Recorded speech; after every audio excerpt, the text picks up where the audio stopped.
Hello? Anyone there? Hello? Hello everyone, hey there, Rosamir and the Singular Squad.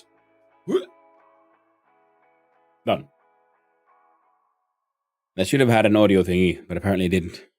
So I had to also go check on my alerts, and Twitch alerts might or might not get it to work. We'll have to see. In the meantime,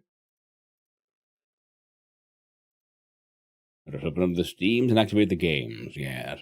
So last time we got some stuff done. Now we just need to get the final parts running, and then we'll see about ramping up production so we can get a whole bunch of coupons. Sorry about that.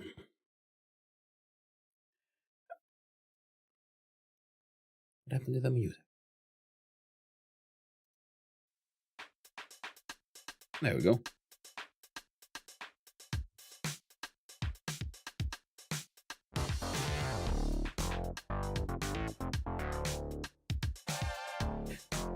Hope everyone's doing okay, by the way. Casually wiggle. Yeah, they buffalo up with this.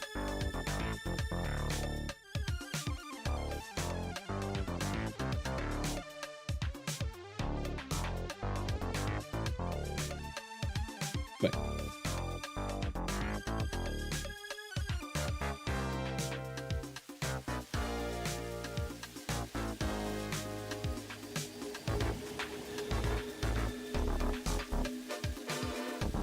There we go. Random dancing.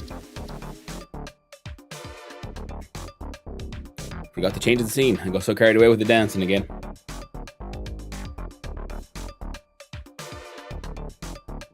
I was supposed to do some stuff, background stuff, for the stream yesterday. I finally had a day off, because I had like three days off from streaming, which means doing other things. And yesterday I would have had time for myself, but instead I almost had a nap. I just crashed. So I came to the realization that I should really take more breaks. I'll just in general take better care of myself. Is it just me or does the light look weird?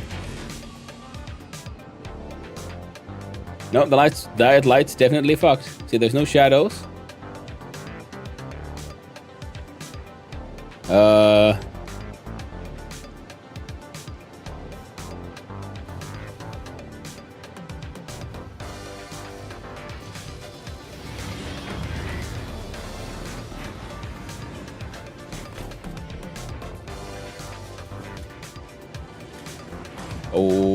Okay then.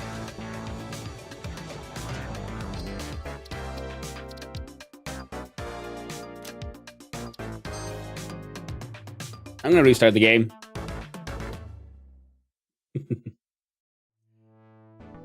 Anything else that should not be on that was on? Let's have a quick look. See here. I don't know.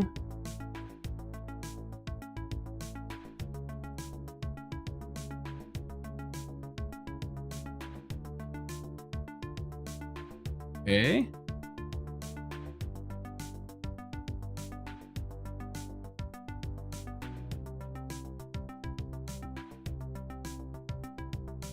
Turn off some things. Hey, they boarded an air done it, so we're doing well. And then we try to launch the game one more time. That was weird. It happens again, so I guess we'll have to live with it for a wee bit. Because the game launched up otherwise, just normally. But then, yeah, then we jumped into the save and hey, no shadows. Just lights all busted. Well, good thing is I'm getting some savings together. Yeah, the light's busted here as well, though. You see massive shine from something that you should not be. See that, and that one did not get. Okay.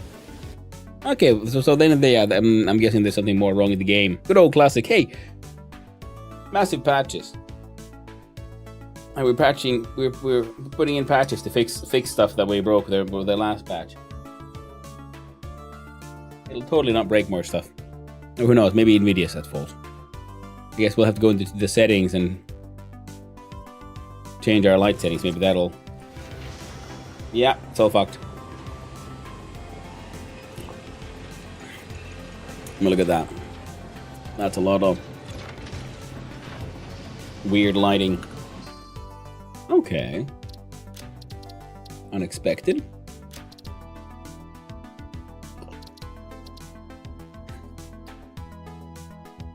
Are you on ultra of all things?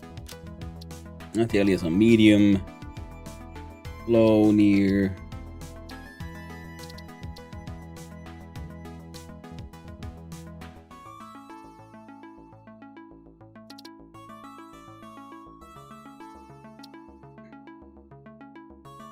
AI frame generation, yeah, no.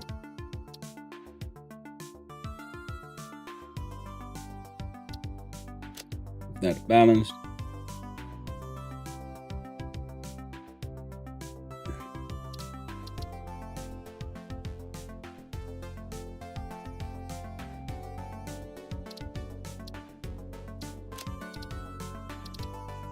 Oh, no, it was an FPS based one. Okay.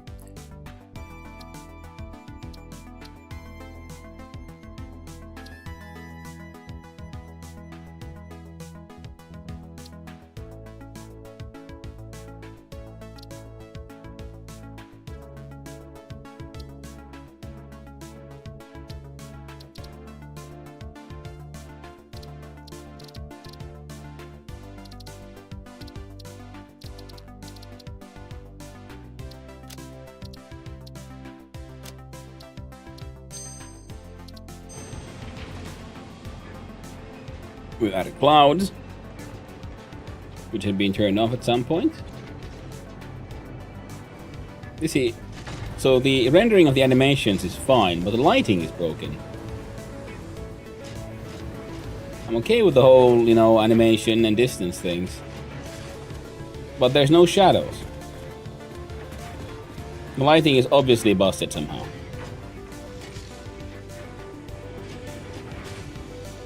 So what is the setting I'm looking for here?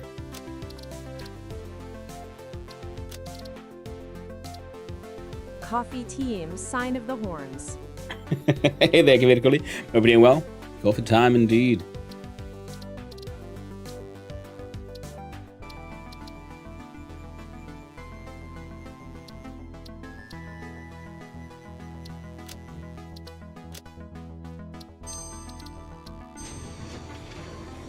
There we go. So, just improve the shadow quality from low to this, and then they worked. See, now it already looks much better. Because we've had shadows before. Yeah, now the lighting looks a bit more correct. That's all it really took. Well, I'm glad we got that one fixed. And we might even get slightly more performance stuff, because apparently we had like rendering on unlimited for things. That one might have been CPU intensive. Not the best move, that. Hello there, Bob Games. Hope you're doing well. Nice seeing everyone around. Let's turn off the Windows Media Player. Hyperfocus. There we go. There we go. Oh. So, welcome in everyone. Hope you had a most pleasant weekend indeed. And hope the Sunday is treating you well. Well, I guess some parts of the world you might still be in Saturday evening. Hope it all goes well regardless. So, that was louder than I expected again.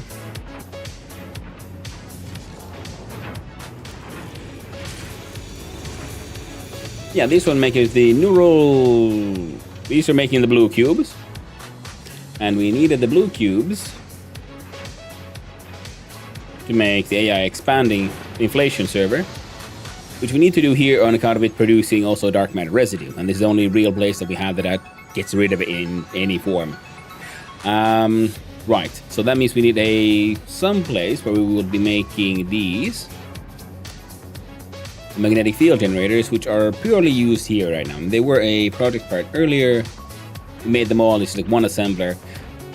So the factory that makes the versatile frameworks could start exporting those, because we can absolutely export the EM control rods over from the nuclear facilities.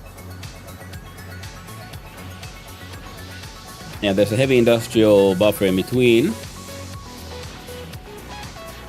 Yeah. And we could... Right, we are making those high-speed connectors over at the Fruit computers, and we did not, in fact, link them to an export station, which we probably should, because they are not all being consumed. Of this I'm pretty certain.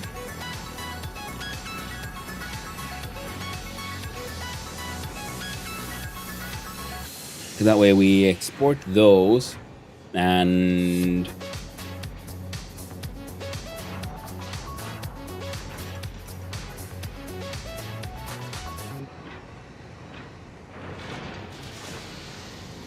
now we are making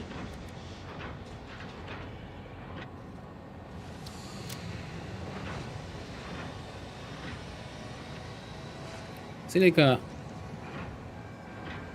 Because we're making these at the nuke site.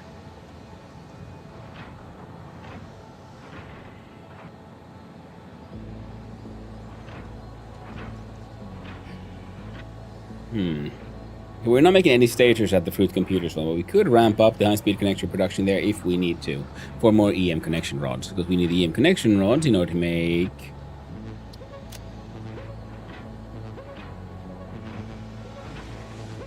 potentially many things, but we can mostly just gonna use them for the good old magnetic field generator, which can, when combined with the blue cube, the vibro cube, and more excited light, makes the AI expansion. And we plan for 1.5 of these machines with the neural quantum processing production we have going on. Right, so we can get all that working. Fan-heckin-tastic. Oh, and remember, kids, take your meds. Okay.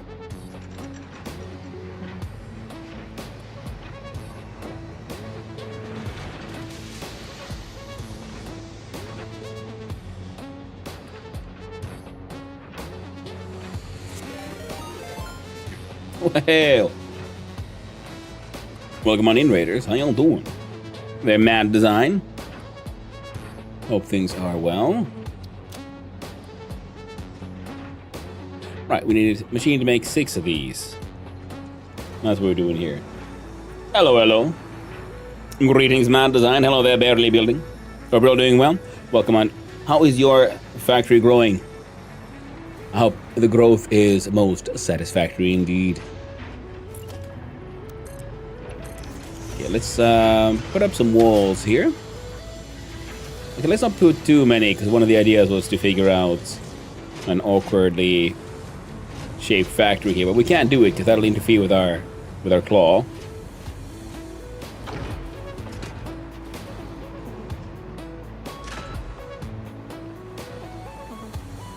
Slowly but surely, nice. That's how it goes. Hey there, Nicky Ward. Oh, claw. Good old power claw and or hand of God, however you want to look at it.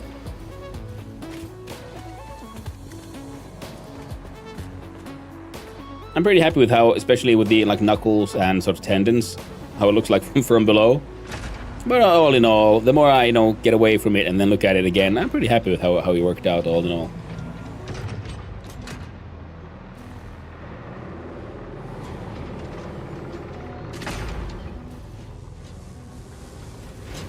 The hand of God, or the claw, the power claw. But it's like, it's, vein of power matrices feeding into the machine.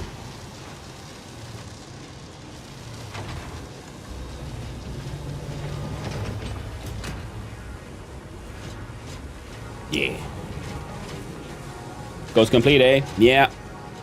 Oh, definitely, yeah. I've been like taking my time in sort of slowly but surely getting it all, just playing around with architecture, having fun, exploring different ways to do things, different combinations of foundations and all that.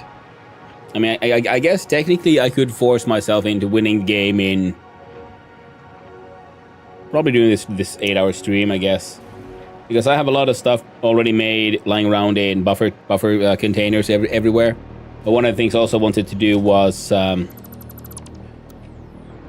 I said, yeah, explore.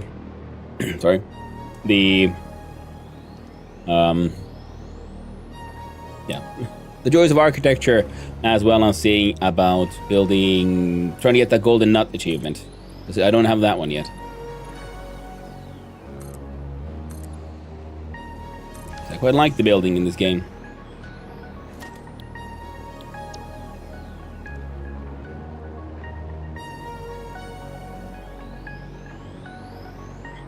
Going to do another playthrough after? At some point, yeah, but I've been sort of mainlining this game now for quite a while, so I'm gonna need a break and play other games for a bit. I'll probably then return. I'm one of those all or nothing kind of flavors of ADHD.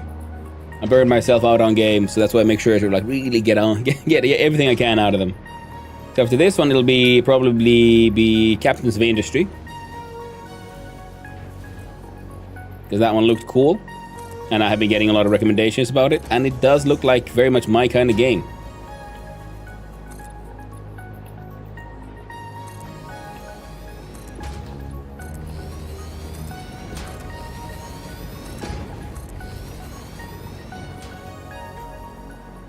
Me too, but I stay on the same game for years.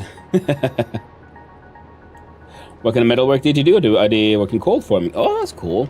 I wanted to get into blacksmithing, but that was it's pretty much a dying trade in Finland. So it was cool the time I got to spend in Scotland, because you know there's a lot more actual like smithing still being done in the UK and so on.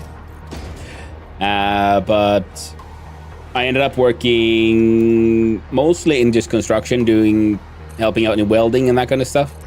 They had like properly trained welders do the actual welding. I was more like a fire safety guy and assistant. And then I worked for a company making... I mean, technically, I guess I was doing edging for a while.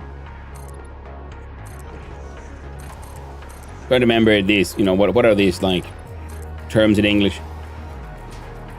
Finnish we call them särmääjä, which would be edging. So yes, I did. I did professional. I did professional edging for a while. What a time. UK based? Ooh, nice. Yeah, I was in Scotland for a while to do an internship and that was a blast. Super fun.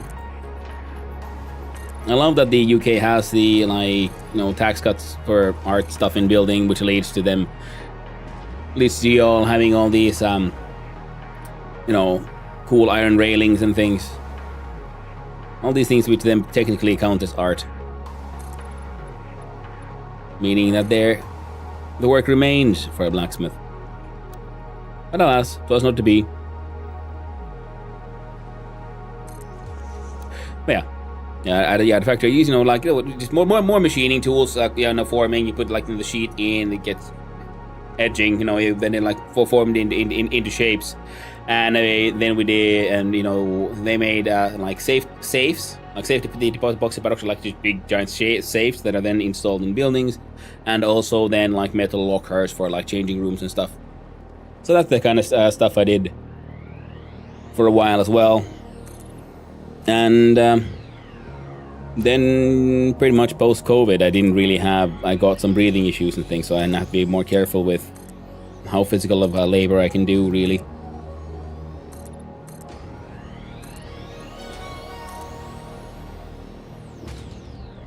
And so I found myself gravitating towards software development.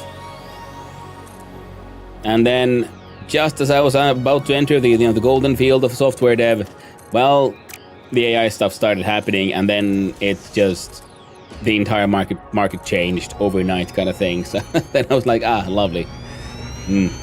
Okay then. So I'm nowhere near media sexy enough for a lot of companies to want to hire me too easily.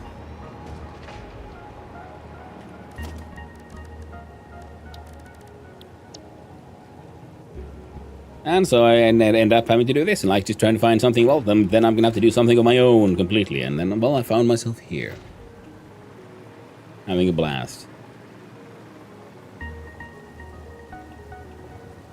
I think this could work better, yeah, because these are just to make these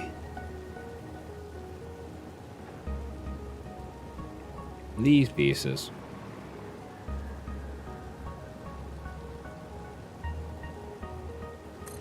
I'll leave you there as a placeholder.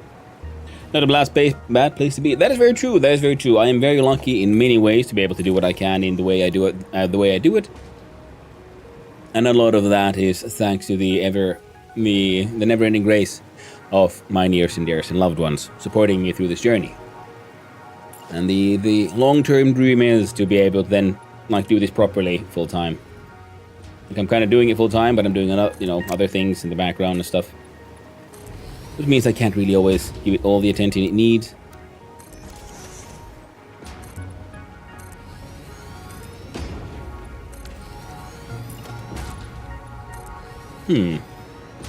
I wonder. So it looks like that's a level we can have those at. But we can also have these, because these take one of these takes about as much space as this one blueprint. So what if this blueprint is here at the lower level and links to this one, so it's a bit like this building. Oh no, it'll have to be the other way around. No, you'll have to be there, because then your output and your output needs to be combined with a little bit of excess of that one's output, which we can sneak in somehow. No, okay, yeah, you can stay there. Then your outputs in your outputs and the excess we get from there all meet here. And this is where I'm gonna make the actual final project part, because it then, needs its own like light thingy on top, and then the dark matter gets shipped back from beneath here over to there. And then we have a truck station here, where we then use a truck to send the actual project part over, or a cart on a catwalk. How's the Jarl of Clan Hanno? Hello there, Sleeper. I'm doing well, slowly but surely. Getting stuff done. Oh, and of course, sorry, Raiders. Welcome on in, Raiders. Hi. For those who don't know me, hi, I'm Hanno, son of Hanno, Finnish variety streamer, occasional amateur game developer, and basically just on this crazy binge of factory and automation games, and now through Satisfactory also, just really loving to get into sort of express myself a little bit through architecture and seeing about how can we make beams and pillars make a sculpture. I think this is the actual first like proper sculpture I've made in this game. It was super fun. I'd love to make more.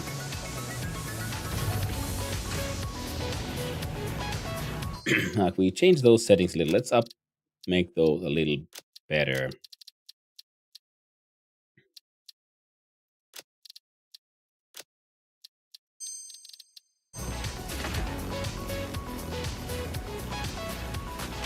Shadows are actually weird.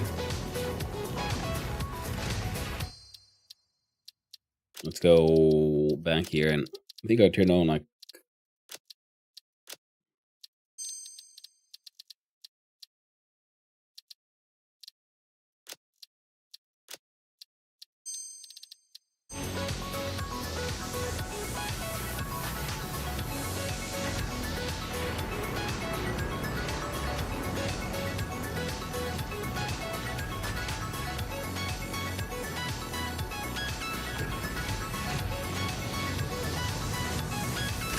well,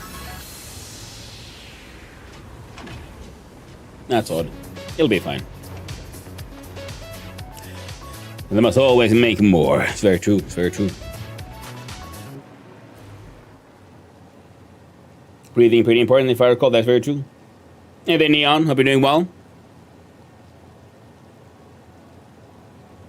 I hope your adventures to the homeland have been going well.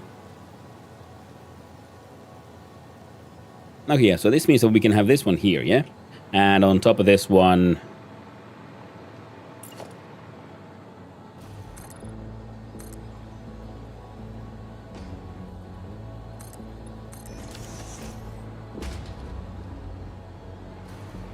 Do I want it this way around, or...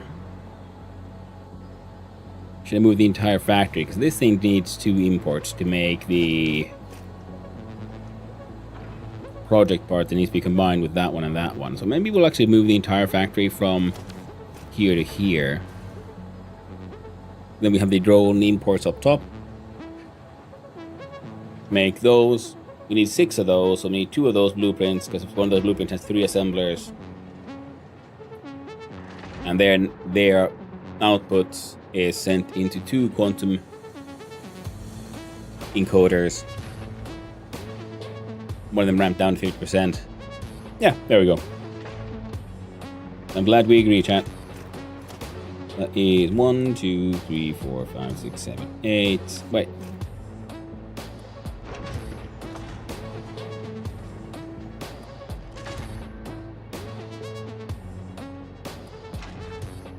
Well, it should be fine. Yeah. Let's try it again. 1, 2, 3, 4, 5, 6, 7, 8 at least. Okay, for that one. And if we make, look at this one, there's 1, 2, 3, 4, 5, 6, 7. Also 8.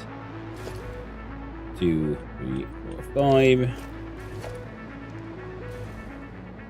1, 2, 3, 4, 5. Alright. So an 8x5 minimum.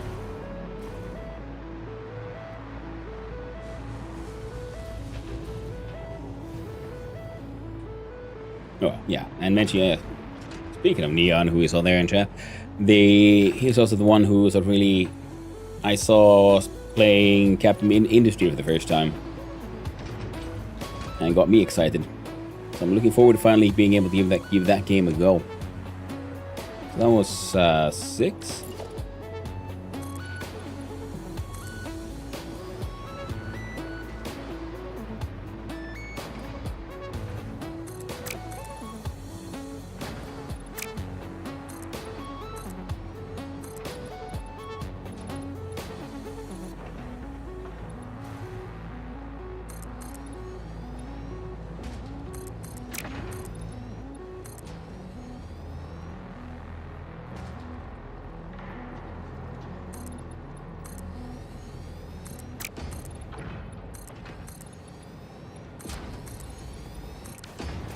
There we go. That is the minimum footprint. I guess everything else here is towers, so let's just continue with the tower, I guess. And... yeah. Quick look-see here. Oh, also means you're not needed.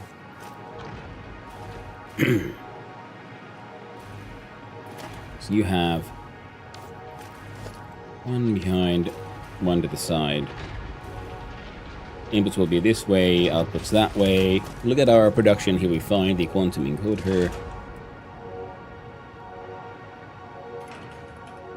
Squiggly poop it a little that way. There we go. Now it's in the middle there.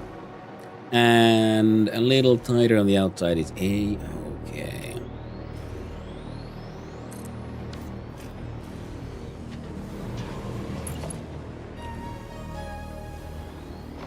And I guess we're also on the level of my own personal energy levels and so on, also doing pretty good with the game, because I have noticed that I am slowly, I'm very much identifying that I'm reaching my sort of limit for burning myself out on games on this one.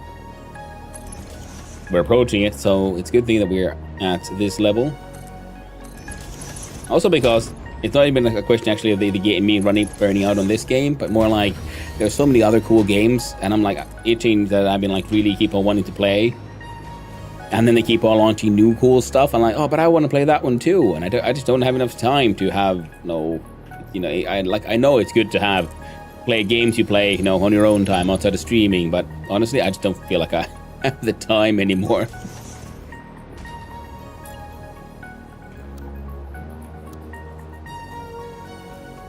It's like I want to play Captain Industry. The new Sandustry thing looks actually interesting enough that I really want to give it a go. And Quasimorph, like I mentioned before, is something that really just tickles my fancy.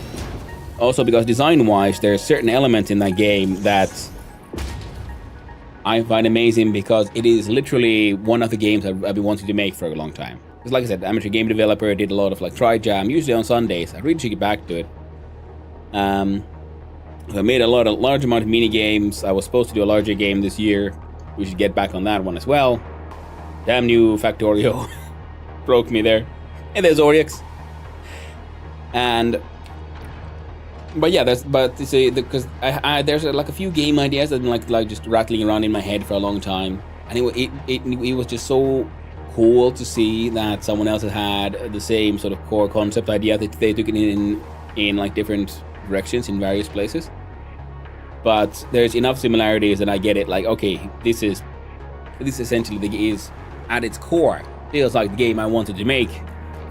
And I'm so happy someone else has made it, because for one, it justifies, validates my own feelings about the game I wanted to make. Like, okay, cool, it wasn't a stupid idea. Excellent. Someone else made it. That proves that someone else had the same idea and found it to be valuable. And also, because now I don't have to worry about can I make this game? I can instead just get Quasimorph and play the game. Of course, I need to actually play the game because I've only like seen it from outside so far. The shadows are all busted now. Alright, so let's go back to options. And the save is getting too big. My machine can no longer handle it properly. And of course, they keep on putting like, hey, quick little updates, it'll optimize everything. Like, did you put vibe coding in your game? I think you might have. You might have put in some AI code in here, because now some things are nice, some things aren't. They'll never admit it, of course. See, because now low shadows is. I've been playing on low shadows since the entire time, and now low shadows is more like no shadows. It looks so fucked up. So yeah, either there's something really wrong with my save, or then in their latest update they broke something.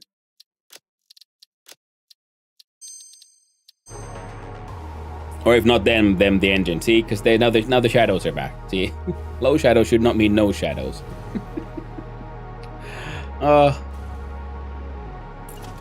It ain't easy being a game studio nowadays, because eventually, if you're a large game studio, that means you have managers. And managers, well, they want the hype word in their game. No, the engineers might say like, no, everything works just fine as it is. We know if it broke, don't touch it. But they're like, hey, yo, no, we need these things because it'll save us. It'll get us to our key point metrics where we need to be.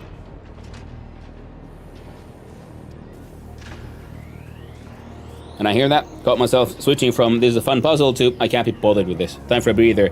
Yes. Thank you, Curly Master, for the microscapes. One out for all. Appreciate it.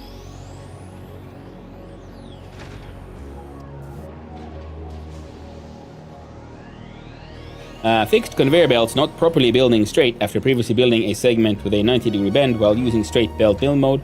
This came with new bugs. With new bugs on the belts. Yeah, okay. I mean, that is true. That is something that I've dealt with. My solution was just put down a, conveyor pole that is separate from the 90-degree bend, build from it to there, and then suddenly that fixes it. So yeah, the straight one going through bends breaks things. Bugs I can handle. Spiders, however. Oh no! Them arachnids. It's true. They're not bugs. And might as well use this one's height. So that is 1, 2, 3, 4, 5, 6. And for consistency, that of course means we use the same ones.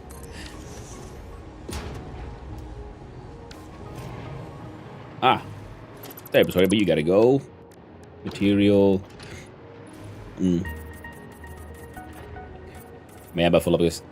Very much feel that. As you might have noticed then, especially with some of my buildings, because I'm taking away with the whole decorating things, making things look nice, building, things that I find interesting, and then you might notice me then build a few things. Well, I'm like, you know what? Freak it. Close enough. We'll just smack something in there. It'll work. And that's why I'm feeling like, okay, we gotta get this thing to just get done.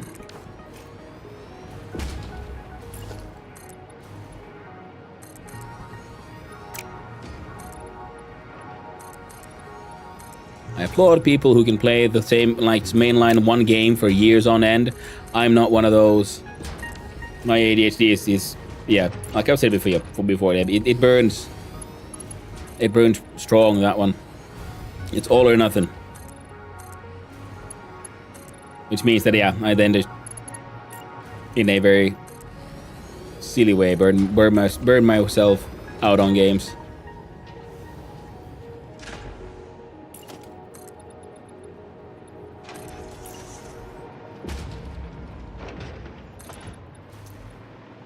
Something I might have, I don't know, reprimanded myself for, like, just felt like, oh man, I'm silly because why did I do things this way in the past. But I'm slowly getting better at the whole forgiving myself, including for sort of quote-unquote silly things like burning myself out on games. It's okay. I'm allowed to play games the way I personally do.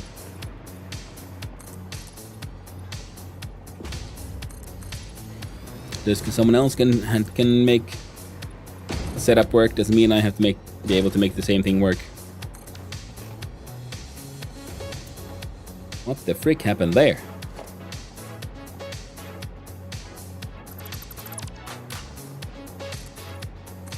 There we go.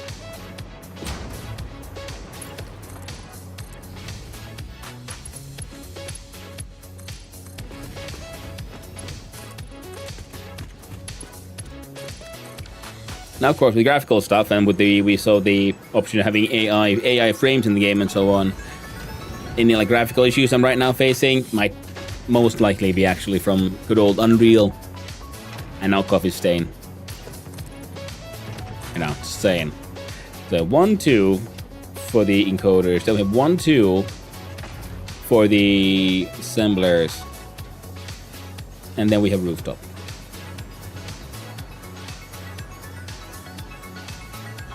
Then we double check the recipe.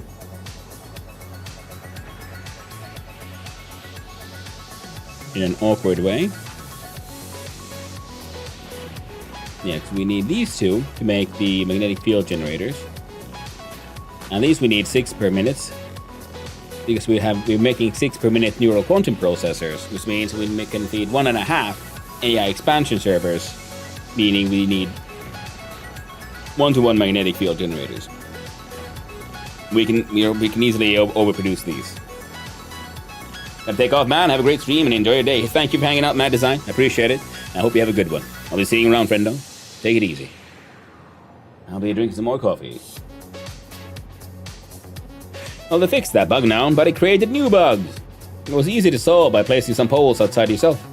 But the bug I saw yesterday is graphical, so it couldn't be solved. Oh no! Dang, Zorix. Oof. Well, I mean, if they're like, yeah, causing problems by fixing problems, then I guess it's a good thing I'm on my on the end run for this run.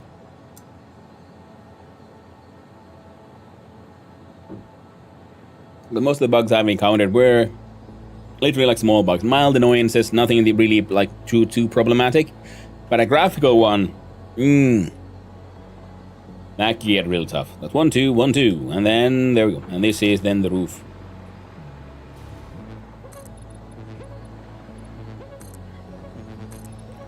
We'll leave the roof sort of completely,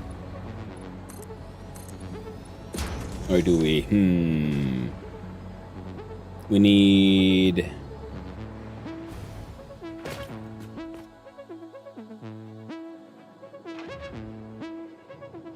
Yeah, one photon exciter on the rooftop, and we need 3 drones because they're importers, and we're gonna have them all on this house, which means one of them again, yeah.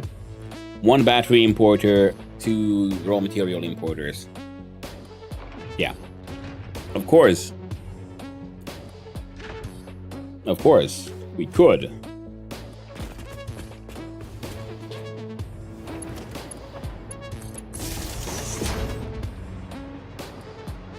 We could bring in the production from there to here by a truck. Drink. And the crash hole. Thank you for the hydrate. It did the thing. It's all coming together. In a singular squat. There we go.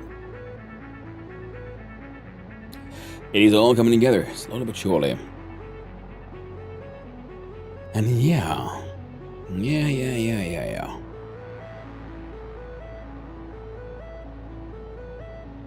You see, that way we can make use of the trucks more. And we're already importing batteries from there. Bringing them there to this truck. We could also then use those to feed other trucks, but we could also then bring batteries from there through here, up here for the drone import. Because we need one of them for the AI limiters, because they're coming all the way from the nuclear area. So then we have a drone importer for the nuclear stuff, and a truck importer for the versatile framework, and then potentially a cart delivering the actual finished project parts, because that could be funny. I always find that. I'd be meaning to use those carts for something, then we'd finally have them do something, and they'd need to deliver 256 units of the AI inflation thingies, which would be, that takes a minute. Well, it's less than 100 minutes. And like half an hour done. And then they can keep on delivering the same stuff, and we'll just get them to send it all into the crush machine. It'll be great. It'll be grand. It'll be heckin' fan-fucking-tastic. But okay, so that means we have a plan. All of that is A-okay.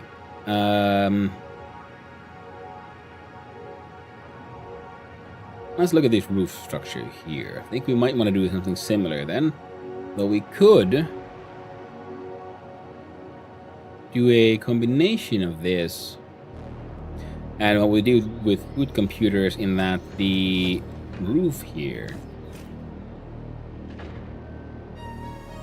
Ah, right, yeah, we do the same thing, but this is, instead of the 2-meter one, we do the 4-meter one, and we might be able to lift it to the point of being... Well, no. Okay, yeah, because they're down by 1 meter. That's why that thing works.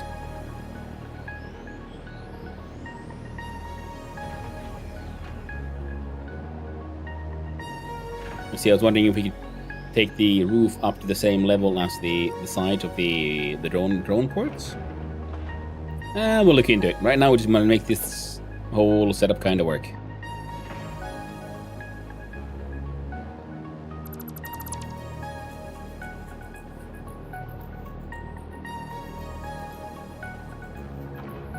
So we'll start with this. And where is... And you know what?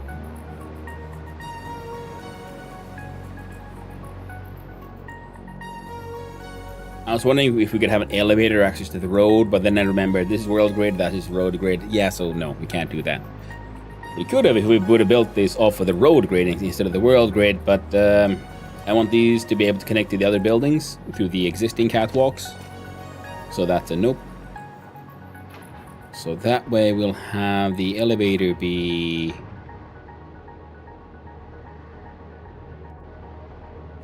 somewhere here. Let's fall down. Change tape to some goat music for a little while. Because that'll really wake you up, whether you want to or not.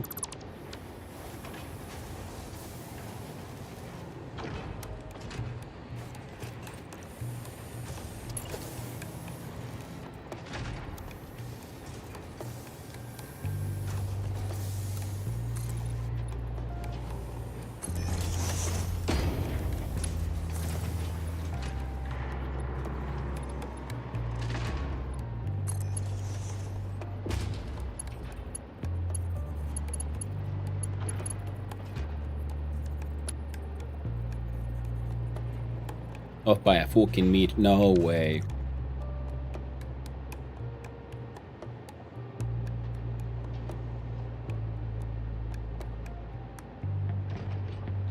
Shit. Oh no. The only tape that I don't have, and it's free!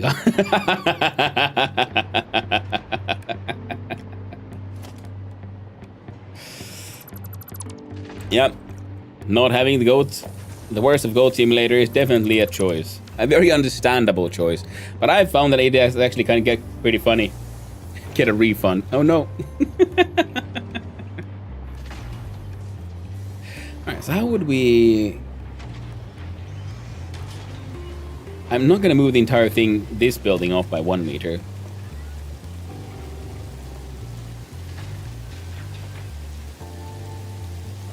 Which means we're going to do a little bit of an artistic choice here.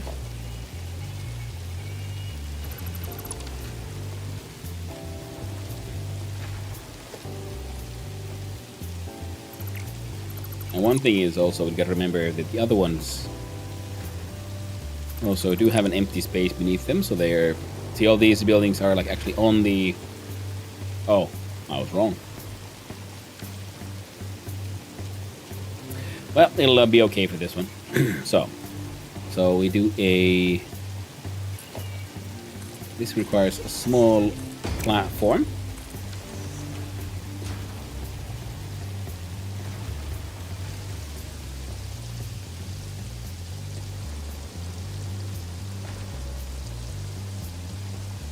And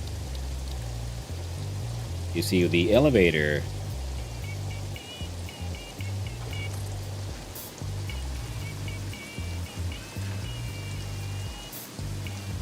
going all the way to the top.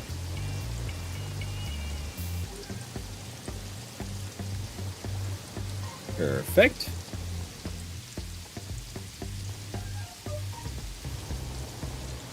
And this one will have to have stairs, but where's? Because it'll either have to have them the stairs, like from here,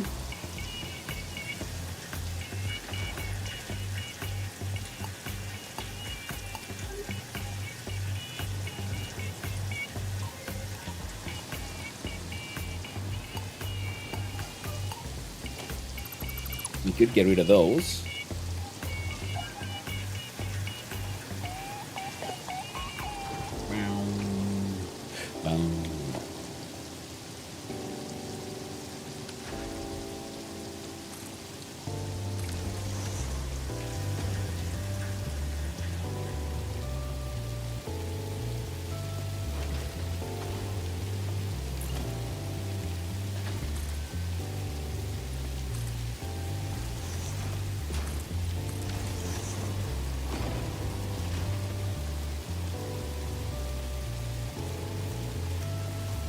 It doesn't look too stupid, sort of against the elevator. Okay, so we have this one here, then a door here. You go out, and you can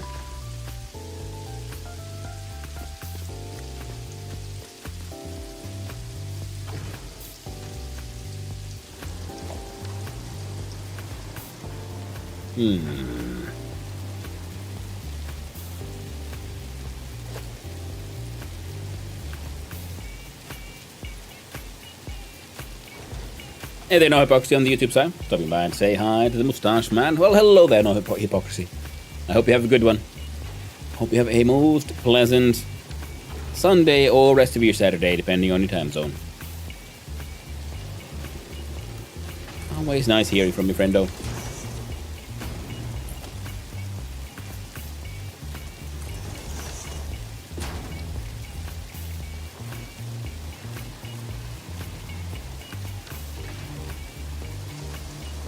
Now we could of course change that these would be like normal concrete, so then we'd have the like coated on the inside and the sort of regular on the outside. You know what? Actually, that's a winner. That is a winner. Let's do that.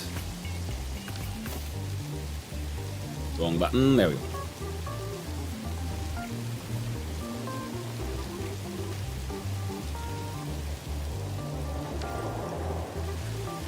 Well, hello there, Kenzopi. Hope you're doing well. Nice seeing you all, friendos, around. Hope you're all having a good one. Always lovely to hear from you people.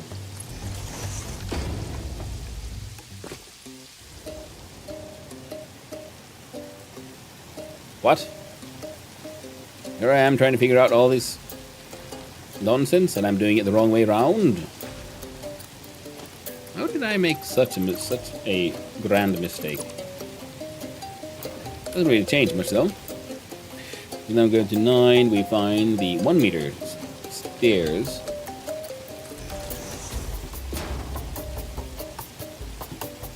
Oh!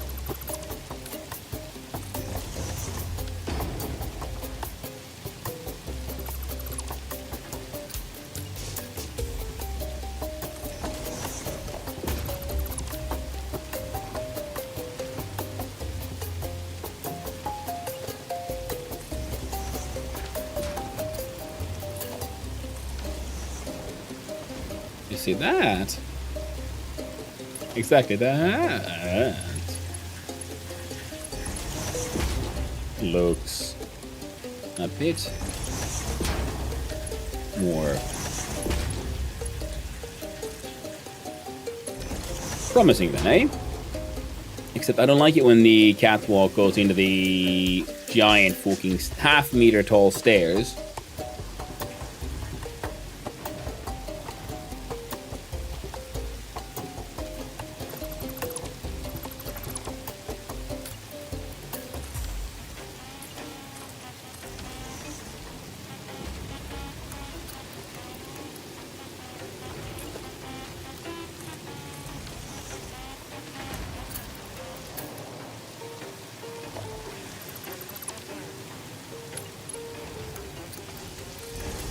It was funny because a couple of days ago I was visiting some old friends who we play board games with and so on, and one of my friend's kids sort of was mentioned like Satisfactory, like, hey, have you played Satisfactory? I mentioned that, yeah, I'm actually playing it right now, streaming it and everything. And okay, cool. Well, hey, have you like built like a subway system? Like, oh, you mean like clipping beneath the map? And like, yeah. And then he showed me pictures of what he's building, and I was just like, oh man. Damn, kid, you're making me look bad. Because he had like really cool, extensive these like subway lines going through various spots where he has either way, where if necessary he then clips through the terrain using hypertubes, and then where there's the one like hole to the void, and there's few spots in the map where you can actually like directly just get to the void, and he just has elevators going up and down, to, like down to the subway level, and then he has like these really neat looking like train lines there. It's like, well, that could be a fun thing to do at some point. Like, just for, for the hell of it.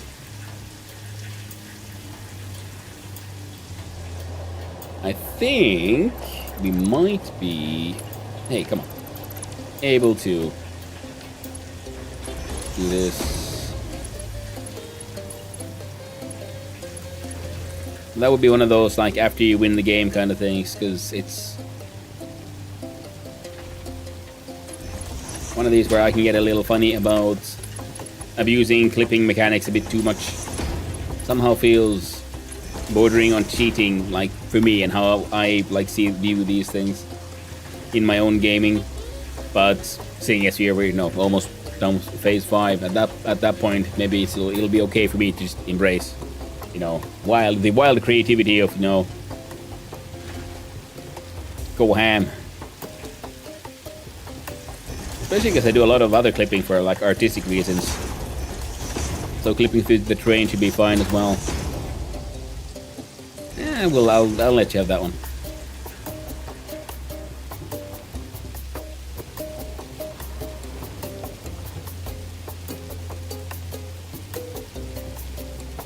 I think I would prefer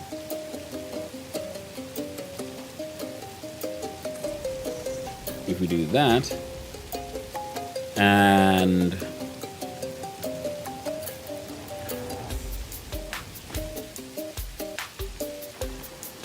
that.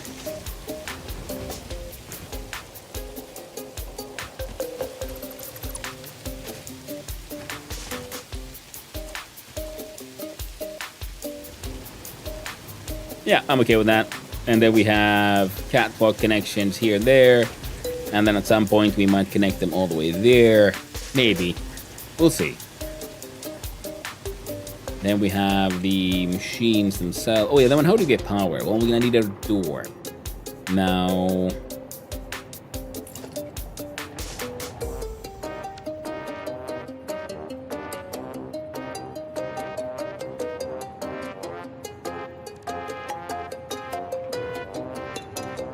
Oh, I haven't sort of noticed that we can get all the options like this here. Alright, fair enough.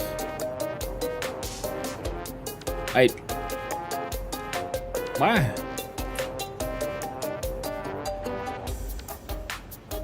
From an automated gate to a roll-up gate to an automated... Okay, I guess because automated exists as it is in everyone. And the only other ones and they're like specialized. But why are you then... the steel version no matter what?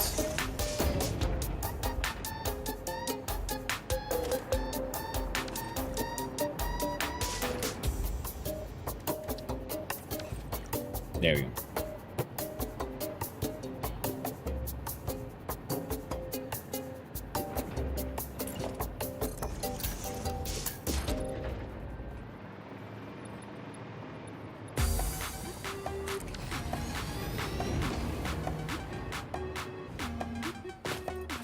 Then we check out power, and upon we find, yes, the double wall outlets. Oh, sweet Jesus.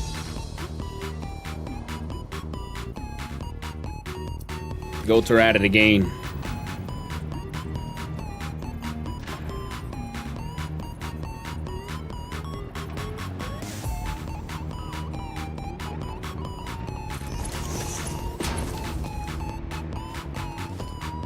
That might be enough of that. Switch back over to Sanctum 2. Bring down that volume a little bit.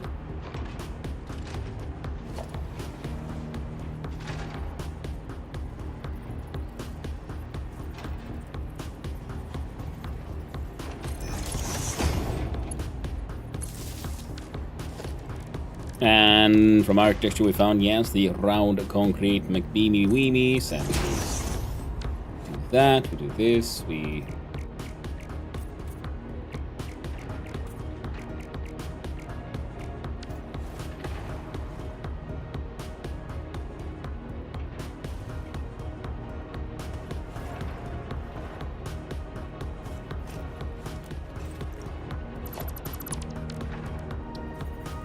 Try it again.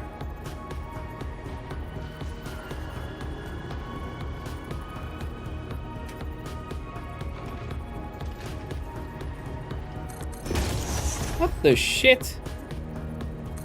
Is it being like so weird now? I don't think there was an update between now and last time I played. And now there's oddness.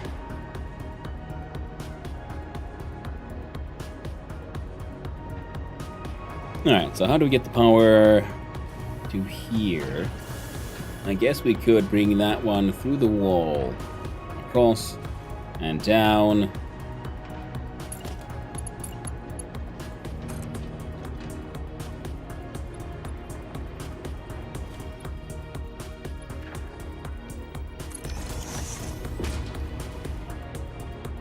Good morning, thank you, I'm Stockholm. Hope you're doing well. Nice seeing you around. Alright, so let's see here. Then when we look at the power...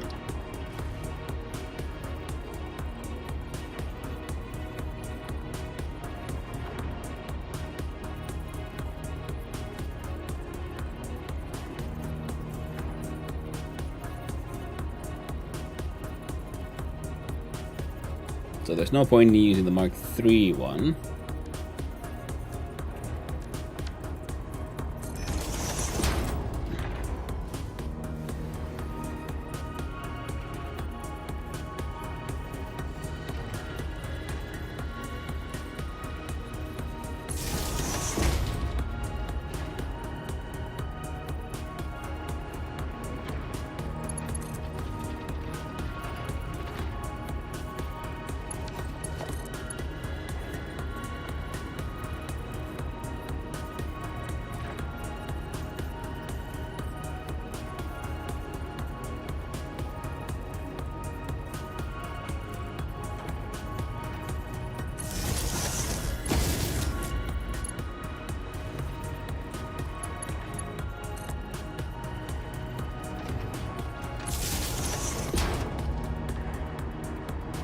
That's one way of doing it, or I don't think we can pull a beam across here in a sensible way, but we could.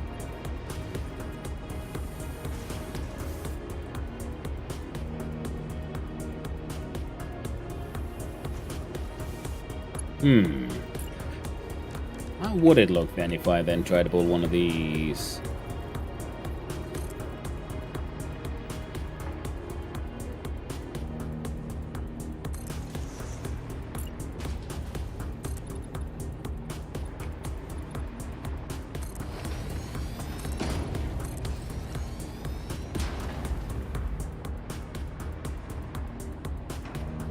No, because they would need to droop, and these don't droop. So the cables are only for like suspension up and down, really.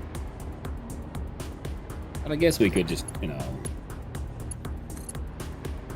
that.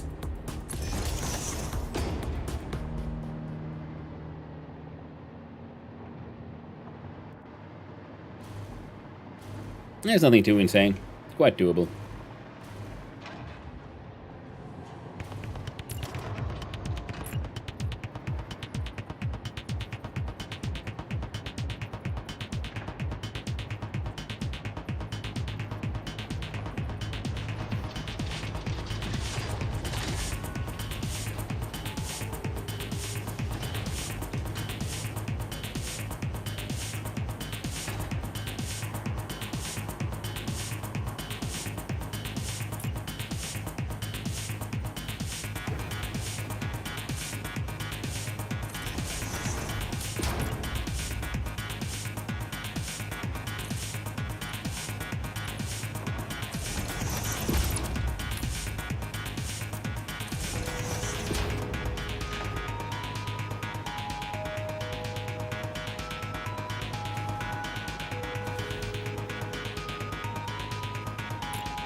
Maybe you crossed some magical engine part count threshold. Yeah, could be.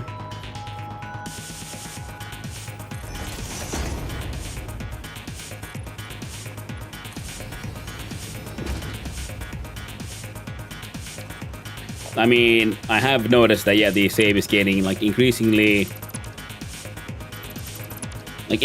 buggy as we go on.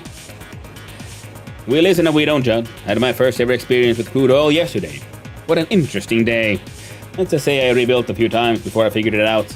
Oh yeah. I remember vaguely my first crude oil experience in the game as well. This time at least, nowadays I sort of know what to expect.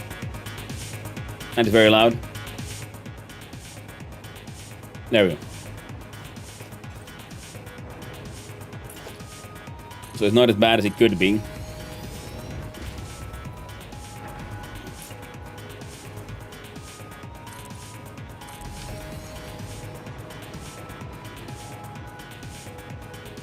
So yeah, we pull the power across there, or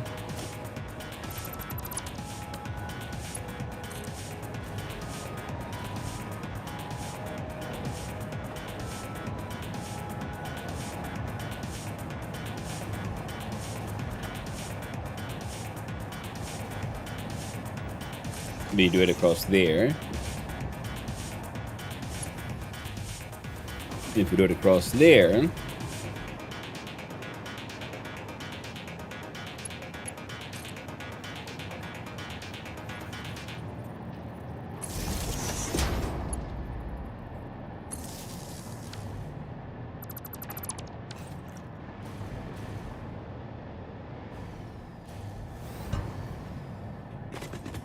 and I don't have to worry about you.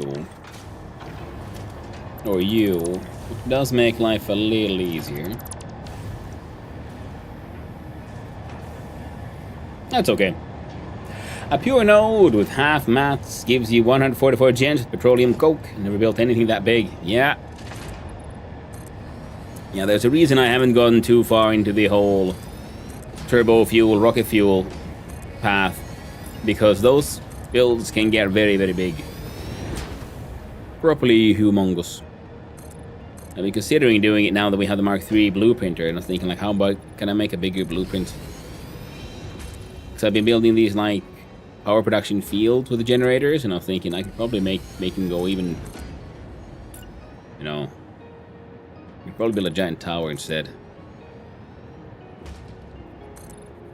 Okay. The good thing here is also that I know that I've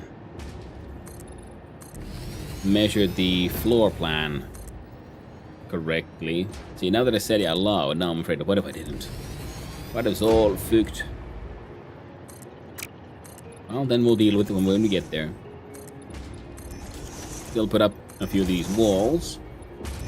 Wait, didn't I... Oh, I didn't. Let's just put up walls around this thing too. Nope, nope, nope, nope. I almost got distracted again. Ooh. Caught myself there. At the last second.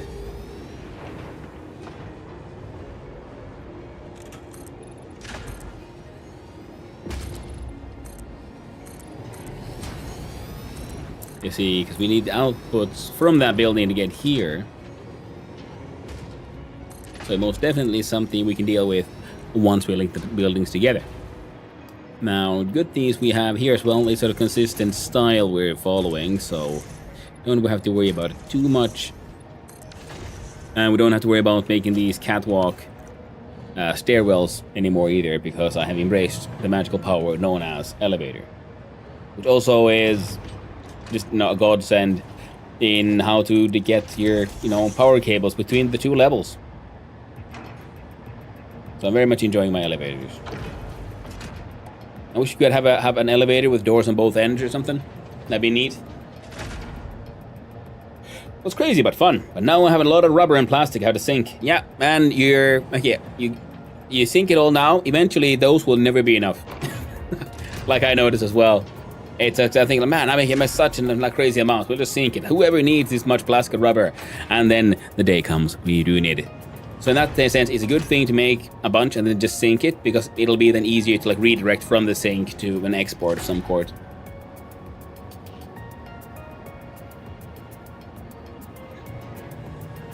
Because then by the time you actually do have to build a more dedicated, say, a rubber factory like I had to because of my choices, then hopefully your tech tree has also evolved further, so then you can make better choices on which alternative recipes to use, or and all that.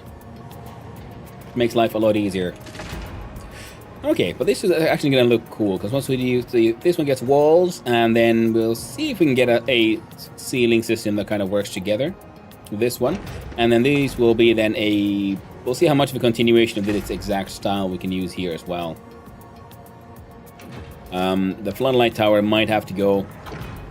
We'll have to make a more dedicated and, fancier and better lighting system for the claw.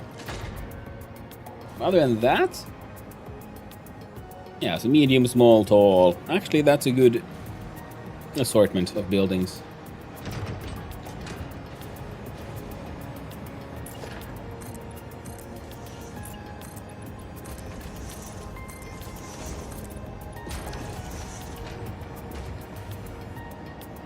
Alright. Let's build some actual machines in here.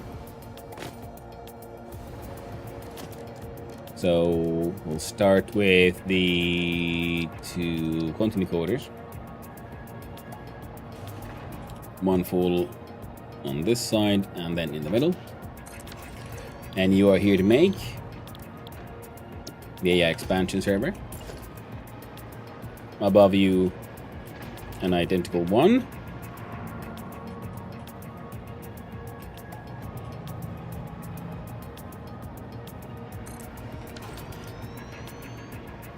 And then here, from blueprints, we find the triple assembler Mark 1.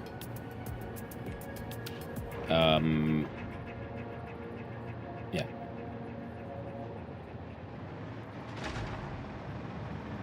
You should fit. One full tile on this side. One full tile on that side. And on your export side, you have weird number and a half tile.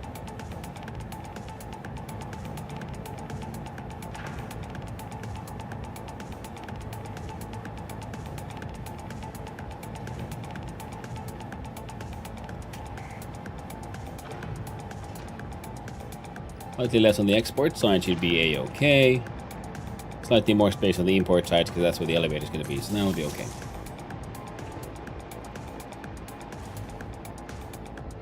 There we go. There you go. One full, one half. A little bit excess here. There we go. Check out the elevator. We make a news floor stop.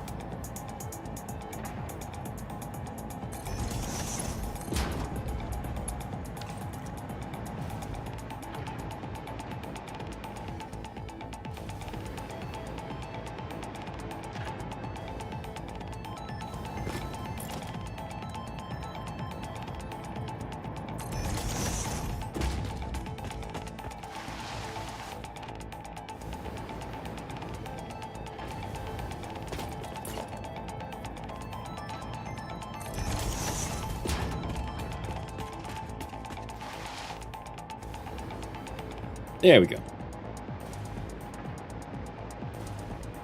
Yeah, 'cause these two have their outputs.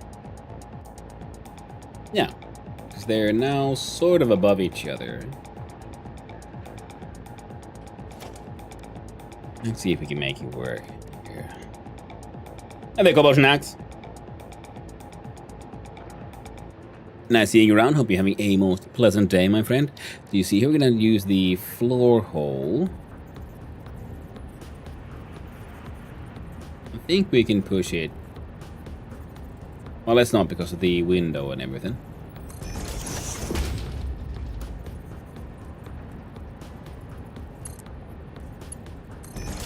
So now they'll be connected.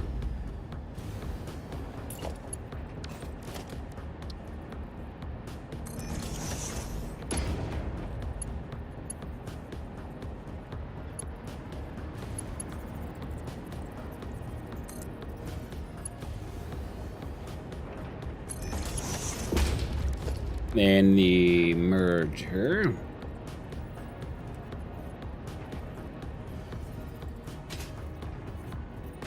Ah, right.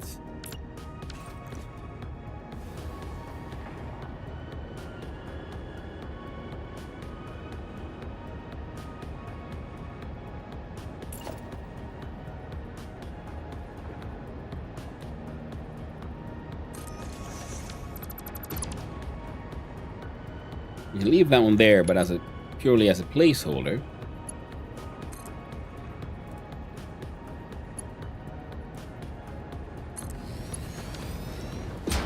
Because now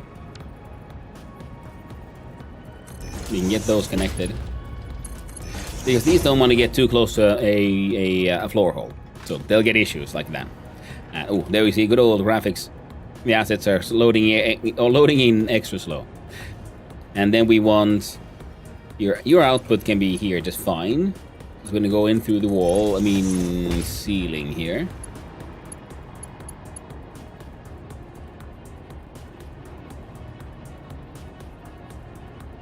Sure. We'll do you here.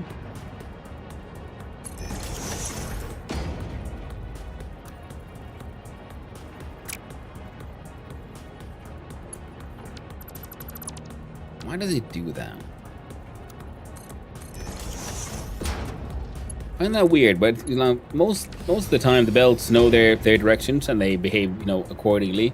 Sometimes, especially with the floor holes, they'll allow you to then, you know, build a continuation piece that makes no sense, you know?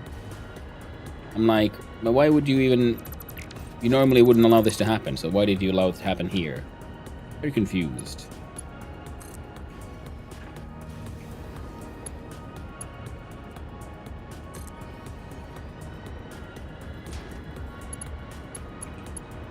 And we went with this one. That's also a little odd, but try not to look at it too close. Better that way. And here. Alright, let's do it this way.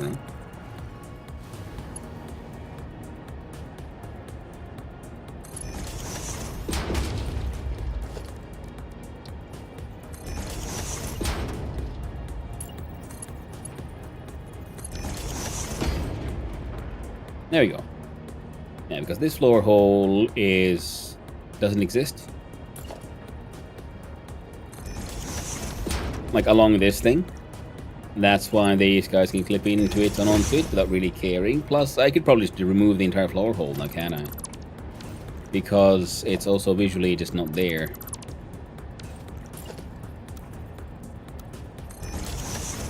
Yeah. Yeah, see, if that thing's output goes here, then it merges with this thing's output, then that output is split 50-50. Half here, half the lower one, which is actually kind of wrong ratio-wise, because the lower one should actually only be getting like 50%, but it'll be fine. We don't have, we'll pretend we're making 8 of the outputs. We can actually have any other output come out in large chunky amounts. Yeah, because the other output would be coming here into the other one, but from below. So in that sense, maybe we could have moved this one over to here, but it'll be fine. Yeah. So how do we want to bring it in? The neural, the blue dice, the blue cube. I do not. Oh. Now allow me to do it. Sometimes it'll clip in my favor. Don't know why. I said why only sometimes. Why not every time? But when the dice roll in your favor, it's usually when you stop asking too many questions.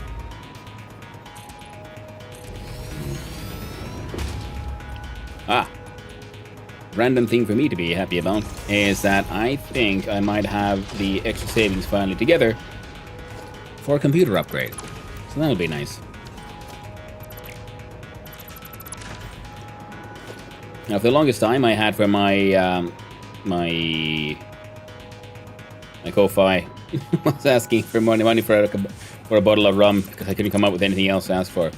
Yeah, but right now it's also been in any and all assistance for the whole computer upgrade, so we can keep the stream running. Because the machine is old, but that's also one of the problems, isn't it? Because an old machine will eventually grind to a halt. We don't want that now, do we? Ooh, actually, yeah, let's look at that. We could bring, so either the outputs go in from like through here, they go up, and then they have to get across from here, and then up here again, or okay, that could be kind of funny. Then they'd be at the same level as these inputs if the outputs were here. But I think for the neatness sake, they should be on this side. And then they have to cross these double ramps, which I'm less than enthused about.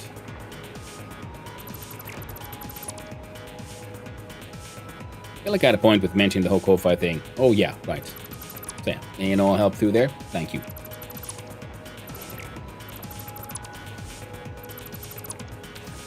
Yep, that was the impetus to replace my last computer. It's probably fine, but the price is spiking, and if it dies... Oh, absolutely, yeah.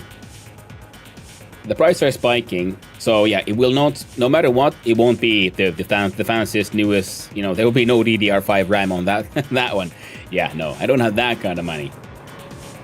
At least I don't think so. Yeah, the good thing is I have friends and family who know more about hardware than I do. You see, I consider myself, quite capable on the software side of things, getting into the whole software development part.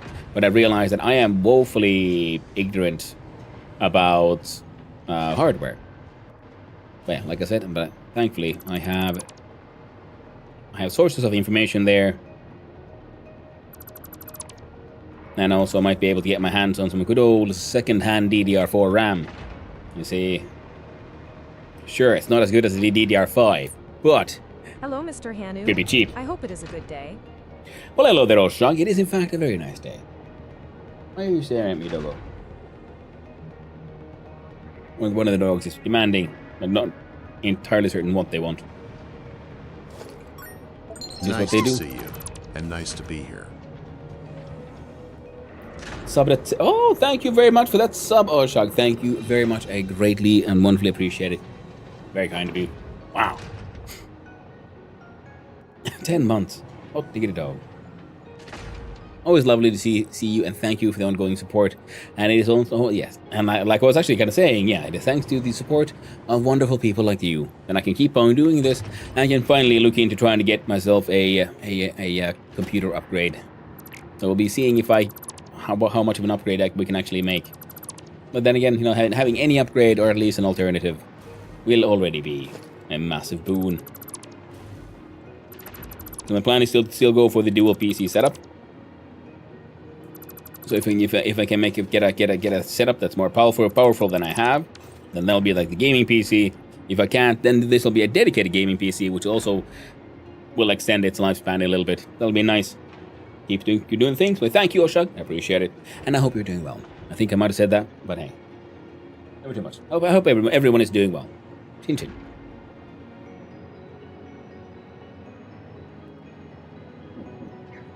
I've learned so much about hardware and how CPU, RAM, GPU interact. Yeah, I should do it, but I'm sort of afraid again of like falling into a rabbit hole on that one, because you know I do that, and that's why I was thinking that I'm really happy that I realized that I have underutilized friends and family who I could then go and bug and ask them, hey yo, teach me. What does this do? Because I know for a fact that they don't have like they can't code for shit, but they can build it. They can build a computer.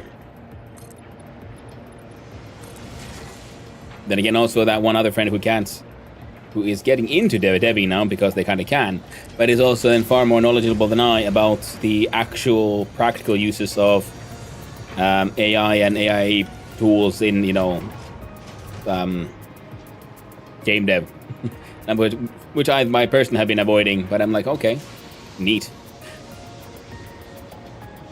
But like I've said, never want to really be a Luddite, and my problem has never been really with the tools, but the companies behind them.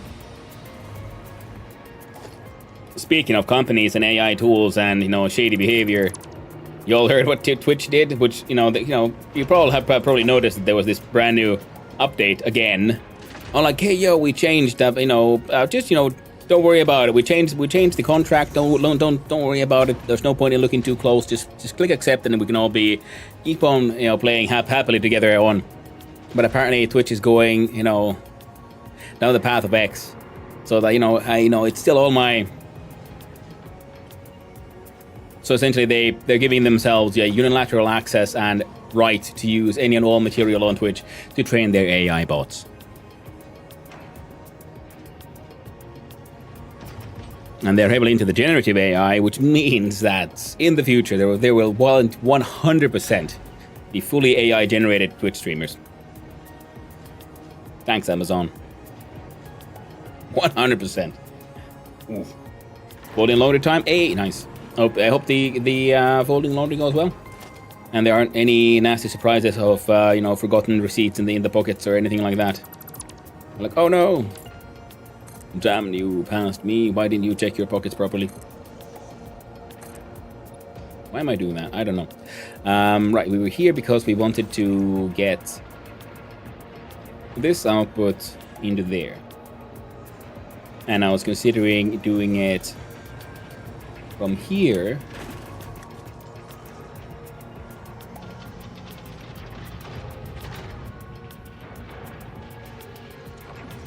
Actually, yeah, let's do that.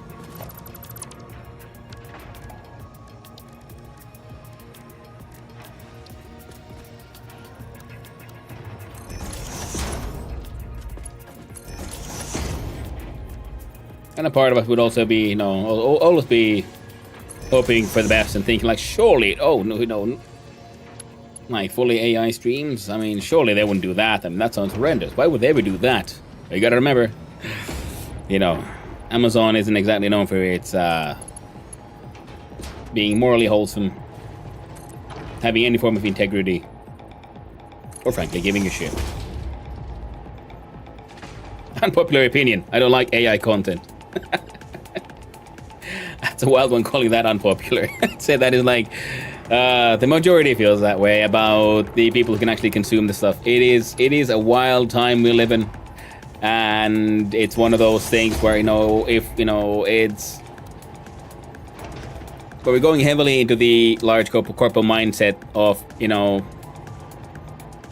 it's not the product that's wrong, but the customer. So like people don't like the product. Well, that means that the customers are just confused and wrong, and we need to re-educate them, as they say. Oof. Yeah, the horrifying thing is, it's like, yeah, it's here. It's gonna happen.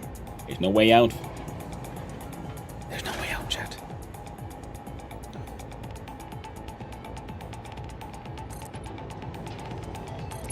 It's gonna be a wild time.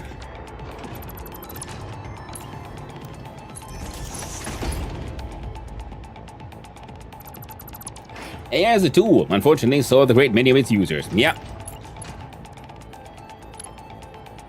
And not even the users, to be honest, because users are usually like people who create stuff, who actually use it as a tool. It is the investors. It is the, higher up in the totem pole,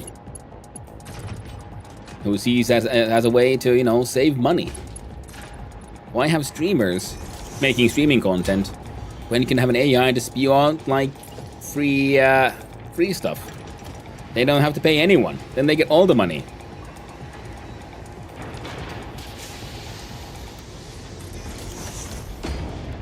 And then if people don't like that, well, then it's a simple solution of you make competition illegal, and then you have no other choice. You watch it or you go to jail.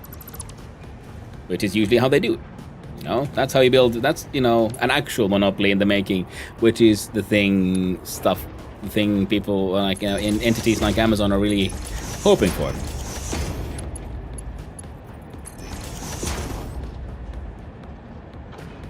And building towards. See if I do it that way.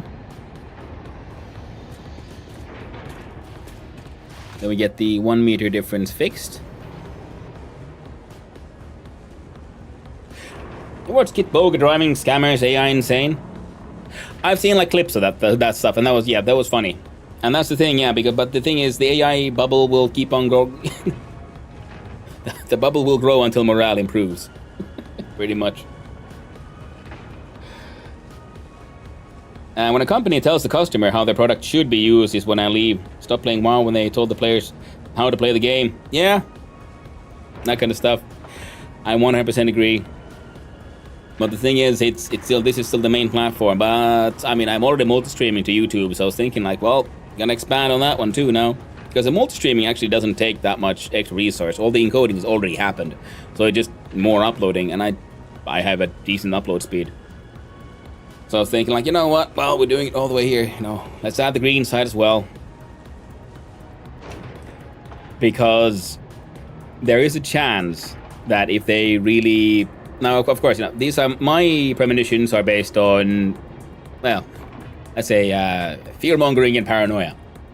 But still also just because if you look at the how companies behave, if they can maximize profit, they will. It's one of those things of like, if people shouldn't think like, okay, people might, this might allow for corruption, but no, surely no one wouldn't do this. It's like, no, if it can be misused, it will be misused 100%. I mean, this is like the basic knowledge of anyone who's ever dealt with anything that has to do with security. Can it be misused? Yes, they will. Then it will be misused 100%. That is why the correct amount of trust is zero trust in places where trust actually matters. A high trust society ultimately still also functions around the concept of trust but verify kind of thing. So zero trust, and that's why I think also companies will.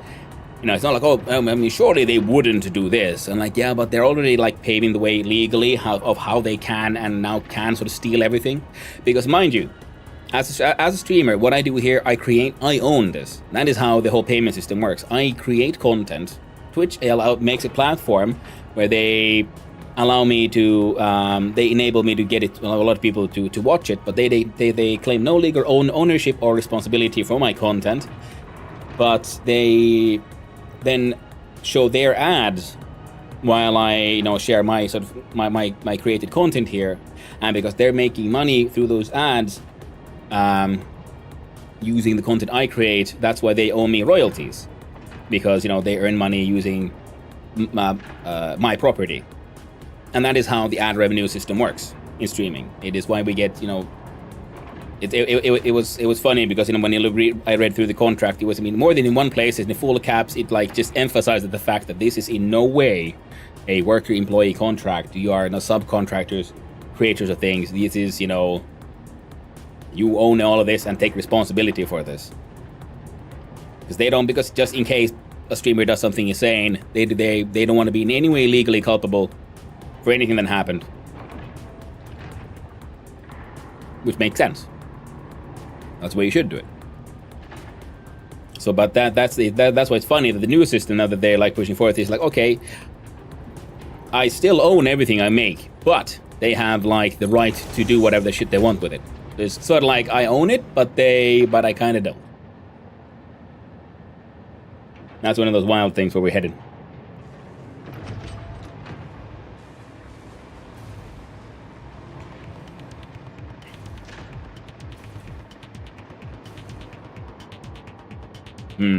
Also, why I need to get back into game deving stuff, because, I love streaming. I will keep on doing this for as long as I can. If I can do this when I'm old and broken. And that's the future I want. And so that ain't gonna stop. But also, not streaming doesn't really, pay all the bills now, does it? But it does build a community, and that's why if I can start making more games and cool stuff, then that'll help me, you have that, initial reaching of an audience. That'll be neat. Plus, I have studied art. I do like making art. So I should lean more into the wisdom of, oh gosh, what was his name now? Rhodes. It's known as a futurist and so on. Author of the famous 1000 True Fans, right, post. Yeah. All you need to succeed as an artist, as a creator, is 1,000 true fans. 1,000 true fans that'll buy whatever you produce, and then if you keep on producing, that will be enough to maintain a living life. I know you're talking. Yeah, he rocks the Amish beard and everything, but he's a techno-futurist. He's super cool. He's written good books. He's worked he's part of the Long Future project, where they're trying to make a clock that will run for 10,000 years and so on. Absolute visionary in many things. Runs and has a blog. It's one of those, also one of these people who's been having a blog for as long as blogs have been a thing.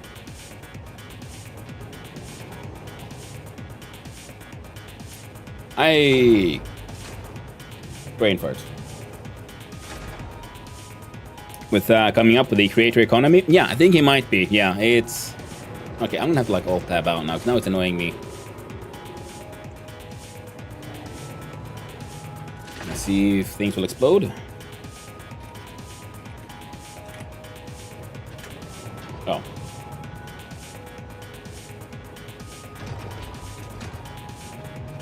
Kevin Kelly, that's the guy.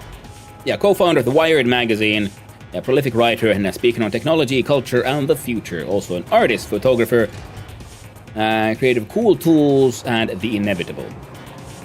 Yeah, Kevin Kelly. Yeah, he has a...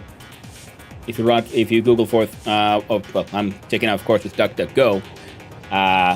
1,002 fans. The first thing I get is for kk.org for Kevin Kelly. Detectium and 1,002 fans, which is the on his writings on that one. So yeah, to be a creator, and you can be able to live with it. Now you make a living. Yeah, 1,000 true fans is all you need. Well, it is no, but okay, but that's what you need, the minimum. Because, and this is an old school creator, an artist who writes a book, Writing a book takes a long while, and eventually then people will buy and you get to sell them and all that.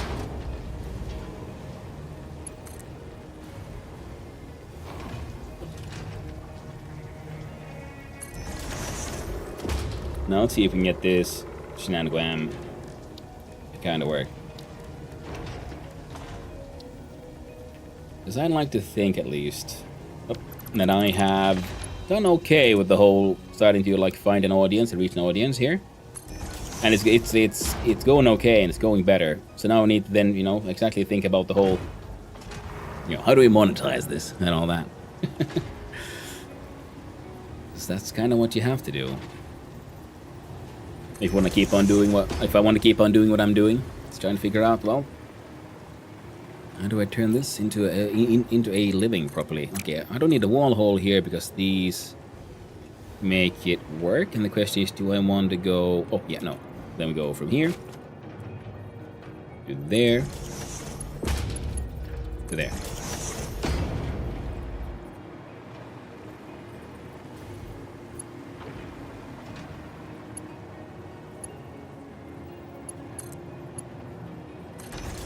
And in the same way, that one. So now we have 2 inputs. One will be from those machines, one is from this factory, and the last ones will be all the way from the roof. One of them being the pipe again. We'll have to add... Oh, actually, no, we don't need to add anything, because all of this is kind of works, so we don't need to have the catwalk in, like we did in other places. We might do it anyway, because, the catwalks look nice. So we'll consider it, I suppose. Now, you go here. The question is, can I then bring the catwalk in somehow in a way that makes sense? Because this thing is here just to support this one. I guess I'm going to want the belt to really stay on the side here.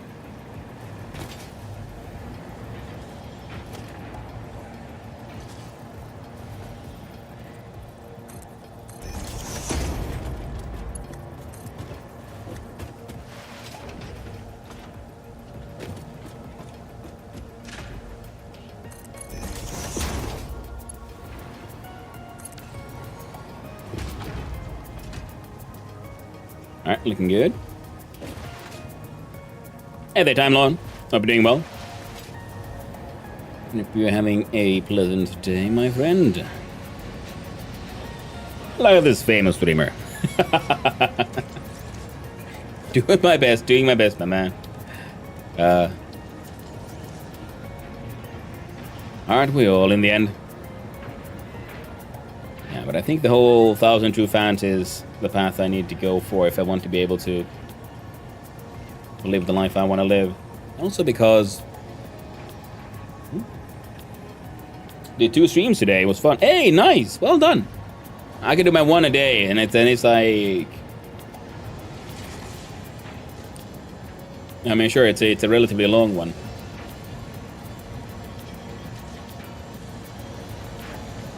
But at one point I was considering like, hey, could I do a stream and then have a break, do stuff and then do another stream? And I've come to the conclusion that, nah, I'm too old for that. It'll affect me weird. Not what I was hoping for, but it kind of works. So there we go. And in here...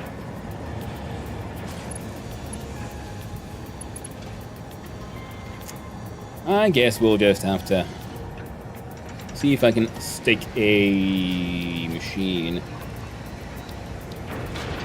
a merging machine there. But yeah, I'm sorry about the whole getting distracted by everything, but I guess if you all keep on turning up here, hopefully you'll be, know to expect it. Ran out of steam, but 6 hours after I ended, I had energy to go another 4. Hey, nice one. Yeah. I think if I was, single and living alone and all that, I might be able to do that kind of stuff. But it's also the whole dealing with dogs and things. Because usually, by the time I then end up ending the stream, that's also when I need to go out with the dogs and deal with all kind of stuff.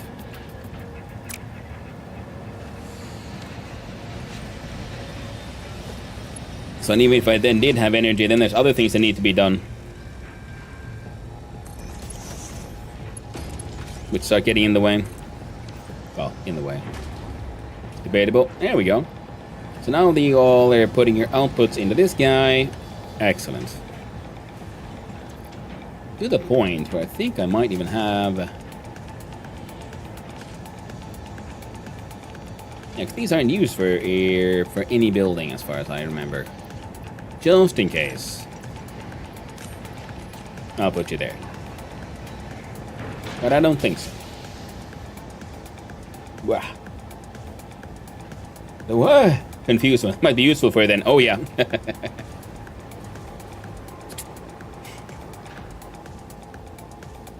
Yeah, confused squirrels all I do. Pretty much. I alt tabbed accidentally. So now we got 2 inputs and a buffer storage. Which means these guys will then end up being able to run at full speed for a bit longer than one might expect. Some of the Steam, besides getting tired, is also just not wanting to keep going on the game right now. Yeah, that is very true. That is very true. And it also has a lot to do with what kind of stream do you want to do, if you get my point. In the sense that I try to always be aware of the fact that I'm making a show, that this is a performance. Compared to, say, there's a lot of streamers who then, in fact, go for the whole hanging out with people vibe more, where it's more of like relaxed playing with people, hanging out, and it's more about, so they focus more on their own enjoyment as well as everything else here. Whereas I'm like, I'll happily like cut down all my, quality settings and everything to make sure that the audience gets the show they want, and it's, I'm sort of like half-faffing you there. No, it's, how would I put it in a way that makes sense? Well, yeah, like I'm aware that what I'm doing is very performative, so I am doing a performance. So in that way, it isn't always about, even though I might be getting tired of the game, I also know, like, okay, but the show must go on, we gotta keep on doing it, gotta do our best.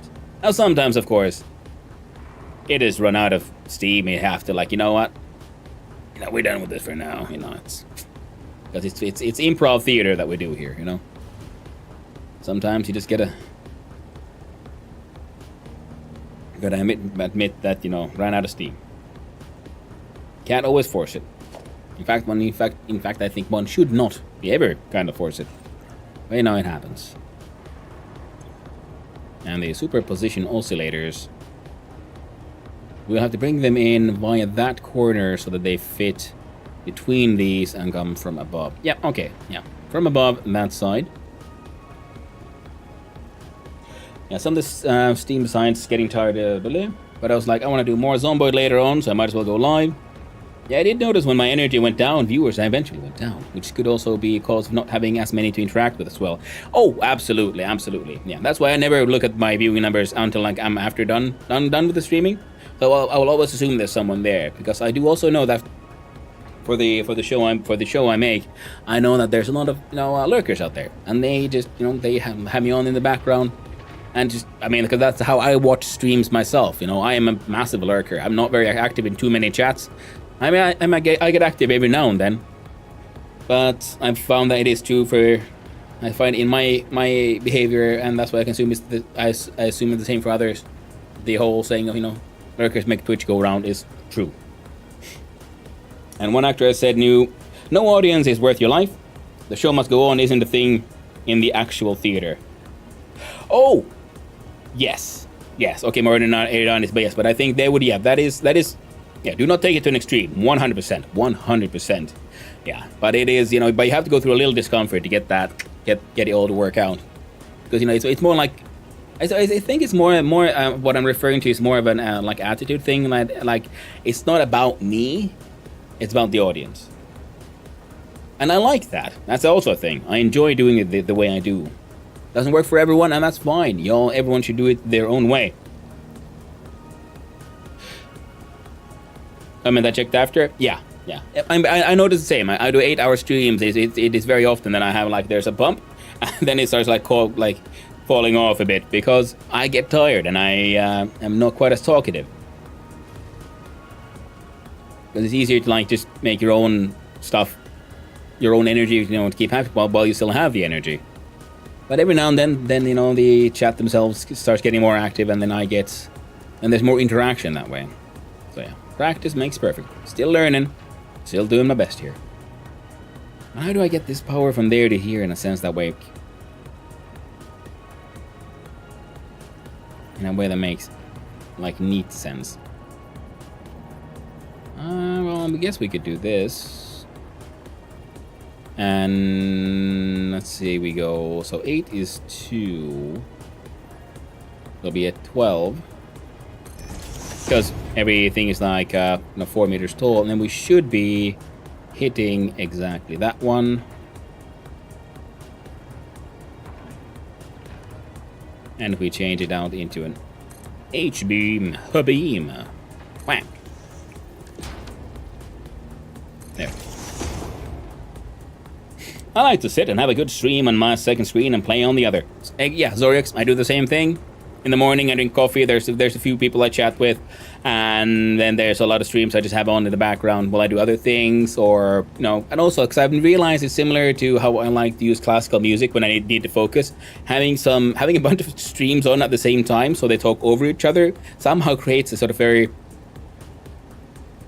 oddly calming sort of mental space for me.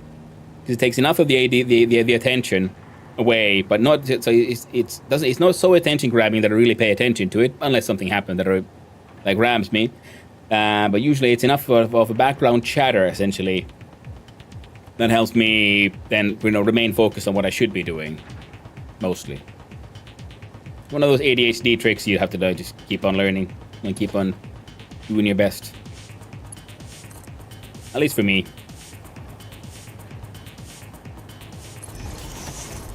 Of course, nowadays it's much easier, being medicated and all.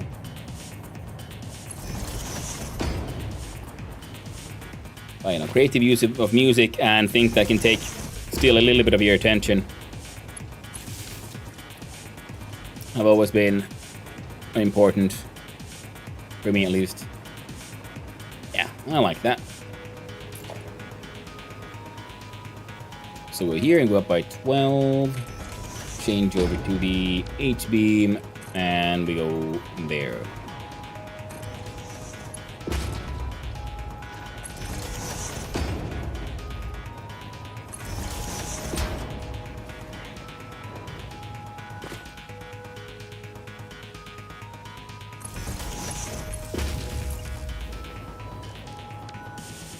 There we go.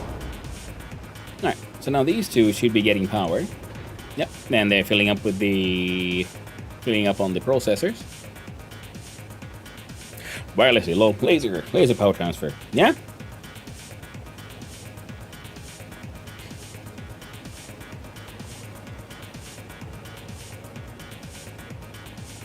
I think laser power transfer is actually straight up a thing.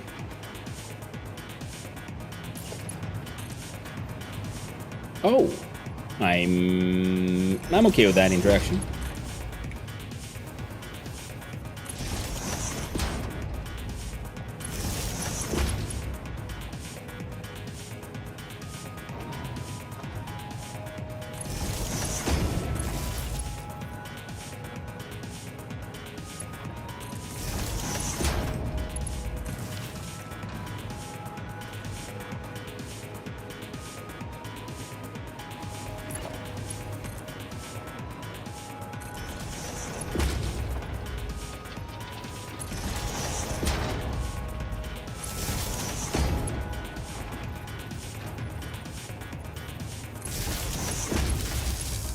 One of the things I should, speaking of energy and streams,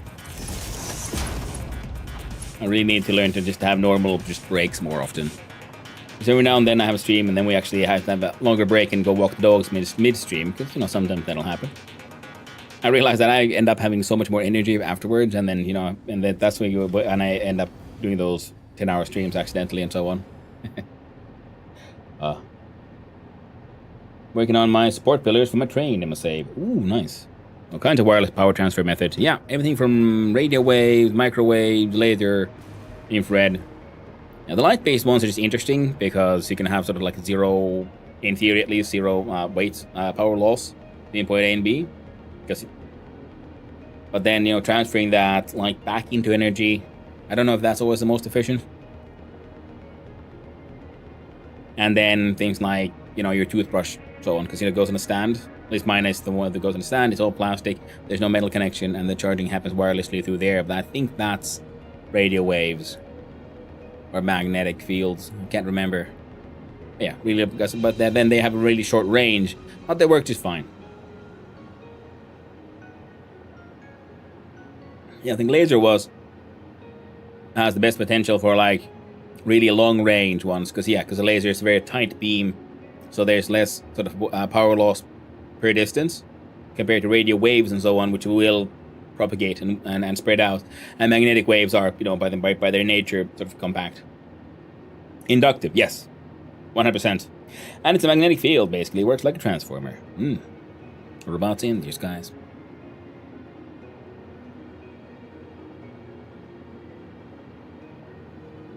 Transformer. With lasers in your eyes. Okay, maybe we could add a light. We can, but not right now. Not right now, nope. So now we'd need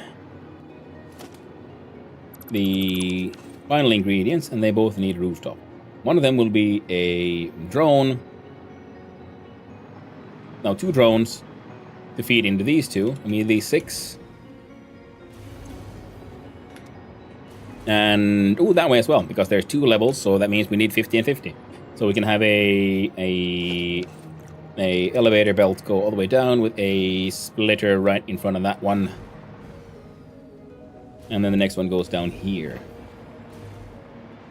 Excellent. Now, how have to get a little creative with that one, but nothing too bad.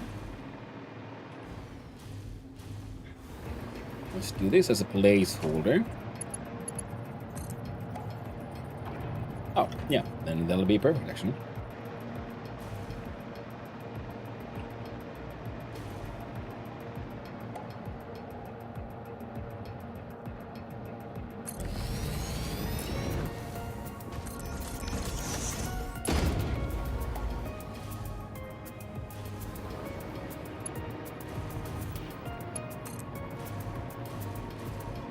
I think we're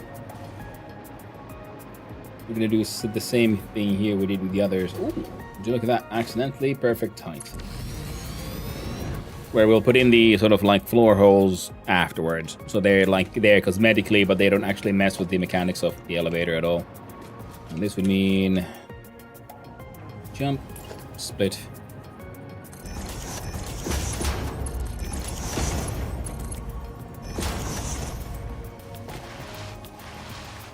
And they both came sort of directly out of these. Alright, so those connections are now done. Now we need the drone import for the circuit boards and the...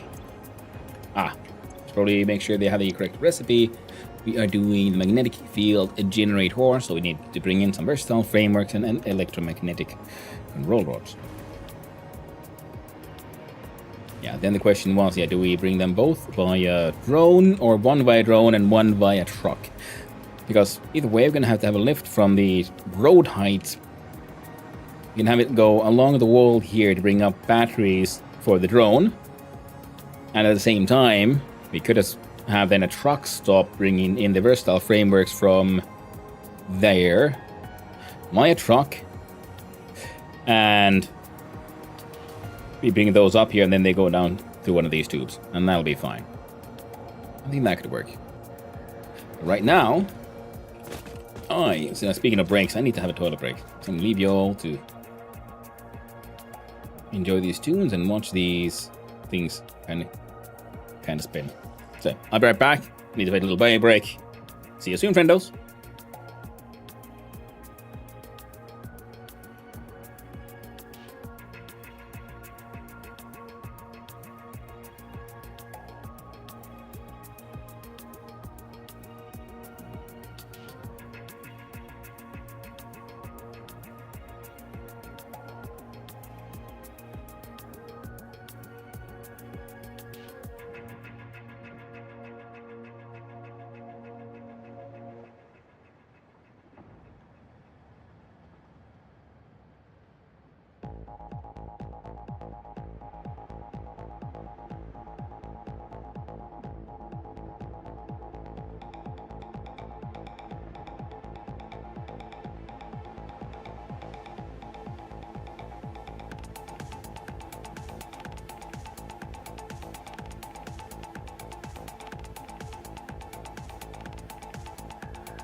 I have returned.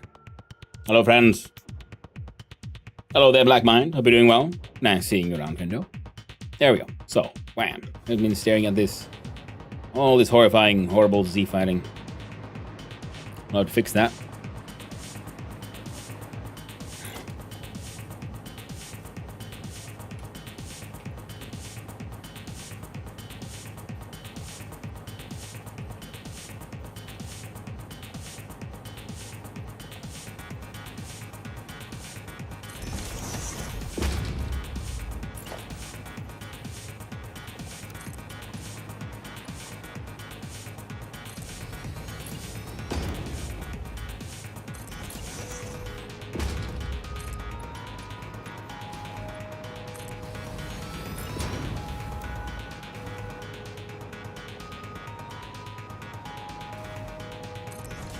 We'll fix it in the only way we know how, which is you hide it.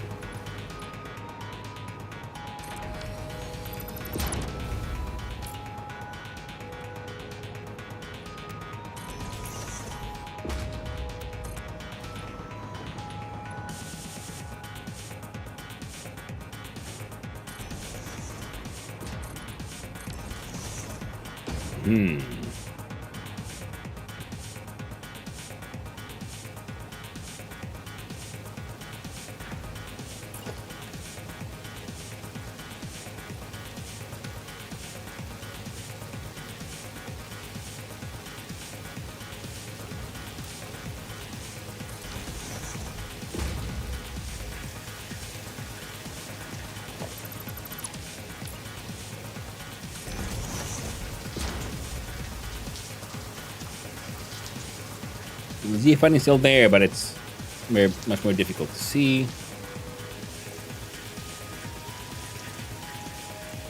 So either that,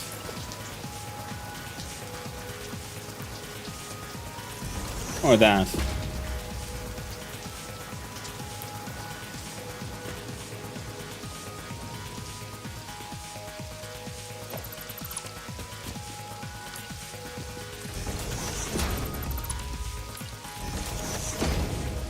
I think that one wins. Yeah. Nice. Alright. And then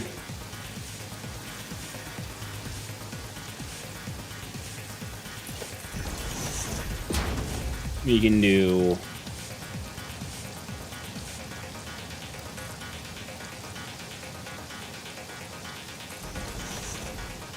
oh.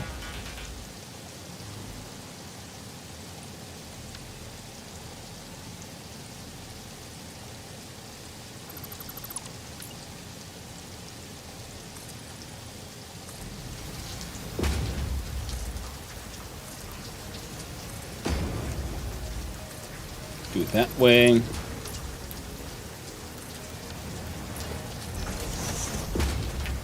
There we go. Then a transportation, drone porti.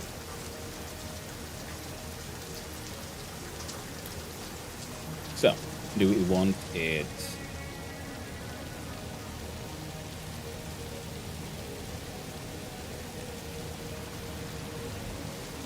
This will put it here.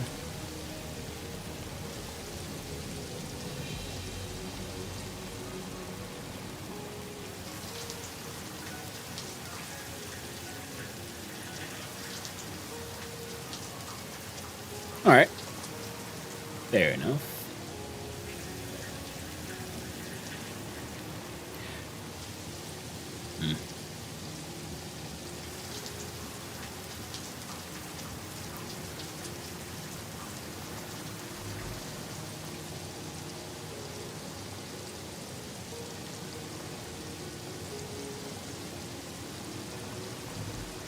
Okay, so I can't come too far.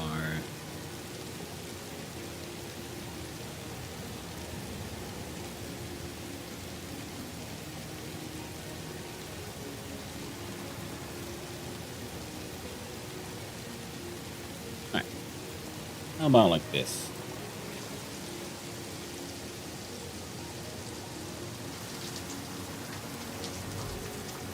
I think we can make that work.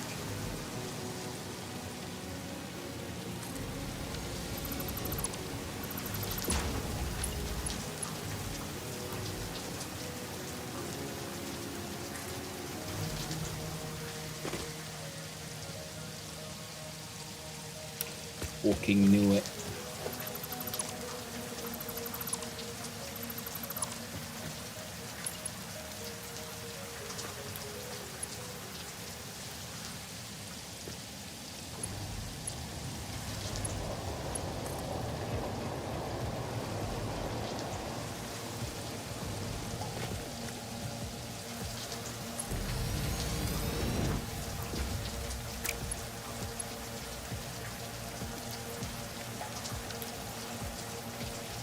Hmm?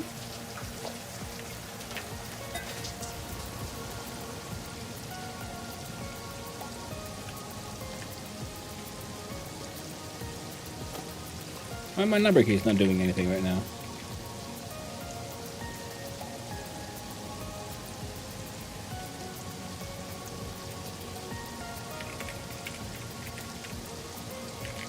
Okay.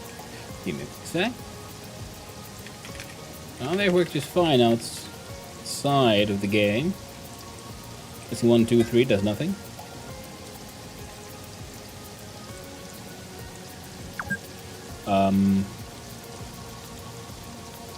Okay then.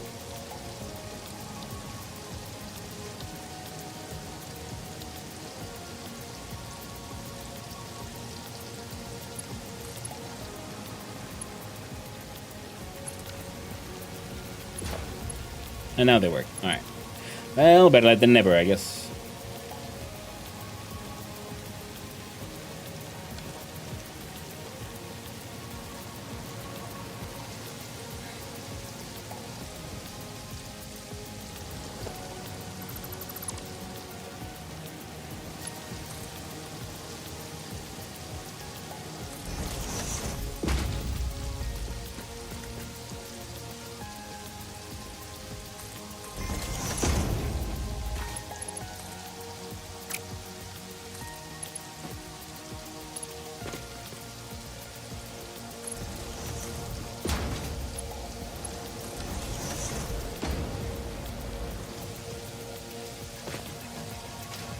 Hmm.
There we go.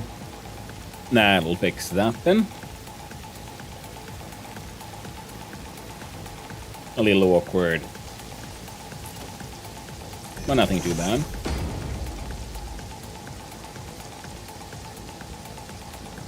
I'll have to redo this fellow as well.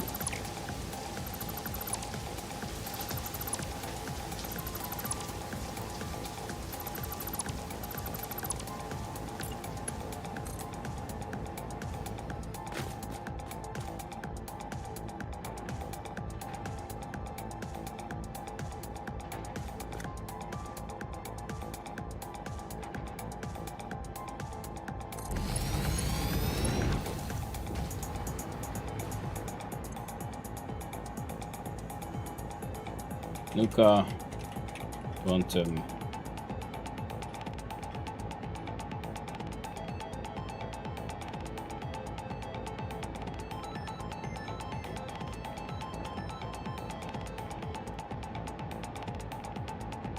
And you are a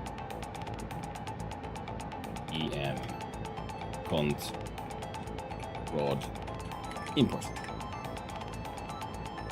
AI project part, AIPP.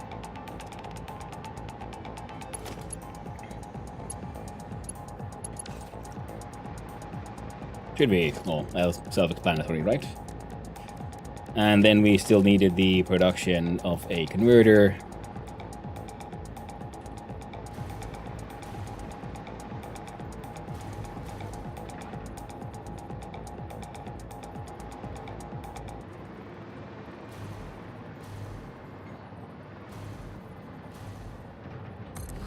Something like that should be a-okay. And then we'll see what we can do with good old catwalks. Now, because if we can connect that one there, yeah, we'll have slightly less space. Actually, no, that's not really a problem at all now, is it?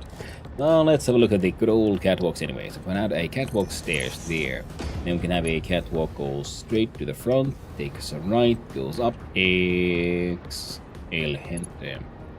Unless we do it slightly earlier already. You see, if we do a T-junction,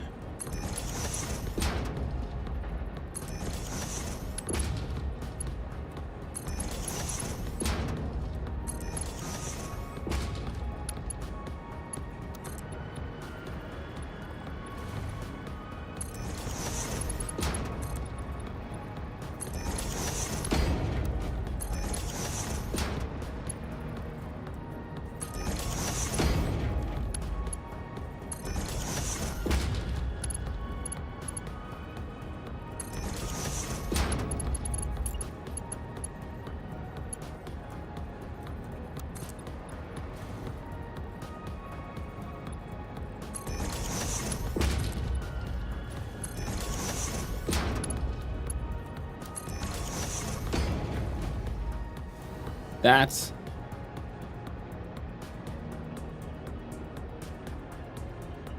shouldn't be possible, but okay.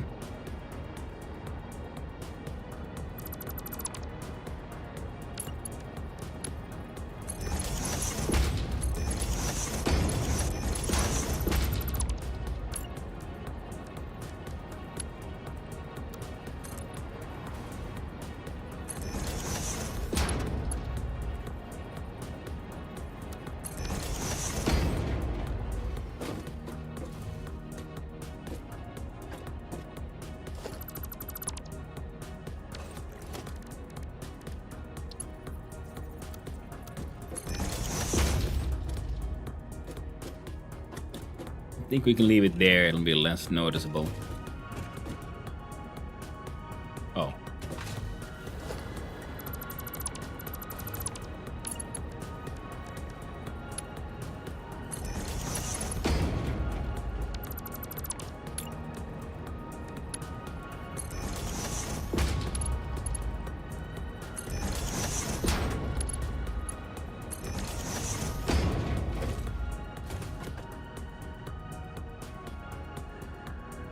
Nah, that's good.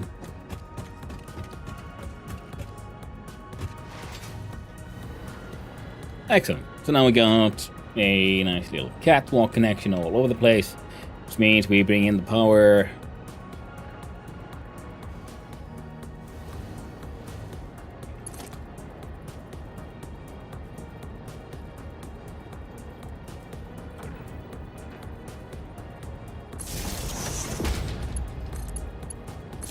That'll be one way.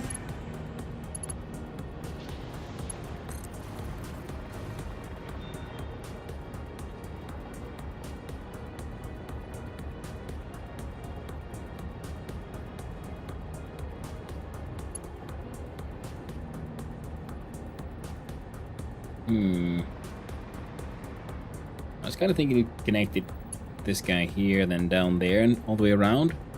And maybe it's better if we bring it from here to there, and there to here. Yeah.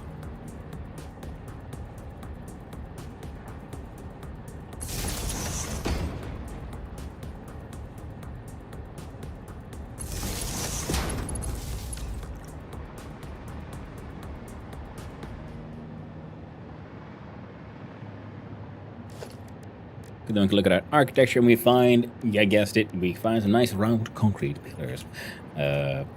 Beams, sorry.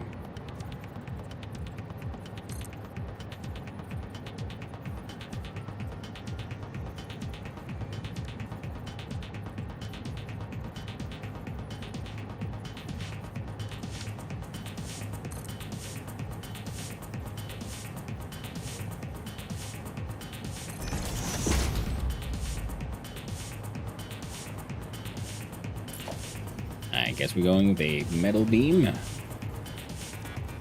Let's try a cross beam as well.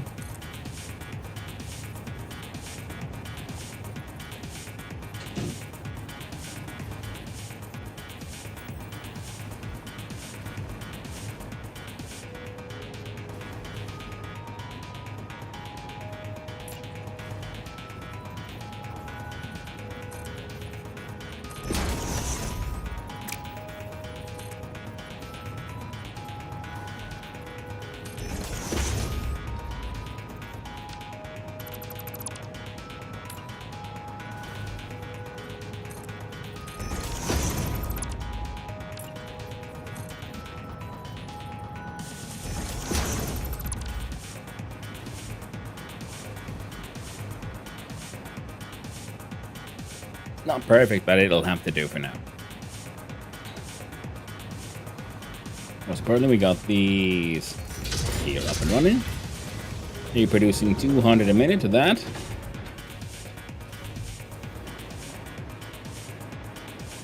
You all need, yep, and exactly 200 is what these buggers need. So then we look at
there we go.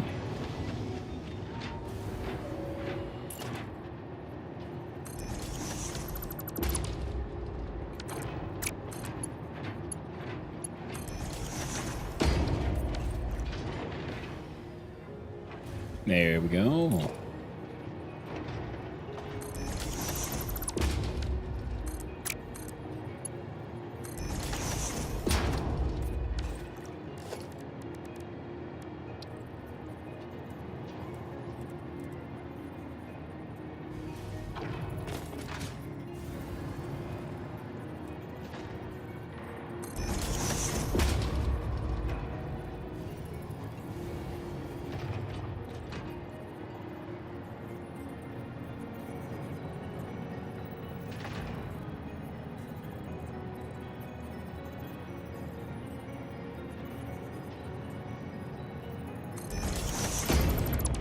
See if this will work.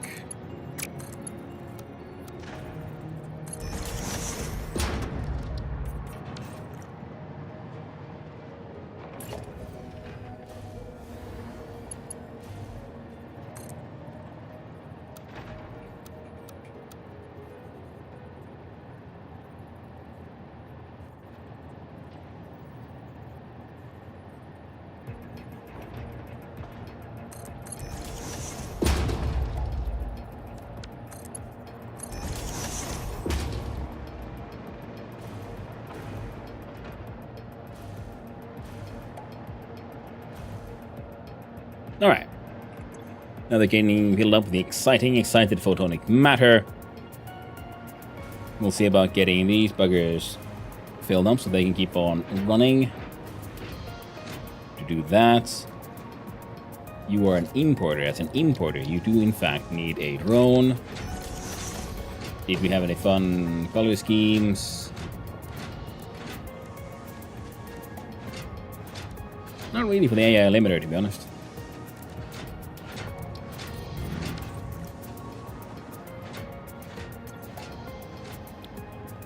This port connects with control road exports.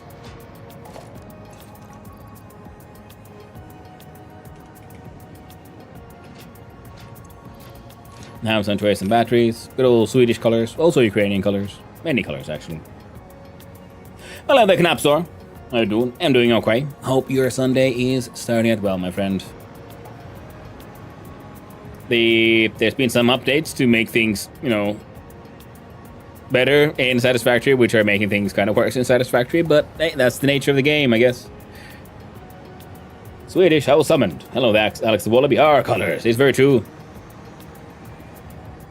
The blue and yellow.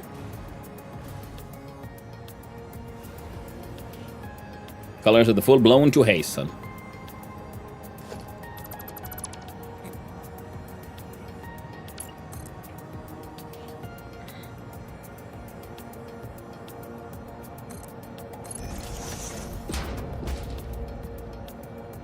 Funny little sort of local flag as well here.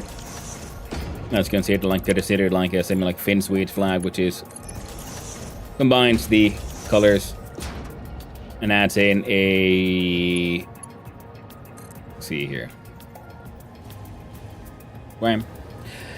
The white of the Finnish flag.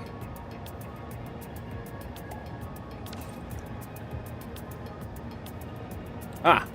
You see, we're gonna do a sneaky little thing some might call cheating.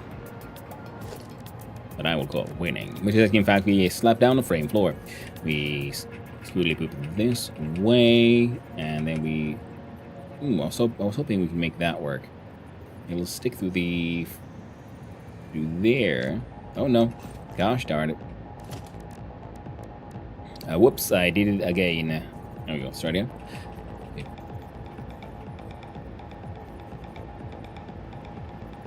A half step would be enough. It clips into the walls acceptably. You see, what this allows us to do is put in floor holes.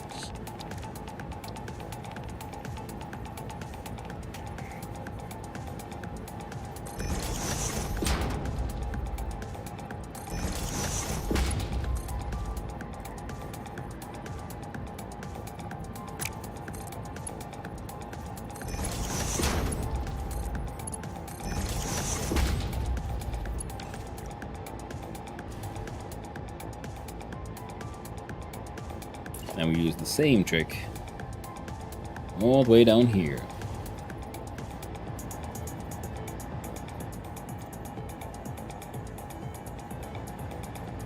You see, we want, from inside here, we want batteries to be shipped up.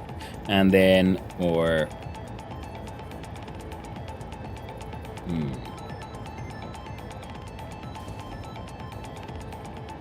trickier than I expected, actually, because, yeah... No. We can make it work. We can make it work.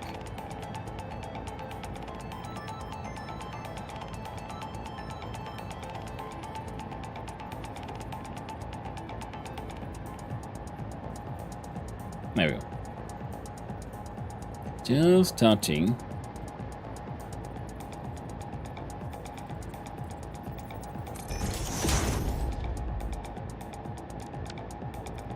How you been? Hey, well, I'm been doing good. Had a most pleasant sort of longer weekend. Started on Thursday. Went to visit a castle and everything with the missus.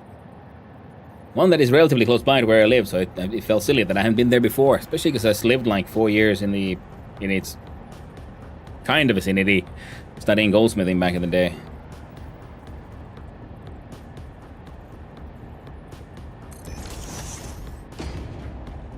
that. It's quite acceptable to me. Now, its two inputs will both be coming from here, so we'll be doing a... Let's see here. Can we lift hole? One here.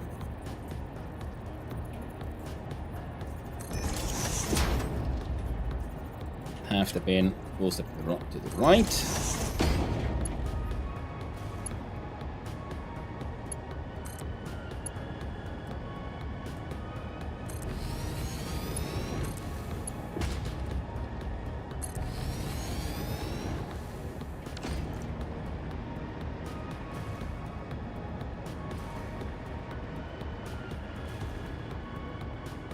Oh, they need to be actually one step closer in. That one is just fucked.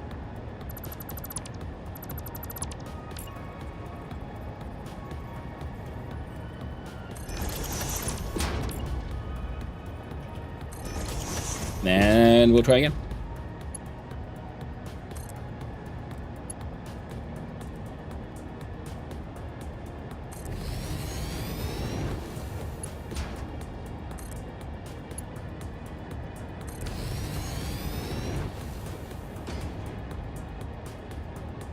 The bottoms look mostly okay.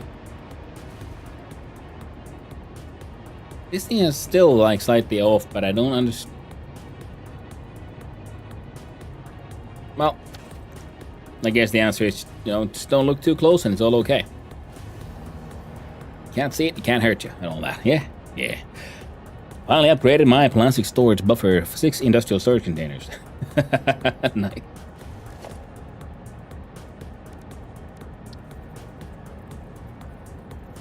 Yeah, getting my production to be... I think we can sneak it in through there.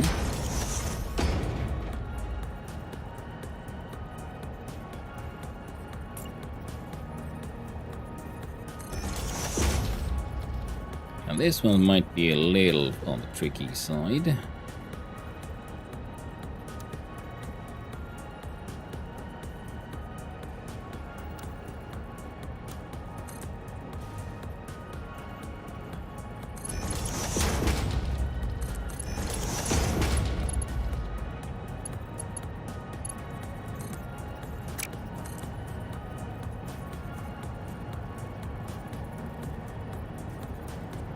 In order to make that okay.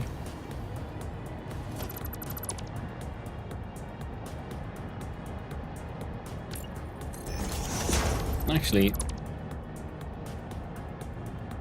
I think I got a better solution in this one. So you need to be here and then also one step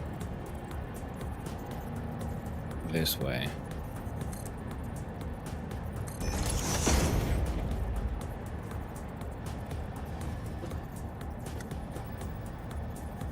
Oh, up by half step. There we go.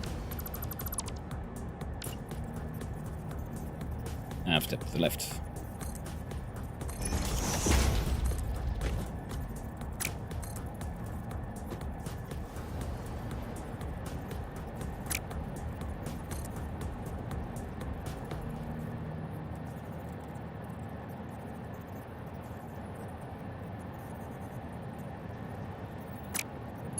Well, fair enough.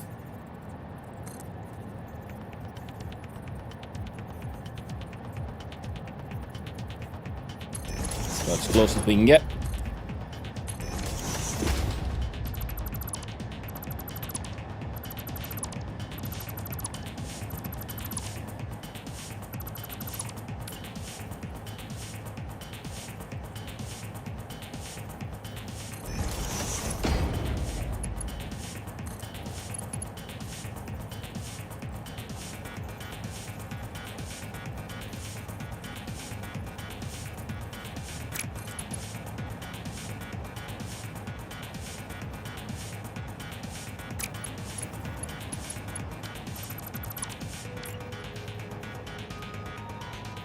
And a half step. And there we go.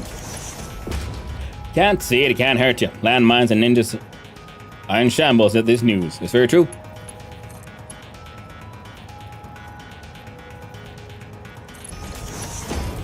That's what they get for not paying attention. But then again, you know, by the time the landmine can hurt you, you can't see the explosion. So, you know, it's... the effectiveness of that device, of that advice, remains.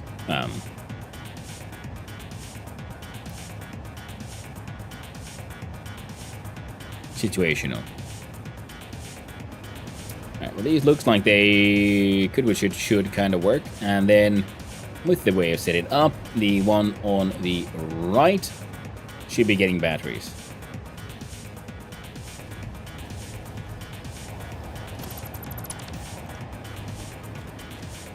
Which means you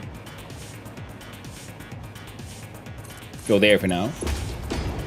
And the batteries...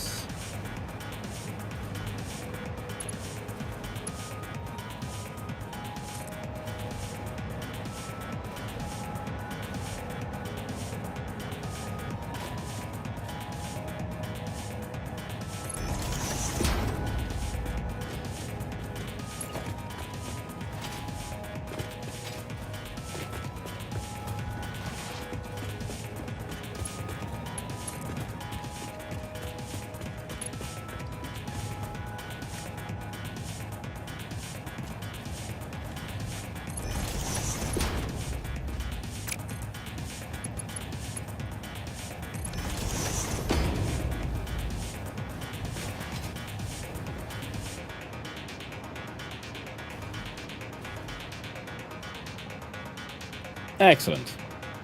So now it's getting batteries, and the imports are important.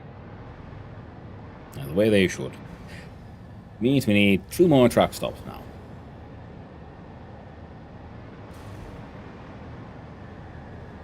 As such, we need to make a blueprint.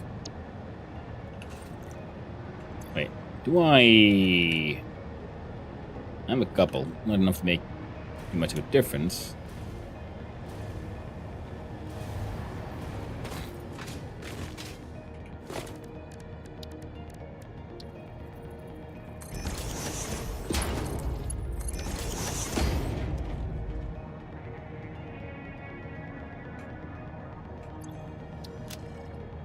Then go here and we check.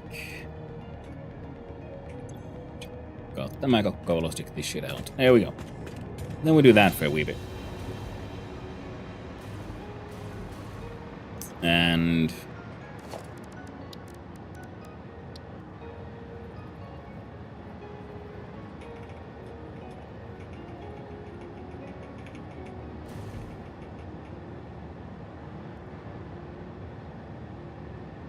let's do that.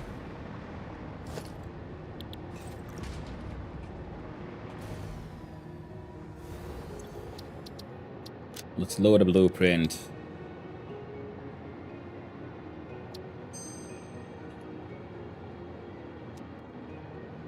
Or not.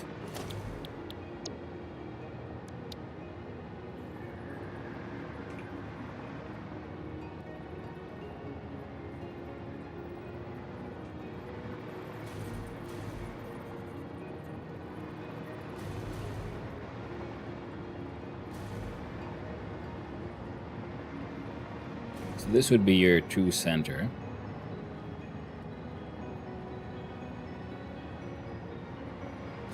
Okay, it's a 5 by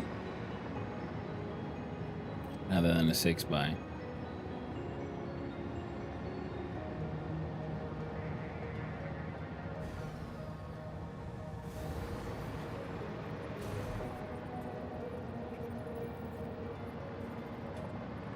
Means that would be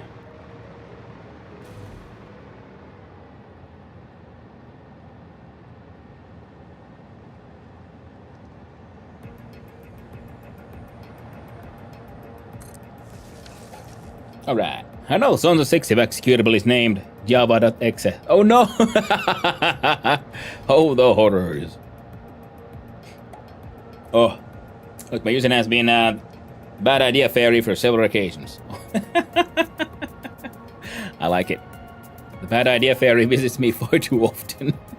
But I've learned we have a mutual understanding nowadays, I'd like to think.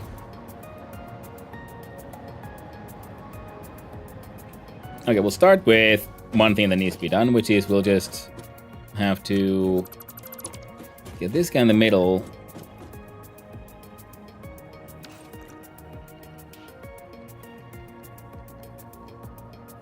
Wait, where do we? Let's have a look-see here.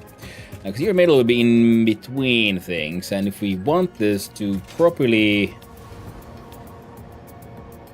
But I don't want to fuck with shit too much. Maybe I should have actually put it in like straight smack down in the middle, and then we could build the external parts using half foundations. Because that way, because we don't need that extra walkway too much. God damn it, chat, you got me convinced. It's the way to do it. So let's see here. We do the T-crossing block. Let's see. It's 4, it's 4, and that's there.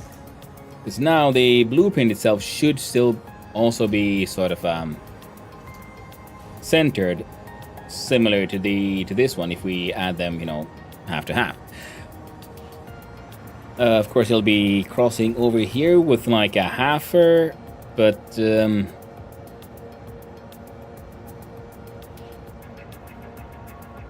we'll figure it out. We'll figure it out. So if we have this one, but then we want to make use of the outsides, then actually, yeah, I might be onto something. I might be off by far more than I could possibly imagine. Well, let's see. See if we add that there. And... oh. Then we undo that again.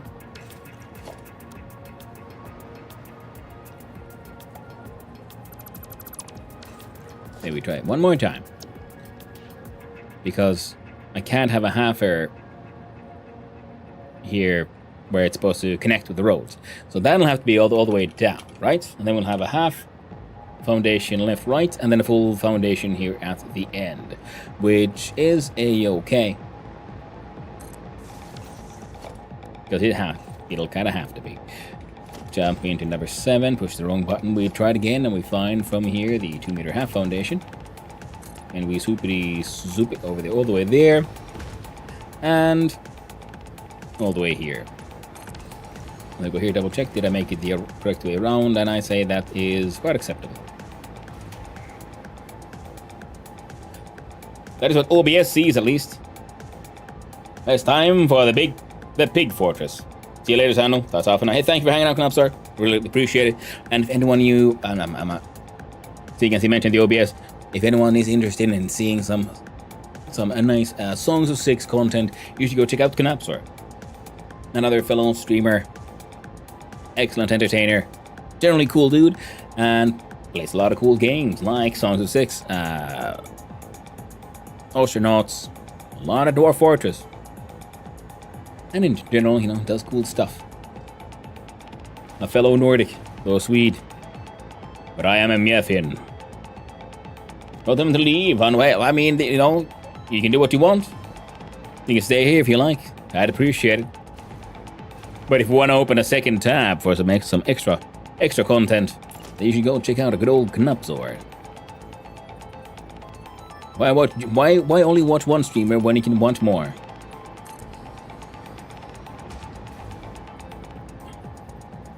The more you lurk, the more the streamers win. That's how it works. I guess if you use this as the blueprint, because we use the same base and it all fit in there. The connections were mildly annoying to fix, but we got them in the end. And we got you sort of centered in the middle, which means we can do it again. Now you two gotta go.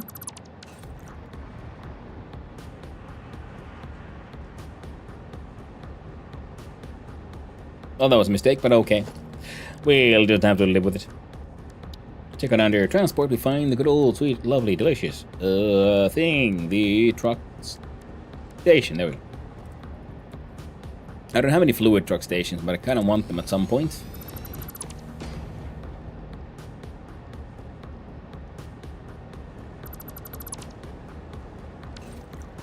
If only for experimentation, you know. So this is a okay. We'll get rid of you. And you. We'll have to add the magic of beam.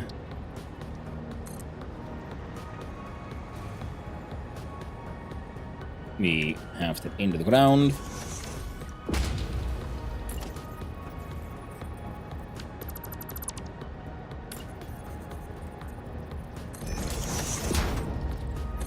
And we zoopity swoopity over there.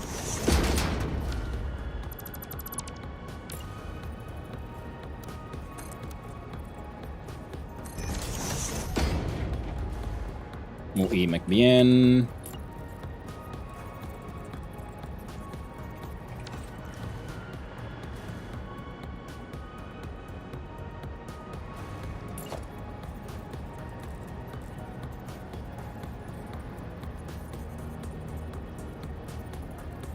Half step in.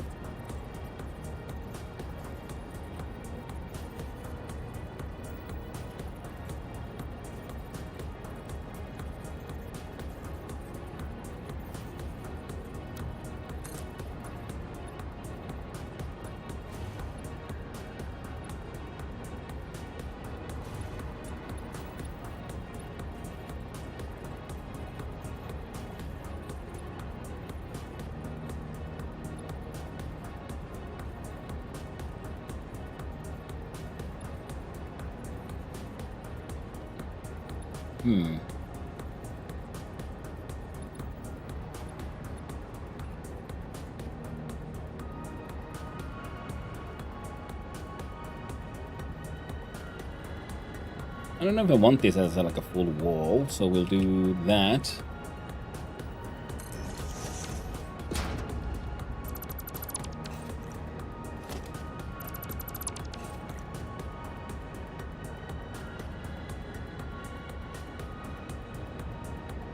Because here as well, they're all like chopped into bits. Maximum length of 1, 2, 3, 4.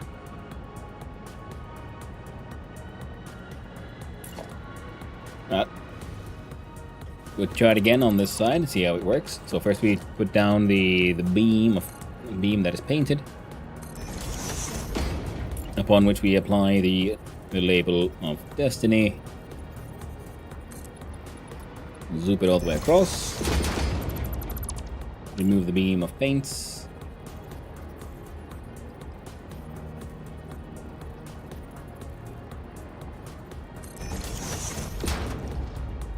Reapply half-seas, man. Take a half step away.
Wait, did I just accidentally just...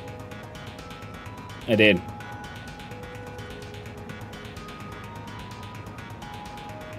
Fair enough. Here I was thinking I'm making like some interesting patterns. I just remade what I did on the other side, where it's just a full set of these, just one removed in the middle. Well, that's okay. So now we got the sort of pattern, sort of. Well, you're both sort of facing towards the lamp. That's fine. Then we go here, left towards the thing, and right towards the thing. And here we have lights on, like the back corners.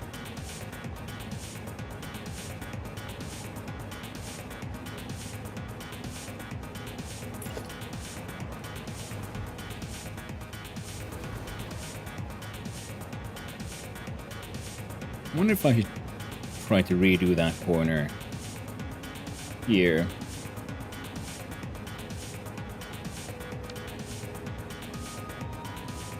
We'll have to get rid of those two.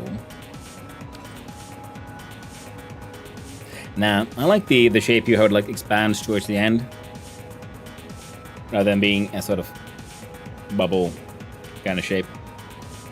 So I'm okay with that. And that way we can have one of these there.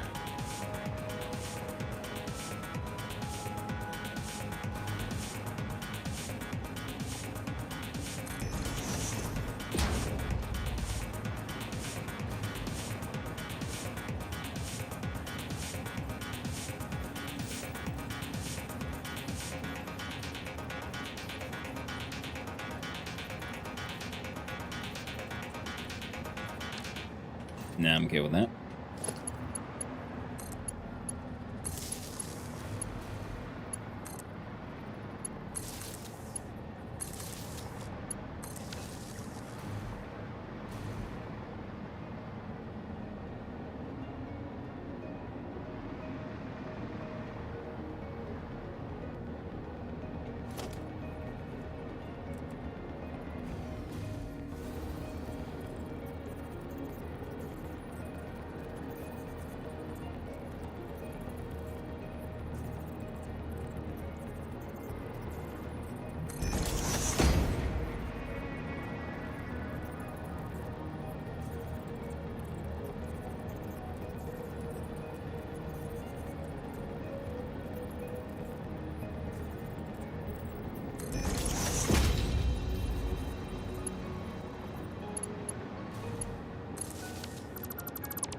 There we go.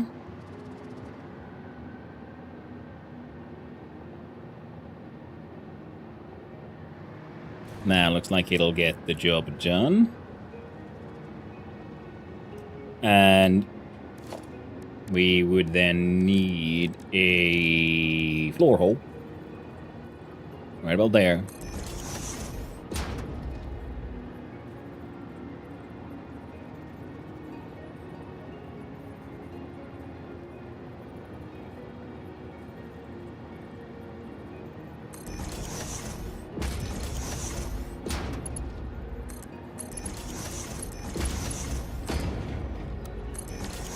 There you go. Mark all your imports and your exports. And as I'm doing this, I'm also realizing we should probably have shove this entire thing further down.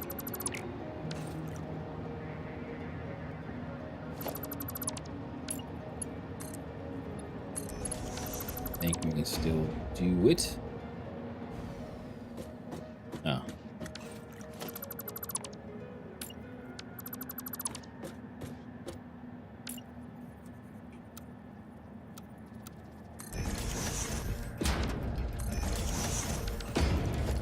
So we go here, we go to architecture. From here we find, yes, the big pillar support.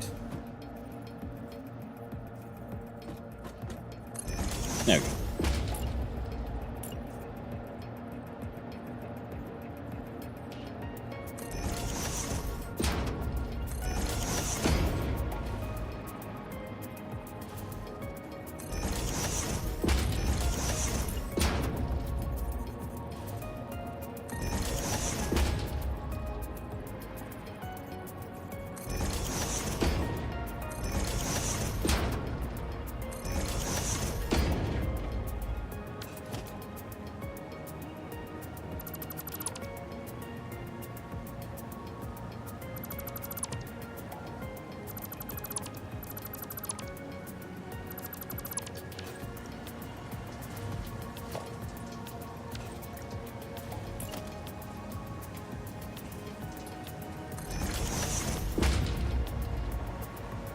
There we go. And this way we can have a bit more space inside here.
There we go.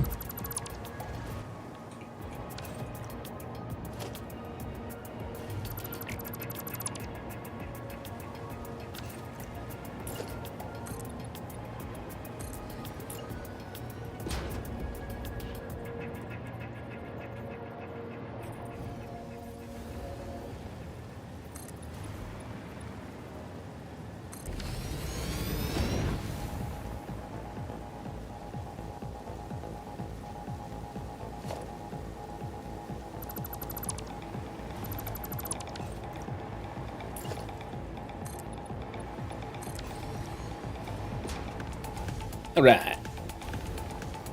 Yeah, I might have to do some shenanigans with the walls and all that, but yeah, we'll get there. Now one of your big imports will then be... Of course, yeah, if we want then the inputs here to meet...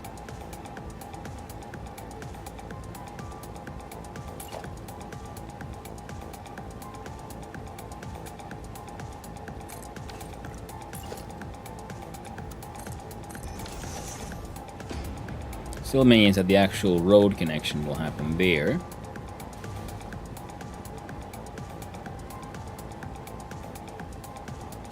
With the wall sort of here.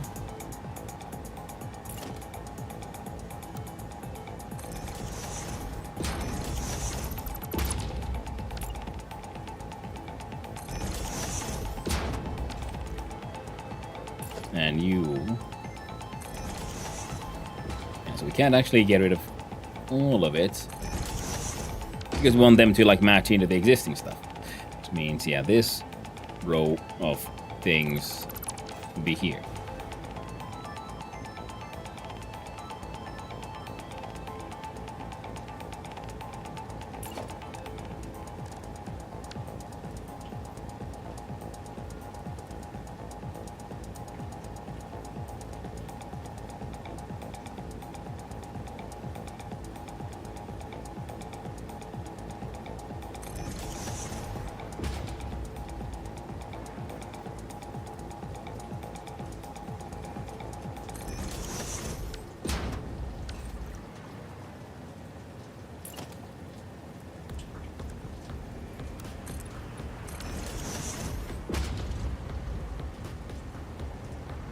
Alright.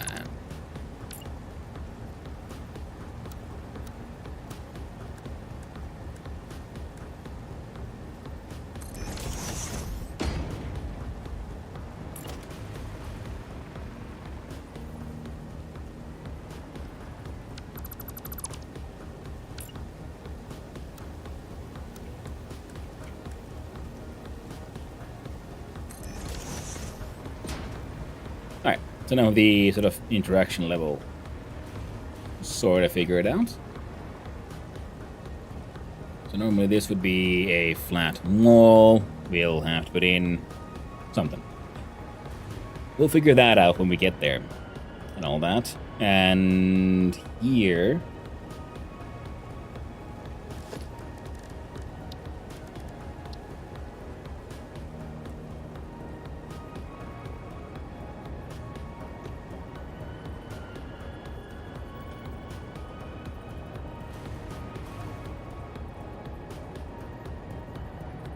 So, automated exporting buffer with an equal and opposite import buffer.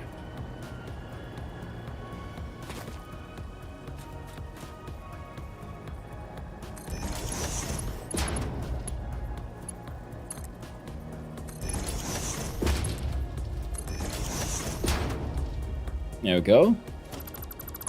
You don't actually connect it to anything.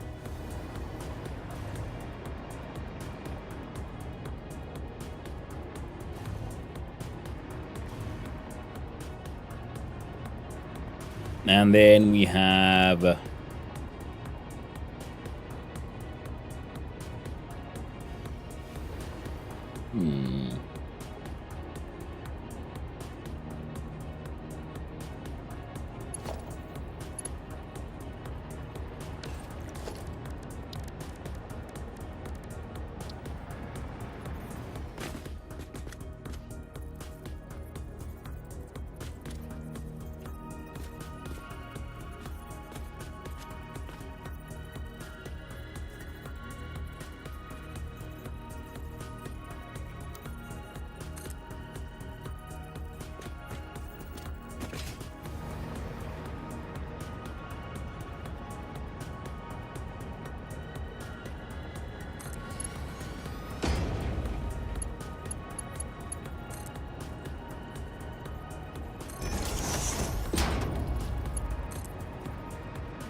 yeah, I like how all that is working out.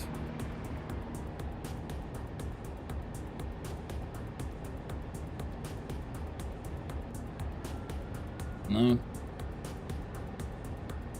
entirely certain just yet.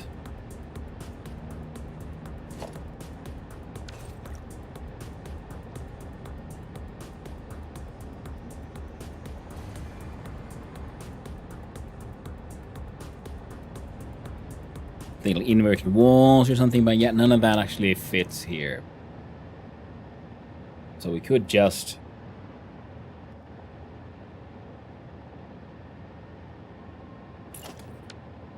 like this is like the only option we have now.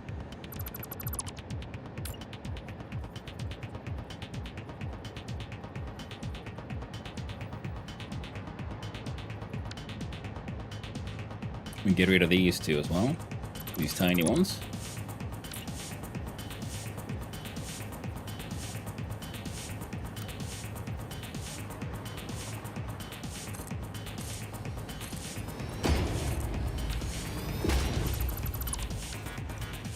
These are, yeah, the 2-meter ones, so that's a little unfortunate, but we'll just have to deal.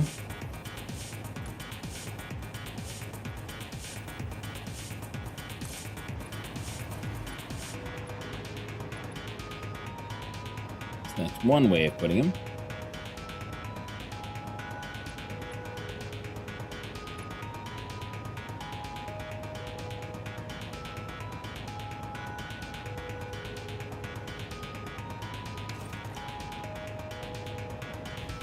Oh, wait, it's telling me I should just...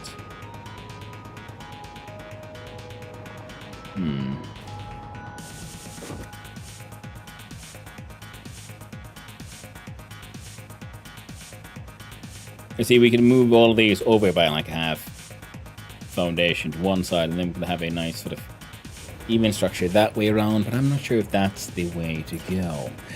I have to argue that most likely it isn't, so we're just going to do a nice 1-meter ramp for now.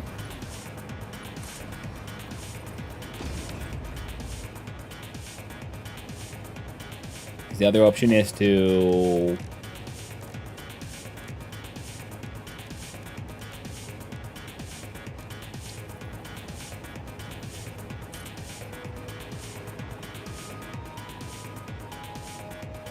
put in like a painted beam, which, now that I think about it, is actually not a bad idea at all. In fact, an idea I should have had a long time ago.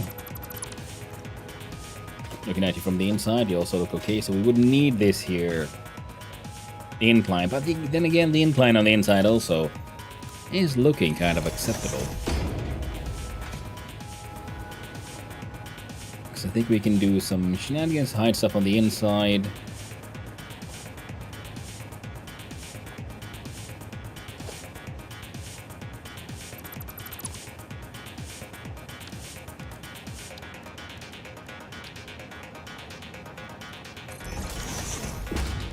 I think we're gonna do that as a concrete wall. We zoop it. It'll zoop it like you owe the money and all that. And then we... Oh. Yeah. Fall down a little bit. As one does. See about...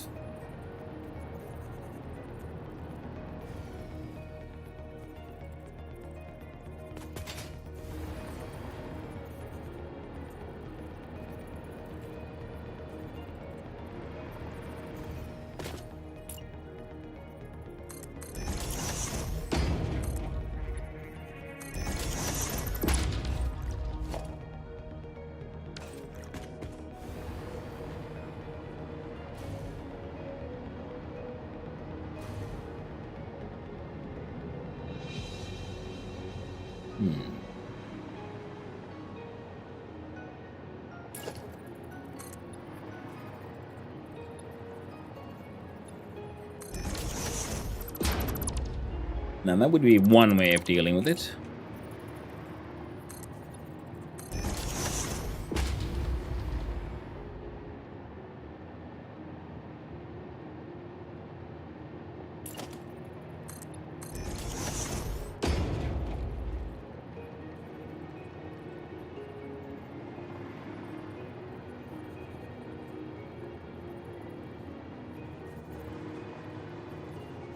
Frankly, it's not a bad way to deal with it.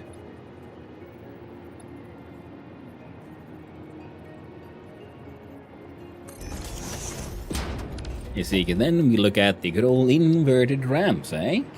You see, we can do an inverted ramp by 2 meter. The wrong one, there we go. Default one there.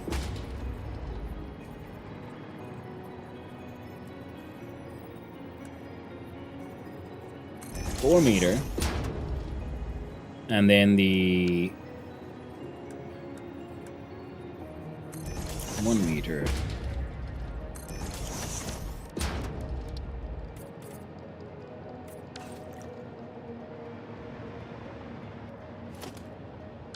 Now the walls coming in would meet. And it's not the worst setup. Could be better, yes, but you know, could also be a lot worse. You're off by 1 meter. How would you look with some good old-fashioned frame walls, eh?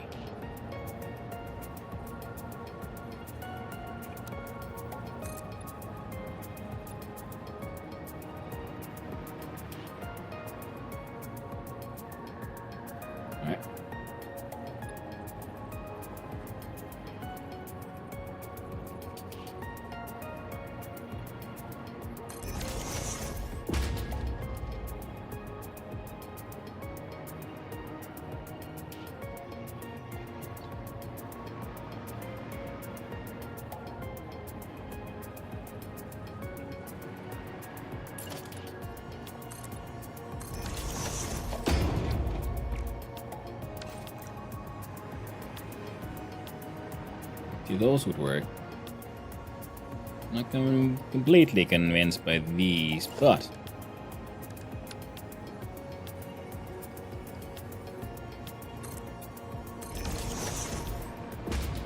And these here.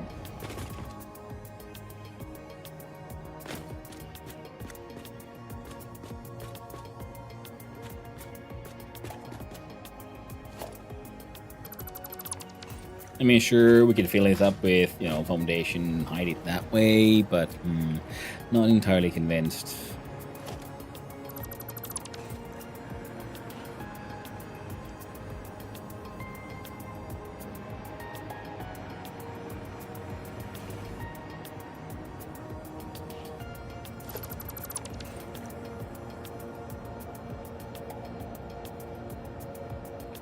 Alright, so another look-see at the beam.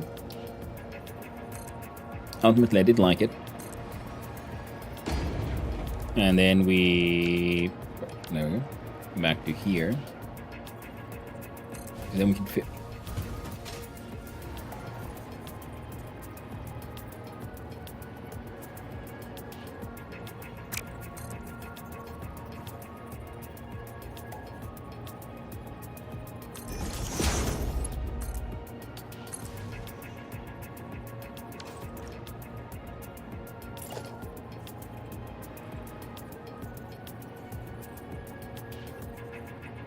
half down by a half. Let's do a little loopy over there.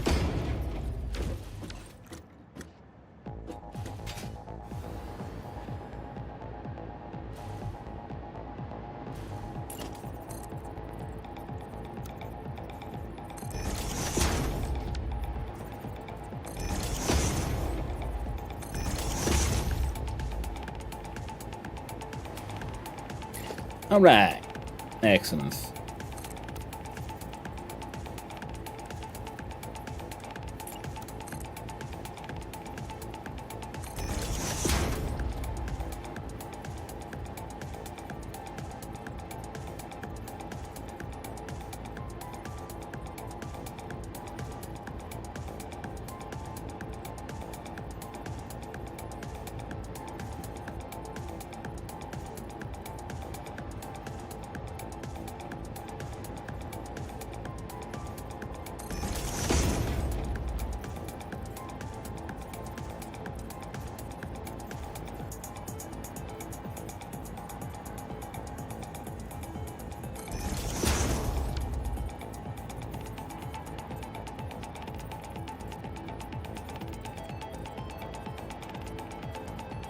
Ah.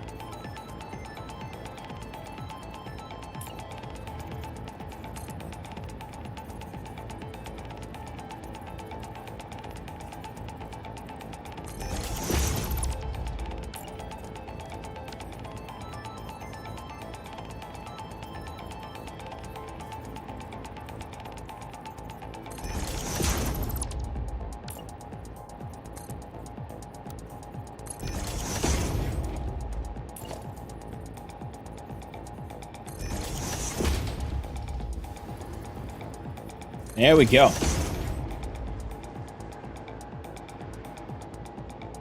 It ain't perfect, but it looks better than the alternatives. So I'd say that is a pretty mostly winning solution. Let's try it again. Now, how do we do it? We zoop some walls.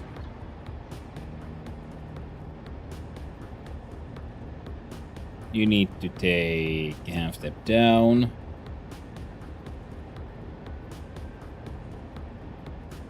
The frick.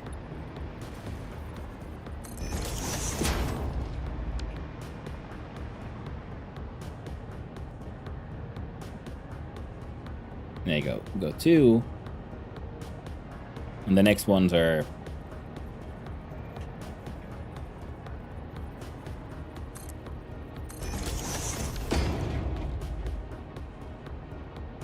two steps down, yeah? Yeah. And we have 2 steps down almost all the way to the end.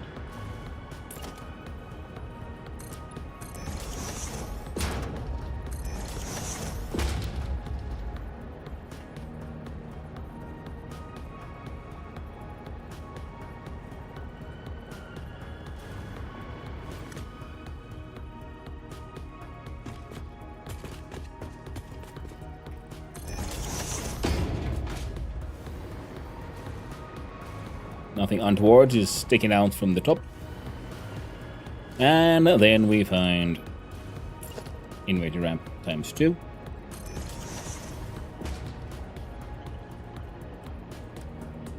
Four. 1. Perfect. El beam.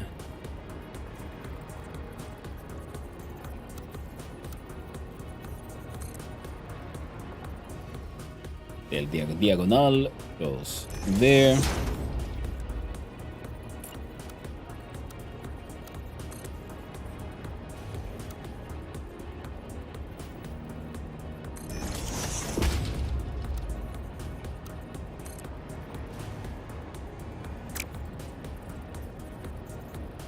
Half step down.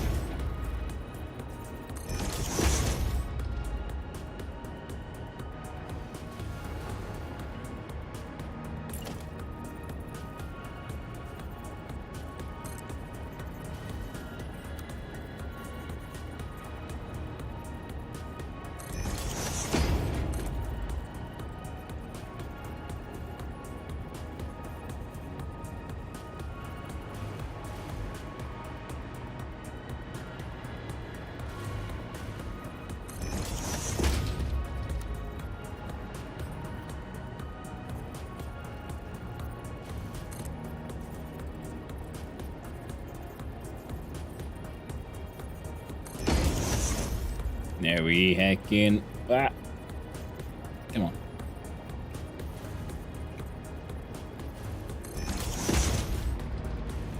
Go.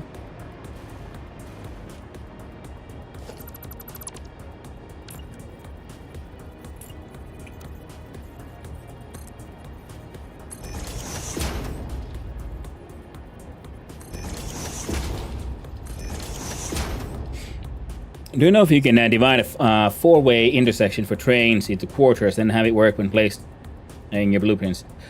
Yes, yes you can. Using the magic of auto-connect. I mean, remember, like my blueprint is only for that pillar, right? And as long as there's open, like, bits for where they can meet, and they can auto-connect there. I mean, yes, you might have to do some manual tweaking, so it's a bit of a, finding the best path for it.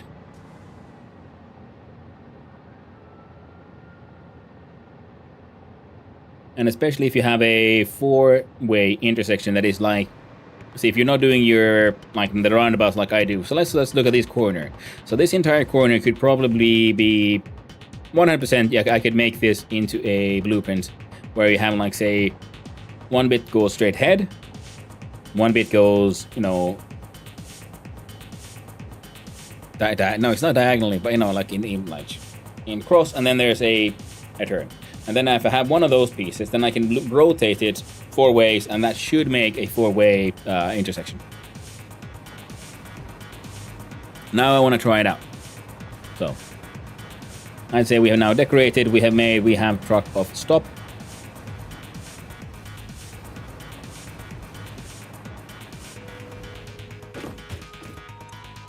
So we shall select icon.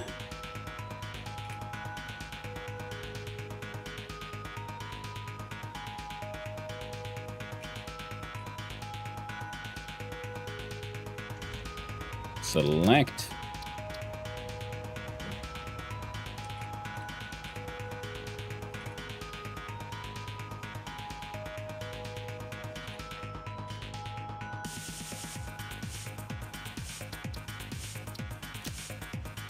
Oh, directory, vehicle infrastructure.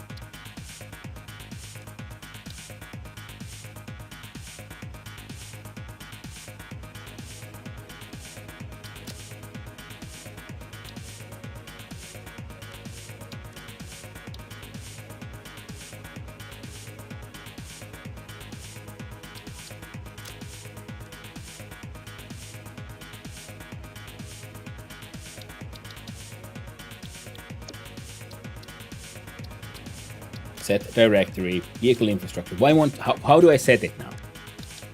I'm clicking.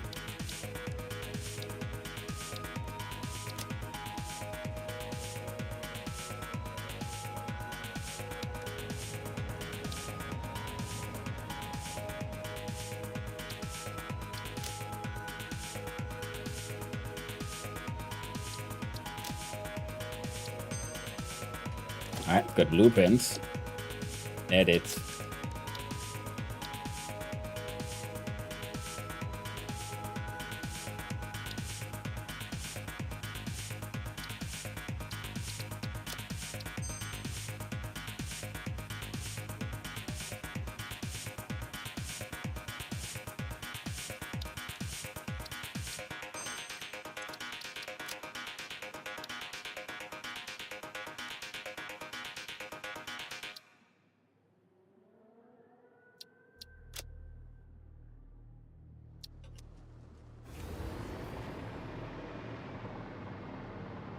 Try that then? Yeah. Excellent.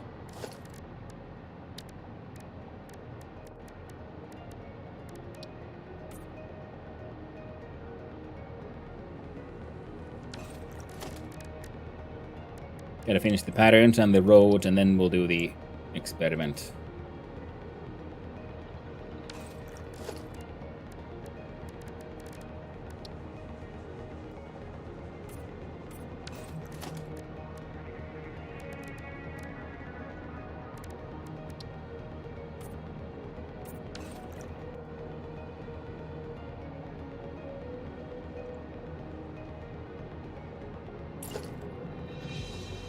Now, vehicle paths will be coming in from here.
What in the shit is this thing allowing me to do?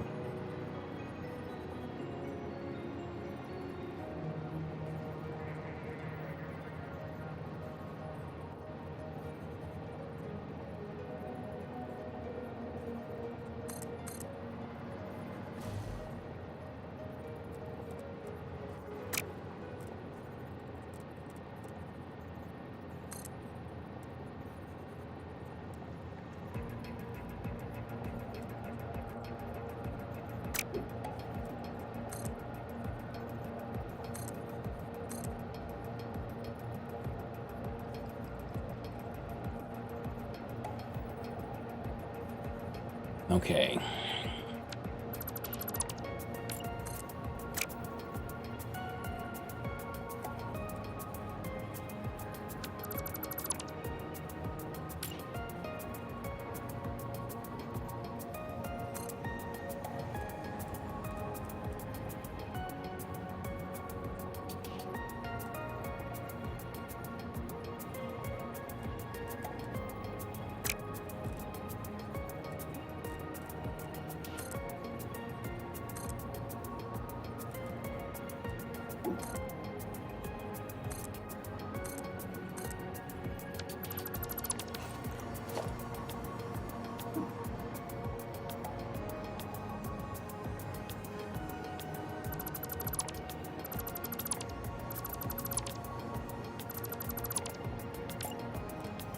Feel like this thing is gonna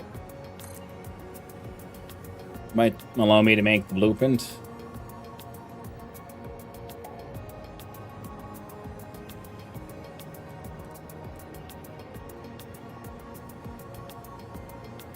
but not for long.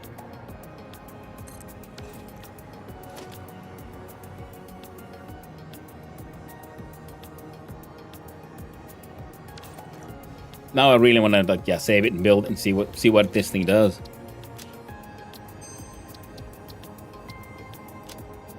And we saved it and we cleared it, and then we have a look-see at. They're programming a truck to drive off the edge. I approve of this abuse of technology. Exactly, Morgan. That's what we do here.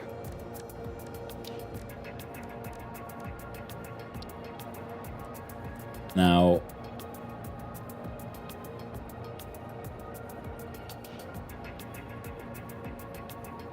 the thing is, we can get away with a smaller one, but I'm still going to use foundations here because it helps me sort of visualize. So it's a 3x3, if I remember correctly, for the like technically tightest possible curve and train. So in that way, we should probably do this way.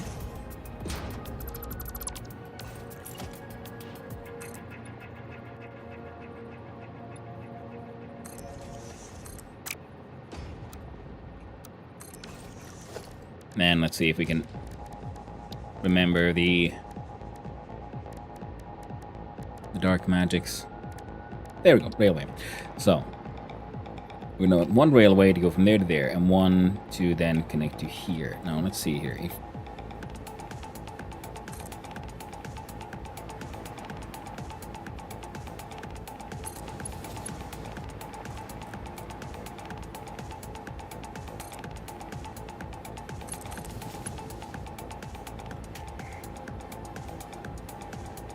yeah. 1, 2, 3, 1, 2, yeah, 1, 2, 3. So it's technically from the center of a foundation. I think that is like the tightest curve, technically. And then you would go.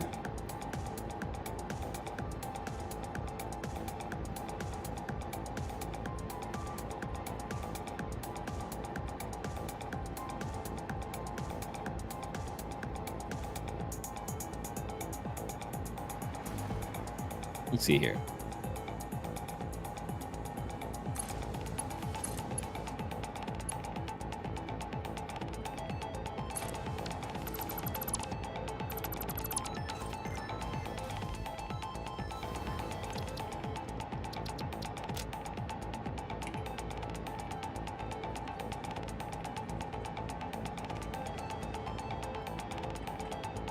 It's a rail, not a track.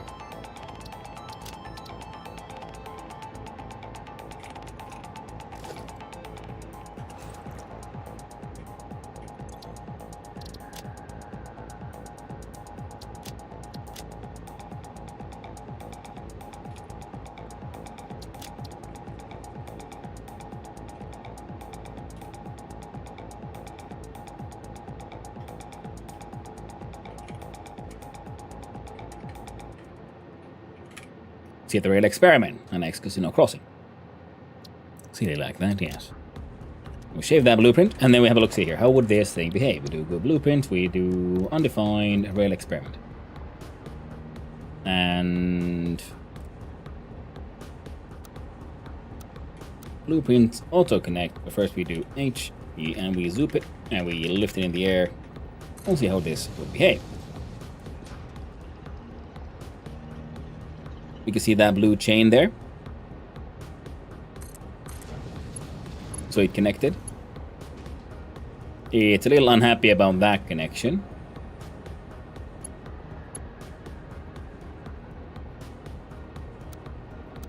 So the default auto connect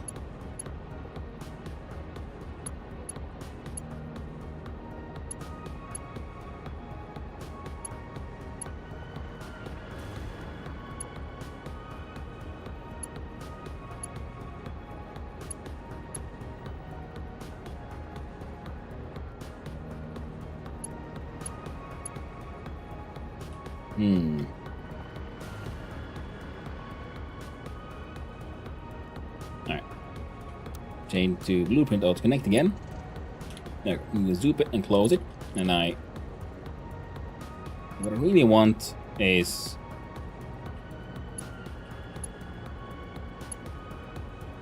connection it doesn't seem to want to give me. Oh, there we go. Then I click once. So now the auto connection should be done.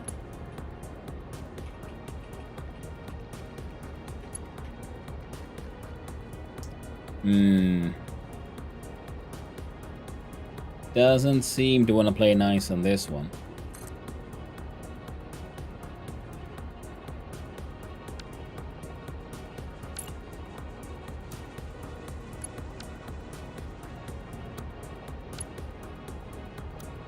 So then we'll have to do this one in with just blueprint mode, and then the last one. The magic of the auto connect. Then again, they're touching, so I don't think it matters. But yeah, so that is one kind of four-way crossing done with 4 pieces. Personally, I think I would, because I like my roundabouts, what I should do, I guess, is say this kind of version. Oh, the roundabout goes in the middle, and then with pre-made corners around it, for example. So yes, it is completely doable, especially with the blueprint attachments. So, because technically, I'm pretty sure. Yeah, we can check it still. See, let's put in some signals.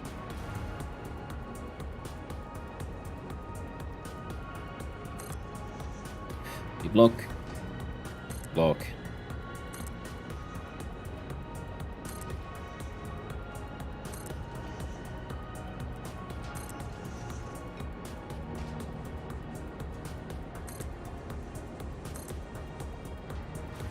And there.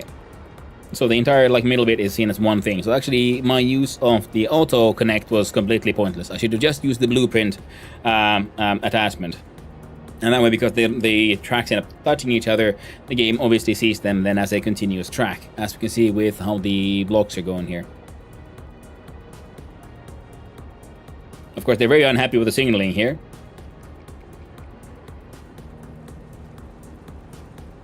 See, the exits might be those.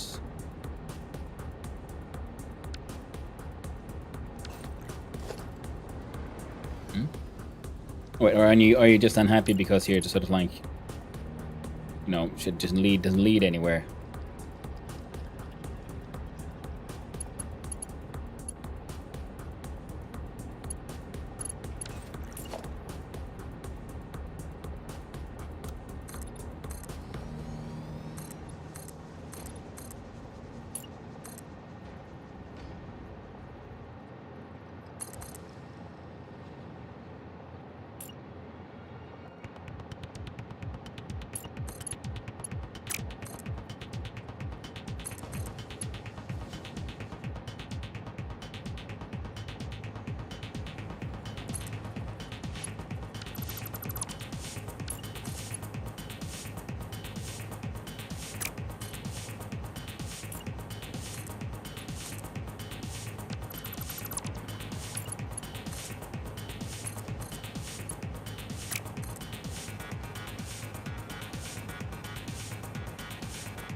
There.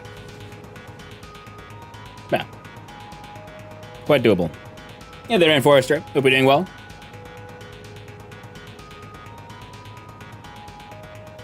And here as well, though, yeah, you can use your block. Actually, for a crossing like this, you could... Okay, personally, I would make these corners larger so that we can then separate this and this line with signals. So you can then have a path signal.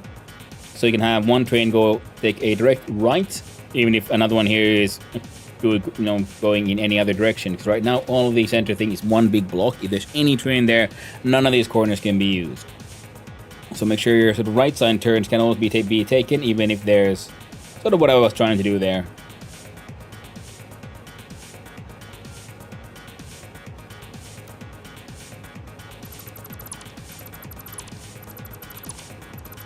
That's a bit my feeling.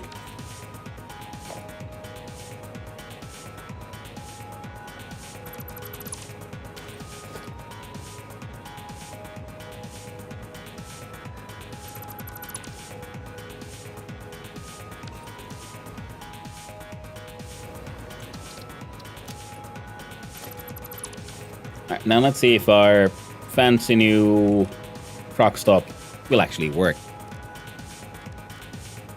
Go to blueprints, we go to vehicle manufacturer, truck stop 1.0. We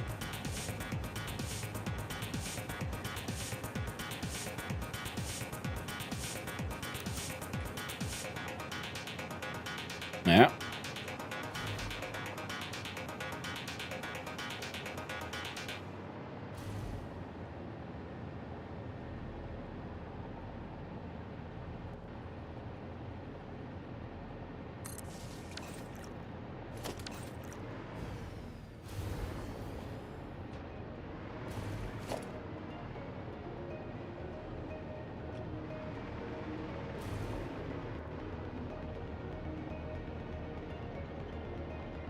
Right.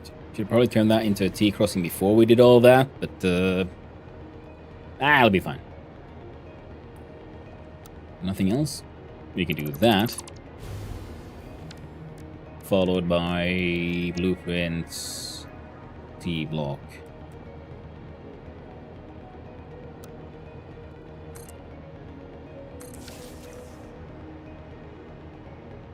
So these walls will end up in the same place, so it won't actually affect much.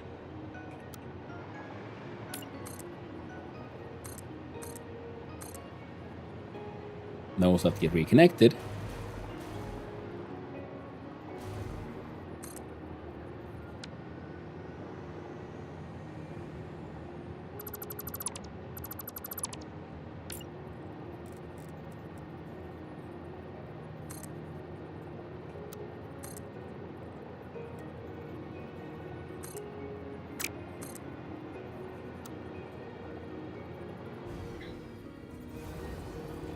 Okay, so yeah. That's what I thought. Yeah, so the blueprint designer allowed me to build quarters that are too tight. Fair enough.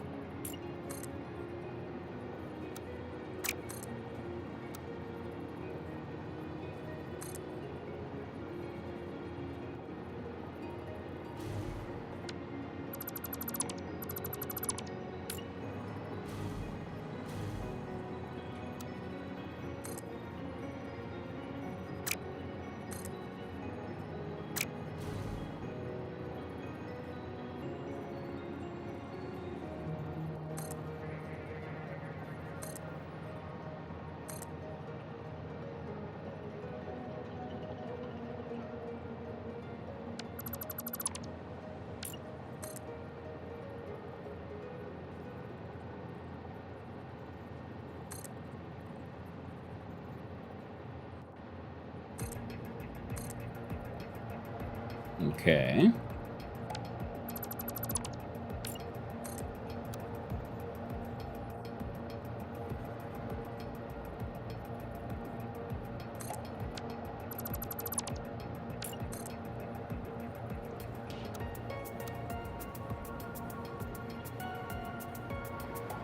So it still turns too sharply.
Okay, okay.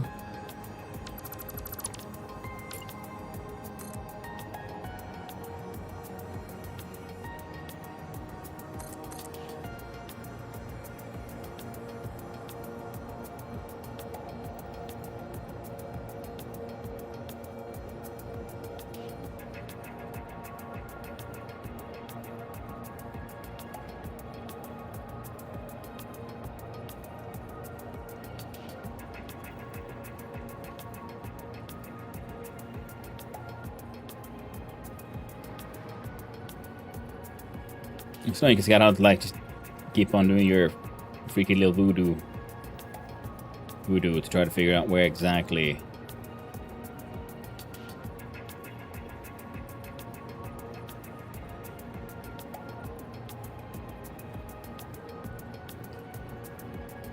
Will you allow me to turn it? Because he can't give me an example of, hey, here, this is how what would work. No, sort of close by. No. Oh, but okay, then that works though. But only in one direction, not in both. Only the one. Hey, that work. I'll go to civil engineering. It is mostly civil, and could generously be called engineering. And the music is, in fact, from Sanctum 2, The Invasion by Leonard Hummer. So, and I do believe it's an older game, so very much could be cross-influence there with Unreal Tournament.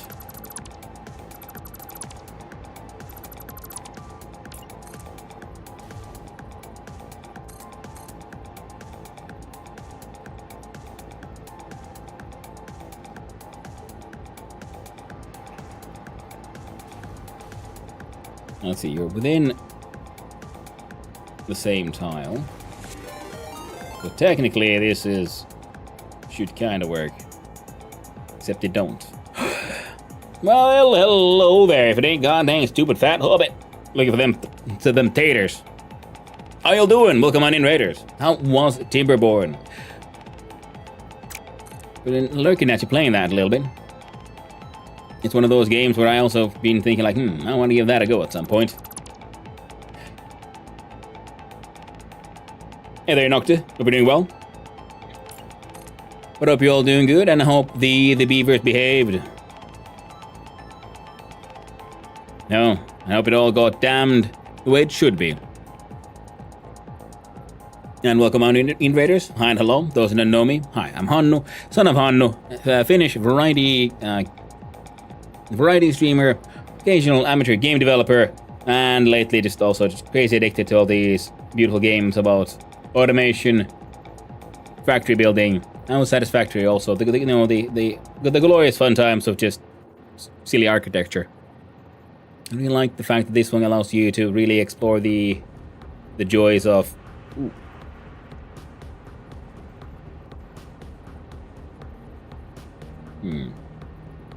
Kinda works, yet not. Yeah, the joys of automation, factory design, but also just building design. Made a little sculpture not too long ago. As my third playthrough of the game, the first one was, of course, back in good old early access days. Then I've been playing it. Then when 1.0 came out, I played through it once more. Had a fun time with that one. But with the 1.2 release, they updated how like trucks work. So now I've been like really exploring the joys of building roads and trying to use trucks to deliver things back and forth.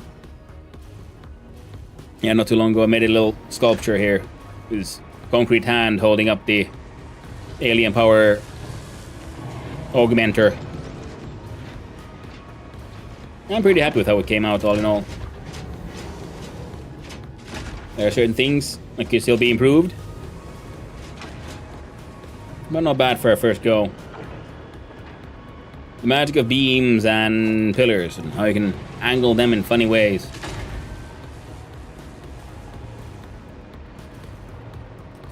The power claw. The hand of Nod. Very true. Considered having beavers do your work for you. That would be pretty nice, wouldn't it? But then again here, mostly my work is being done by drones and trucks and all these funny little machines. Aren't it there?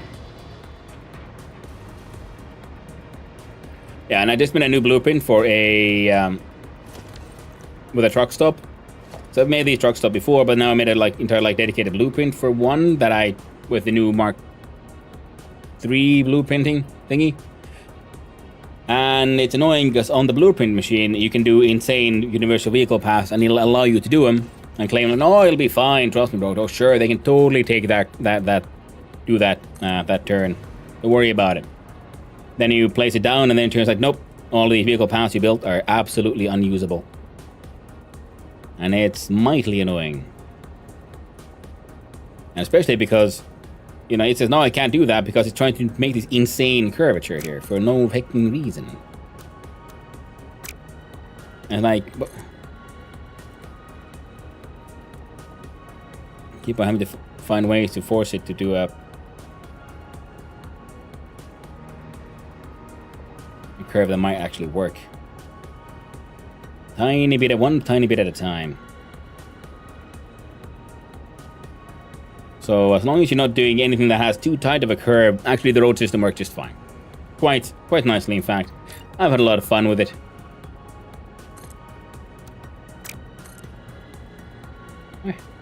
Oh, right. That's the way. And I do, of course, enjoy all the trains. Got drones flying around. Yeah, but the road network has been nice, also because they're all hollow inside.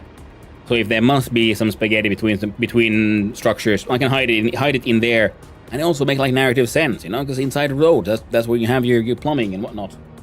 I'll just close that one off. Enough of that dang sunlight. And it's time for some tea.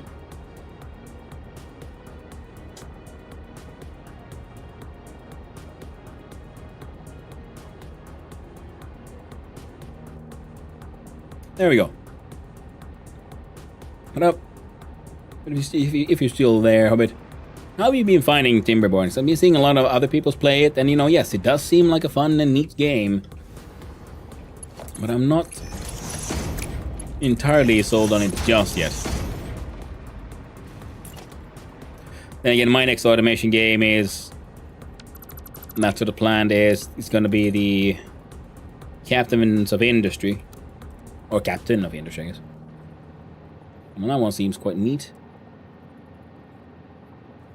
Would that be... I think that's too close, so I'm going to have to try that.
Ah.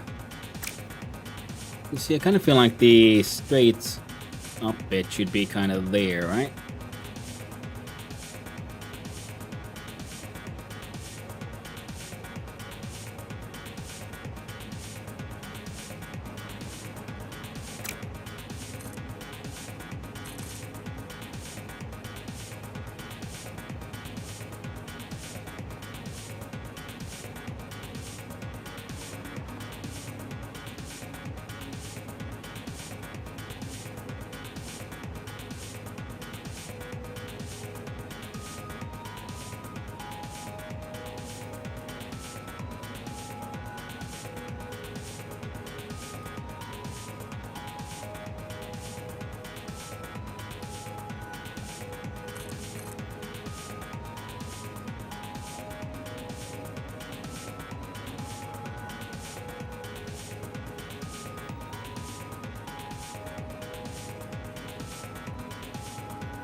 Because if it was just even consistent in its curvature, it'd be okay. But see, it doesn't like it's tighter there than it's there, so it's not even like an even curve that it's like complaining about.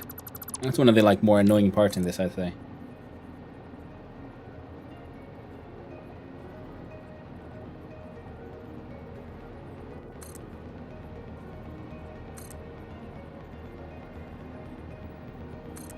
There, see?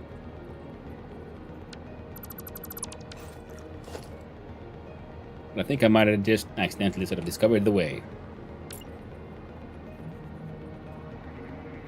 Don't fucking jump all the way there. Oh, you bastard.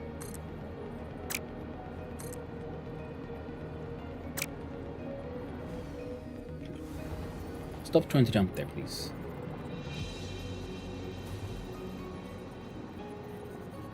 Ah.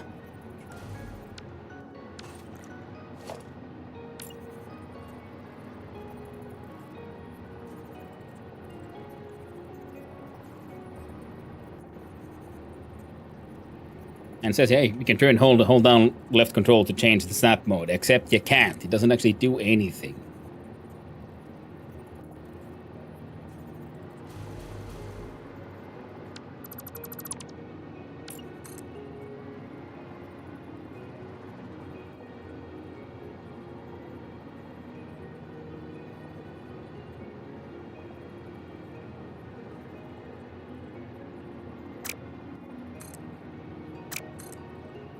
No one was expecting that.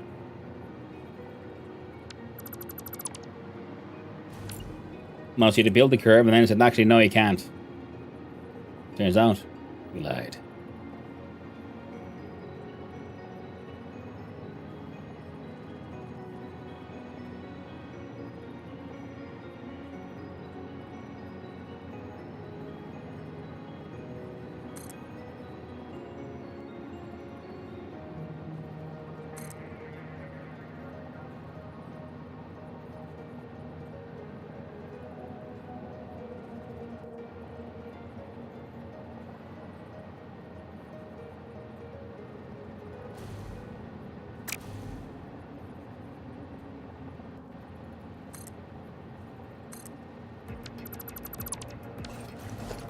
There we go. Well, if nothing else, I feel like I learned some useful tricks there. So you are in the Nuka Quantum Facility, Versatile Framework Import Station. You unload, and yeah, that's a different.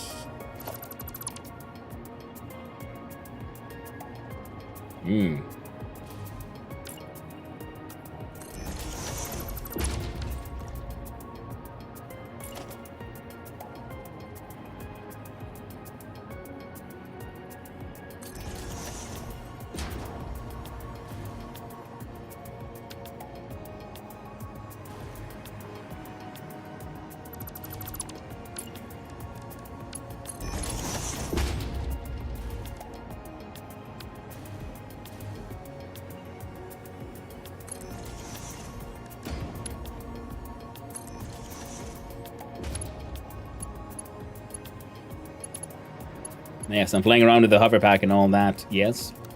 But that doesn't mean I can't put in some catwalks just because I like them.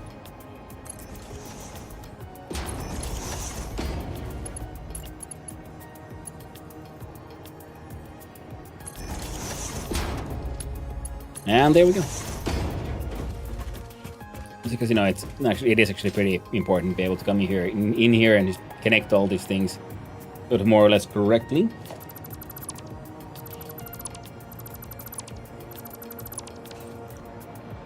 Now that is your Versatile Framework import hole. You need to connect you to this one.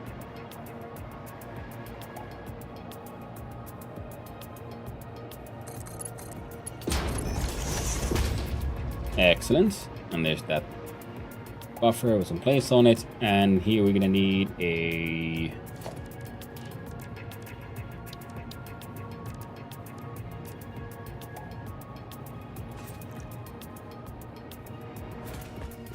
You know, that was a mistake.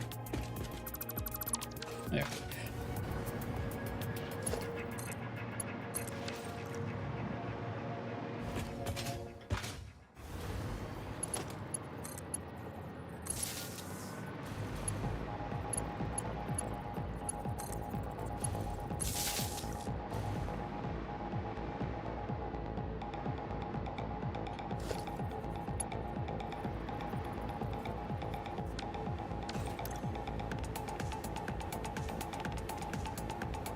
Huh?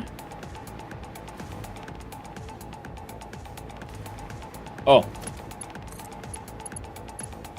There we go.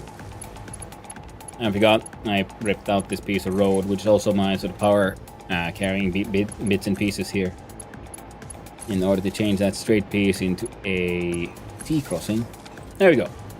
So that's one when I made it manually. This one is now made with the blueprint.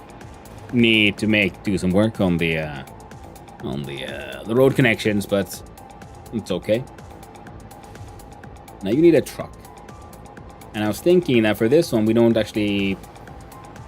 We'll save on the batteries.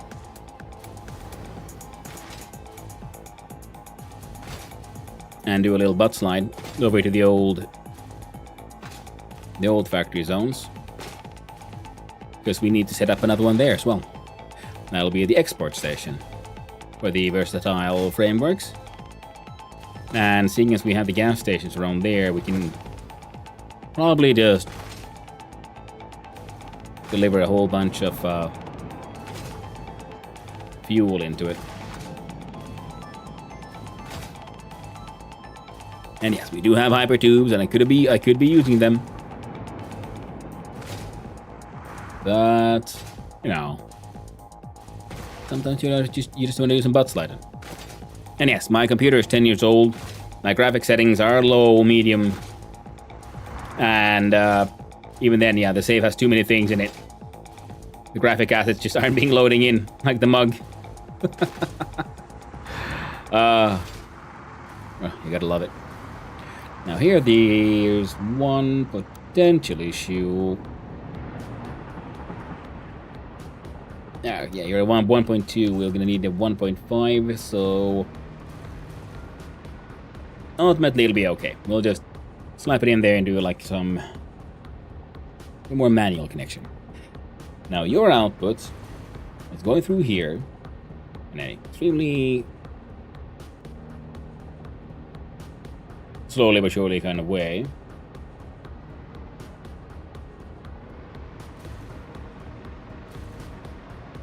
Which also does mean that we probably could just and should get some from over there. Yeah, but most importantly, that means we could put you around here and get the imports happening just fine. So we're gonna check out our blueprints, our vehicle infrastructure, truck stop 1.0.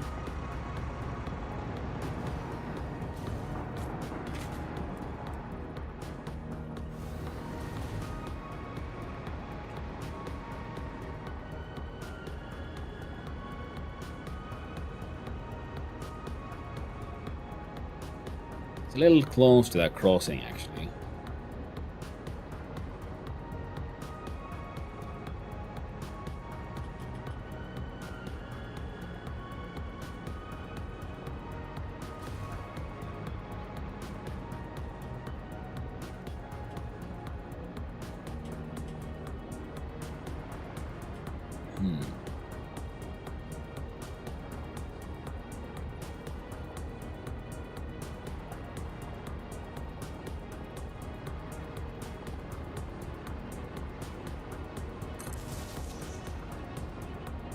There we go. Wow. Okay. And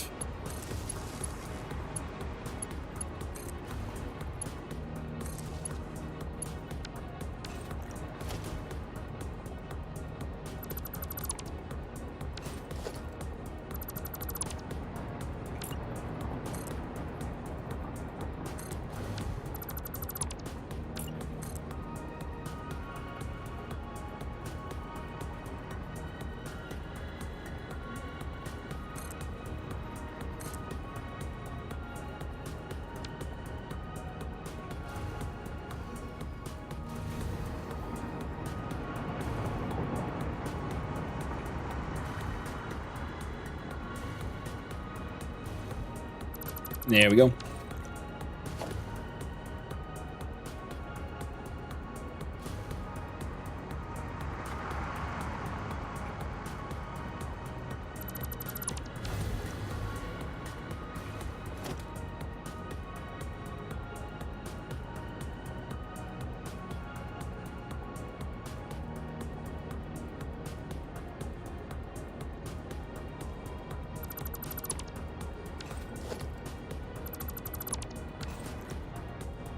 There we go.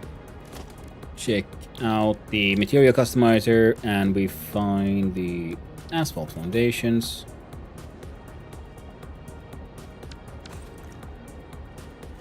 Next problem is this one is, yeah, it's a 1.2, so it's an older blueprint made of that is, you know, a bit too short. So we cut that one out. It's gonna mess up with everything. So we're just gonna have to like just retrofit the new blueprint sizes to the old ones, and it'll be just fine, hopefully. So for now, I'm gonna then try to make again a nice, these weird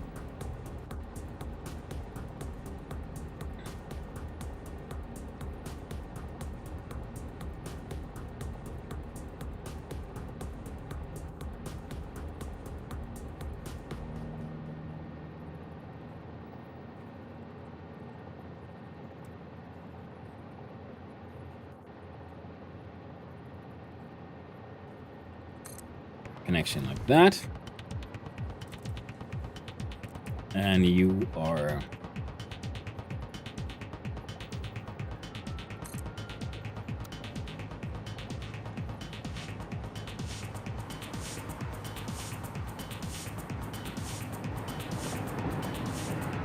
connecting there.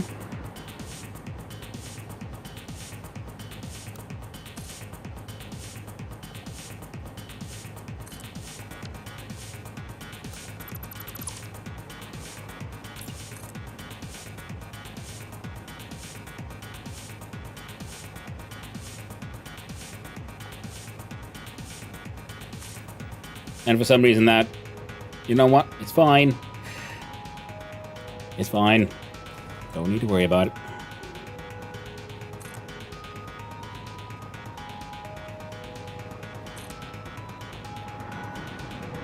And why did you turn? Keep on doing this.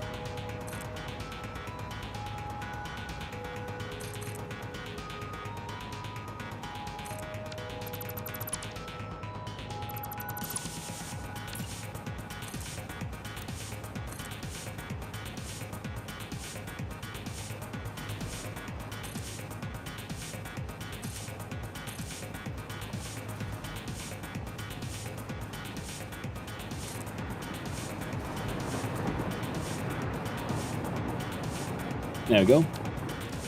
Path in.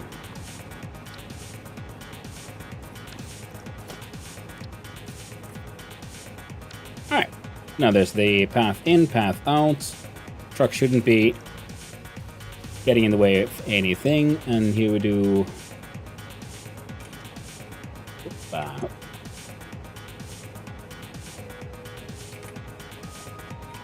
versatile framework export.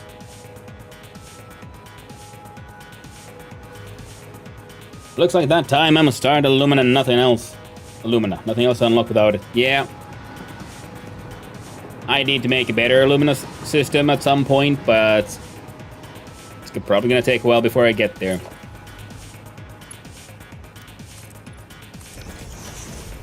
There we go. Got the pillar to hold it up.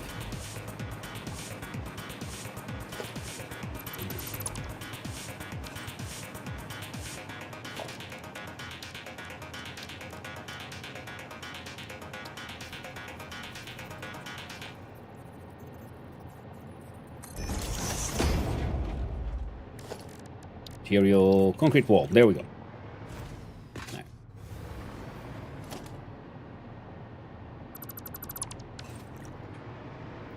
Could have sworn I had a whole bunch of fuel here. Oh, well, I mean, I do. Just a little bit over this way.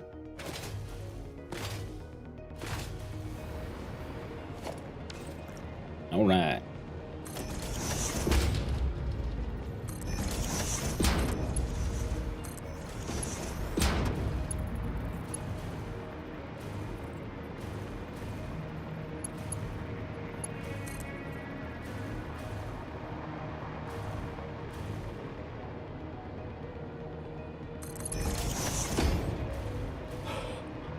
First HD, I get a slap alumina. Hey, nice one.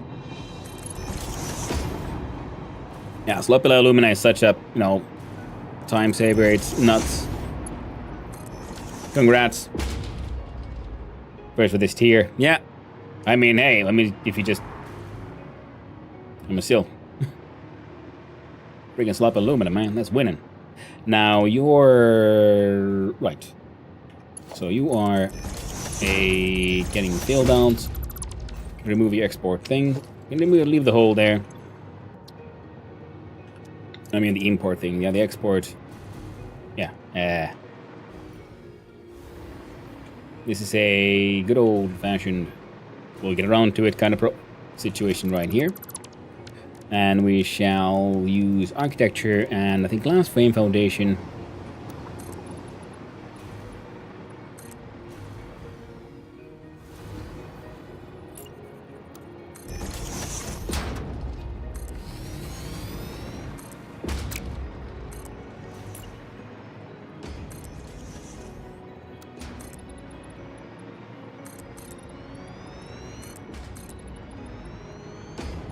Because the plan had been, because I took sort of like, I wanted to do something with the trucks, so I knew that I wanted to do roads.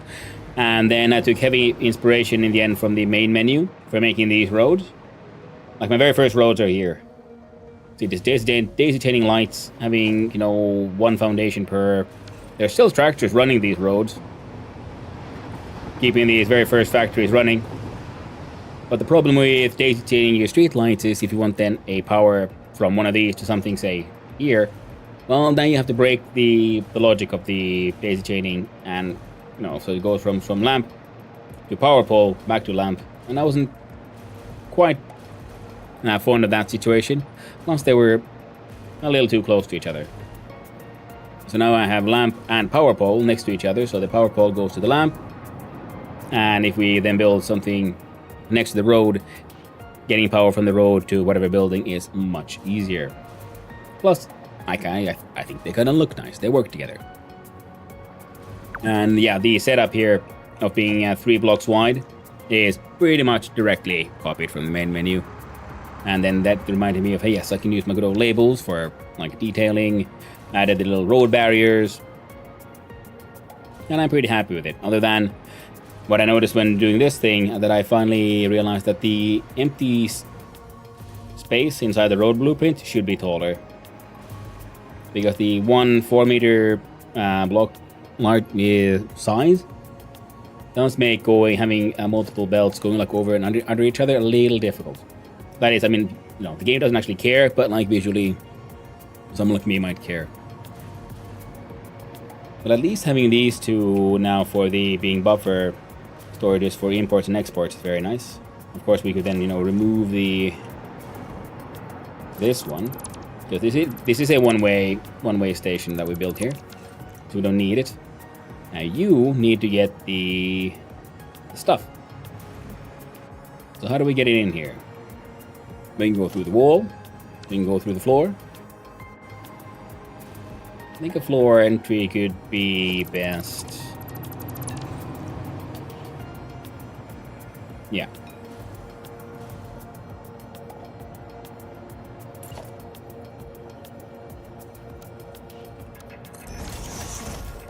So I would do that.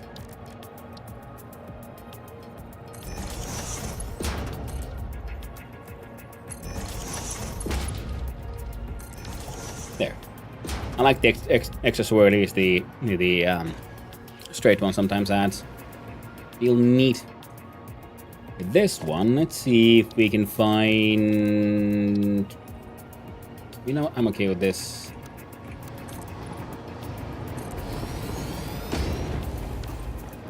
So that'll be the concept. So you might even remove the floor there completely. Nah, for now that's good. So then the belt... Yeah, well, we know the height we kind of wanted to.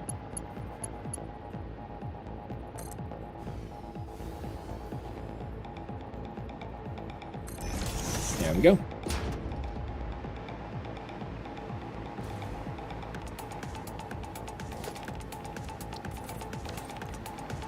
So now you would then go back up.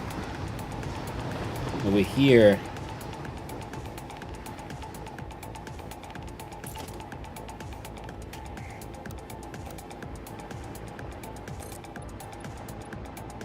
Hmm.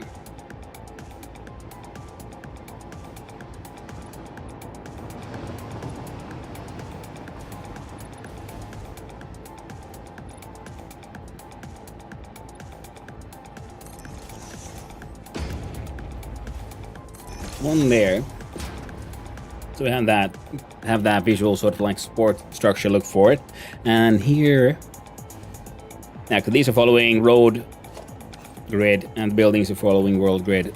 So there's always going to be some shenanigans to try to get them to meet, simply because of choices I made earlier in the run.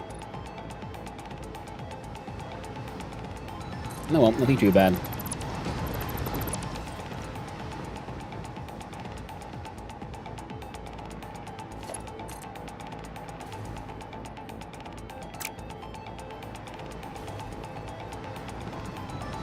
Yeah, though again, those to meet is easy enough.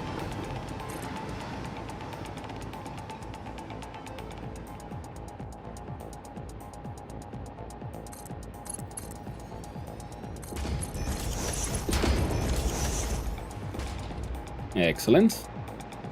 Yeah, still a lot of like hovering things left here. Oh yeah, this thing is, yeah, clips into the terrain. That's why we built all this, to hide the fact that I was clipping through stuff through the terrain, but that's okay, because they no longer need to go where they've been going for ages now. Did I then accidentally get the height to be, you know, acceptable? Apparently no.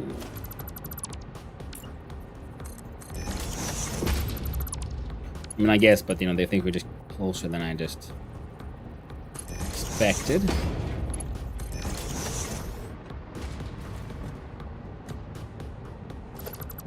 Actually, can we get a funny little... Yeah, we can. Hey, I'm okay with that one. Nice.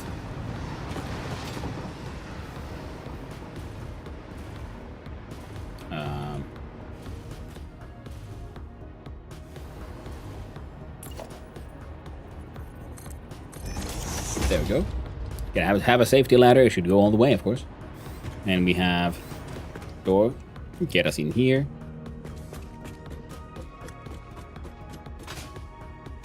Get us up here, back to safety.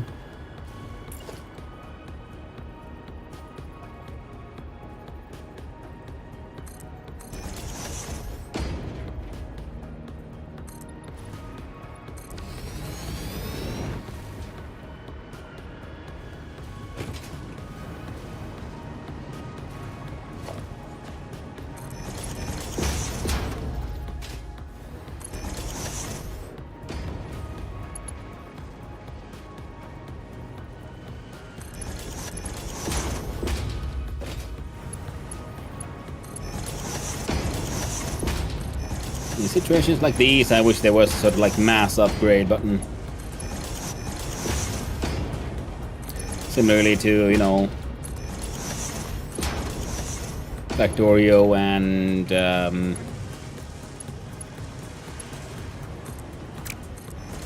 Dyson Sphere program.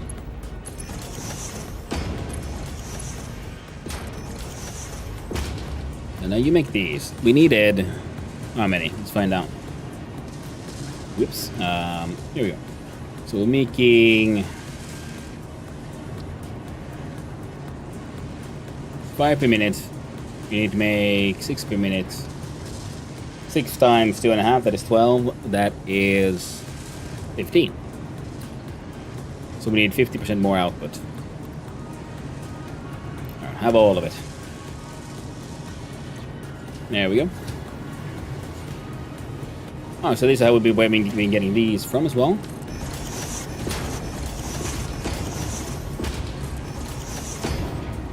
Now we at least get all of these.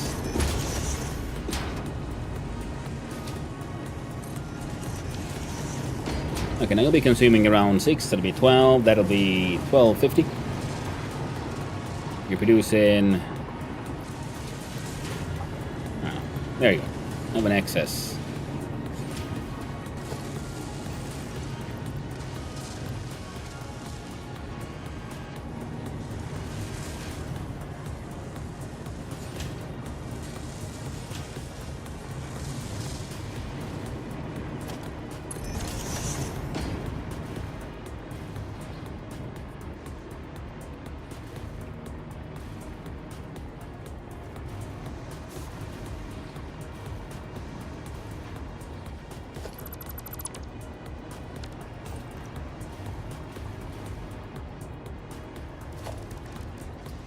Apparently we made a mistake there now, did we? We need a door wall.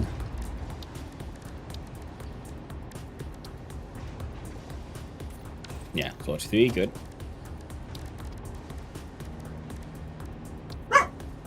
Hold on. Give me a sec.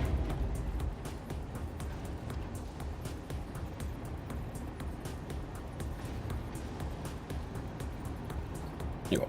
Look at having some burgers. Thank you, Akira Sugiyama, for the lyrics. Appreciate it and hope the escaping goes well.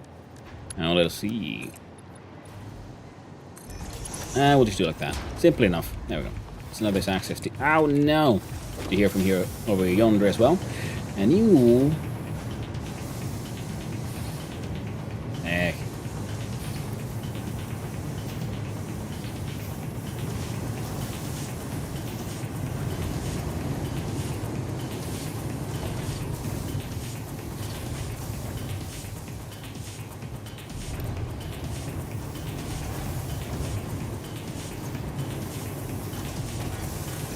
If I could be bothered to, we could, you know, change the setup and give everyone even better and more powerful recipes and all that. But we won't.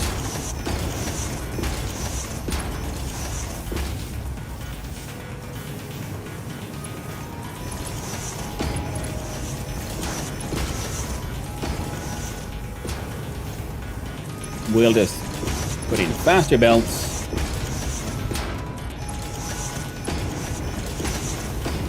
And power shards.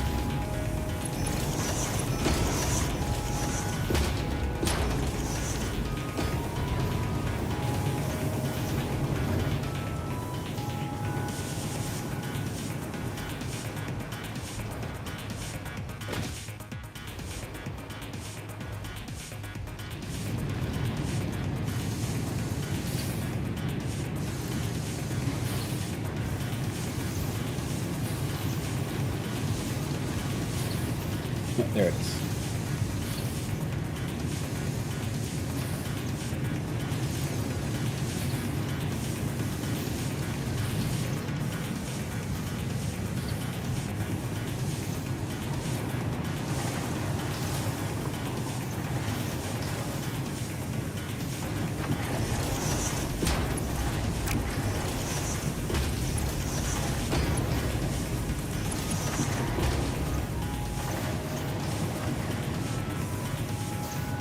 Yeah, and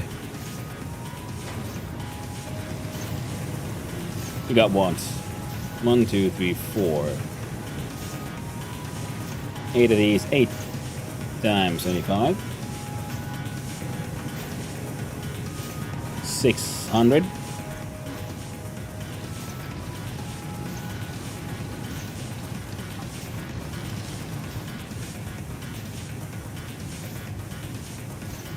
Nice, 720.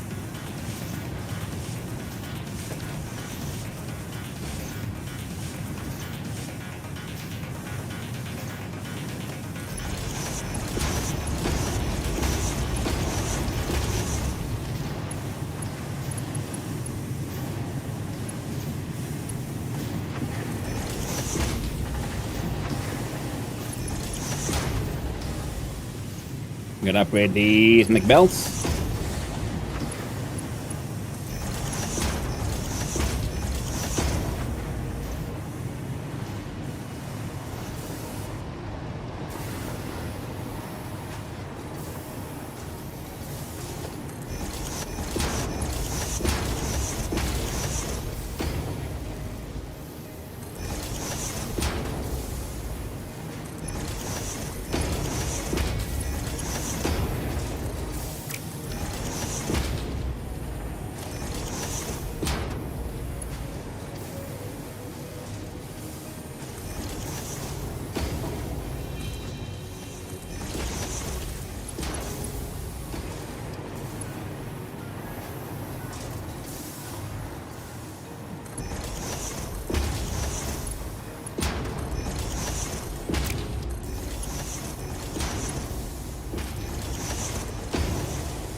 There we go.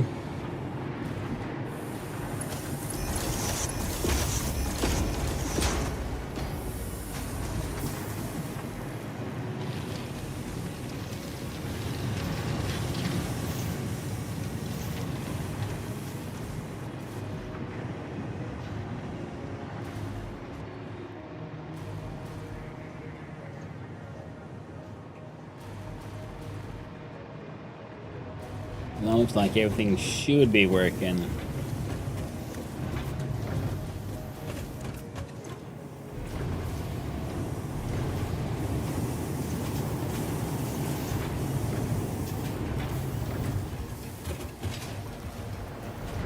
That's mostly good enough, I assume, I'm sure. Ready on steel beams, let's see.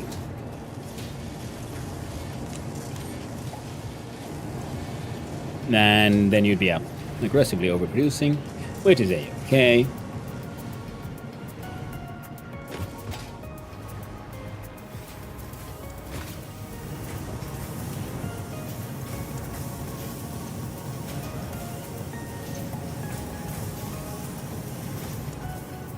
Ooh.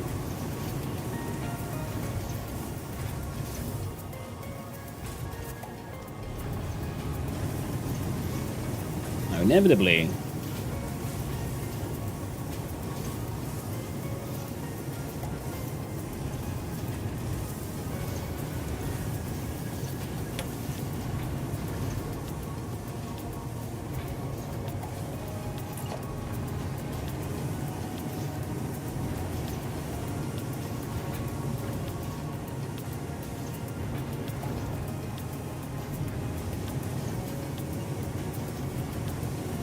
let's see.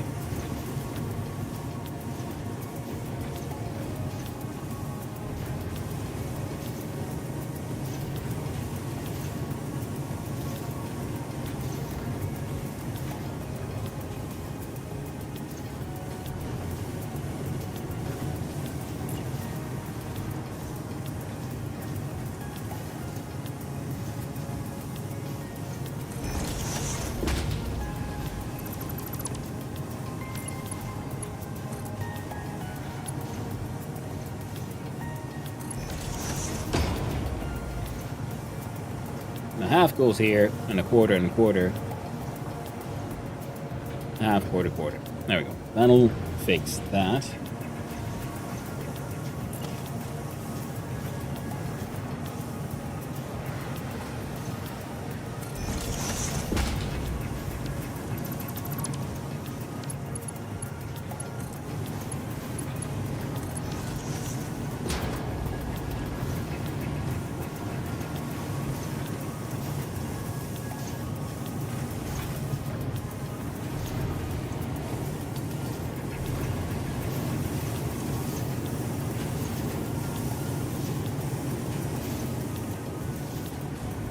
Okay, but then again, the cold was never really a problem.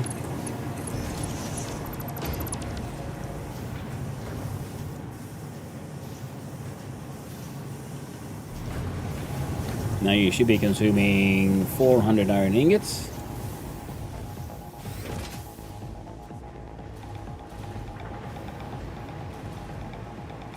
And the wee goobers here down here are producing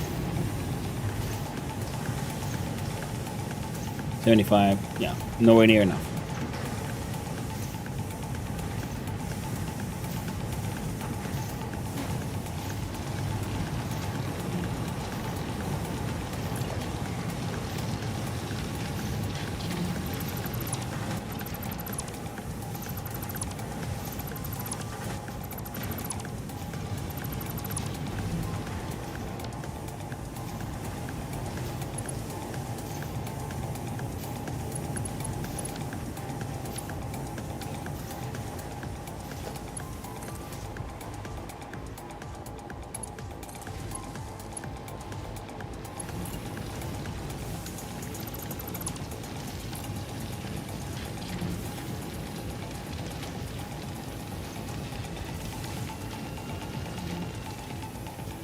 So they need 5.3.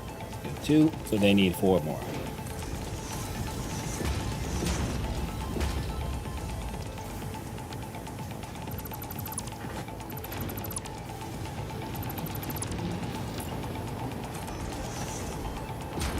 There we go.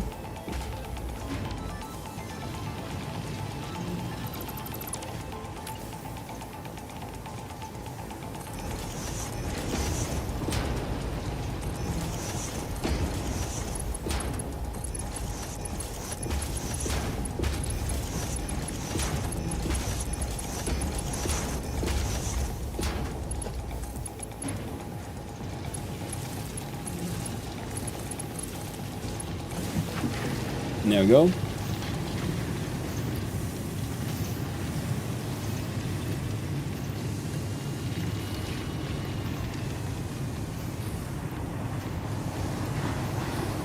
There we go.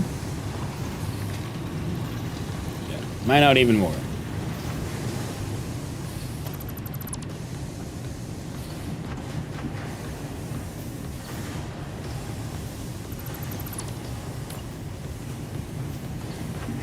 Merger.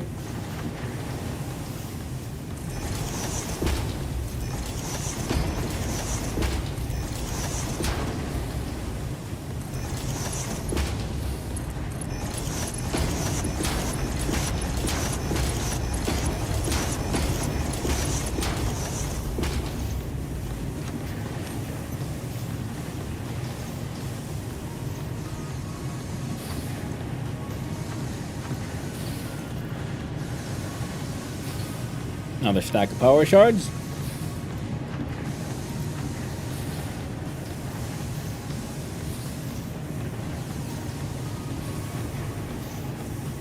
There we go.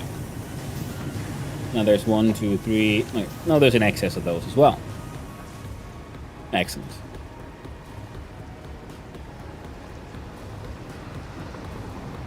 And aggressive production is go.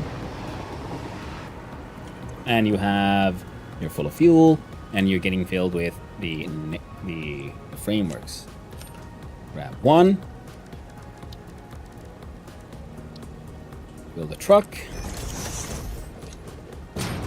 Grab that stack of fuel. Vehicle path is export, import, go.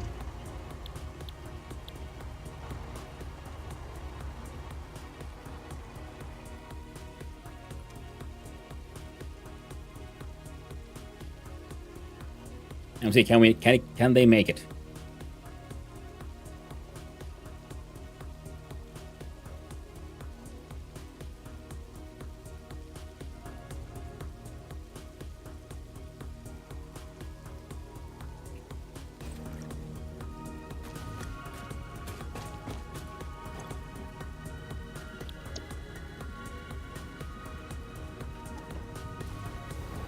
And apparently, game says no.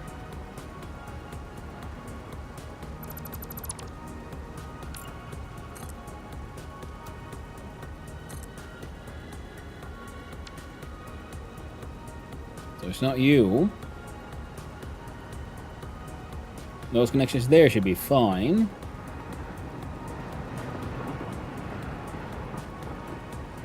You shouldn't be in your own way.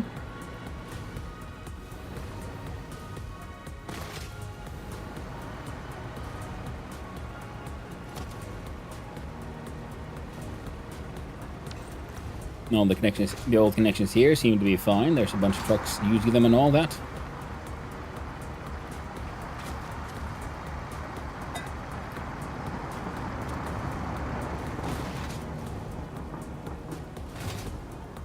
So where's the issue?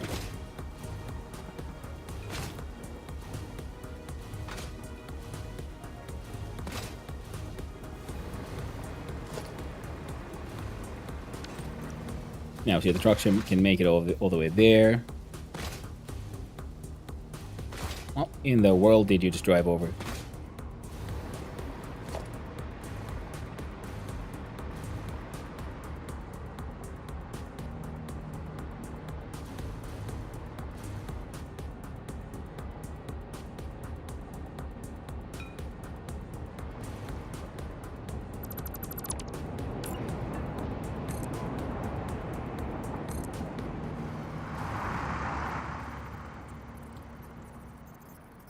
Like in trucks.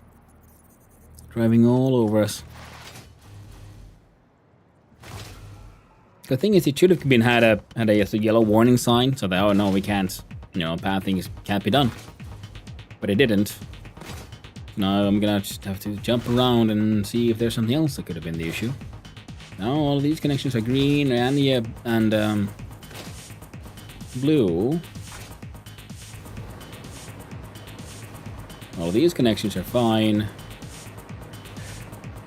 And this should be fine.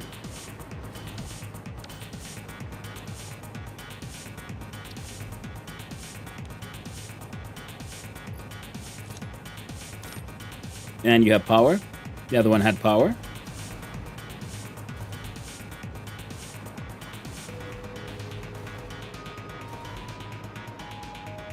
The exports are flowing. Some of those are turning on. Here's the truck. Is that the only leaves with a full load? No. It shouldn't. Can I even do that kind of settings? As far as I know, I can't.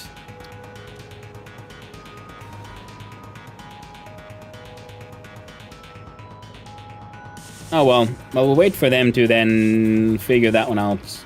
We'll pull in the final ingredient for these fellows. And then pull their export. Now these guys, we can make a whole bunch of using simply the powerful and glorious magic of throwing in some shards. Because all their raw materials are being overproduced. So if you...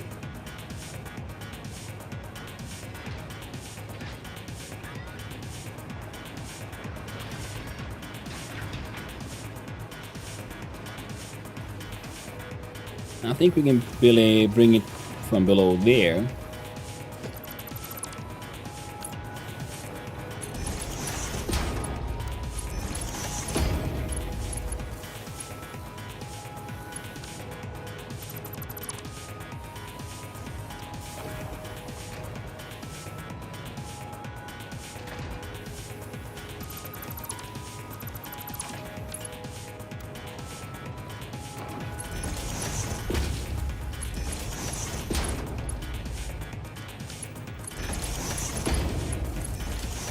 There we go.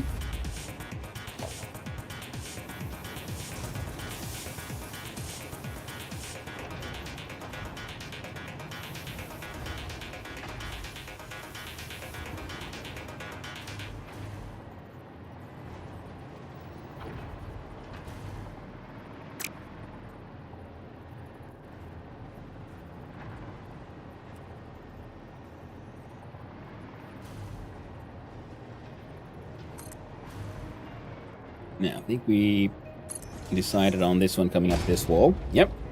Means you then...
And then we find a...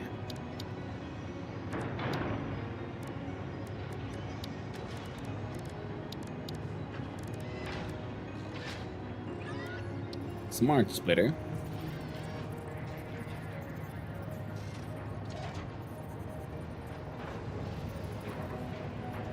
There we go.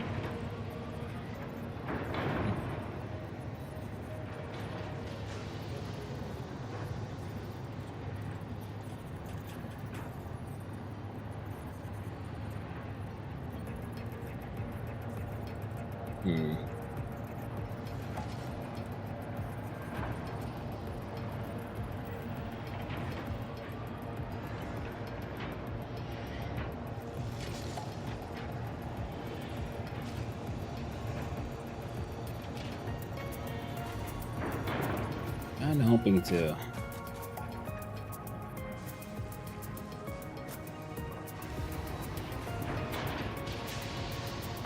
actually, should be kind of perfect. There. So now it's sort of narratively attached to this pillar. I want you to have any to the left, none to the front, overflow to the right. That way.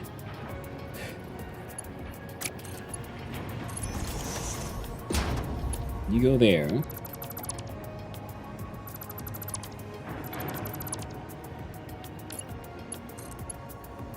You go there.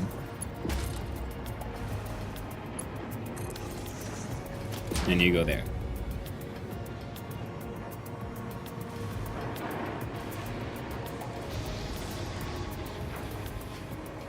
Now we have 1 and 2 stories of this. We're gonna want the output to be here. We'll hopefully be able to put in a wall hole.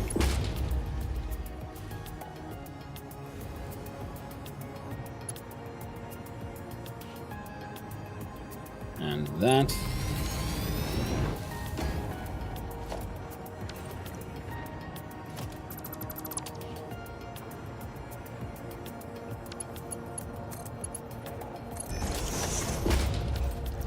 There we go. Then we look at the wall holes. Then the wall hole goes right there.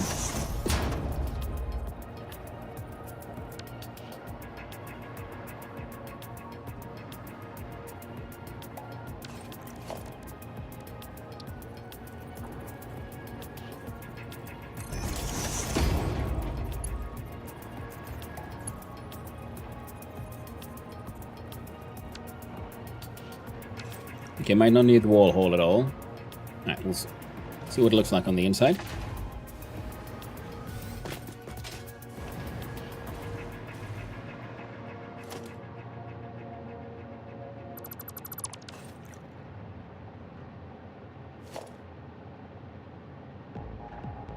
Guess I was wrong.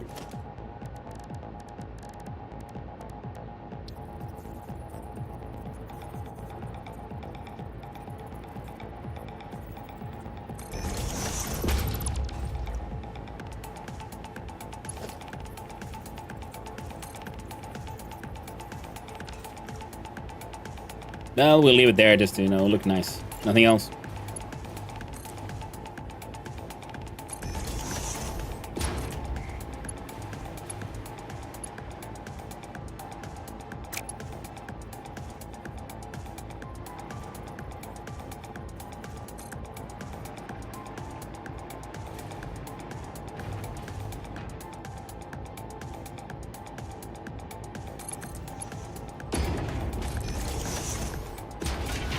There we go.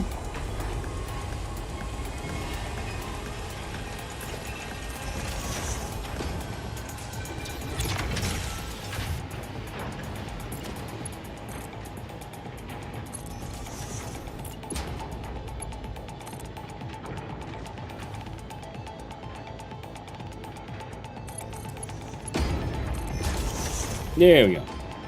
And then your outputs need to be collected, and at least the gassy outputs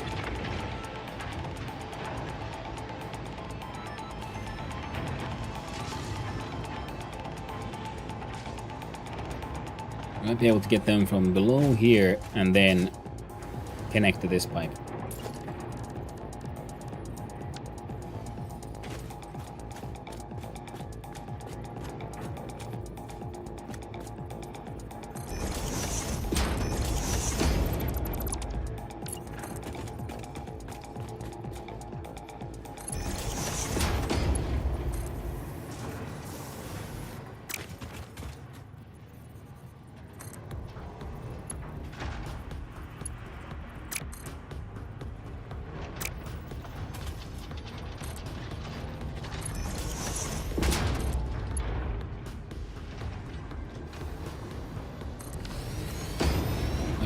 Again, flipping through the sand isn't really the problem. So that's fine. And with the heights, that means we can also make use of this thing.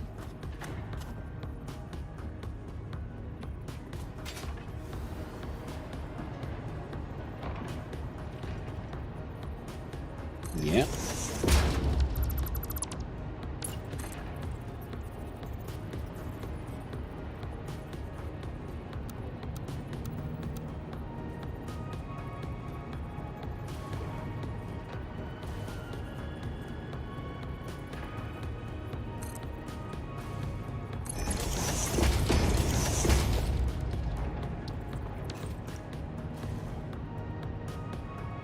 I mean, it's kind of like a wall hole, and it has the extra support, so it doesn't look like it's completely supported by the glass. But then, you know what?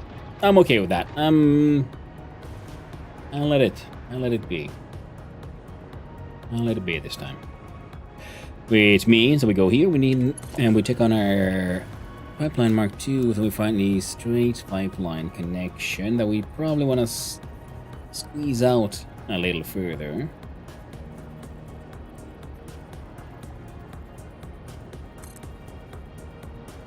Way down, friend. All the way down. See, now it goes along the wall, and it shouldn't be too much for trouble for anyone. Not a fan of that, but I saw it. One truck has a yellow warning triangle, so we might actually get some info on like what the heck is actually wrong here, if there's anything actually wrong here. So let's say we do go to the front, to the middle. We cut it all down, so we can do it again. So we can be in the middle of the...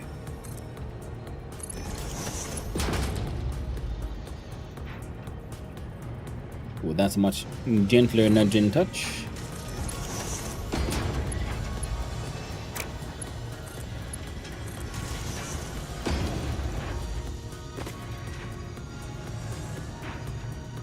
Oh yeah, perfect. So, center of the external half. Then we'll aim for, say... There, yeah.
There we go. Gas exports have been fixed and AI expansion servers are being made en masse. Heckin' fucking fantastic. Now we need to get them exported, which technically will require us making another one of these truck stations with the way I'm wanting to do things, except it's gonna then be connected to something silly, which is a factory cart. Because a cart requires no fuel. A cart can drive. Should be able to drive on catwalks. And it can carry one single stack of items at a time. The production speed of this thing is less than one stack at a time per journey. Of this I'm fairly certain, and just in case it produces too many, well, you know what? We just send out even more carts. Heck, we could send them in on the inside of the roads if we wanted to. Oh no, that would have been grand, wouldn't it? If we would have made the roads nice and big, so we had catwalks on the inside with like mine carts on the factory carts running down, doing that. Yeah, trains below, trucks on top, inside, carts. Oh. Oh, better late than never and all that. Alright, now this thing will be... well, it's doing its best. And while it's doing its best, we're gonna go see if we can find out what's wrong.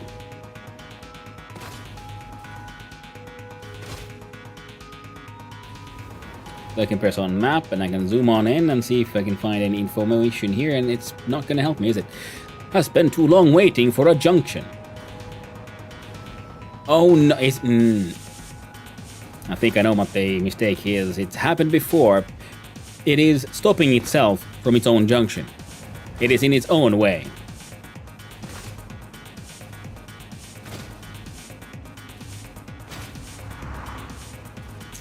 So yeah. It's happened once or twice when setting up these truck routes. Not too often, but every now and then. So there's definitely work to be done on Coffee Stain's side for... wait, no, they're the publishers. For the dev team.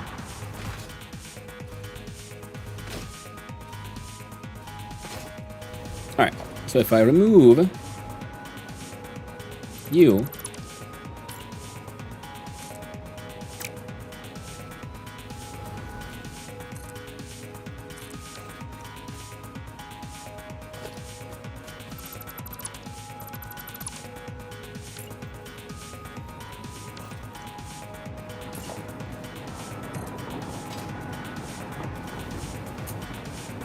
well, shit.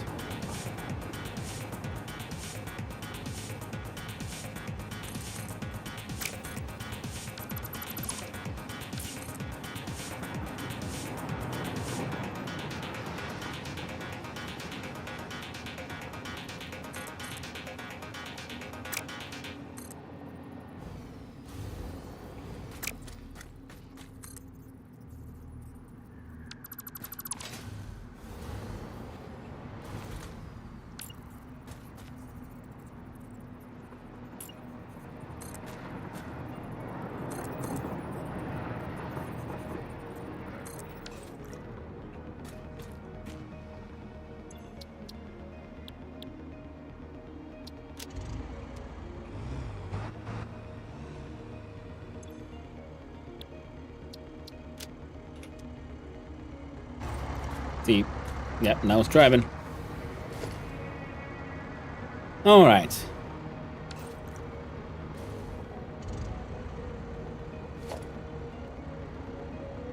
So how do I make... first of all, why is this a junction anyway? See, these overlap each other. I understand that, but this one... how does the... is the truck somehow getting in its own way?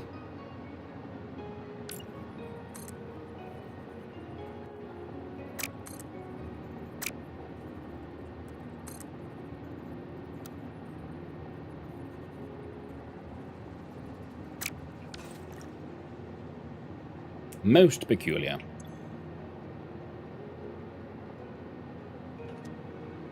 Alright, well there's at least one truck now delivering that nonsense.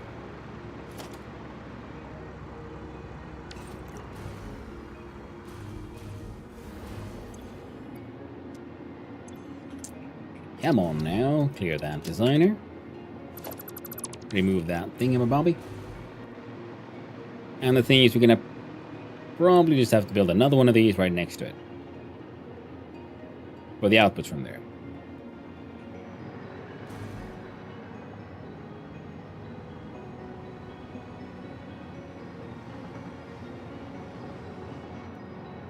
Nah. We are definitely gonna see if we can make a cart bring it. I think that's a funny idea. Also, no more is being shipped into here. It also means that you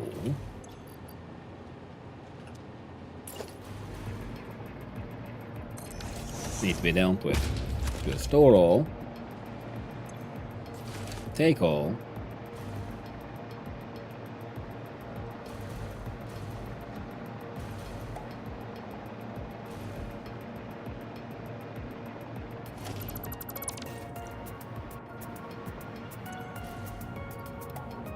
dump all. Gonna have to add these gate hole wall holes right here on into like just the base blueprint. So now I find myself adding those kind of every time.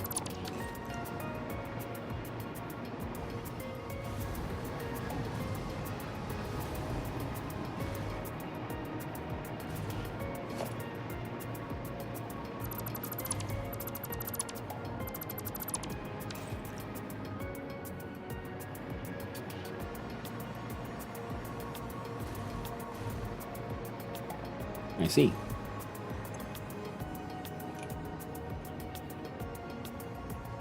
We need to make a proper, dedicated nuclear pasta machine. You know, we'll get there, I suppose.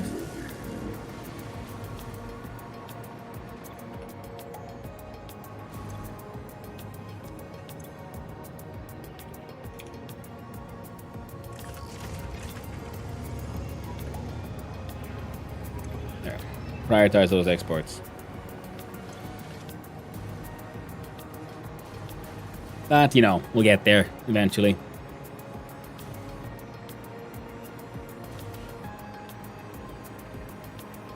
Good old eventually.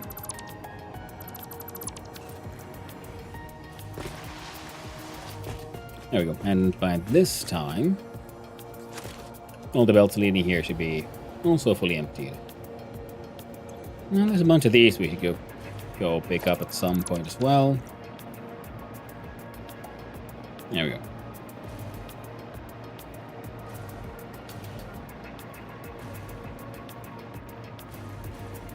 Now if they come in via... Yeah, ooh, yeah, okay. I don't really have the pocket space to deal with that one just now. But if we do a truck stop, say... I was kind of when I wanted to put it right there.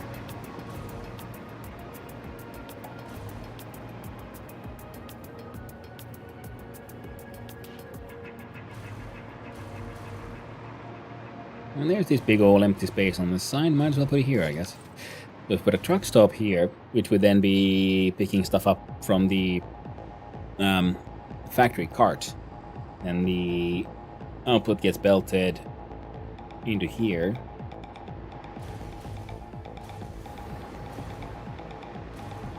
Now, if you look at this one.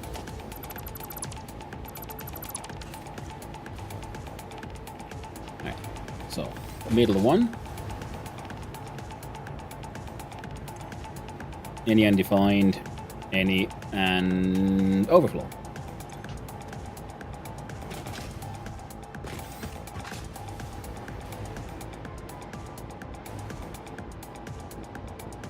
Okay. And with this, you...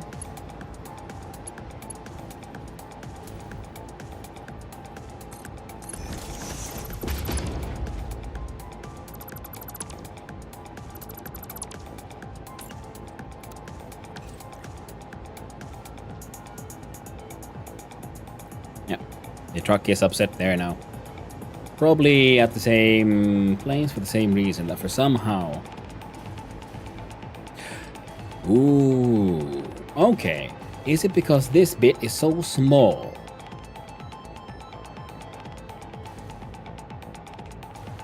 Okay, it might be. Now let's see here.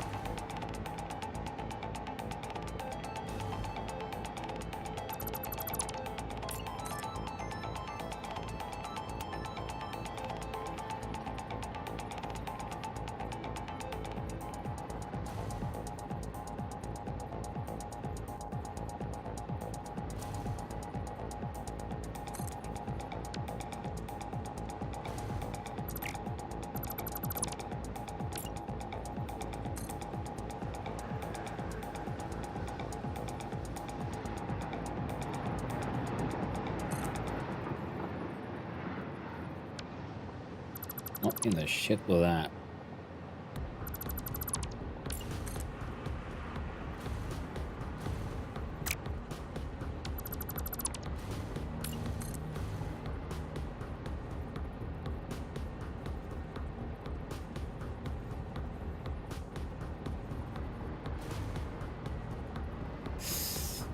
Gets a little tight there.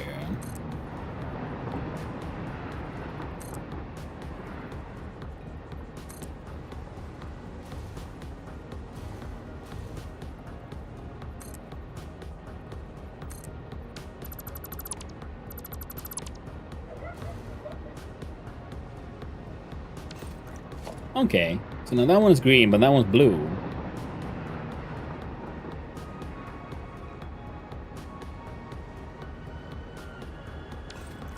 Interesting.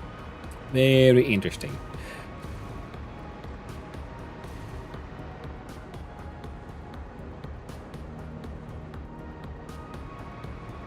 Ah, right. Then there was that one like bridge thing that I was meant to do over there. Okay, so what if, yeah, we connect that one over here to this road, and this road is connected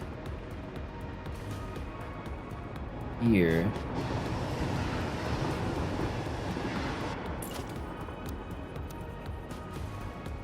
Oh, friends, yes, yes. Okay, I'm seeing it. And we're gonna have the catwalk on the right side here, because we're gonna use this thing pretty much as also as a safety precautionary kind of thingy. Because what we need to do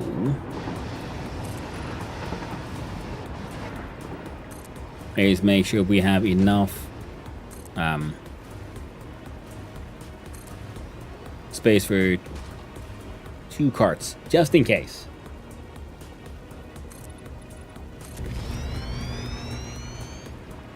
Because the risk of failure is real. Now, if you zoop you...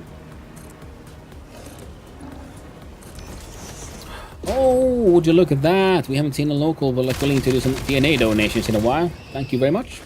We appreciate your donation for the cause of the golden nut. Gotta love it when the locals want to help with these nuts.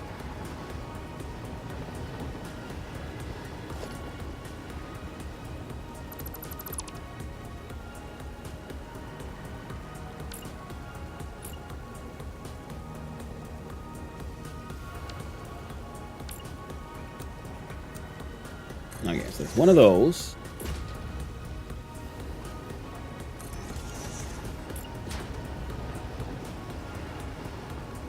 Followed by one of these.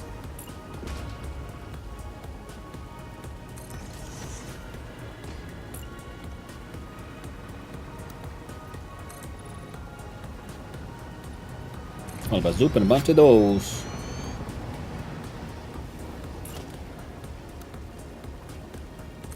And one of those.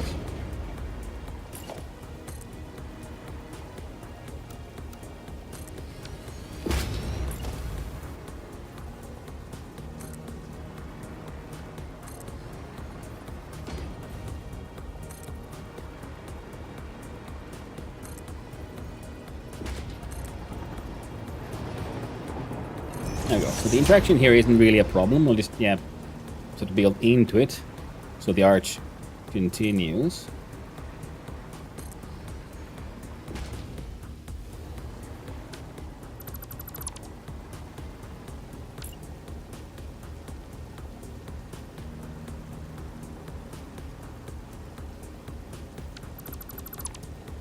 Which means it would be a...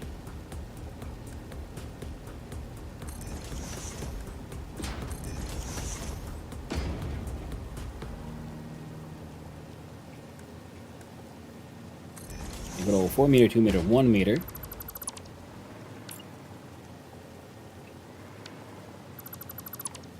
No. So it was 3 4 meters. Then the 2 meter and the 1 meter. Except these will then be connected that way.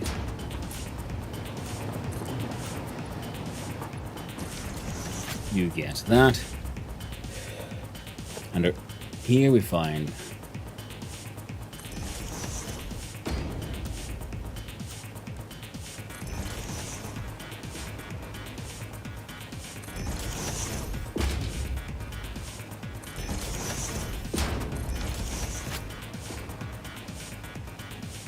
There we go.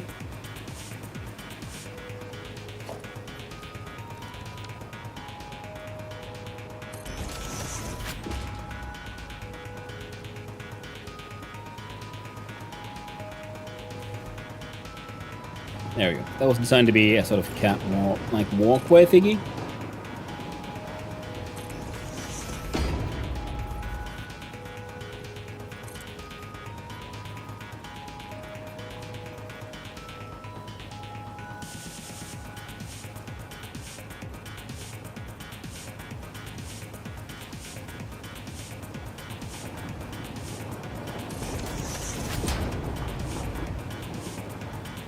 There we go.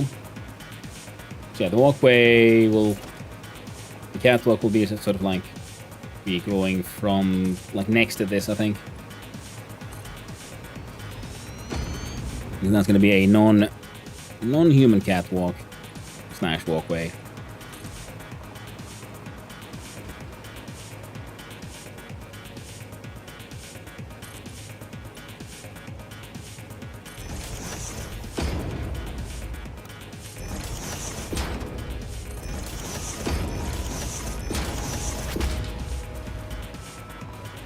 Nice. Should I do the lights? I guess I should, now that I'm doing this. Alright, so you are 1, 2, 3, 4 in between, alright? That's 1, 2, 3, 4. Now step. 1, 2, 3, 4. That's why it takes so long for me to get anything done. 1, 2, 3, 4. Half step. Oh. Fair enough.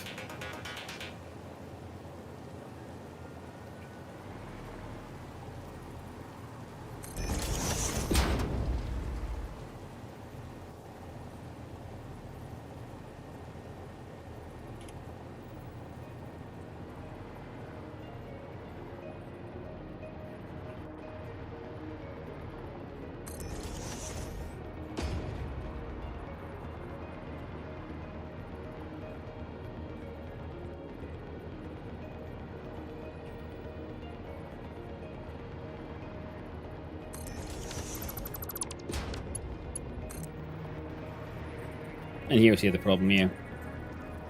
Can't grab onto these.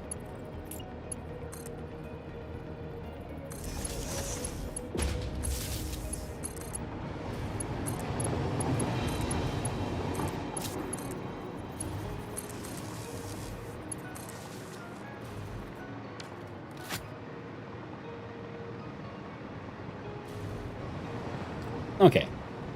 So I was thinking that we could have the cart go here, then along this road this way, and then find a way to go down here. Then scoot along here on the side.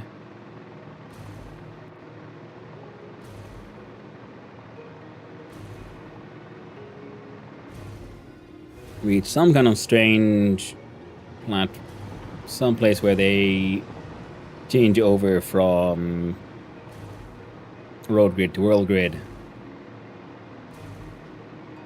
Yeah.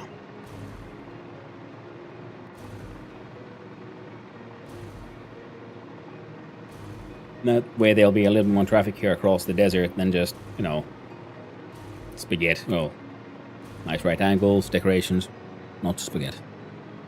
Merely past adjacent, if you will. Best at worst. We're getting there.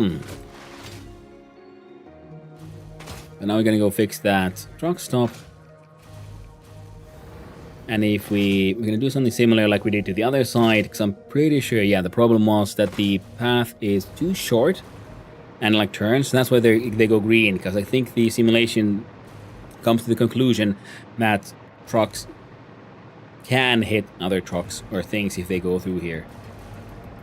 And then in an odd case of math is weird, it is completely of the opinion that it might be able to hit itself. I'm going to remove this one.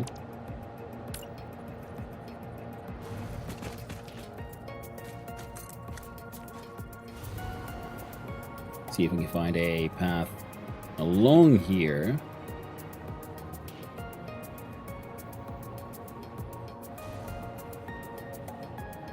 That's kind of wild.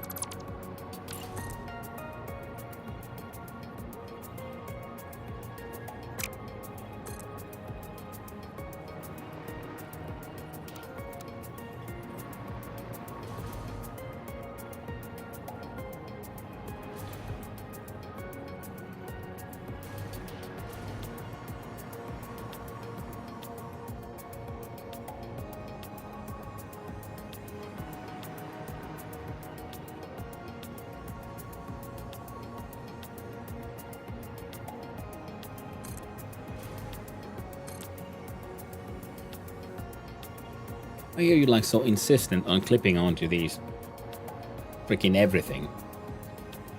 That's one of the also the annoying parts here.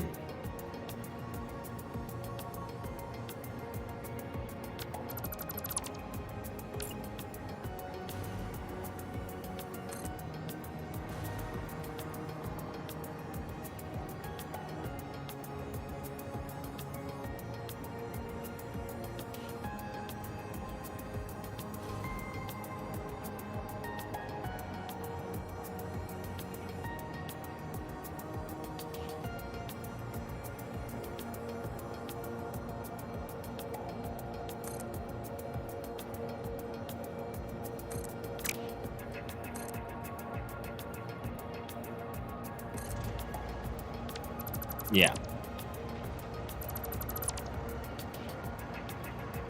Now the problem was the shortness there. Because now we can do it just fine. Okay, so exit side needs a long enough piece of path so it can fit the entire truck. Seems to be what I'm seeing here.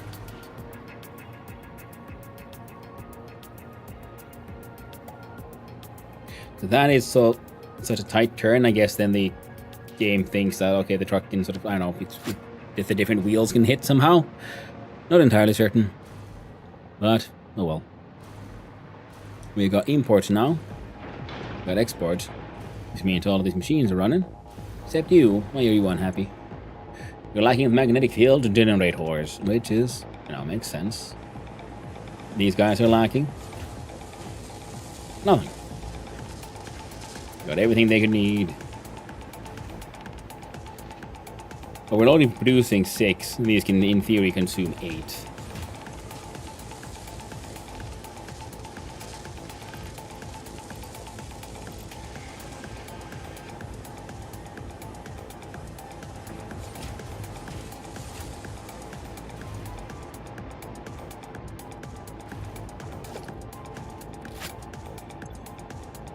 Ah, you're not getting anything. All right. That would explain it. Yes, it would.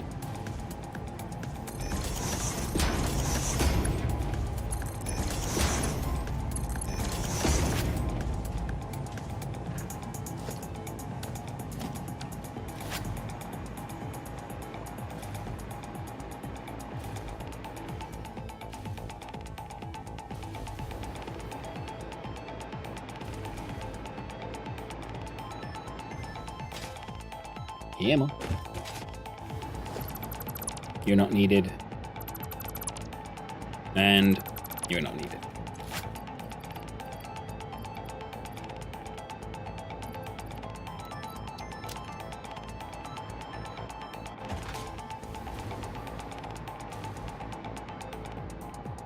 So then your output. We could then have an entire truck station all the way down here pretty much. Because if we're digging around with the carts, there's no need for them to really respect the road. It's just easier. This side of the road is pretty busy. So in that way...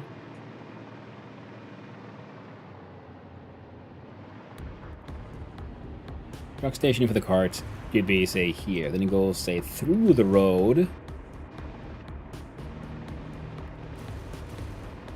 maybe. Or drives along the sidewalk here. Ooh, that actually might be the fun one. So then we have a...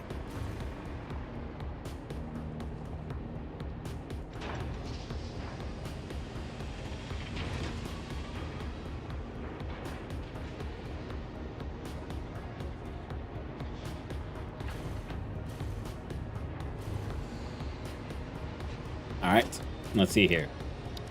Transport, universal vehicle path. No, the factory cart vehicle path.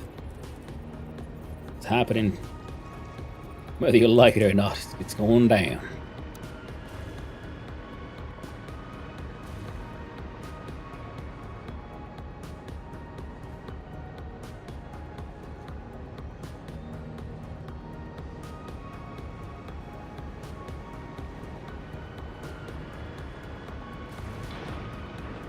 Apparently a little too close, eh? Oh, fine.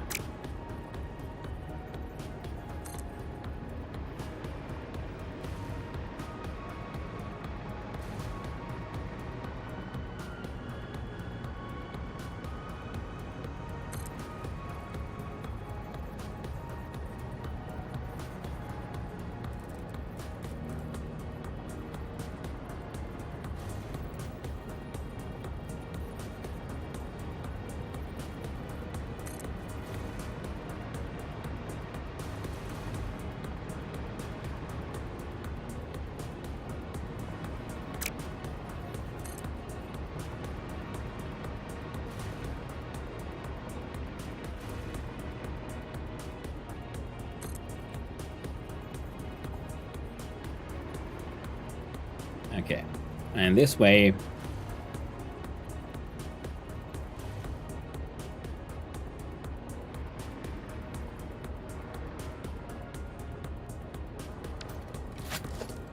Let's see here, we do...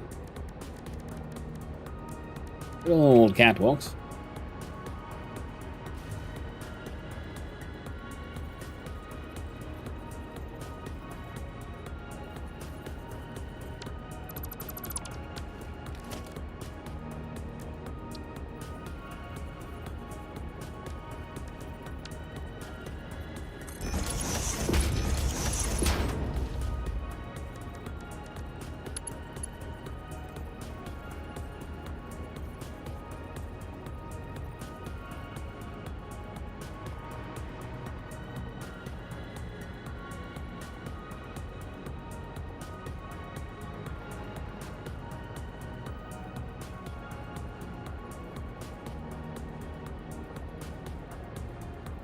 Have a drink on me. Well, thank you, Akira. I really should.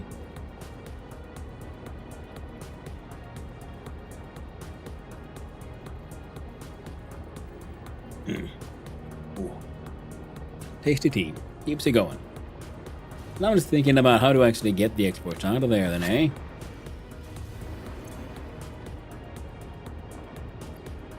Oh.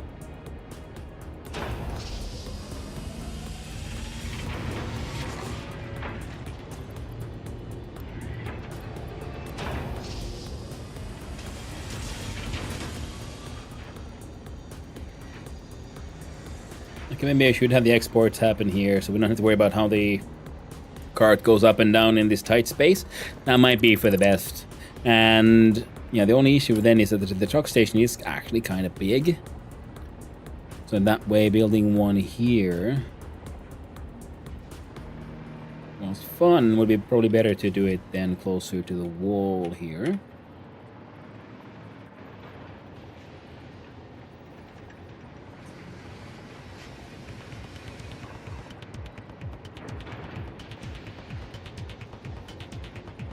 Water. Water. The good old bottle of water. Lights are a little off, but we can figure that one out.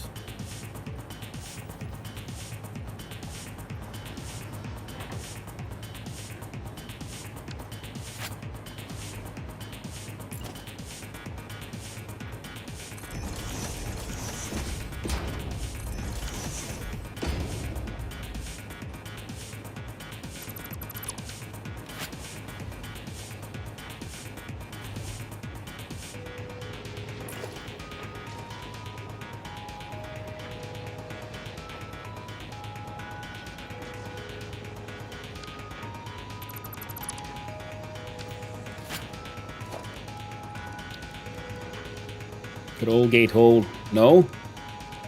The roll-up gate.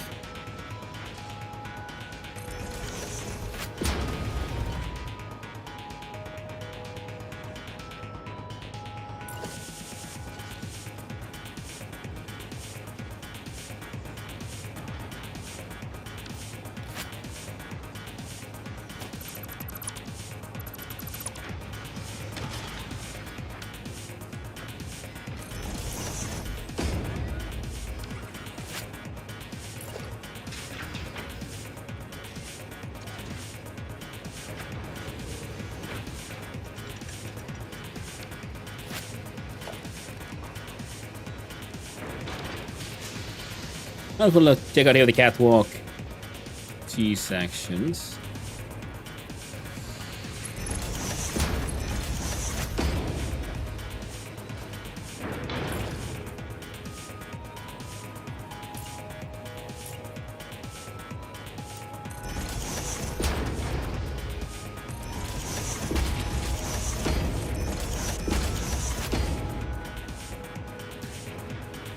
Cart comes in, takes a right side turn, goes up the ramp, goes across here.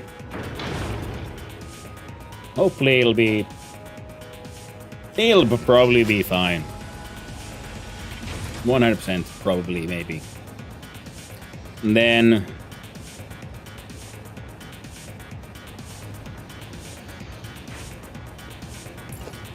we have a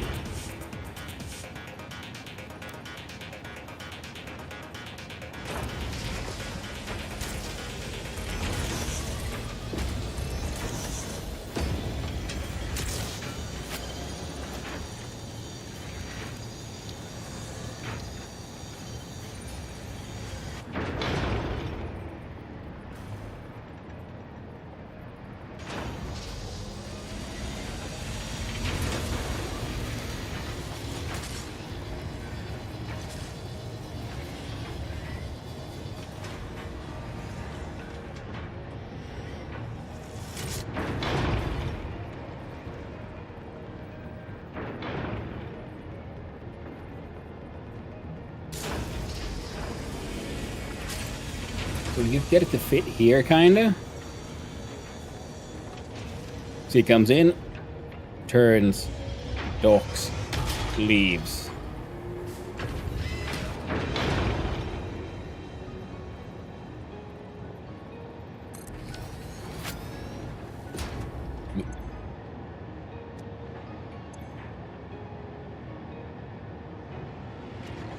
Yeah, output isn't being consumed fast enough.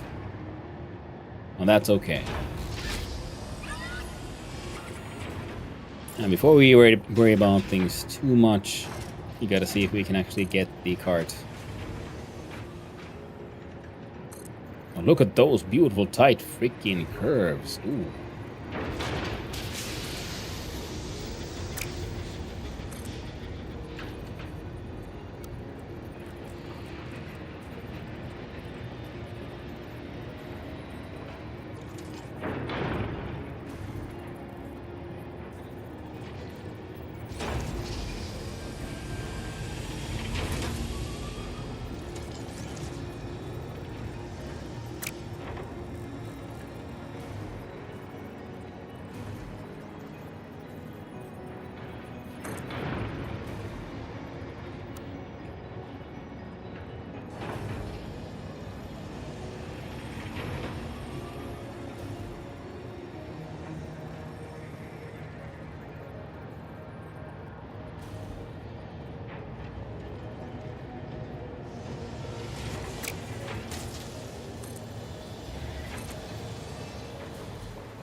It's a little weird, but it's apparently it should kind of work. I'm looking forward to this.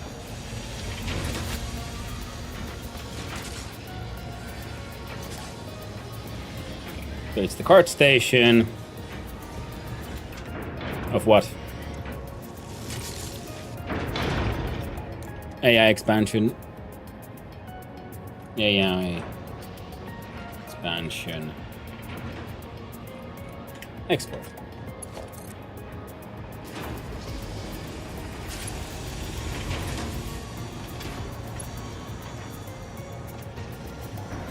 Now, yes, we try to build everything else in a sort of sensible fashion, and then we just immediately just abandoned all sense. But hey, sometimes you gotta do what you gotta do in the name of art. And silly shenanigans. Mostly silly shenanigans, if we're being honest here. Now, under architecture, we could, of course, find the inverted frame ramps and see if we can get away with these somehow. Could you?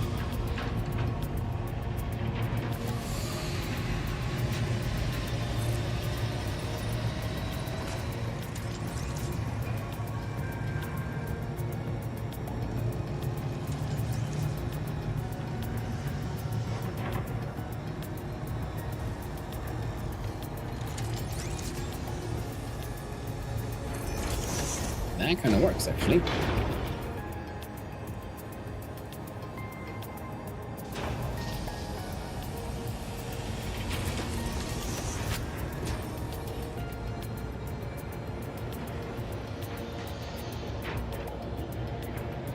I'm okay with that.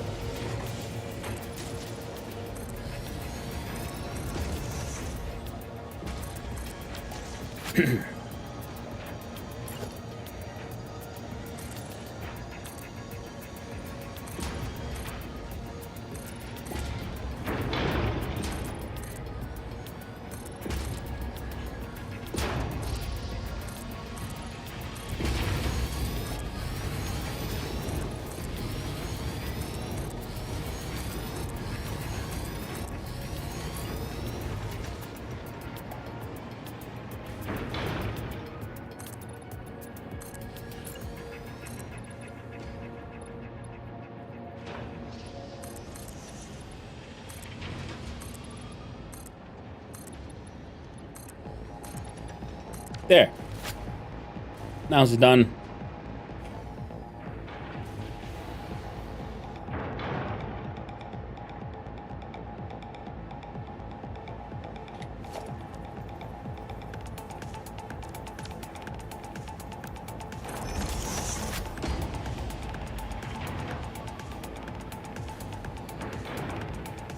Oh, nice and awkward, like.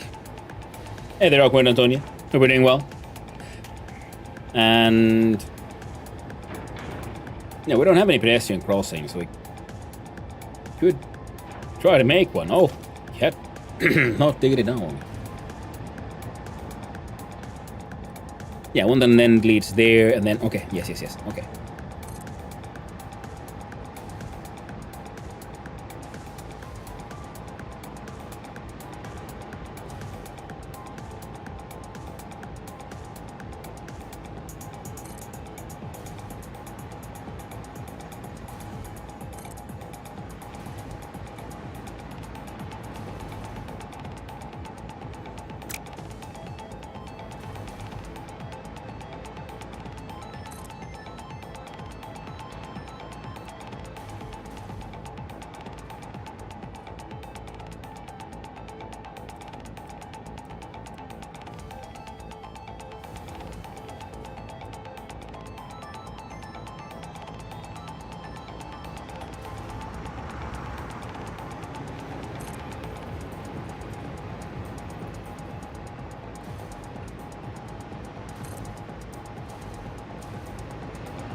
Oh, even better.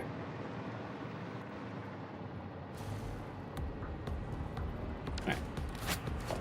Let us muck about with, yeah, heckin' guessed it, some catwalks. Now we're gonna use ramps, of course, because, you know, well, we need to do...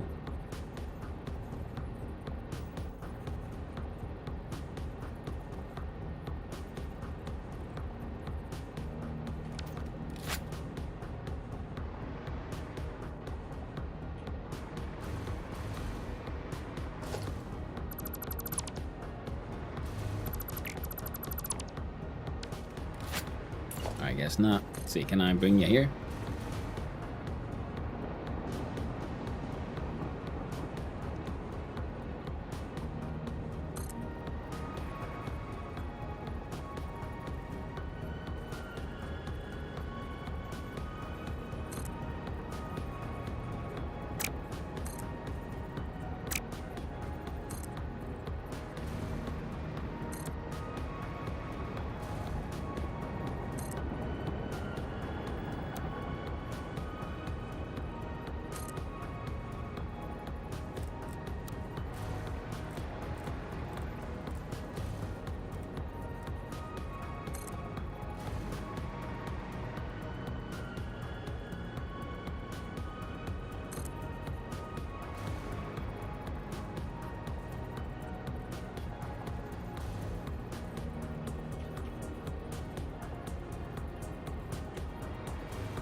Oh dear.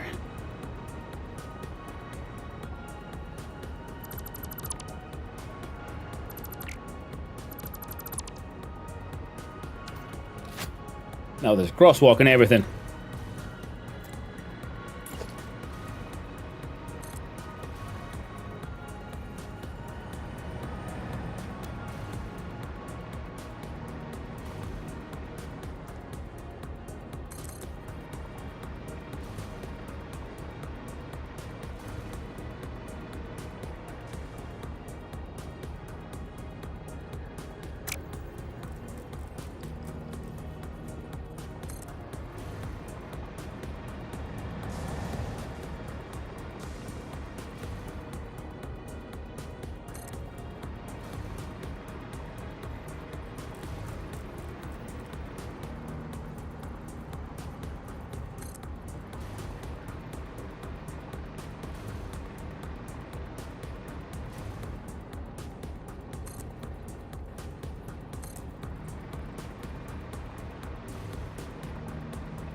All right.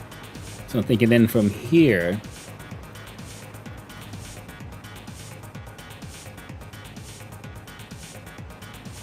we'll start heading down and then somehow connecting up there. So I don't know if we can fit, like how well.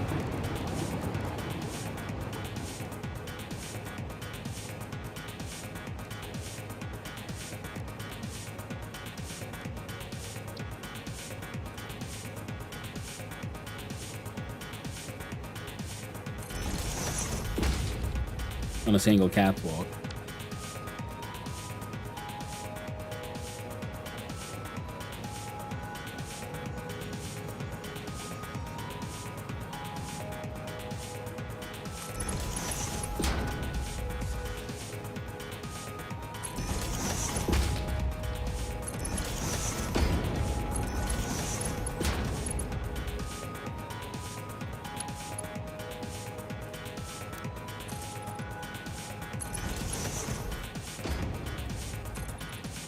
I don't want to see how that would work.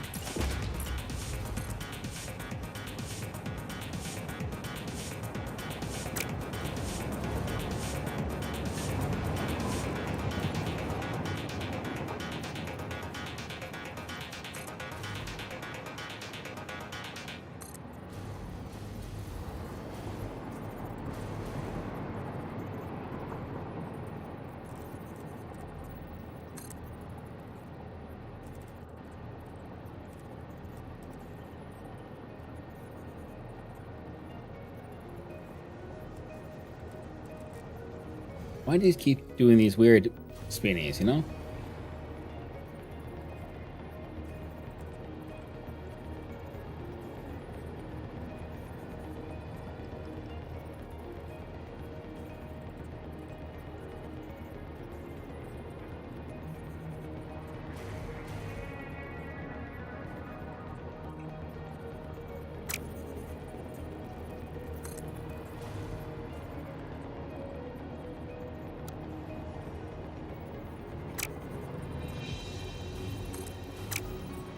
Alright. So they could work, but they're too close to each other, is my guess.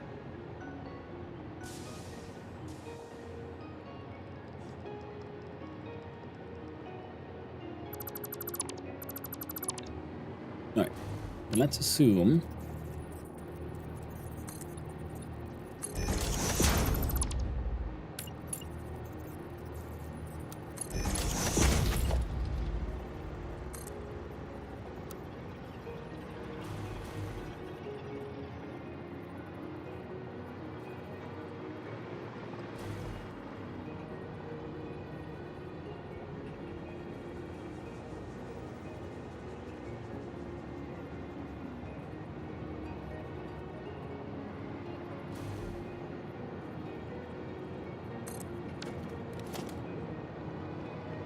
otherwise good, but yeah, they can't play nice.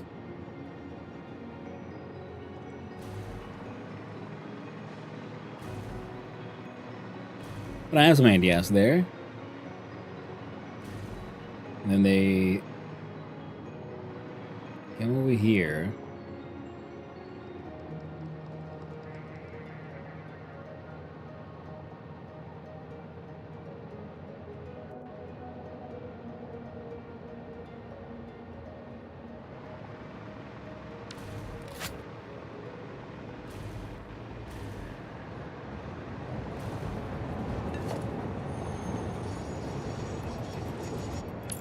Okay.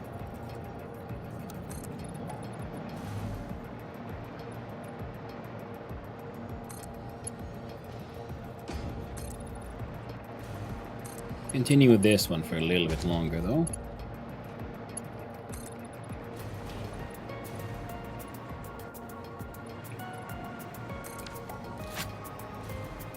It's either here or we go down here.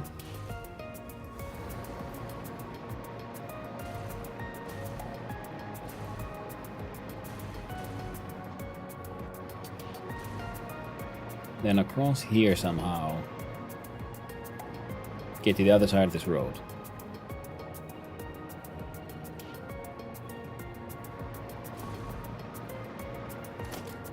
The other option would be, let's see here.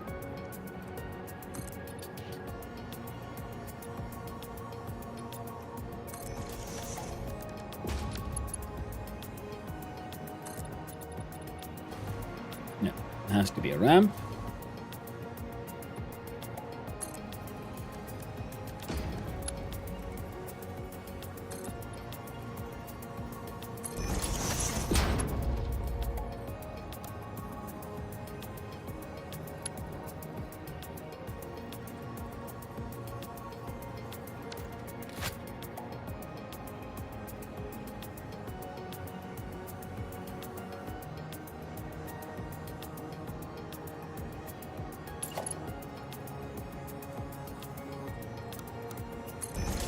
Do one of those and one of these. Can't really get one of these to go at a 45-degree angle, no matter what we want. They just don't work that way.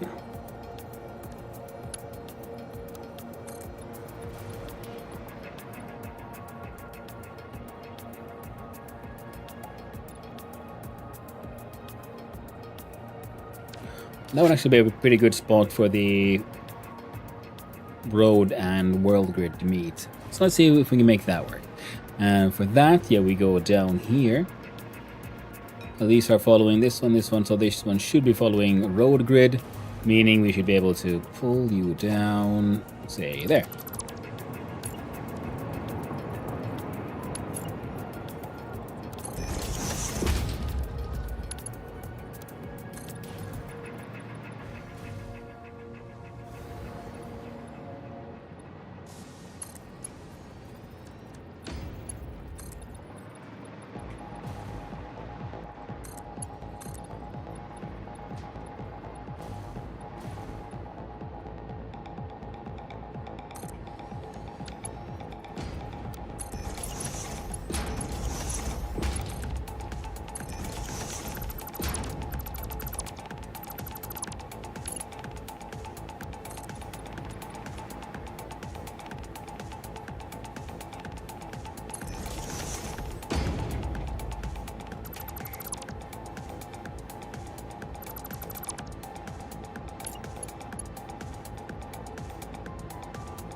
There we go.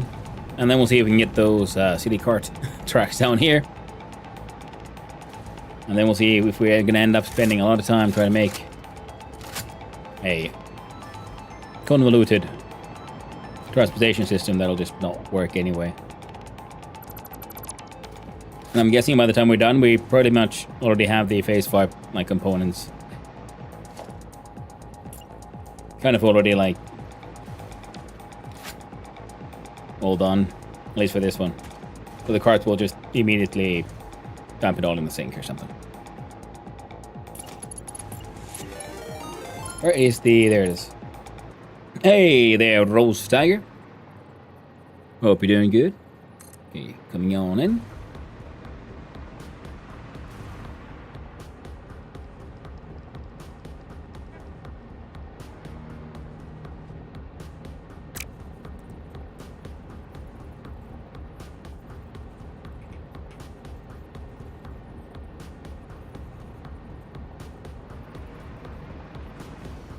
Raiding and running, have a great stream. Hey, thanks for the raid. I appreciate it. And I hope whatever is you need to do goes well. Take care, my friend. I hope you have a good one. And thank you again for the raid. I appreciate it. And welcome on in, raiders. Hi and hello. Those who don't know who I am, hi. I'm Hannu, son of Hannu, Finnish variety streamer, amateur game developer at times. And lately just ridiculously hooked to all these wonderful games of factories and automation, and with Satisfactory, of course, the beautiful joys of architecture. Having a heckin' blast. Now right now, I'm trying to build some silly things. Namely a factory car transportation system that is going to use like catwalks and things.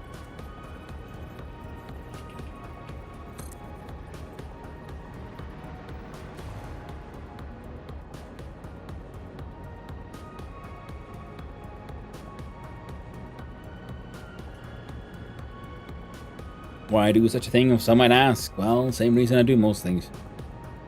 Seems like a fun idea. Like a neat idea at the time kind of thing. Because factory carts shouldn't require any fuel, and they should be able to carry at least one, like literally one stack of items between point A and point B. So I feel like they might be a little overpowered in many strange ways.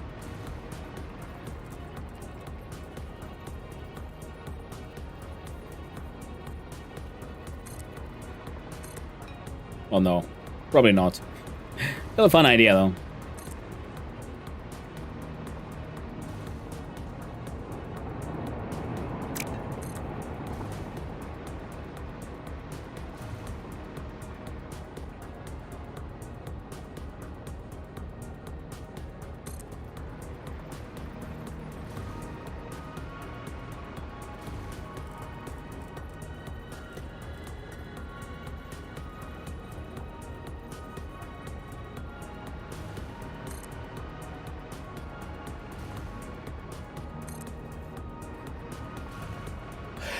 Finnish, that's super cool, super hard language to learn. Well, that is what I've heard, not what I've understood. I didn't really have a choice, so being the native language.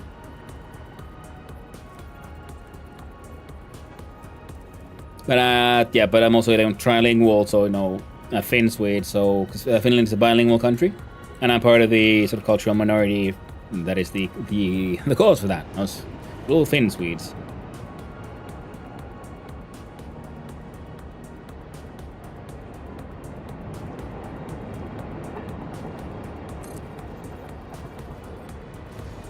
And then, of course, a modern world. You grow up here, you get exposed to all the pop culture you could never dream of. So it's hard to not learn some English. Plus, of course, it is the expectation of our education system that everyone should be functionally trilingual.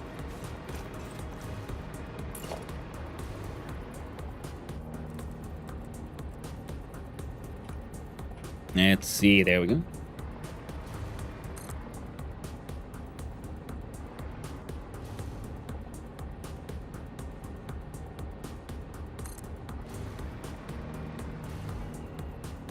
Hey there, Blackthorn. Hope you're doing well. Nice seeing you around, friendo.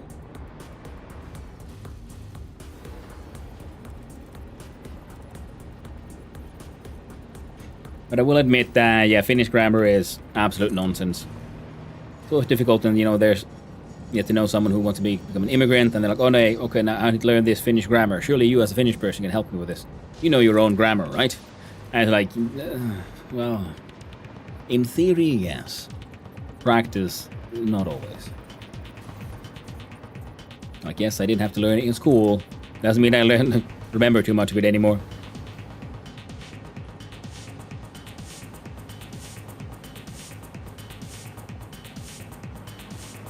Half turns too sharply.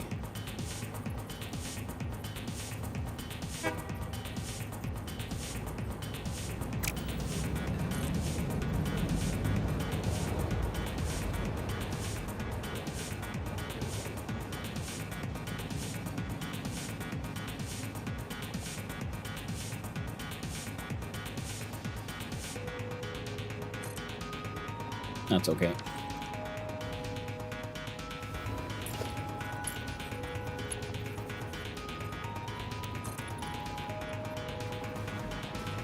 Thanks. Hope you're doing well, Huntley. Thank you. I'm doing good. I've had a most delightful weekend.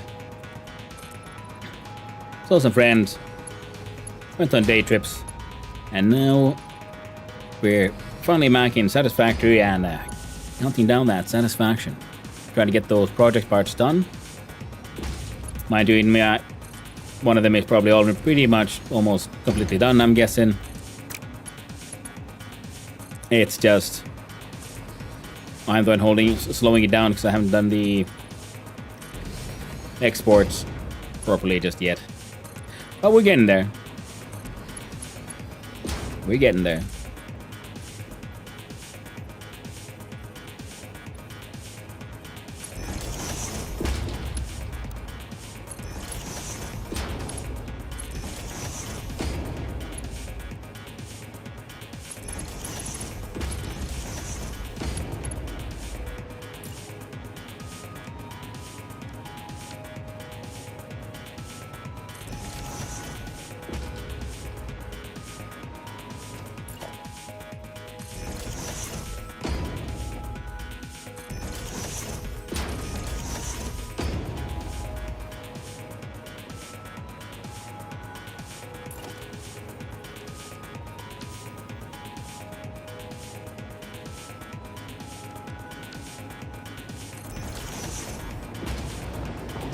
There we go.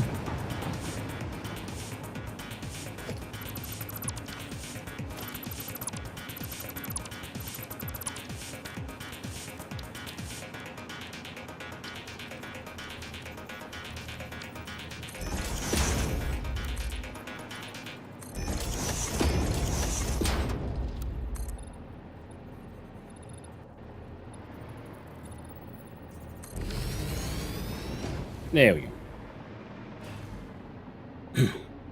It's a hard language because it's relevant to other languages. And it's in its own tree. Yep, not even a branch off of a normal Indo-Euro languages. That's very true. I'll try and finish someday. Yeah, I think the closest one we have would be Polish and Estonian, of course. Yeah, we linguistically we are of the Ugric tribes. No, not Polish, Hungarian. And, funnily enough, no relation, but we have a surprisingly large amount of similarities with Japanese. Good old convergent evolution there.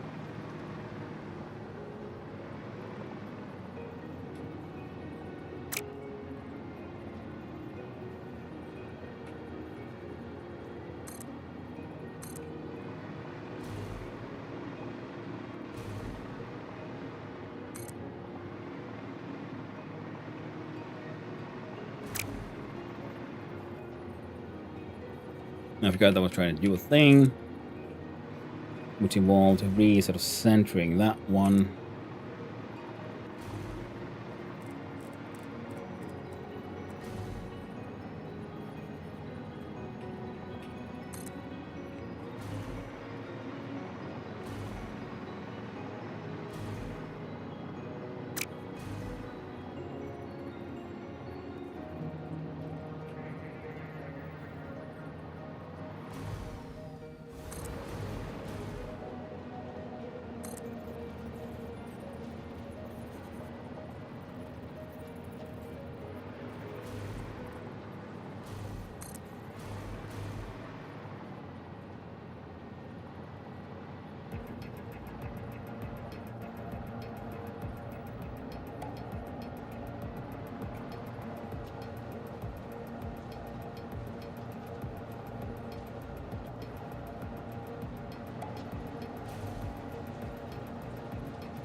There we go.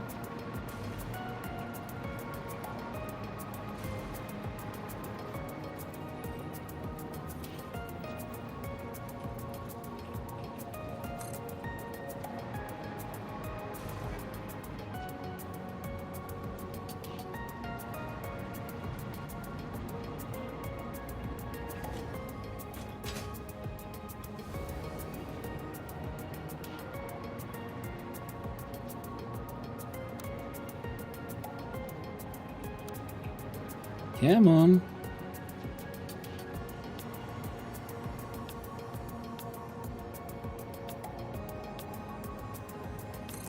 There we go.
Some of these spins are weird.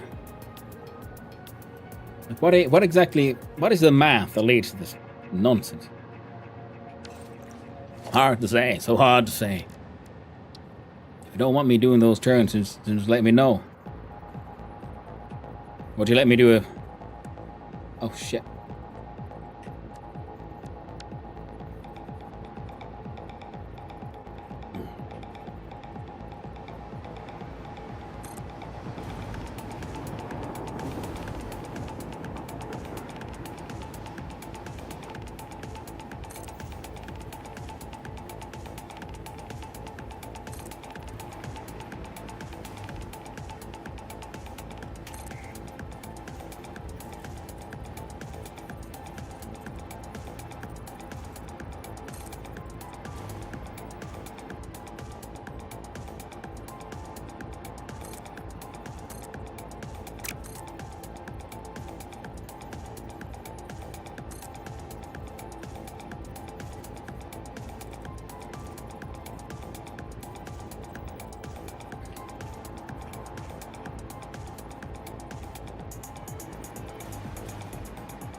Alright, everything should be okay. Yeah, so I've been quite quiet for a while. It's been like so focused on these silly and wonderful factory cards.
Come on, you silly goober. There we go.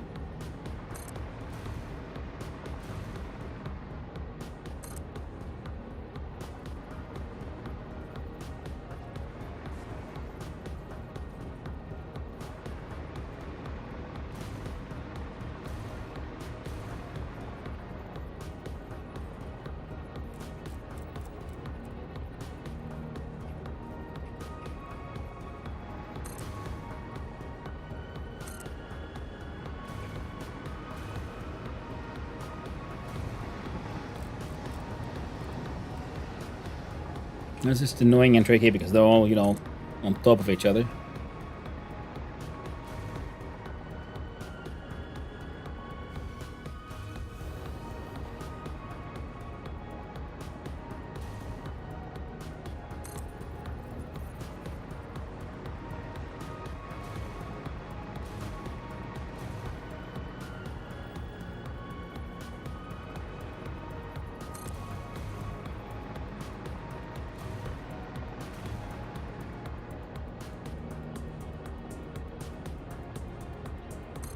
There we go.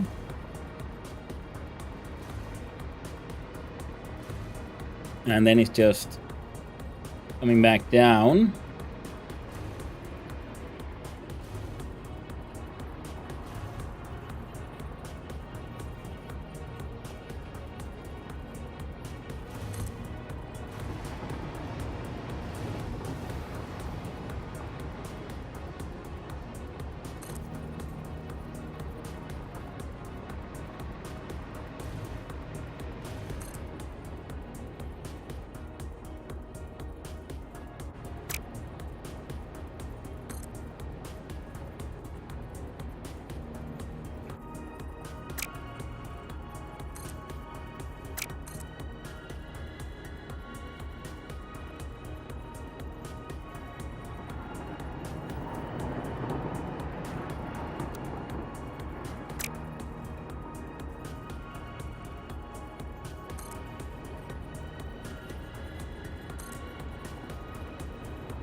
All right.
Excellent. Your for design is very nice, aesthetically pleasing. Well, thank you, time consumer. I appreciate it.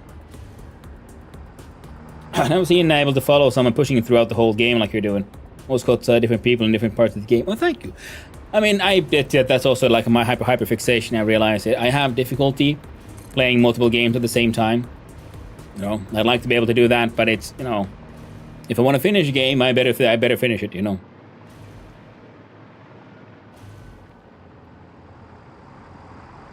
Otherwise, you'll get distracted by the next shiny thing. And there's a lot of nice shiny things to get distracted by.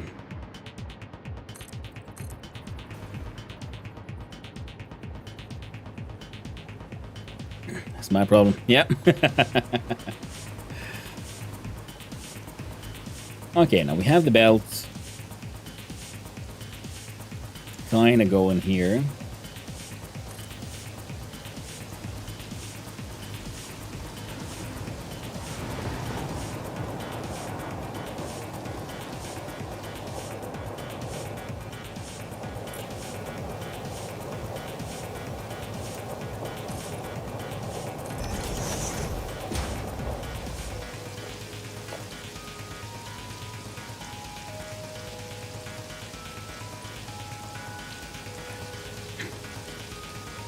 Well, that's also what I'm sort of been quite enjoying my run with the game. Because, you know, I've gotten the chance to like just experiment, build funny things because I think they're fun.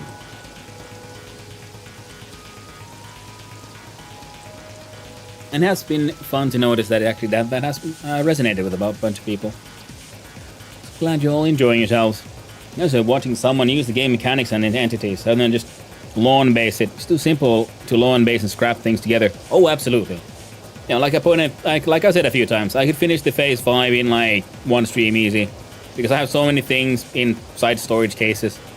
Just hand feed a couple of machines, leave them running, and yep, we're done.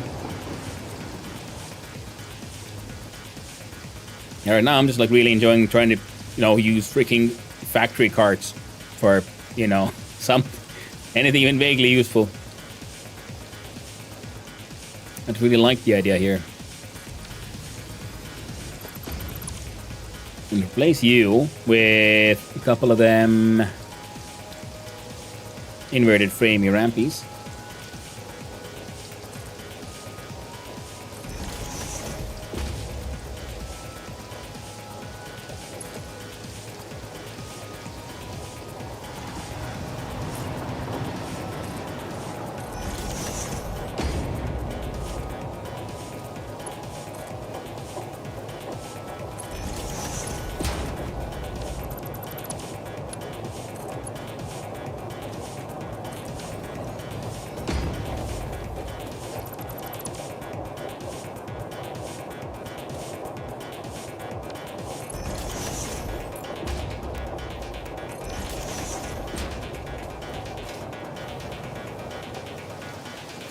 You know what?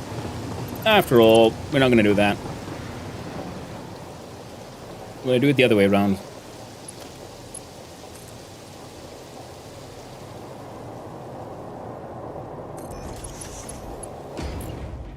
I think that'll be more fun rather than having things, be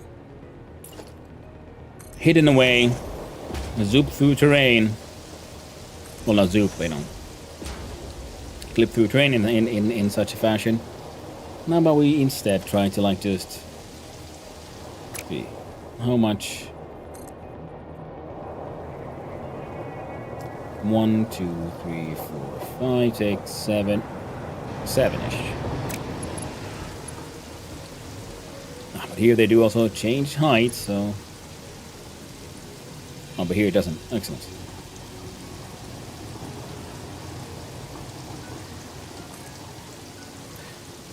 One, 2, 3, 4, 5, 6, 7.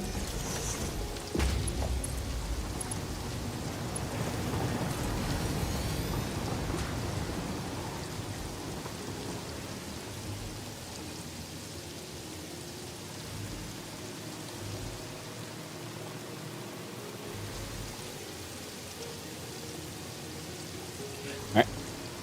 I'm seeing it, and I'm seeing issues I don't like. So let's fix those. But it's easy thing to fix, because it's fixed by just adding some frame floors to begin with.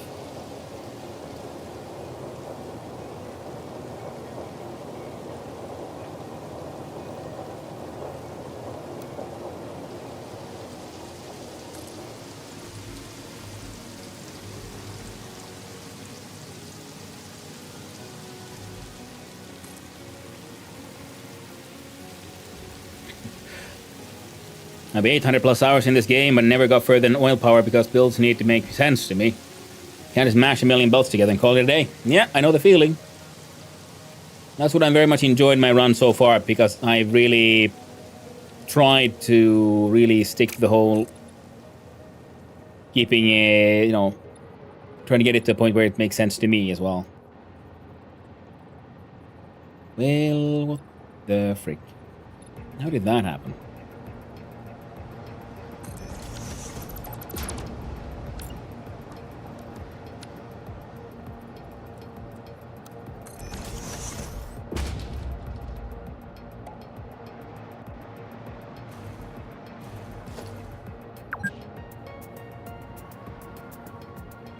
Six hours.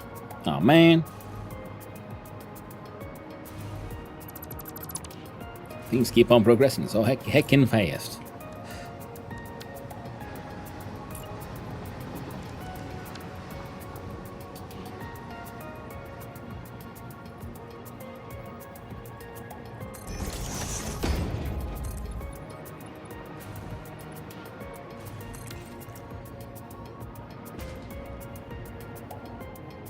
I'm pretty okay with that, actually. Might replace that with a catwalk, but for now, it should kind of work. And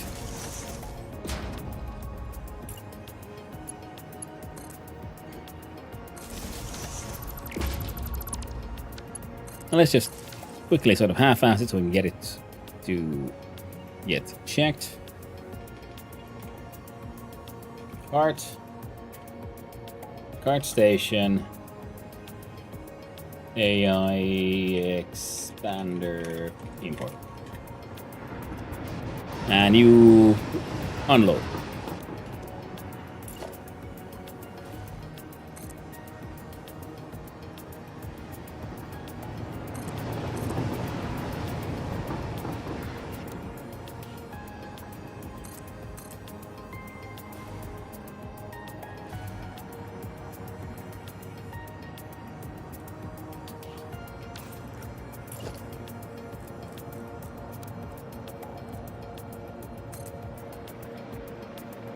So far the carts seem pretty fun.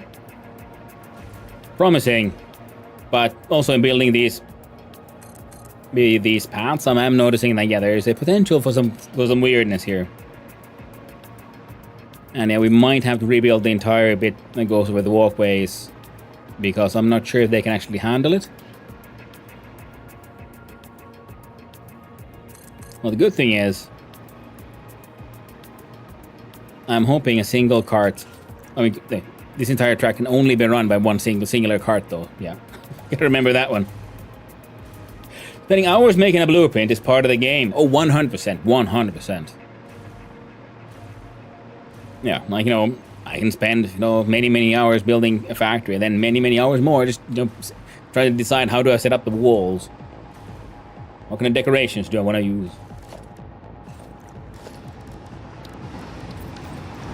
Make y'all golden. And oh right, it's an item. So we do sort and we find our victorious cart.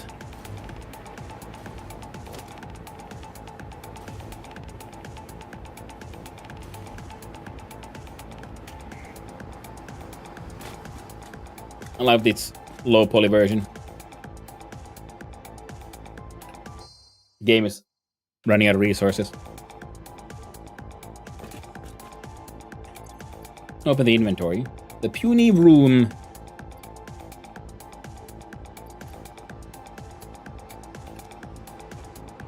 Enter. Vehicle path.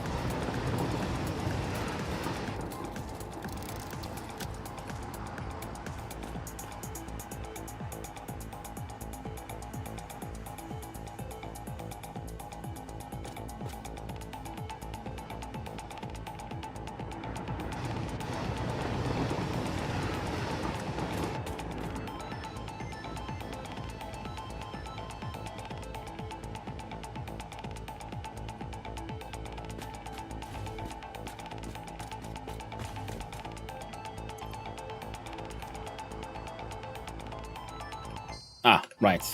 Now would explain the difficulty. There you go. Off you go, cart friend. Off you go. I believe in you. Should we give him a friend? No, let's believe in him. The puny room, as it was called, is pre-named and everything. Oh shit.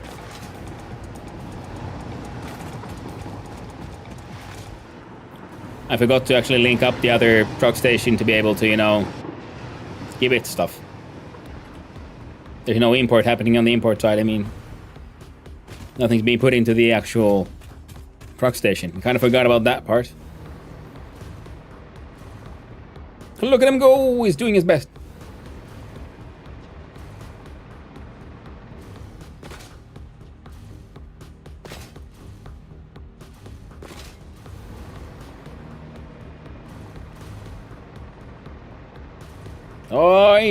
Oh, Lord, he coming.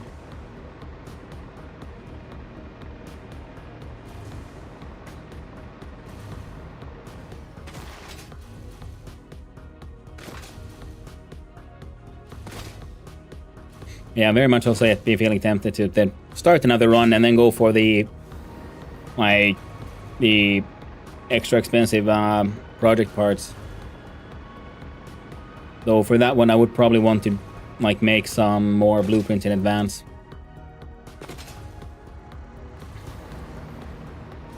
and like to spend this sort of like end game time a little bit in specifically designing some blueprints.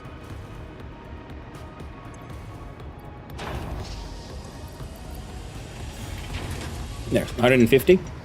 Well, it'll be picking up one stack at a time, so it'll be fine. In the meantime, how am I feeding this thing? Well, hot diggity dog. You know what he has? He has 2 feeding holes.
Hey! They made it!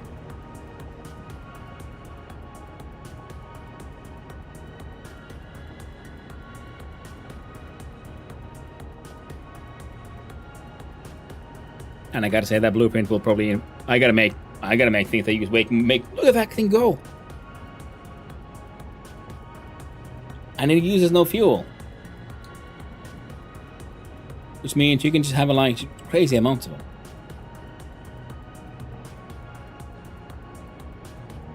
So it's sort of, okay, what if we are producing more than 1 stack per round? Well, just have five of them spinning around for a big stretch. It's true. Okay.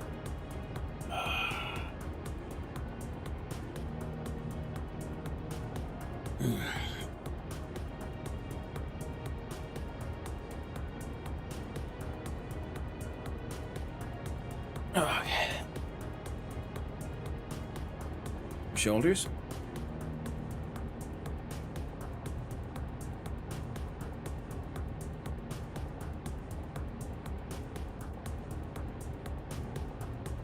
There we go.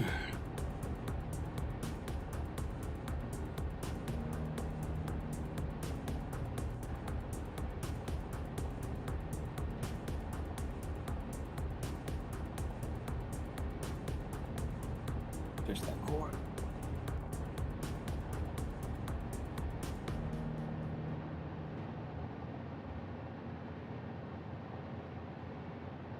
And then lower back hips.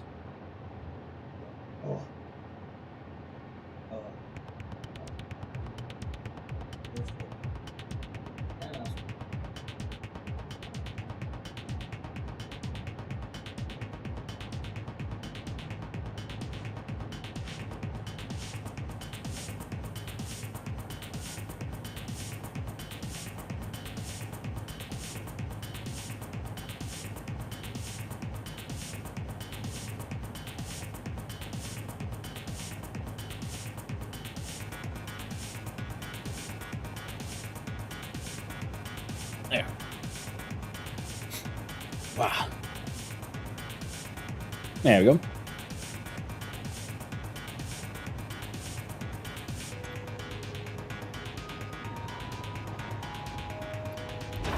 Alright.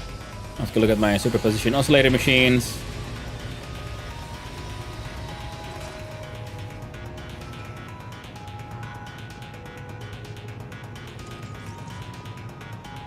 Oh. Even better.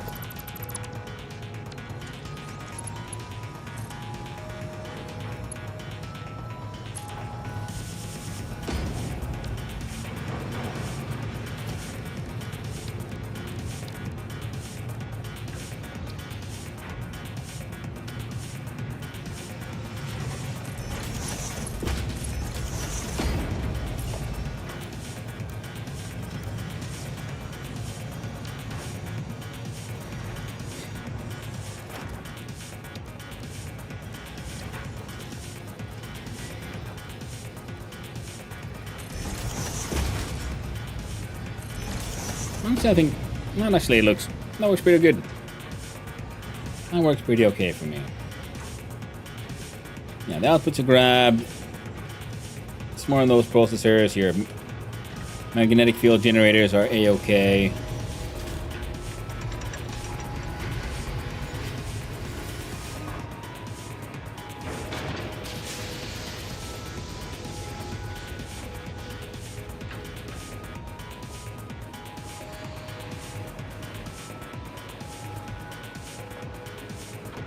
So then we'll have another closer look at a looky here.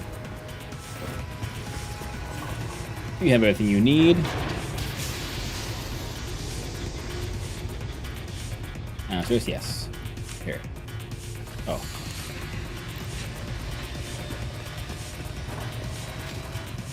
Bonk.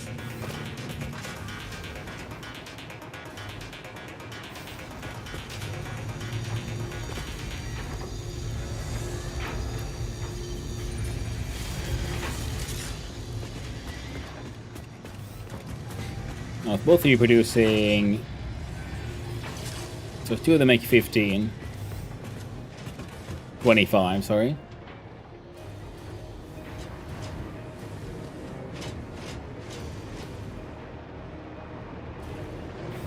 And the final one.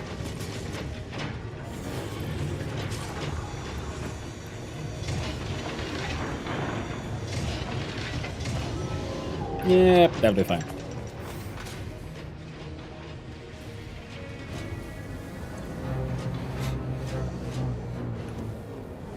Finally, because the dark matter residue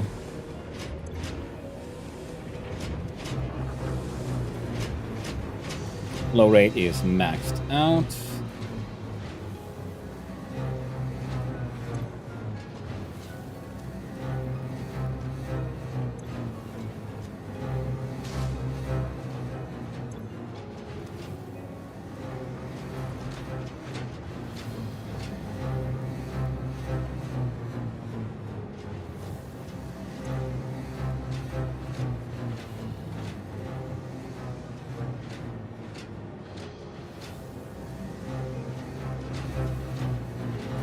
Hmm.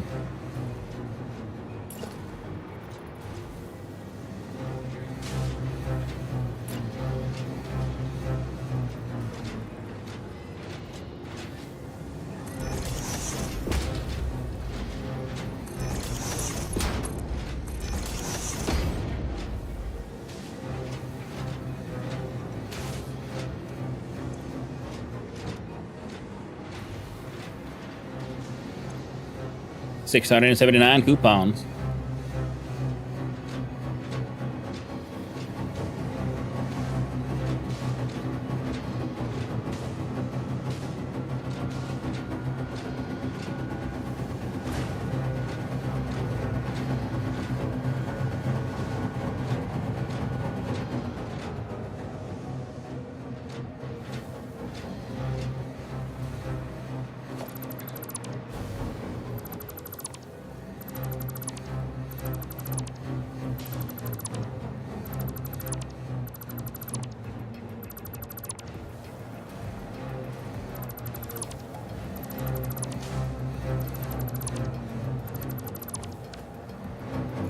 Okay, so now it's you guys are output. You don't have power. Ah, right, of course.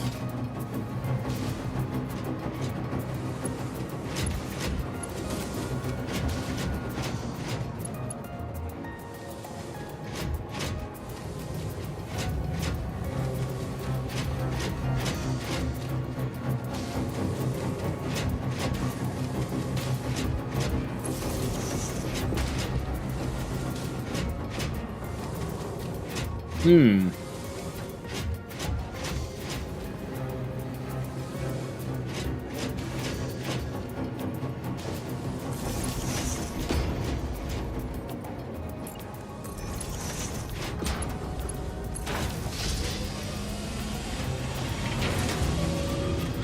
There you go. No, the other machines turn on.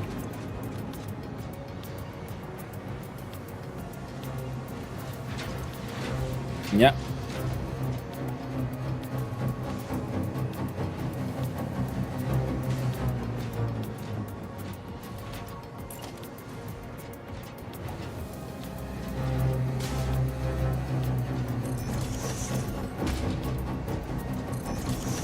Right.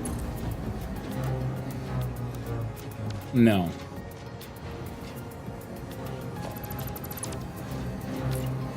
But I think I can do it this way.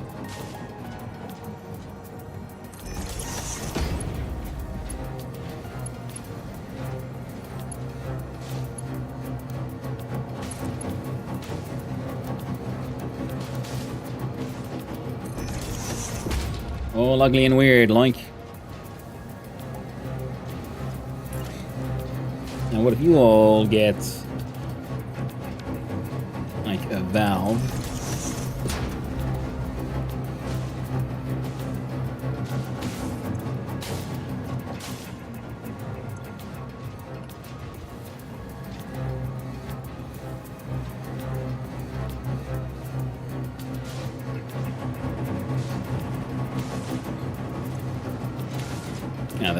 Now this thing still has that flow rate of 600.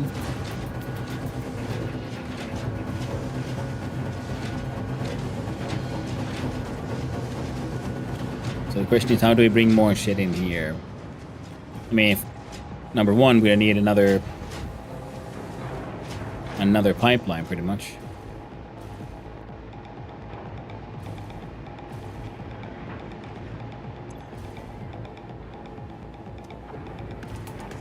At least potentially, we'll see.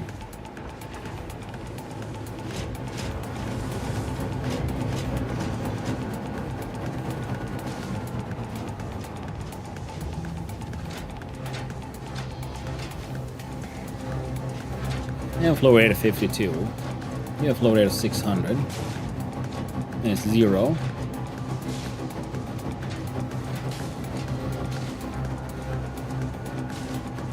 Doesn't really make sense, but okay.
So there.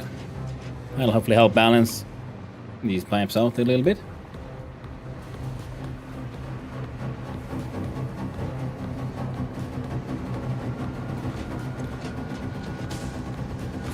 It claims a maximum flow rate, but 0 plus 250, well, 298 plus 0 sure shit ain't 600, so I'm not entirely certain what the frick is supposedly happening there.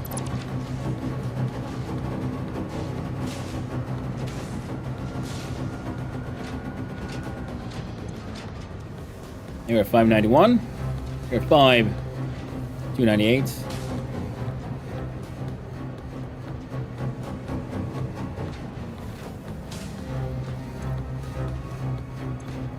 Yep, that math ain't mathin'.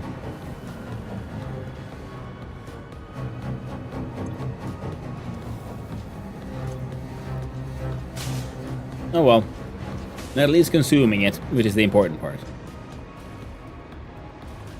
And the exporting there is happening. At least in theory. Yep, it is. Look at him go.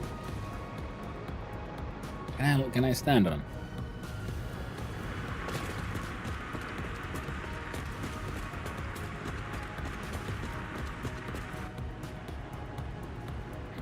Let's catch a ride. Playing dark matter and wondering why the math is weird. Yeah.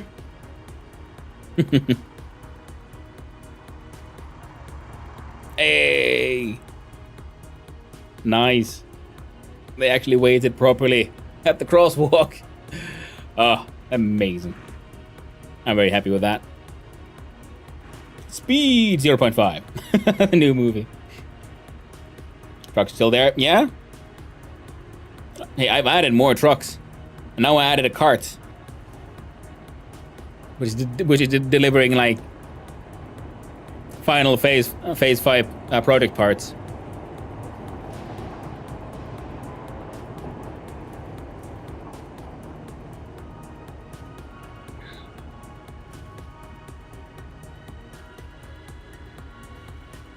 Oh, so we could have more than one running this route if I didn't have this bit. So this one has the opposing tracks be on top of each other, but I love the fact that it can, yes, in fact, run on catwalks. But it's better to then design one directional paths on the catwalks. It's one catwalk per direction if you want to make a larger setup that makes use of the carts. I love how everything just is increasingly low poly now. Assets just aren't getting loaded in anymore. Game's running out of polygons. I gotta love it.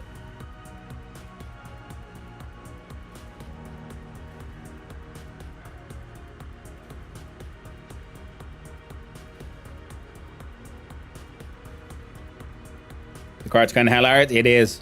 The card is fantastic.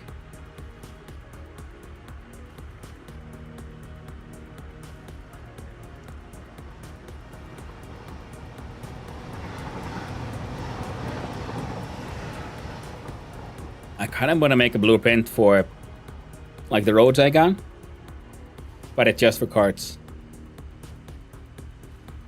Because they can still do, like I said, they can deliver one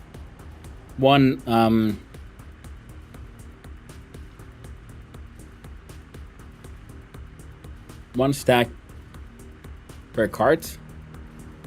Look at the menu. See, it has one stack. And it's full. But these have low throughput, so for low throughput machines. But then I was thinking, like, well, what if you just have multiple truck stops? Because these don't take any fuel, so they load in different truck stops. And yeah, I wonder how big of a throughput you can actually get using just carts.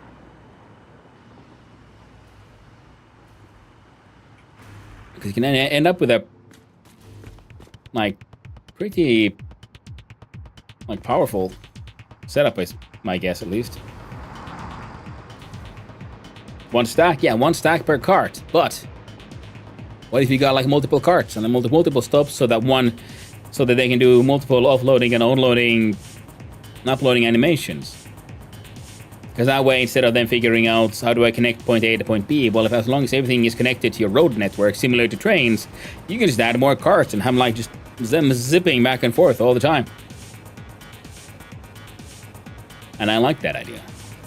Pleases me. Now, if I get rid of you... Nope, you were there for a reason. And...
Well, we threw a couple of them in the sink. Whoops. You know, happens. Wasn't really the intention.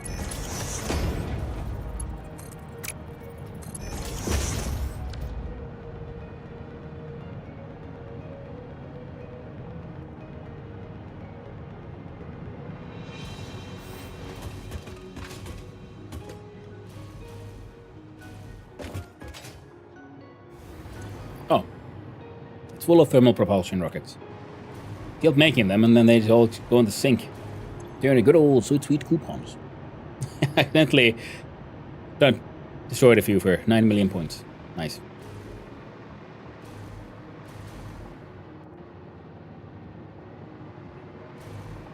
But okay, so that's one project part completely dealt with. Cart delivered and everything. Transfer 87 items per minute. And I think we'll oh! I mean, technically, I think we are producing 8 per minute. So one cart might not, in fact, be enough. No, don't do that.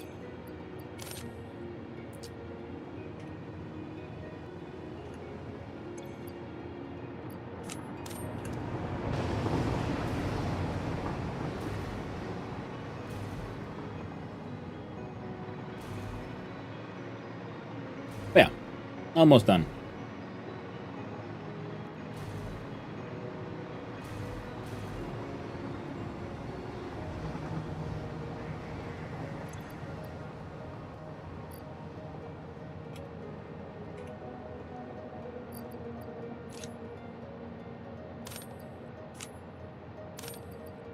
There you go. Well, the next carts are ready to go because we're gonna see if we can catch the cart when it comes here. So I realize we can do another cart, but it'll have to be... Ah, yes, easy.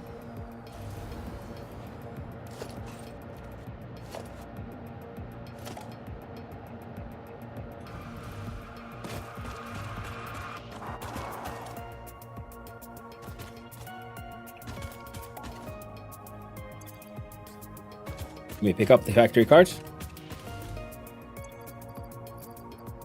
We place down the factory cart.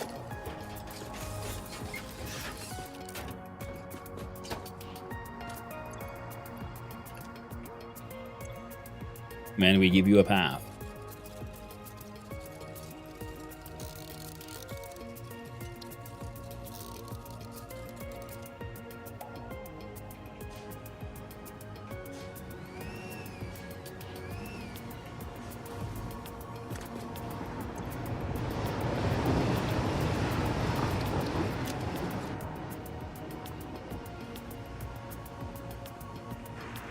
There. As long as they're close enough to each other, they shouldn't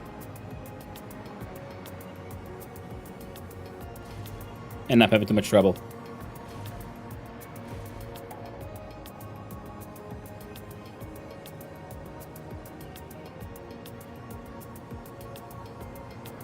Now some more stack.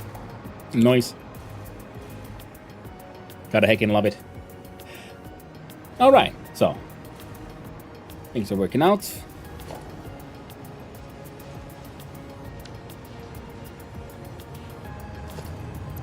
I'm afraid of what's being thrown away.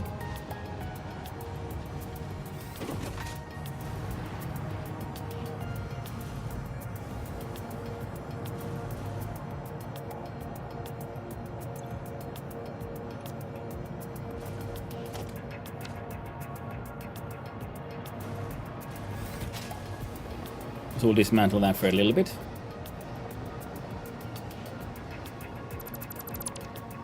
Get rid of those. Excellent. So, what is the next project part? Ah, wrong one. So it'll be the biochemical sculptor, which wants fixed-site trigons and water and assembly director systems, which want supercomputers and ACUs.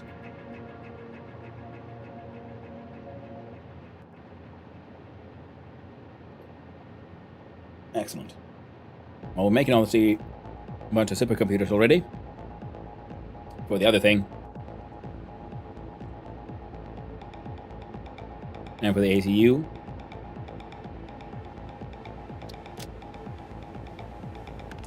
We need things we're already making. Things we're making in excess, but we don't really have an exporter just yet. And heavy modular frames and computers, which we can also probably export from Fruit computers. And these can be exported from manufacturing north. Oh, sorry about that. That was going to take like the longest, I think.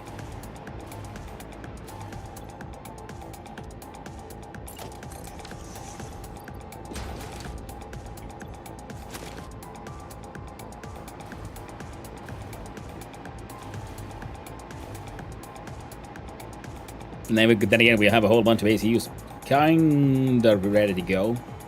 Thanks to this. Oh.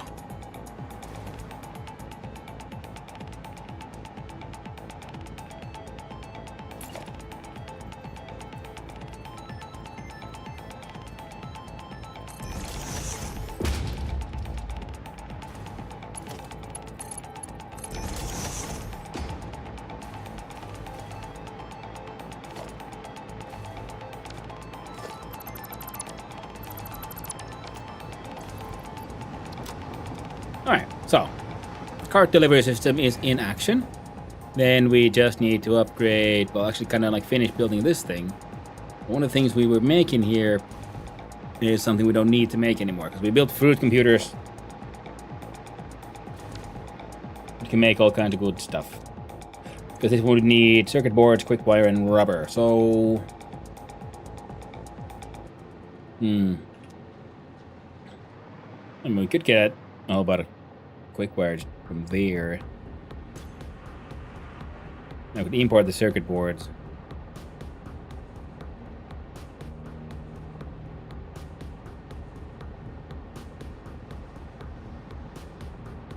Rubber is not that difficult, because we bring it over there by train anyway. So maybe... Alright. You're at 100%, you do 45 circuit boards. Pretty sure there's more than enough. And these would produce 520.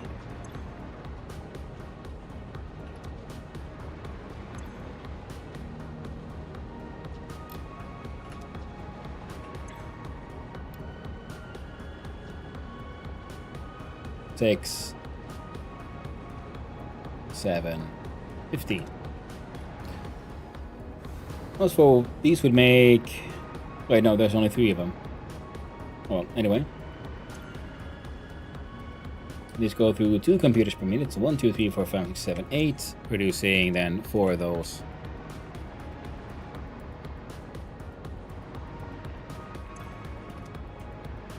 And 8 computers is absolutely being made by these. These were here to make the quick wire. You need 52.5. 157.5. All you need is a third one, and you're good to go.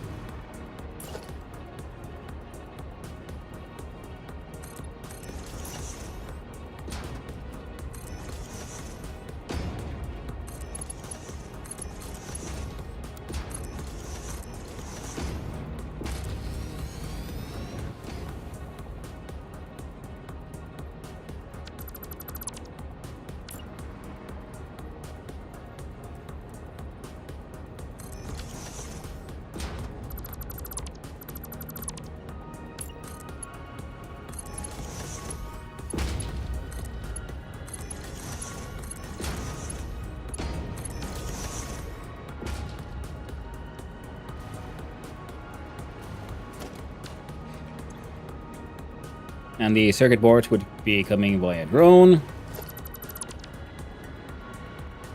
Rubber comes in through the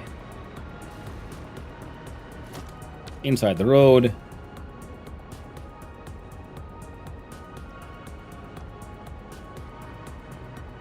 Might as well bring the Caterium, I guess, via truck. We've got the truck stations for it. All they really need is fuel, and fuel is easy enough to come by because the roads should be full of them on the inside.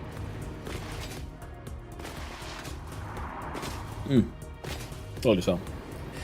We'll go here and look, see, we find a good old conveyor McSplitter, and we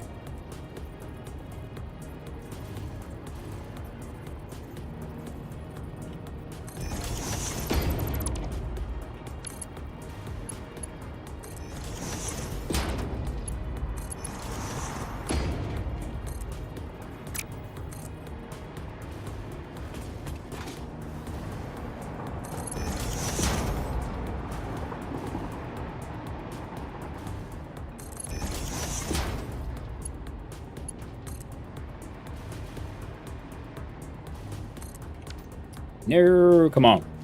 And so thinking that we just do this so that we can then just add more truck stations. And because I was thinking like, well, we'll have to redo the whole ACU factory and whatnot. And I'm kind of realizing like we don't need to do it at all. I can just make it work. Now, of course, yeah, we'll have to then go visit the chip factory, but that's okay.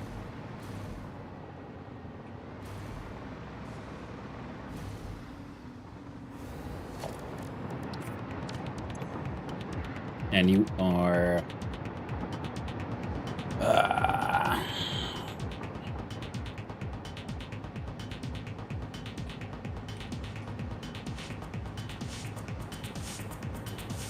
the meatball factory.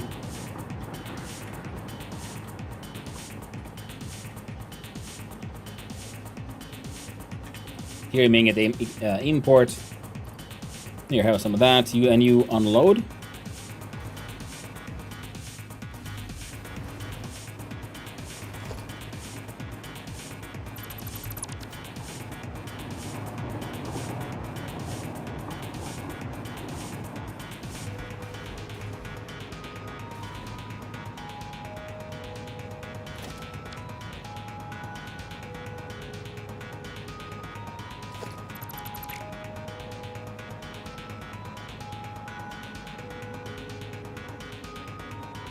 This is you giving stuff back.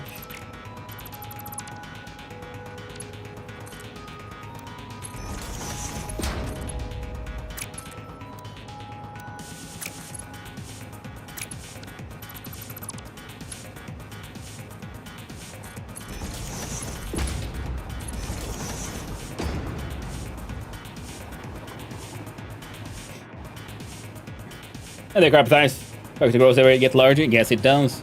And also we are now fixing up some of these older designs. Getting them all functional again.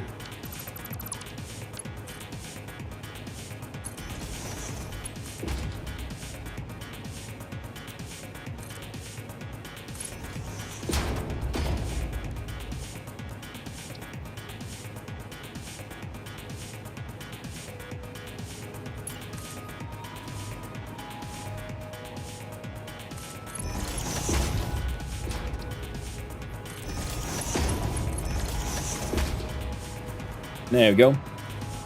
With these things, exports will go up, so there's no need to go inside the ground. Blood makes the grass grow. Kill, kill, kill. That's very true, Max. Yeah.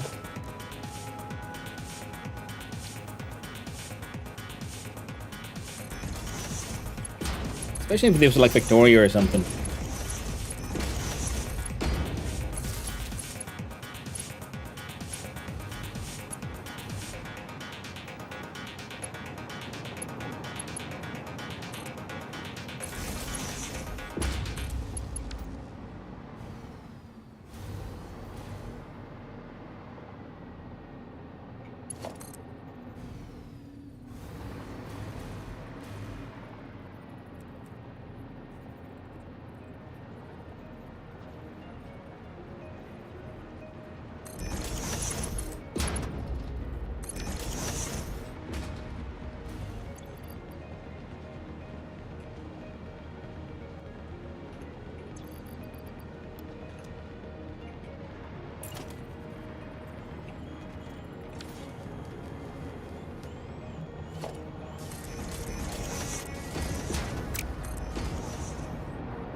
And then I also need to import these supercomputers, which would be combined with these to actually make the output.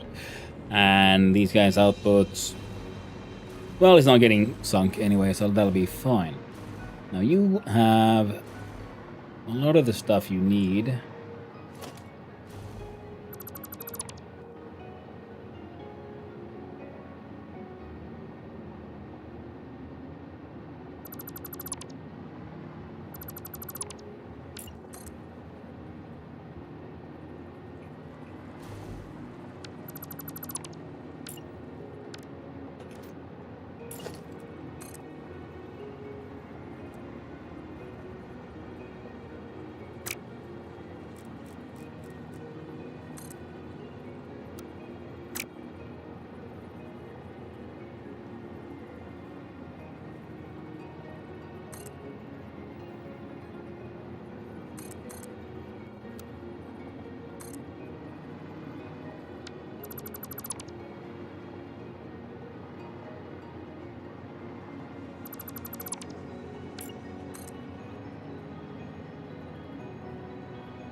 Come on.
Good old freaking vehicle path weirdness again.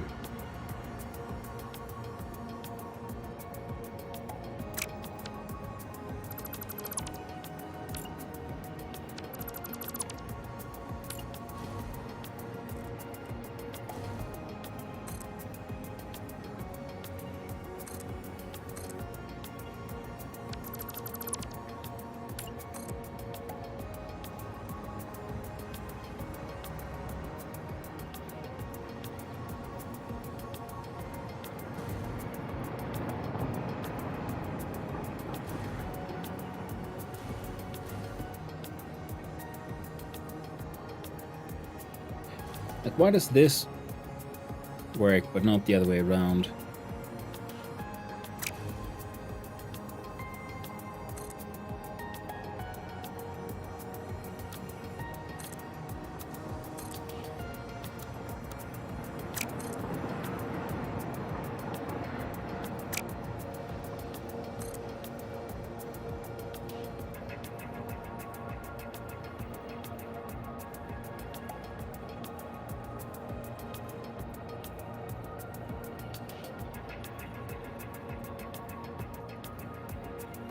Hmm.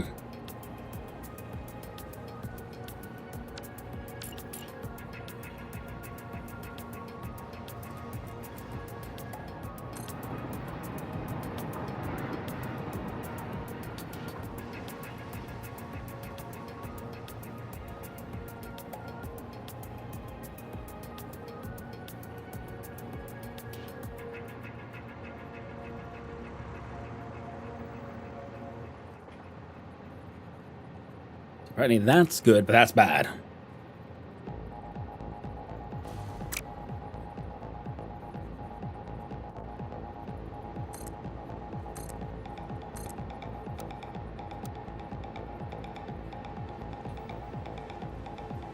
Well, that's also bad.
Well,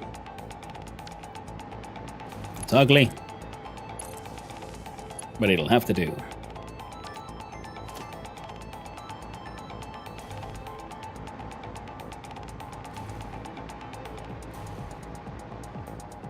Oh, we already have a Caterium pickup over there. Good, good, good, good. Yeah, you can pick up one. No, not a tractor, friend. This one gets an actual heckin' truck.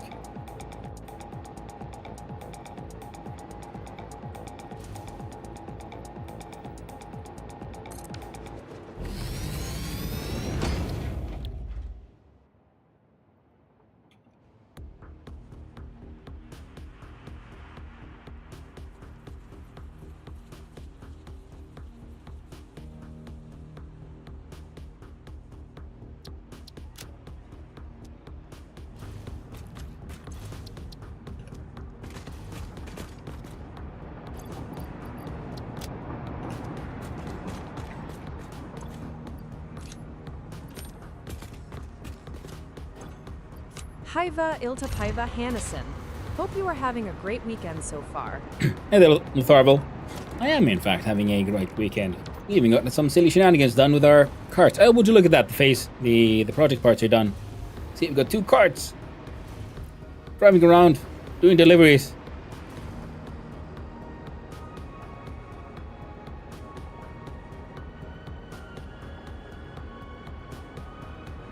They can carry 1 stack at a time, but they take nothing but they take 0 fuel, and they can even drive on a catwalk. Magnificent beasts. They...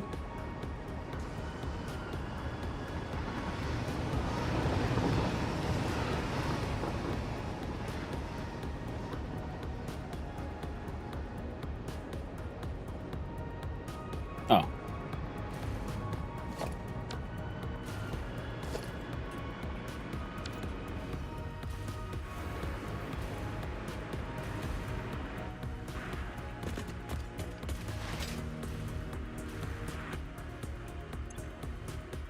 And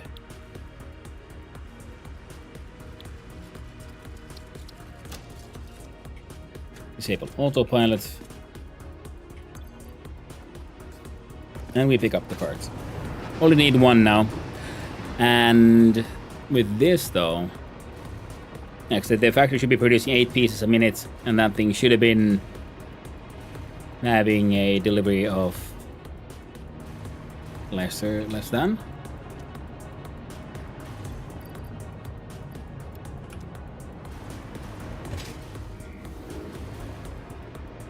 I hope you're doing well, Lotharbel. Hope you're having a pleasant weekend as well, my friend.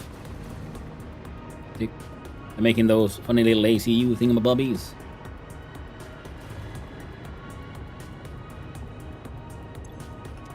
Heckin' belt's full already.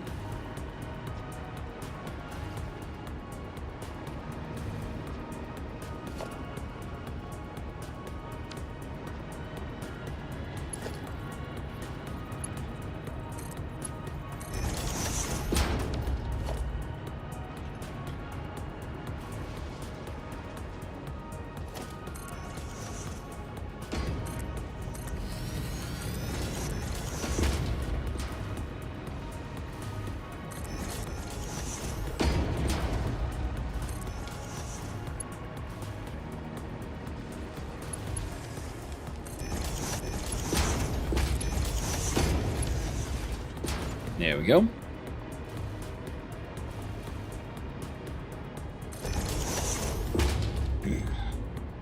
Sure do, thank you. Glad to hear it, glad to hear it. There we go. So now these things are kind of done, and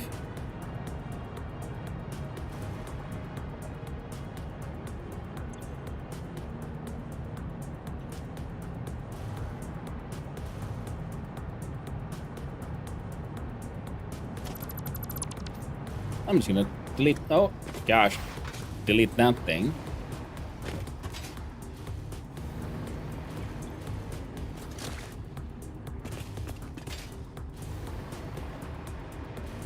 And right, yeah, I think it'll be easiest if we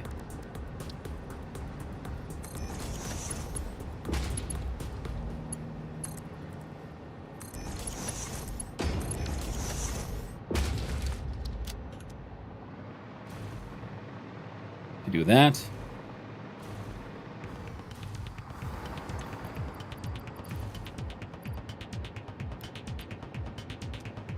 There we go. Now those should be worth a couple of points. Well, if it ain't gosh darn houses, welcome on in. How you doing, friendos? Hope you're doing well. How were the dwarves and how were the forts? Hope much progress was made. We're grinding up all the expensive things for points. It's gonna take forever. Hello there, Dragon Garland. Another Jamie.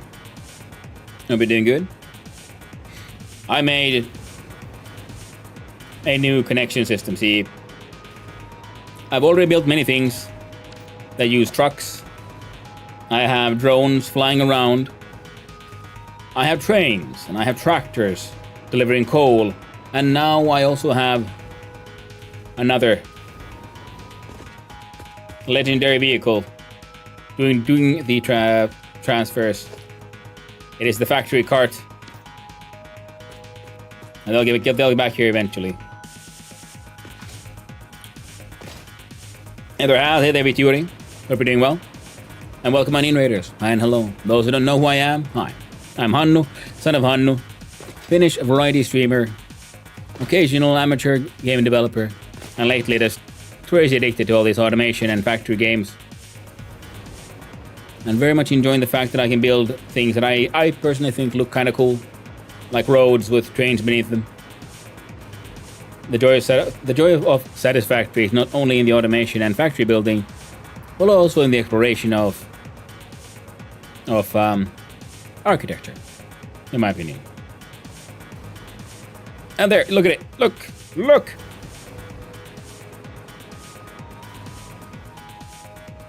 Look at the little bastard. Swoosh. He's doing his best, as only a factory cart can. I can even get inside. Does this one have a name? Some of them come with pre-made names. This one apparently doesn't. And he's got nothing inside. He's worthless. But he's doing his best anyway. Driving on his teeny weeny tiny tight little machine at the track.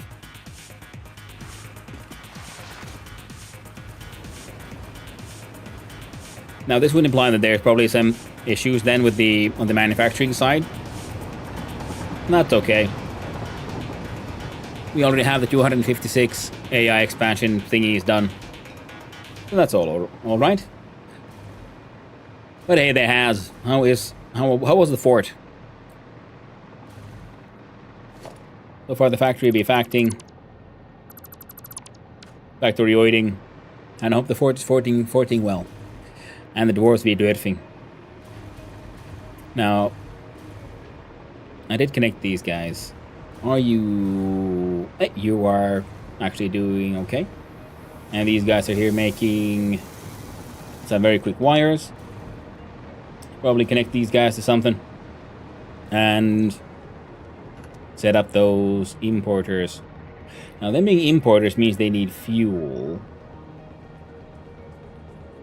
And we do have the, like, fuel.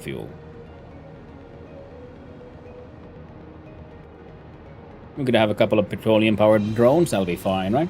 Hey there, Pythos. Hope you're doing well. Looks very impressive. Well, thank you, another Jamie. Yeah, because I've been wanting to, because with the 1.2 update, they changed how, like, the pathing works for trucks. So that's why I wanted to use roads. My very first roads were down there. Very simple. And then eventually, through the iterations, this is what they kind of look like now. And they took, yes, heavy inspiration from the main menu. Not the main dwarves lost. We got 2 counts. Some dwarves got shibaried and slapped to death with a glove. Woo. And had a dwarf riding a minecart break all their bones and started a war with another dwarf faction. Like, are those 2 separate occurrences? The breaking the bones and starting a war? Or did they break all their bones and then in their pain and fury they just went out and started a war? Started a nuclear war. Now the dwarf fort. I found the adamantine. Nice. And the Mantini is the tastiest of all.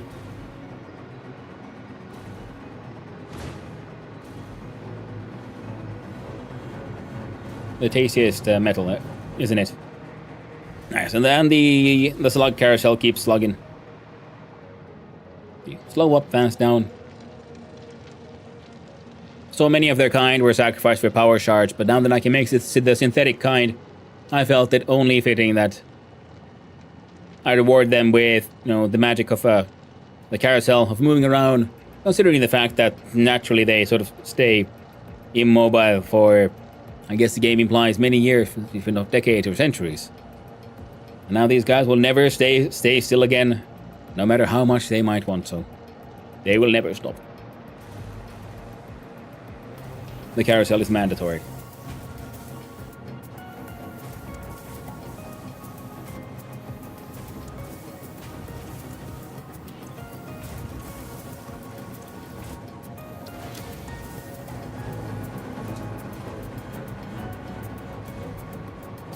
Now we need to go back to Fruit Computers and add an export station.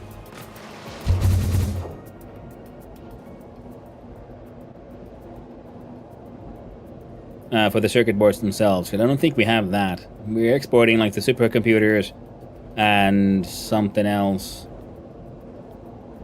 But I might want to have an export for the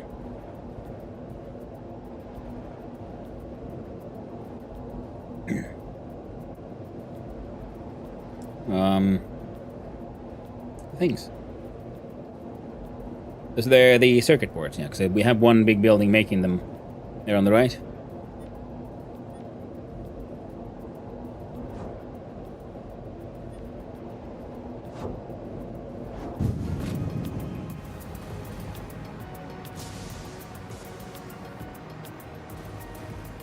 And this is the Fruit Computers area where we turn raw materials into computational glory.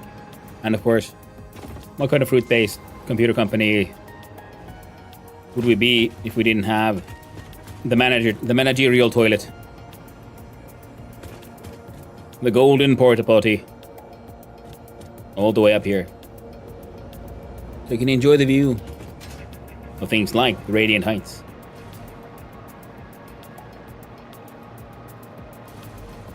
Alright. Let's slide on down and see what's what. And the supercomputer export is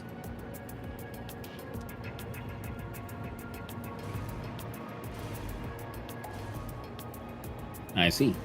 Doing nothing. Then you are my normal computer export, which should only be getting the access. So while I've been running around, high-speed connectors. Those are the ones holding you back, eh? How come?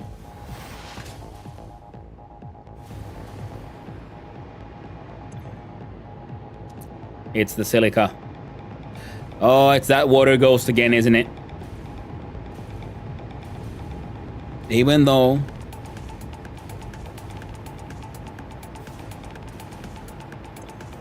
yeah, they can't get rid of their water.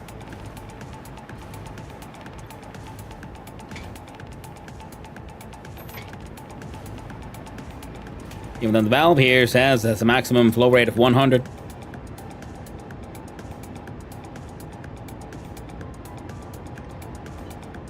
I'll put it down to 90.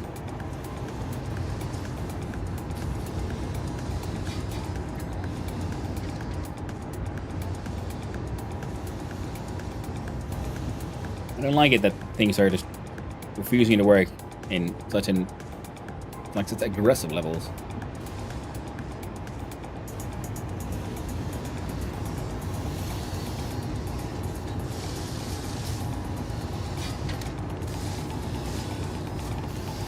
So these output 80 units of water and they input 100. So there's a difference of 20, right? So there's 5 of them, so they should be lacking 100 units of water. This one should not be able to let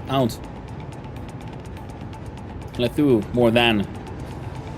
And yet, and every piece of limit silica that comes out if it goes through these here belts, where there's smart splitters and so on, you see if it can't put it there, then it sends it this way. Where another one checks that if it can't put it forward, then it sends it this way. And then it goes merged and goes in the sink. Similar to if you have then mergers and smart splitters here, so the output from there also gets checked more than once. So can I actually send it forward? And if no, then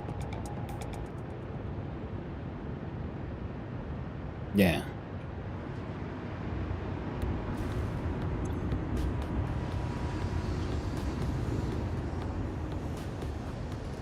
See, now they're running idle because they're not getting enough water.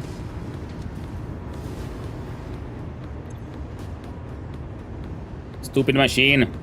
Welcome to Technologia. It hates you. That's very true, ordinary darkness. I was getting restless because goblins ignored my fort and humans ignored my fort, so I chose the dwarves. Understandable choice. Sometimes, if the fights won't come to you, then you'll come to them.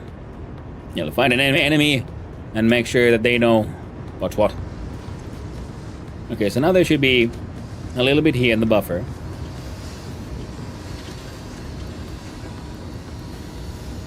Meaning this one should... yeah, everything should be okay. Alright, let's do it again.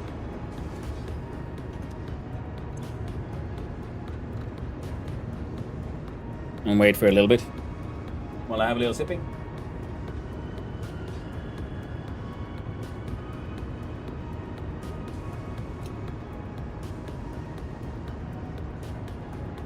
Bam.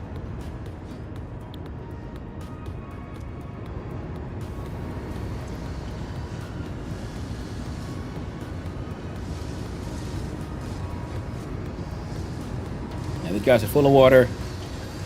And that one is, they're doing okay. Most importantly, the machines run again. Which is one of the things I really wanted. And I came here to build a export station for the computer circuits, and it turned out there was one here all along. Well, that's okay then. Now with everything stopped, now it's a surprisingly small amount of computers.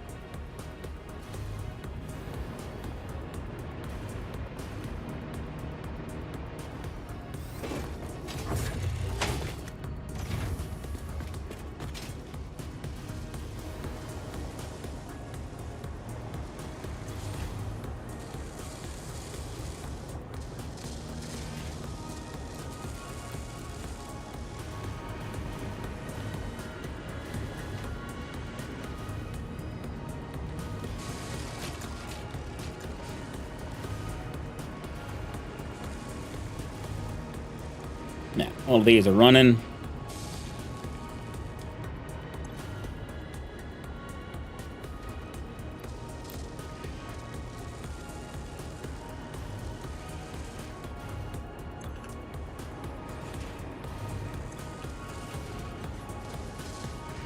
Come on, silly mouse.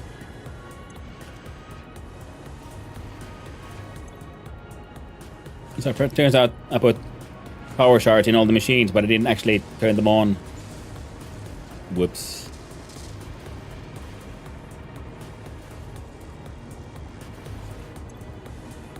There we go. So now they should all be trying to produce a little bit extra as well.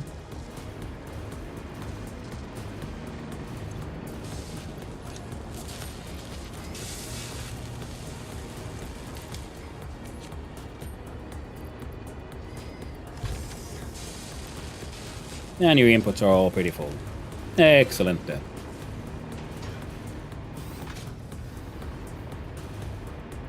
That means all of this is working pretty well. We could do a deuterium ingot exporter here. And maybe one of these days we will, but not right now.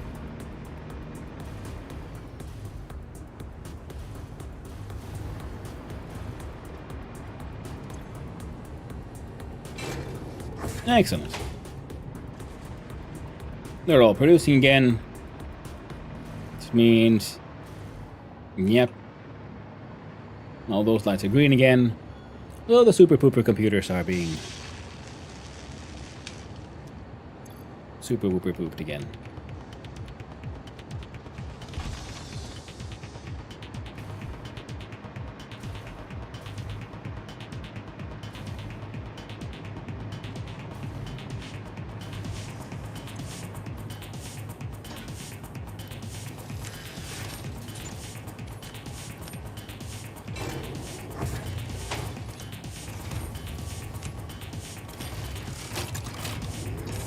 Now split them in half before I put them in here, because if the output is full, the production stops, and I don't want the production to slow down. But there's no point in me holding on to these in my interdimensional pocket.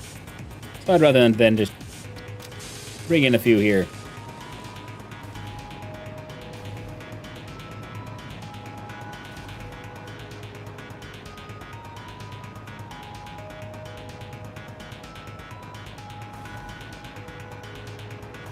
And they shall be then evenly spread out to go along these, and voila. Excellent. Alright, so there's an export for the computer circuit boards that I wanted. There's an export for supercomputers, and even export for computers should we want to. Not that I may be running too aggressively either, because they only really start... Oh.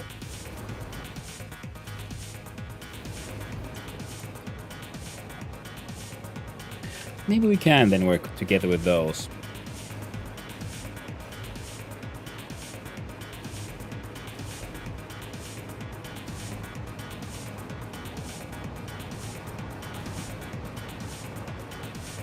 And hopefully we won't be needing too much power in the near future, because I'm just looking forward to having to make a giant turbo fuel, well, rocket fuel, but yeah. Consumption is at 80, maximum is 113, capacity of 112 or 104 gigawatts. We're approaching, yeah. Most definitely approaching the whole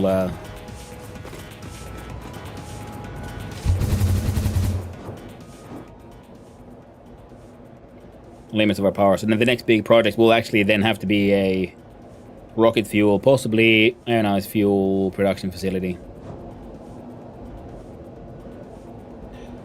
How fun to compare to Factorio now that you're going a good way into both. Zoom tubes look a lot of fun. They are.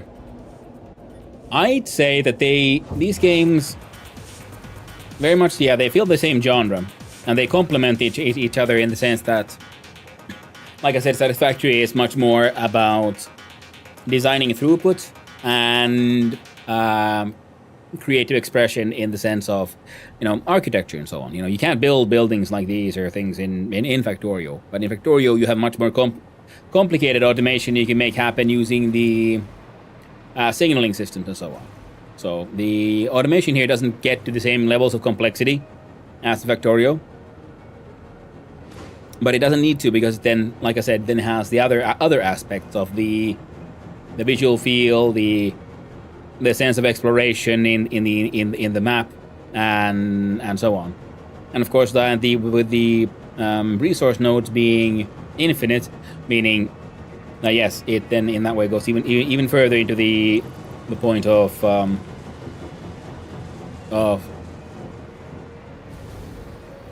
designing for throughput. Because in Factorio, you always have to then hunt down your next resources. You can keep on mining and expanding, and then you really have to worry about how do I make the most of the limited resources I have access to. Whereas in this one, it's more about expanding further, doing what you can with what you have, and you don't really have to go to the same levels.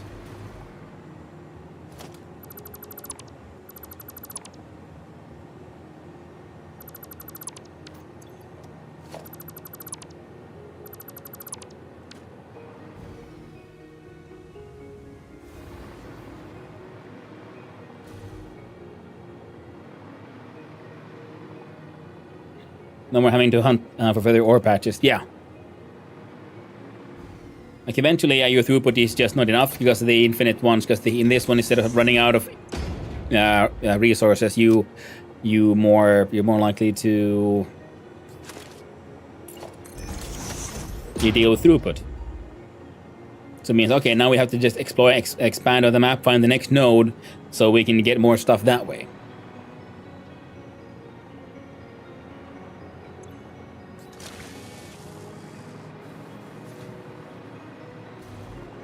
Now we have a motor exporter here, so thinking, well, let's just manually move some of that, because those are the leftovers from the good old spaghetti factory times. No need quite as many anymore.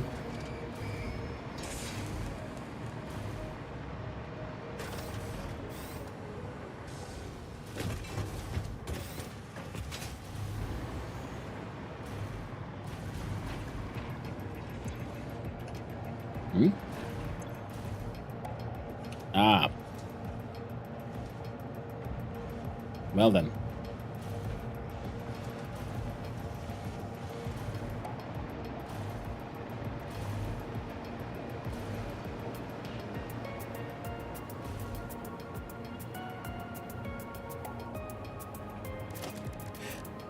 Gonna do logistics. We do a merger there. Organizational, industrial storage.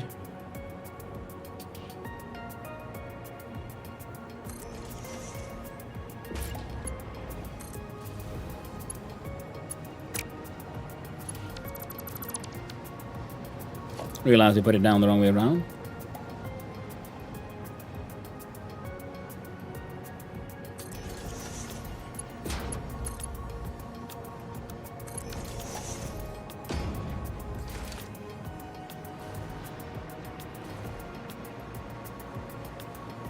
Lurk, food time. Hey, thank you again for the raid highs. Hope you enjoy your lurk and hope you have some nice, delicious, and wonderful foods, my friend.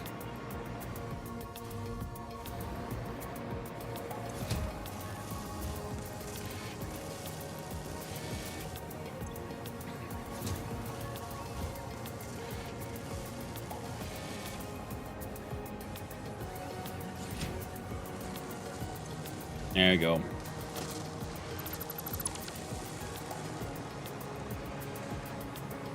Large amount of the old spaghetti factory keeps on just being. Slowly but surely, removing things.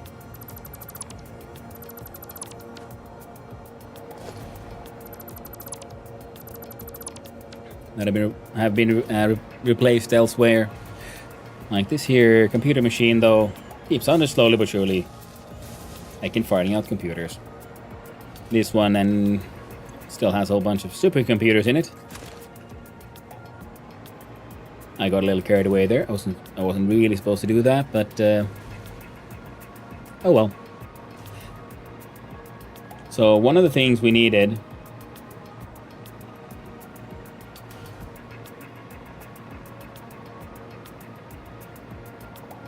now, I wanted to import chips to make computer parts, right? Yeah.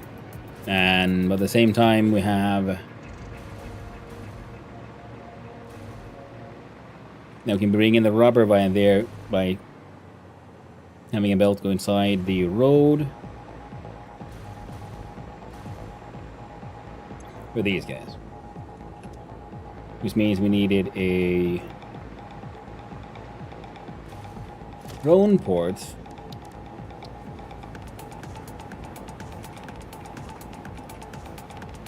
There.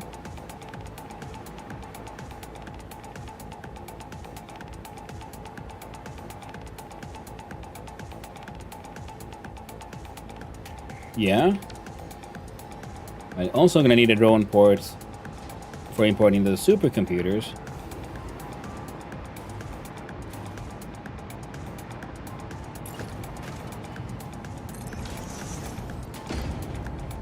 Leave those guys there for now.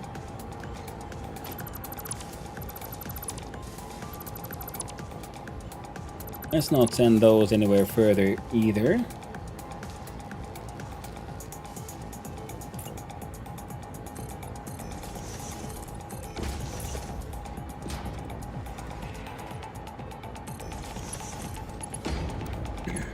There we go. Just so we can store all of our funny little sphere things here. And then we needed, yeah, then the heavy frames, right? Yeah, and we could heavy modular frames. I'm wondering, should I do that via trucks just for the hell of it, or send in more drones? I think trucks are ultimately more efficient. Oh, 2.5 minutes. That means we could probably send a cart to deal with those. We can send a cart and it can be sent completely inside the road.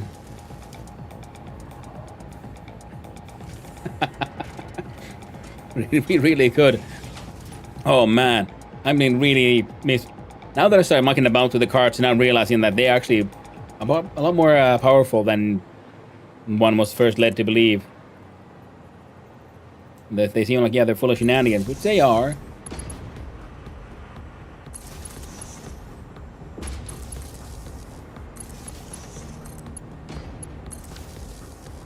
But they also are full of opportunity.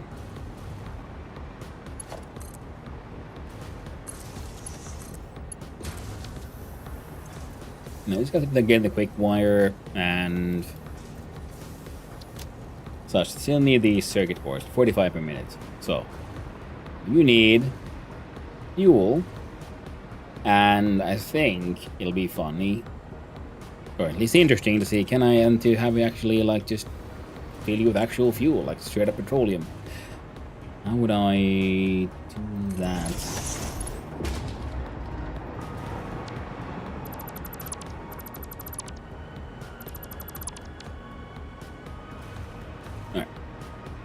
We might want to make use of this here truck stop. If we do, then you'll need also fuel.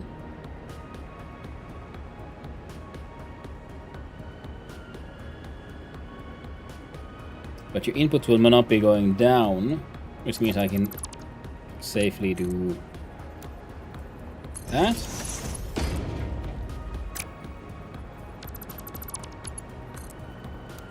Safely build it the wrong way around, you know, as one does, and then we try it that way again. Wow.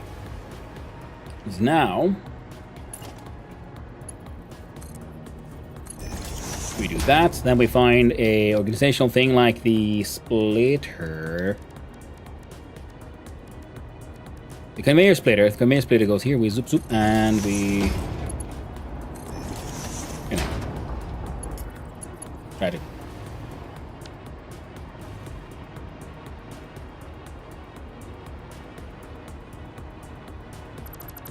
Man, I kind of like the whole.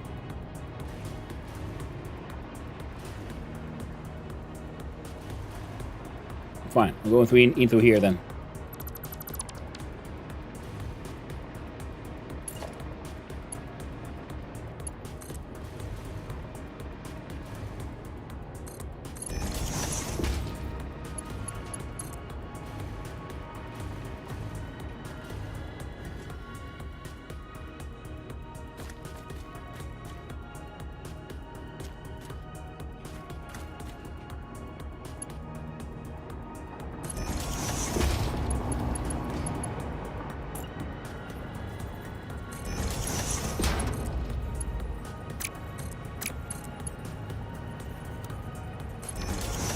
There we go.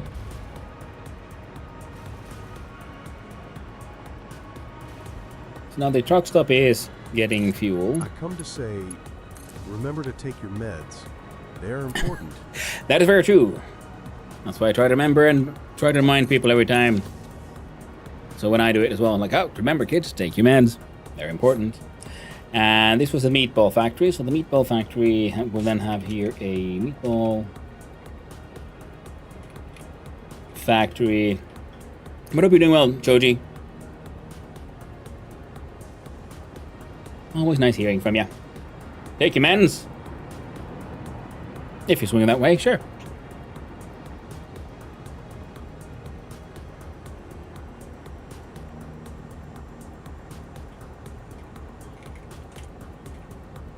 Boyard.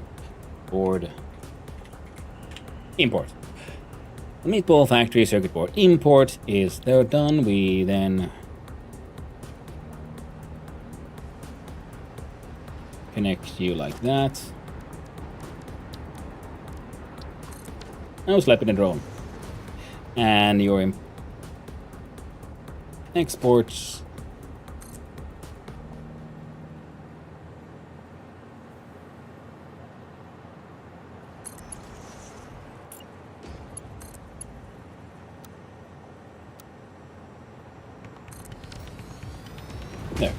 And there's the circuit boards coming in. Then they just need some ruberinos.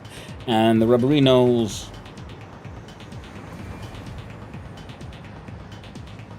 And I'm live, low. Hey, that's always.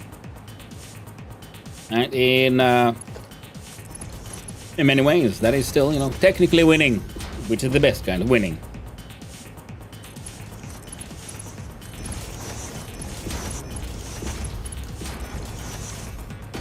And such a silly-looking machine. Oh well. And then you could make use of, or not.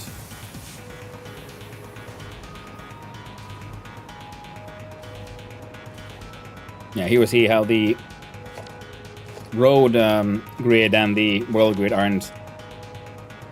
not the same.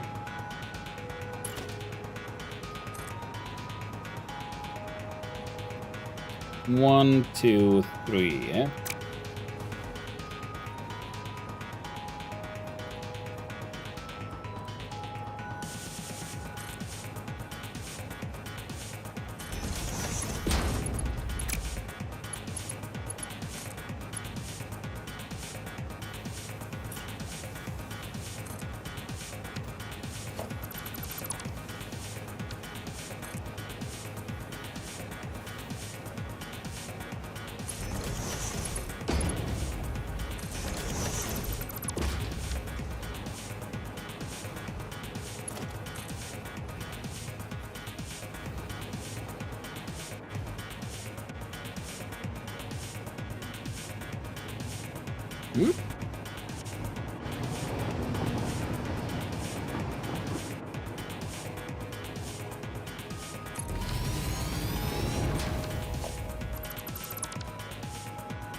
Well, what's happened here then?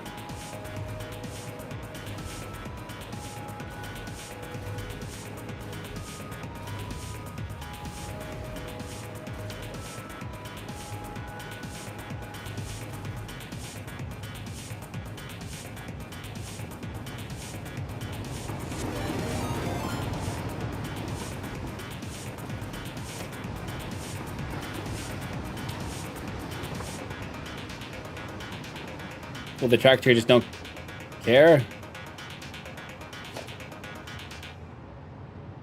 The game just keeps on lying to me. It's a pay grade. Welcome in, traders. How y'all doing?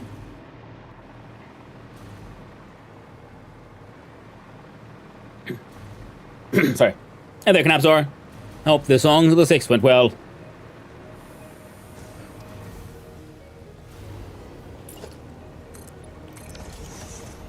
And I hope you left some, some happy big piggies behind.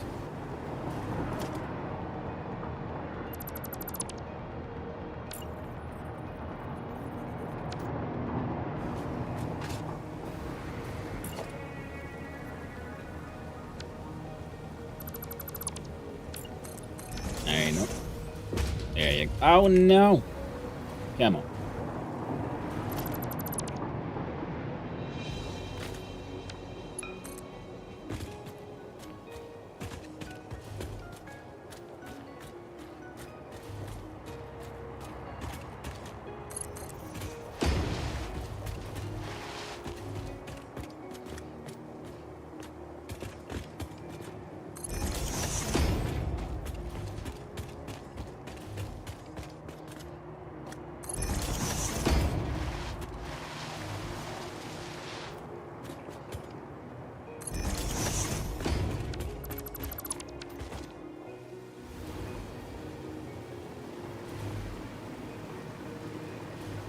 There we go.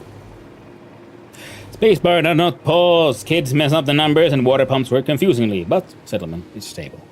Well, that sounds like a win to me. Yeah, it's always annoying when you play a game and the spacebar doesn't pause. And you're like, God dang it.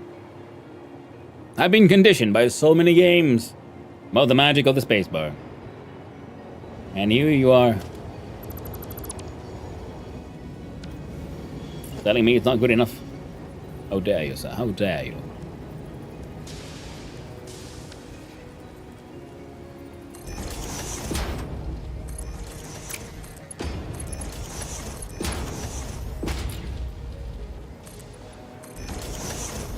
What in the world?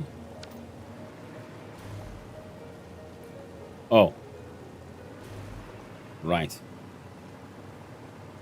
Not in the world. There we go.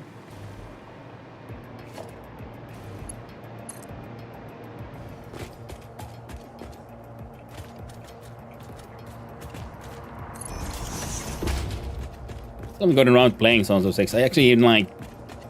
I mean, like I played the demo, but very, very tiny bit. Not really enough to have any real feel for how the game works.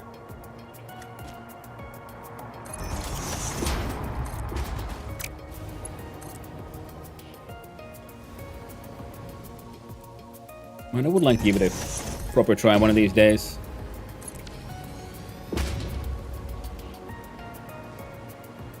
Yeah, this thing is levitating, but it's also has a little bit of spaghetti going beneath it that goes there.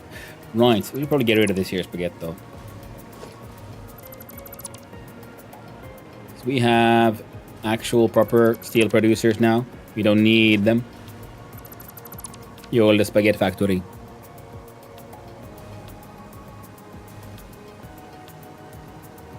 Spacebar seems to technically have another job in battles, I think. And not come close to those. So the design choices, there, yeah. Well, it doesn't work worse than Force, really.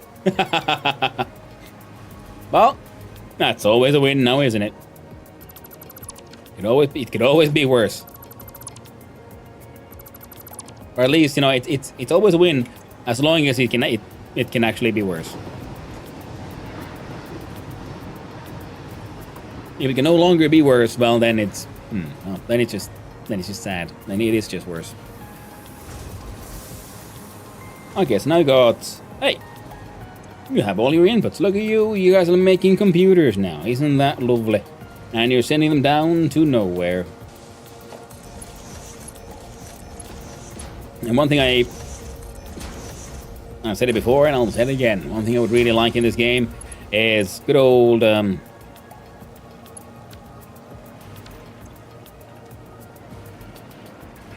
What's the word now?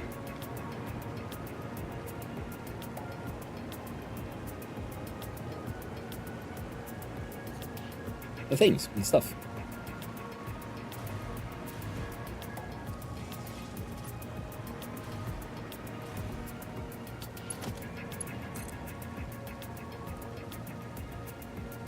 Like area updates for your stuff, because when you always aim at it and click at it, and then it upgrade to the next tier of, say, belt and whatever, it'd be super sweet and so very, very handy.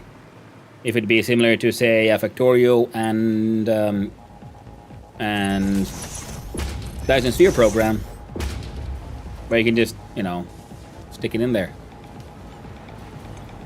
And this thing keeps on slooping them and pooping, making crazy amounts of adaptive control units. I'm actually gonna steal your stuff. I love things and stuff too. Oh yeah, fantastic. Things and stuff are some of my favorites as well. This is true.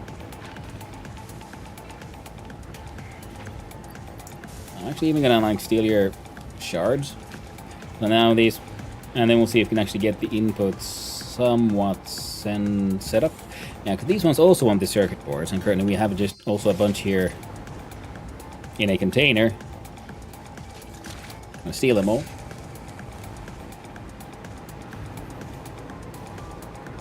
And this way, part of your inputs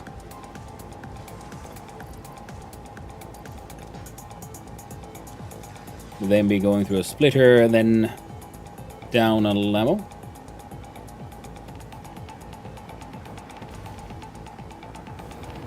Now this thing is turning into a spaghetti hellscape because I'm not designing it from the floor up. I sort of like just trying to get it to kind of work.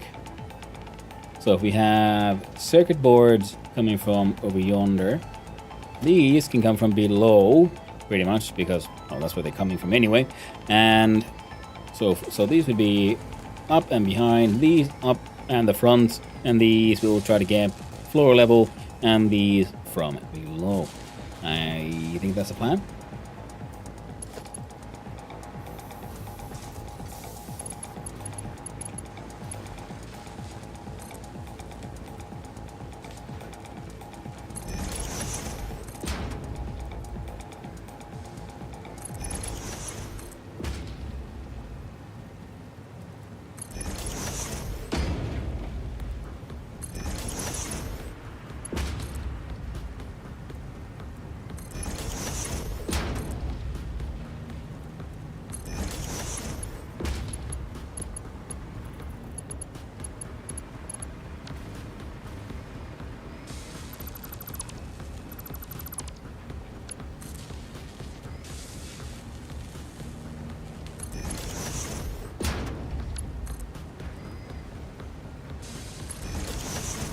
You see, we do that, then we find under logistics the good old splitters.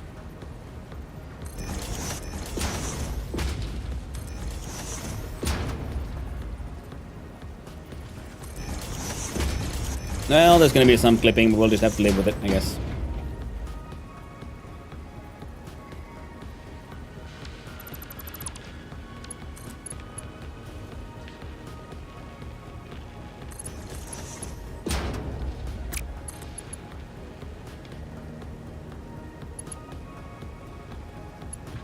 Okay, that's a little silly. I'll own it, and I'll live with it.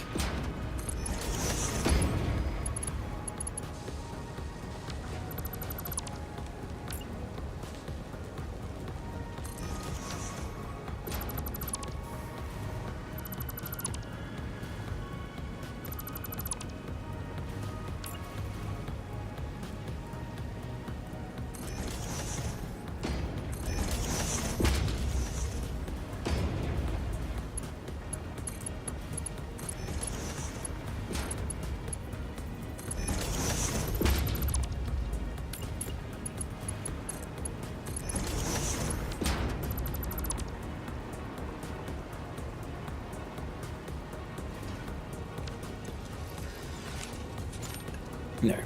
Have a bunch of computers. Then we'll do a organization.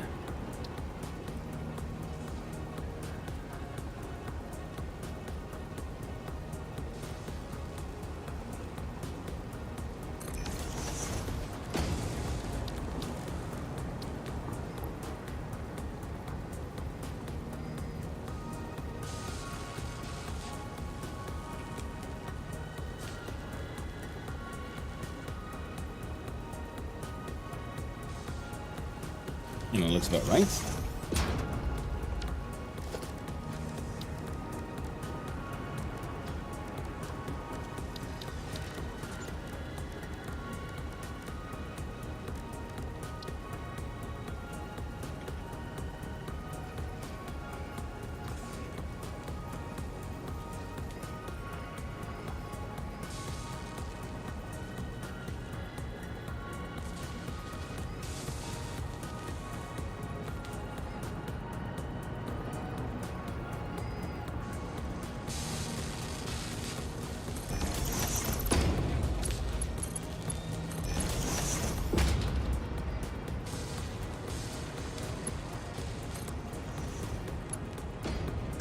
There we go, looks about right.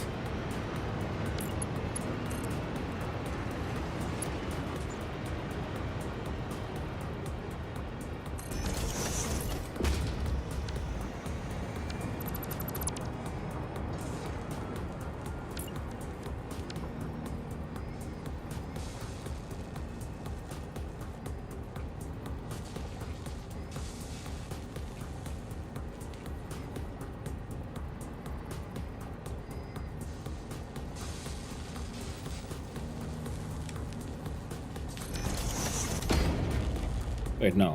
Other way around.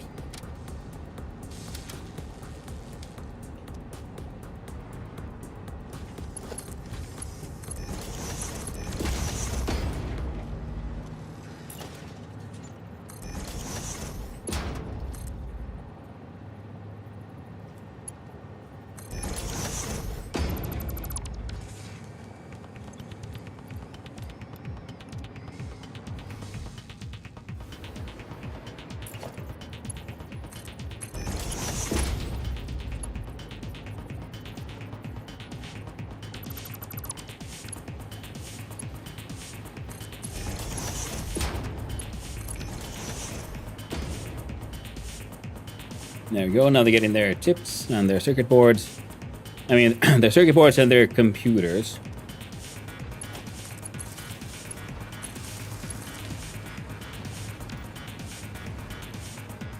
Heavy modular frames are coming in somewhere.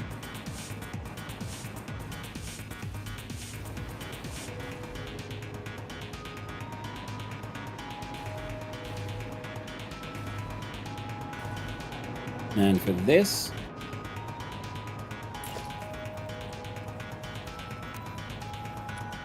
this isn't things and stuff, it's bibs and bobs. Oh no, it happens.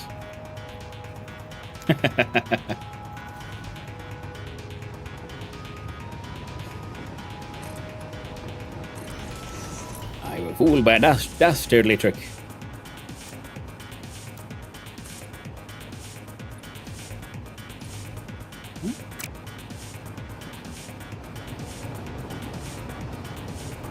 What in the world?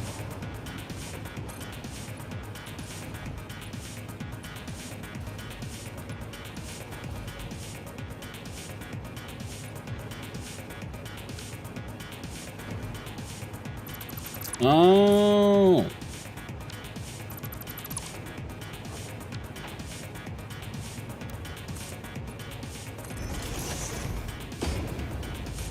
There we go.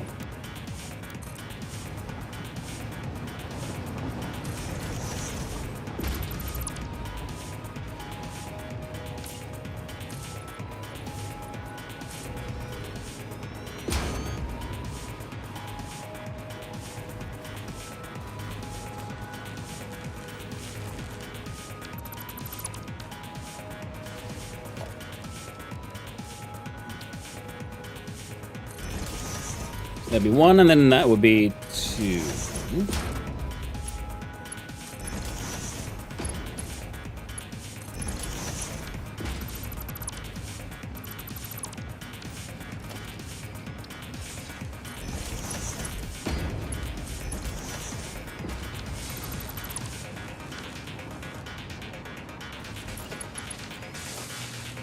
Come on.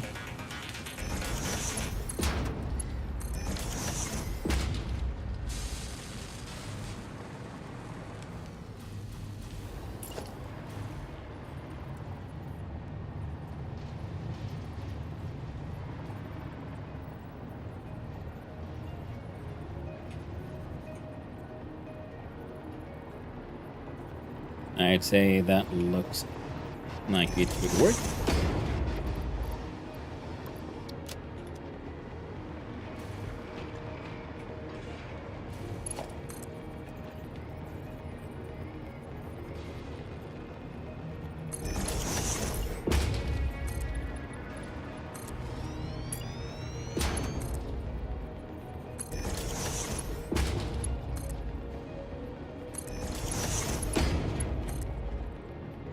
There we go. So train number 2, nice. For reinforced plates and rotors, and automate smart plating while the first train offloads. Nice.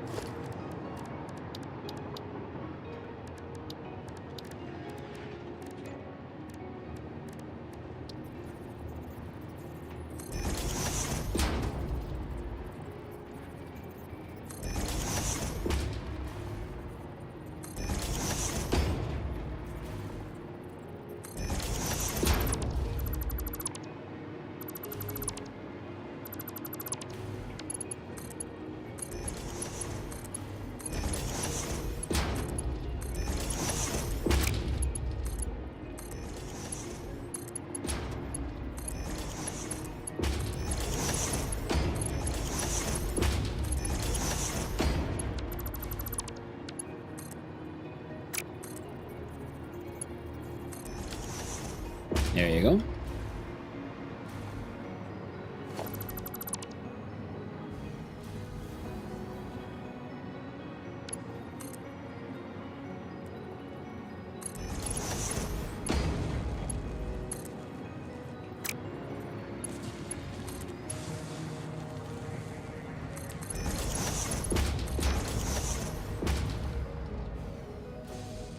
There we go.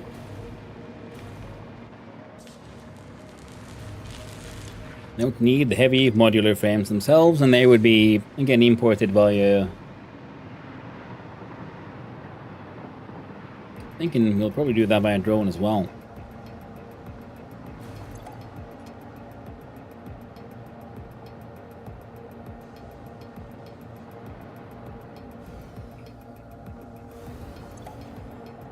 Or not.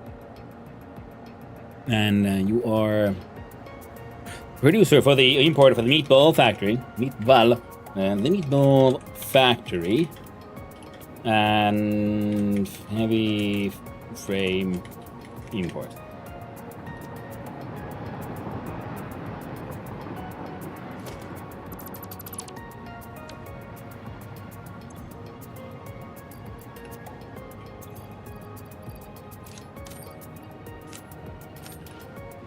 And then we check out here the conveyor mech splitter.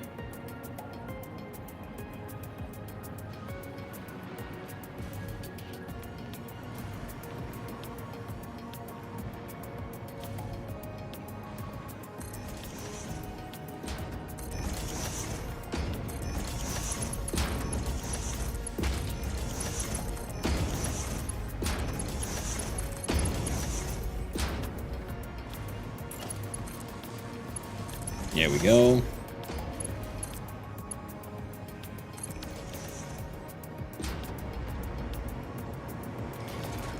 There we go. So now I've got a whole bunch of machines making these things.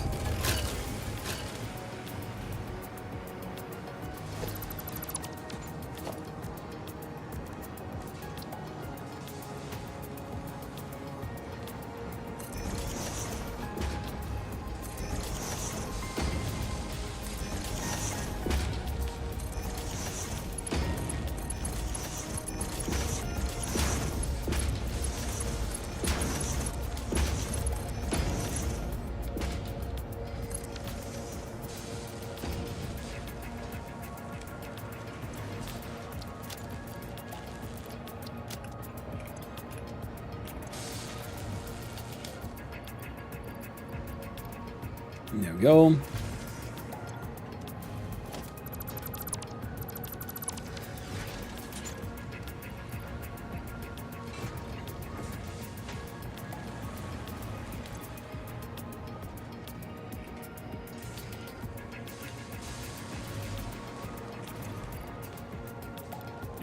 Plug in 5 stacks worth.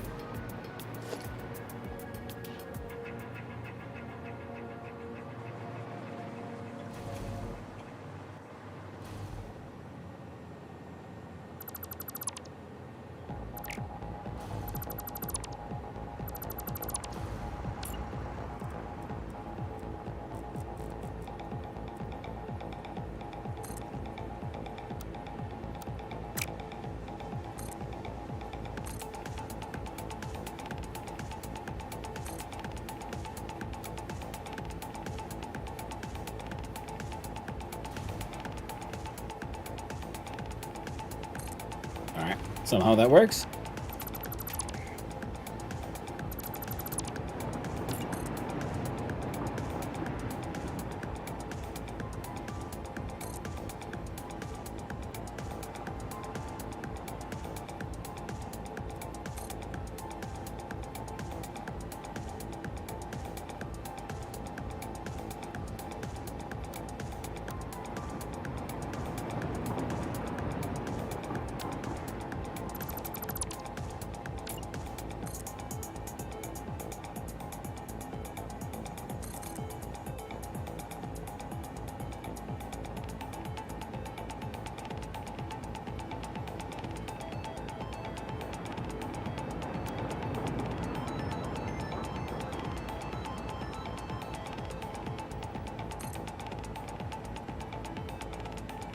Huh.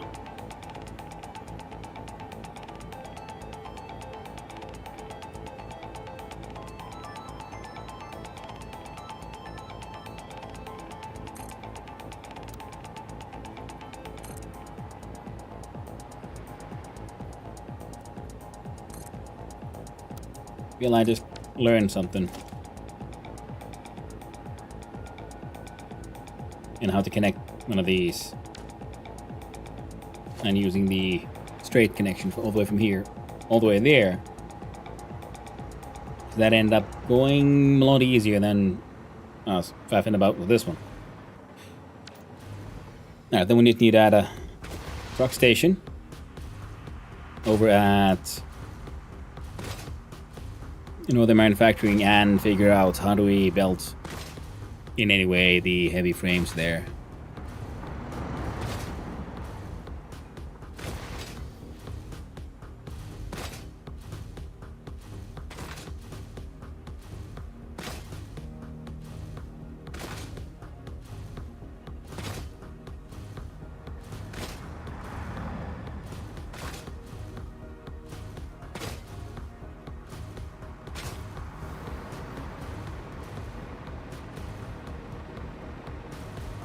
I think the greatest achievement of today is the cart.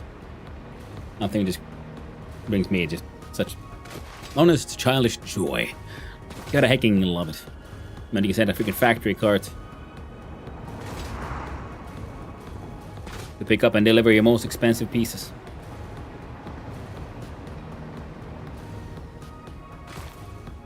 And well, the fun thing is that we did kind of like design this place so they'd be able to have a whole bunch of truck stops.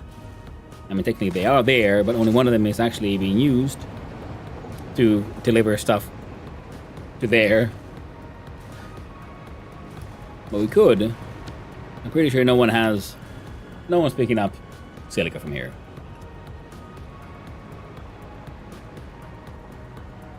And as such, we could close this off.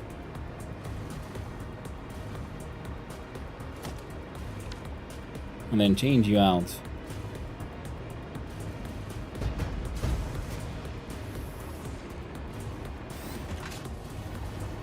Get this stuff somehow.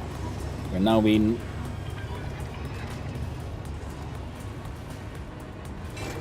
Oh.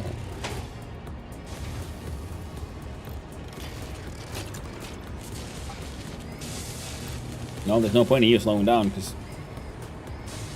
Well, you've been like... doing your best.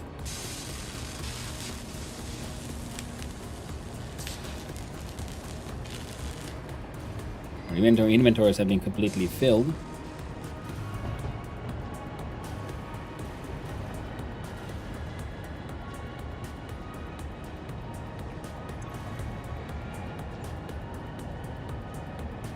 And you loan your aluminum casing.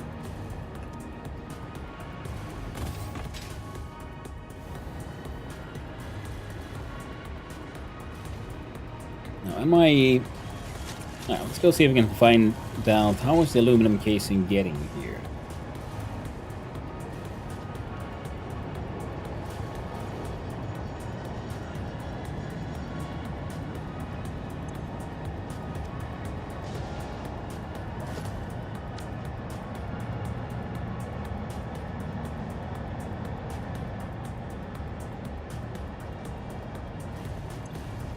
Here.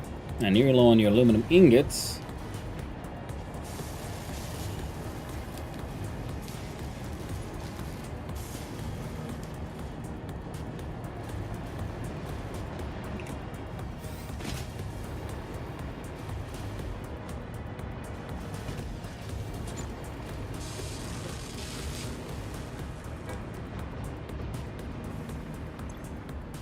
As are you.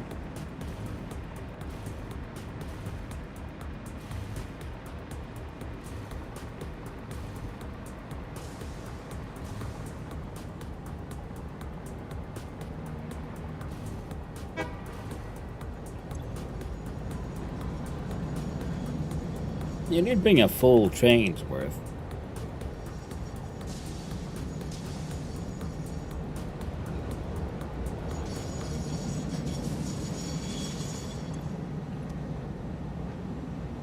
And you have less than. Oh well, they'll catch up.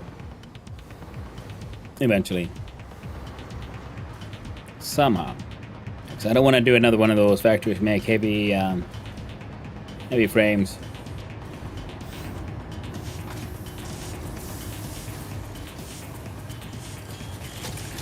and I make more than 8 per minute, and you consume 3. So there should be an excess.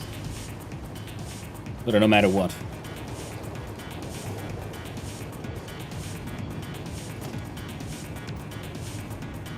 So that splitter there, I guess, is the winner.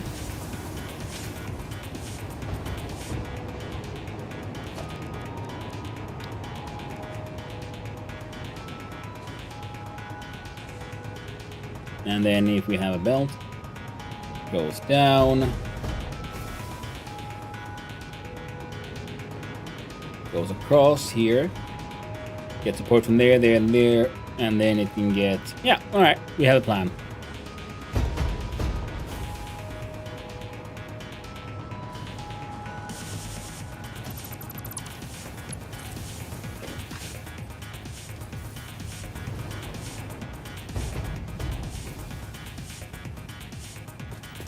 Now if we brought you further down... No, not a fan of that one. Not a fan of that one, but I think this here could kind of work, except...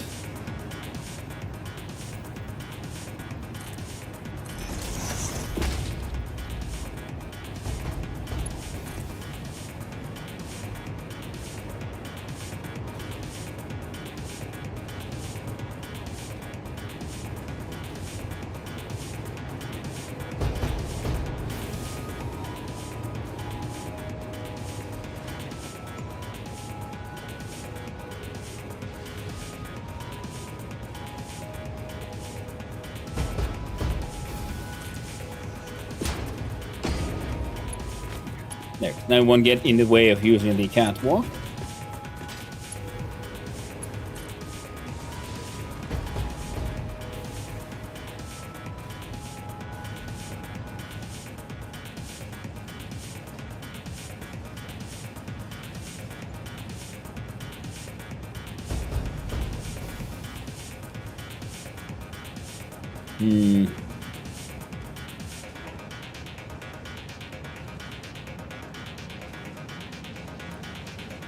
Oh, that sucks.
Shit. Oh well.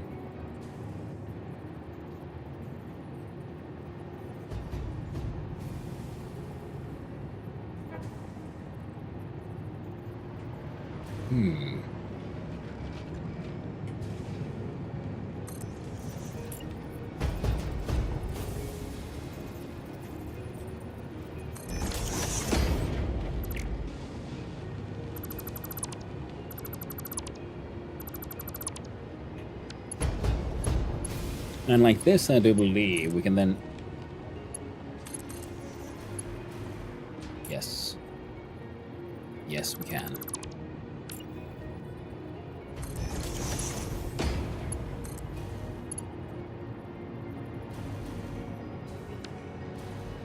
Okay, didn't we just...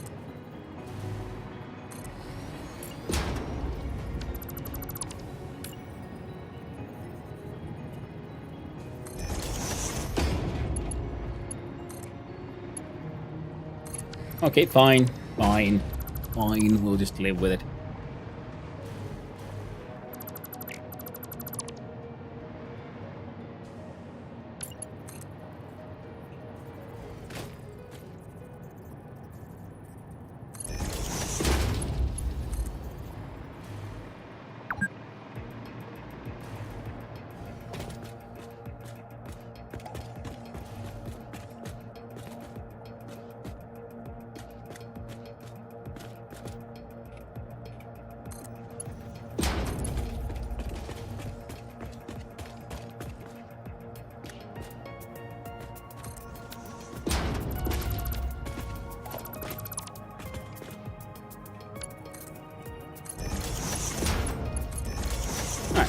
and that's got that dealt with.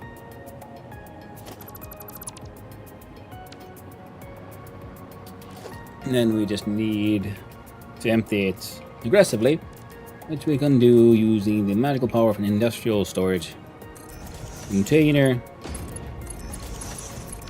and 2 Mark 6 belts.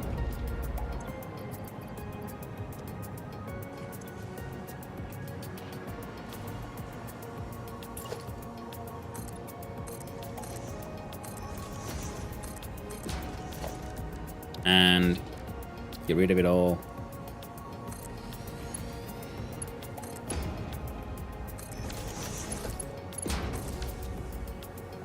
Chuck it all in a sink.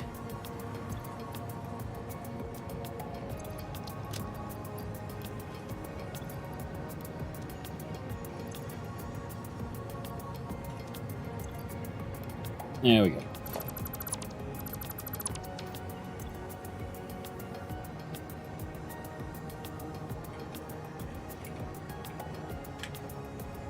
Heavy frame, pick up 1. Place differing fuel is off. And you load.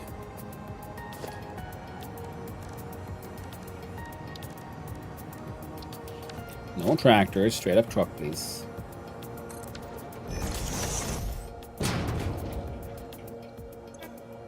Vehicle path.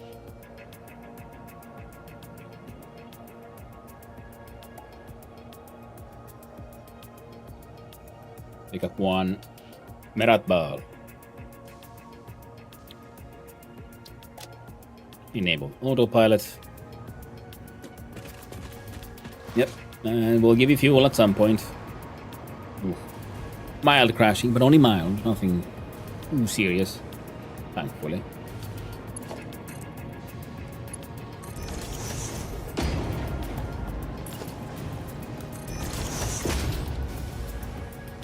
There you go.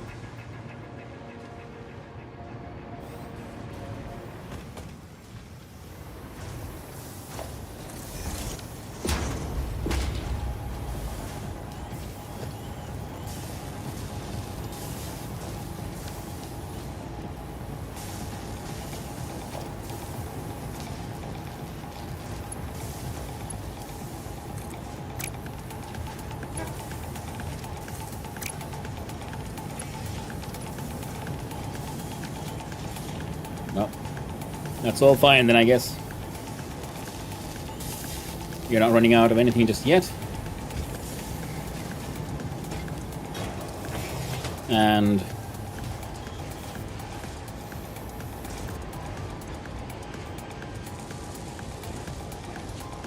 y'all are doing good.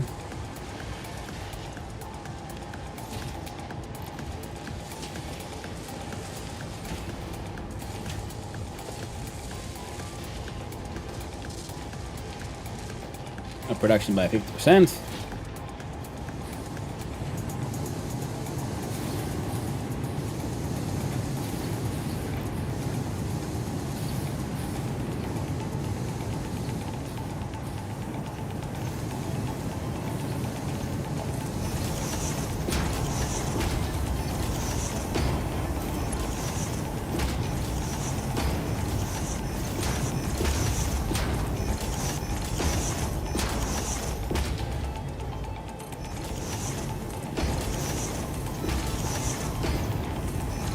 There we go.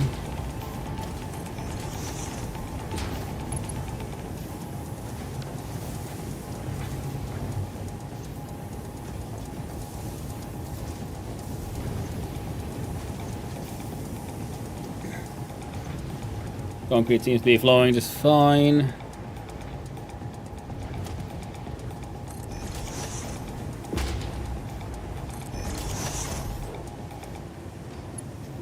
Damn. Shouldn't have done that. Oh well, now I need to upgrade all of these. No, don't I?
Alright.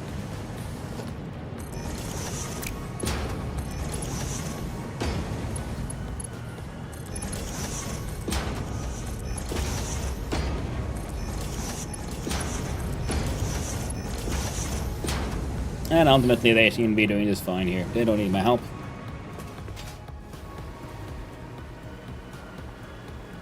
And then we'll see if this guy has any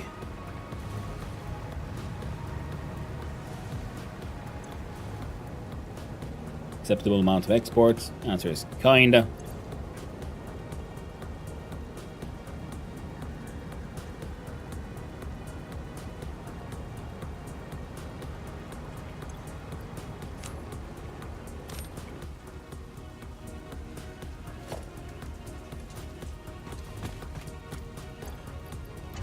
Here, have a battery.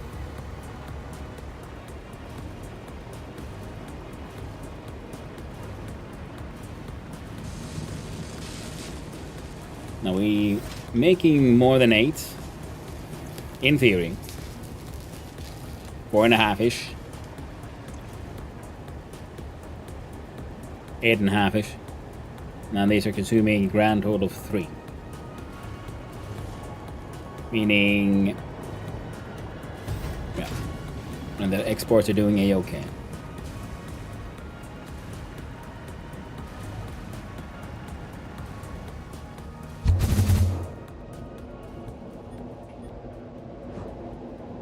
Then we can trust the ACU magic.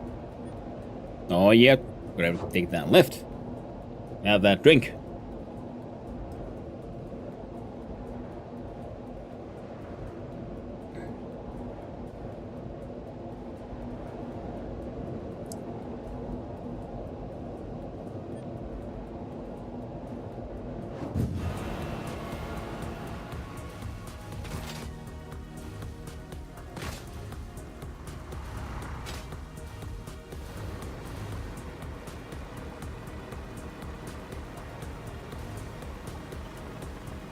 Still tempted to build something silly around this thing, but yeah. Perfect just the way it is.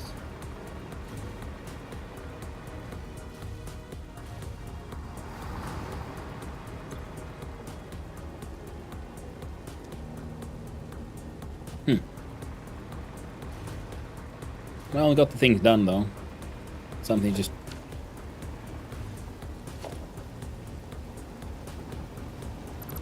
broken again.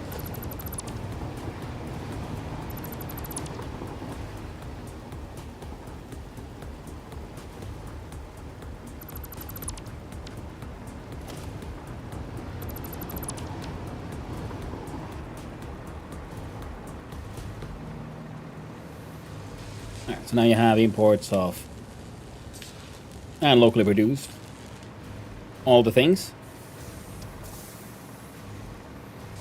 So the ACUs are being made. Check that in your export hole. Wonderful. And then we just needed to combine these with the supercomputers.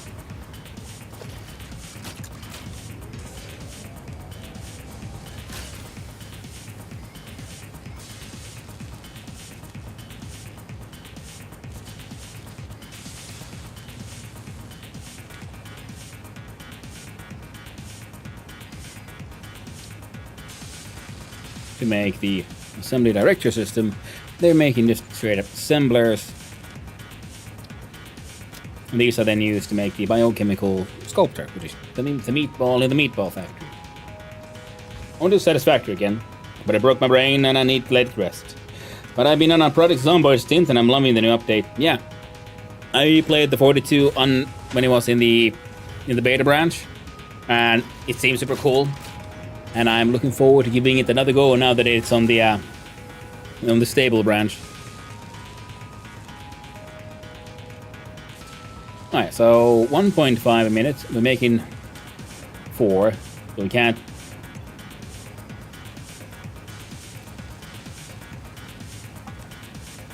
So we need 2 more.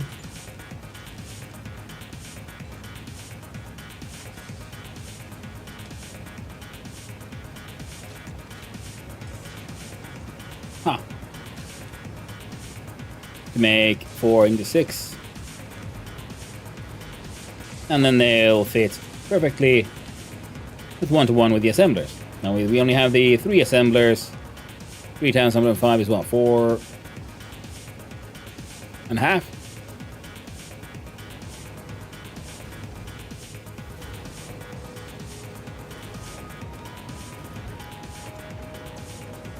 So that way we kind of want to get rid of these.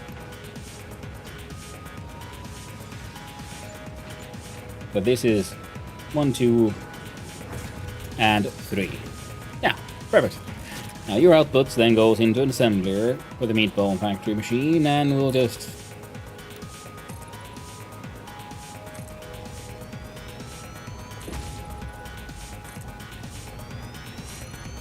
zoop together there a little bit of something. Check out the blueprints we found under here in the manufacturing. No, undefined assembler mark. Oh, mark 1.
There we go.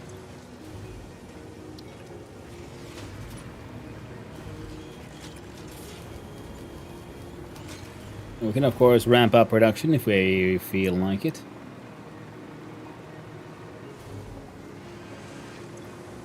And with 3 of these we're making a grand total of 1.5, 2.25 per minute.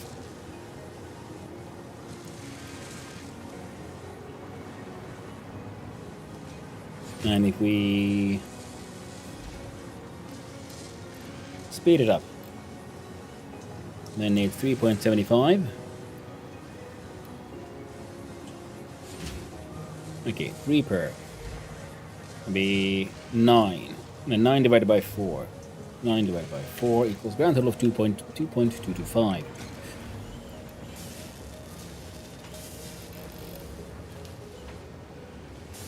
Nah, close enough.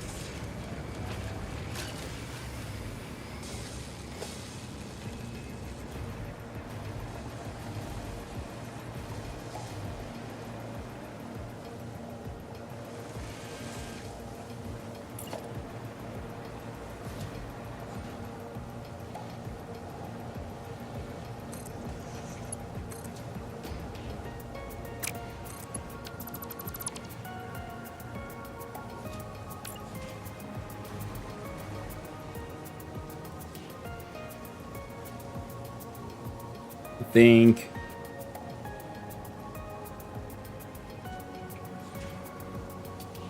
that could work.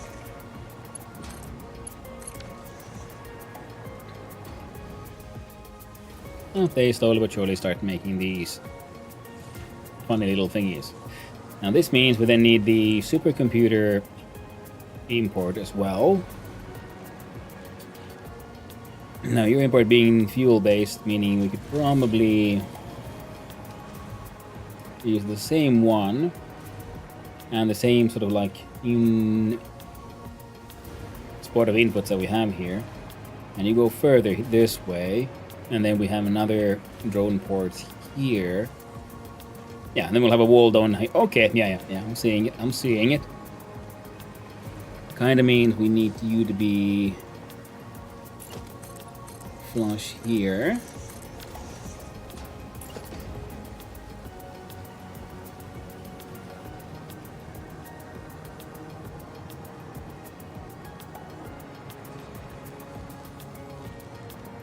And you would have, yeah, you'd meet the wall here. Perfect. Okay.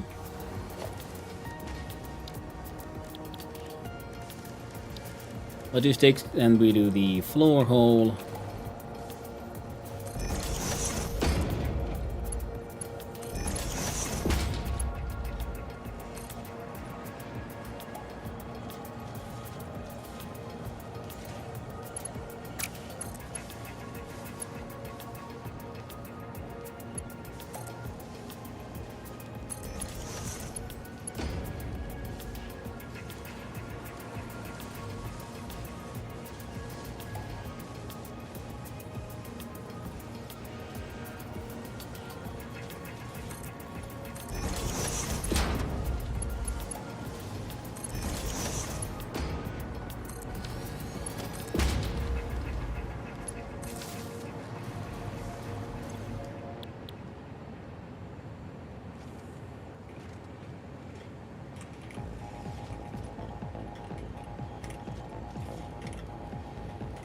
So the Meatball Factory supercomputer import is here.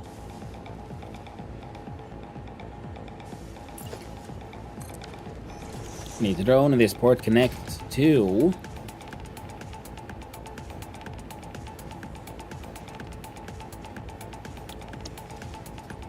There you go.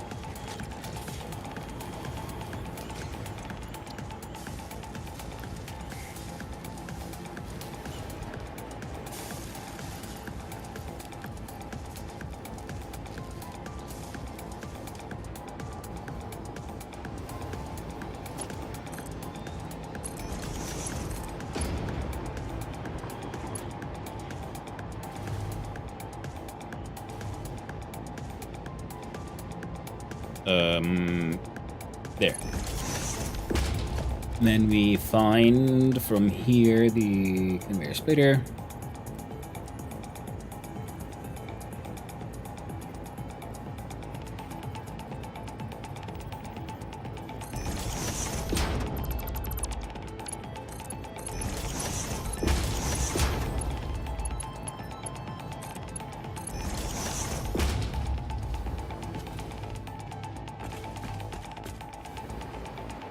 There we go. So now we have supercomputer imports also settled. These guys are just slowly but surely getting shit kind of done.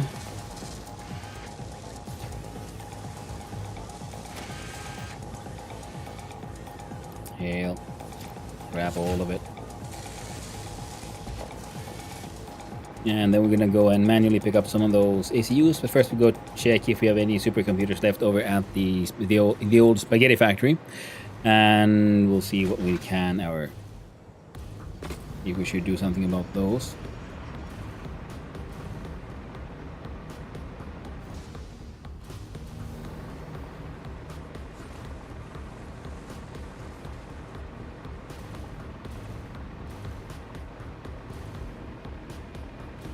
Randomly realizing that we're exporting the Ethereum from here.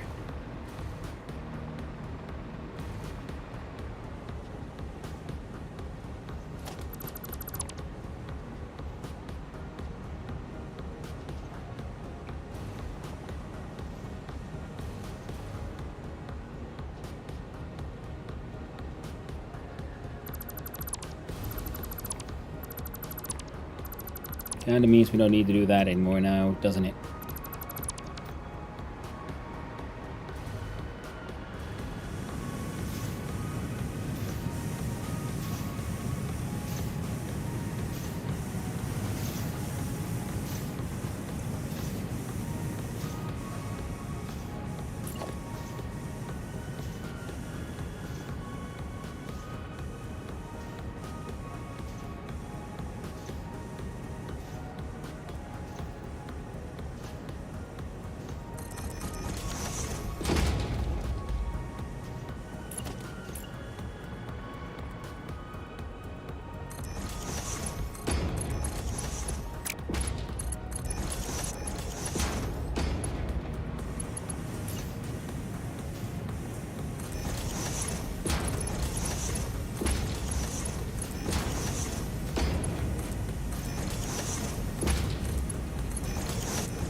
go.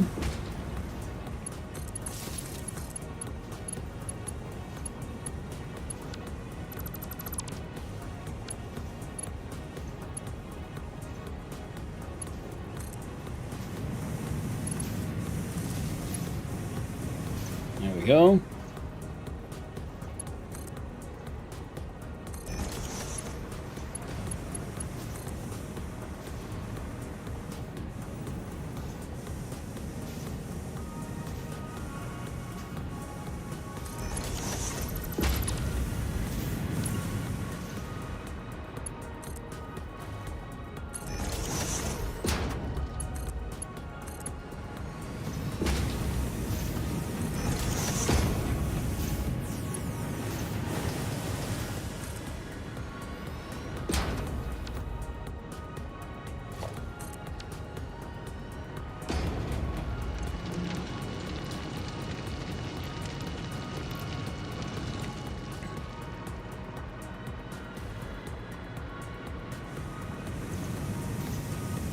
There we go.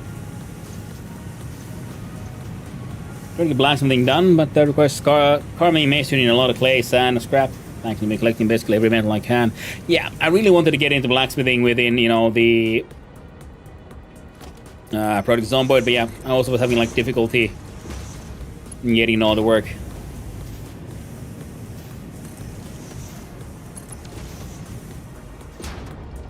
There we go. Now you're filling up a little faster.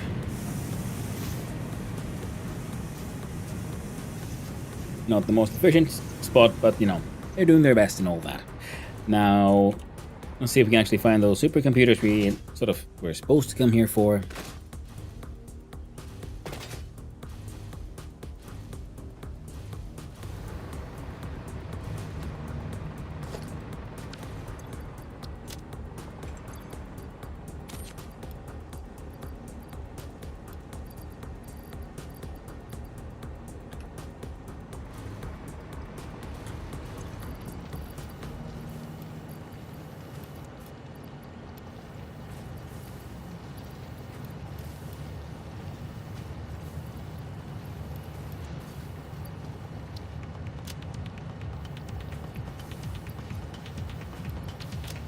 There you go.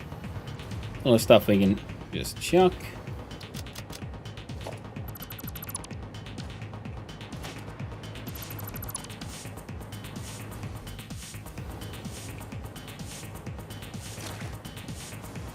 There. We have a bunch of the straight up computers. We'll fly on back. You see, because our computer production most likely will not be able to maintain the ACU production thing we got going on there, which kind of forgot was one of the things we came here for. That's all right.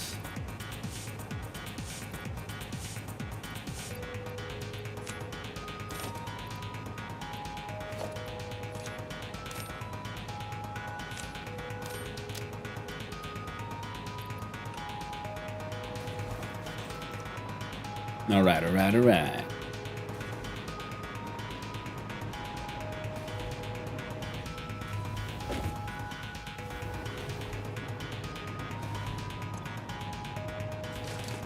Huh.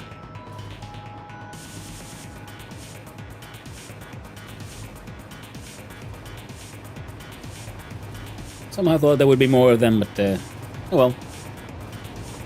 Makes sense, I suppose.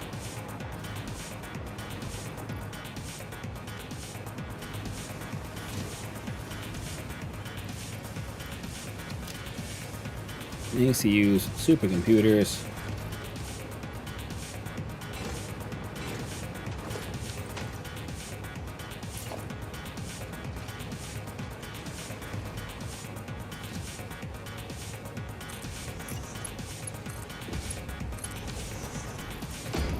Not here, just computers. And that should keep these guys up and running for quite a while. Make our lovely assembly director systems. Oh no, my hunger, I need to break it lazy. A good time. But for now. Hey, thanks for hanging out, Knubsor. I appreciate it. And oh, I should do the same actually. Just had a quick look at the clock. But before we do that, I'm pretty sure the machine has stopped running, so let's go have a quick little look-see at why. And we'll finish this thing next time. A couple of more inputs and some walls and things, and I'll be fine. You should. Wait. Gotta look at the... Yep, had a quick look-see at the OBS. How long have I been on, pretty much? And the clock. Like, oh, what is that? Oh, no. 1906.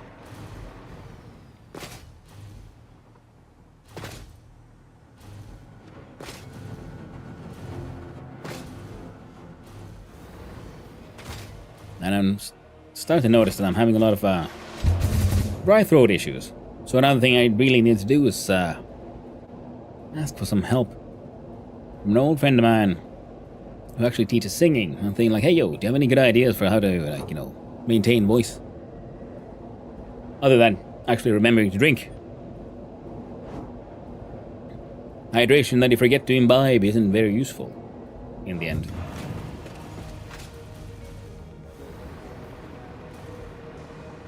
Okay, looking from here, I'm pretty happy with how this place has come together. Of course, I completely forgot to put walls on that thing.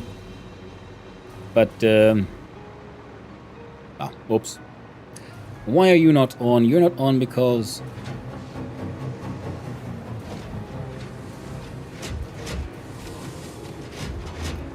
Okay, I can only assume it's your output.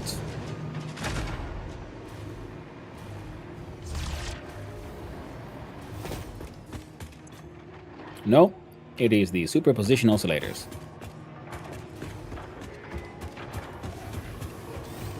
Now you guys should be consuming 15 per minute. You guys should be producing far more. Ah, right. The excited photonic matter. So if we ramp this, if we triple this, that is over 900. Kinda forgot about that one. Very important.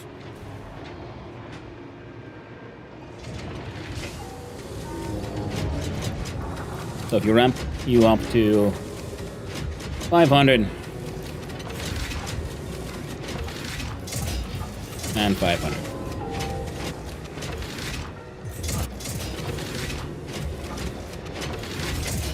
But you can't make more than 600 anyway.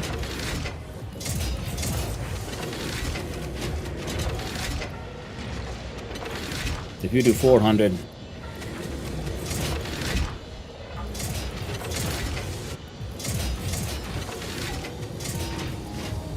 yeah, now you guys do 600.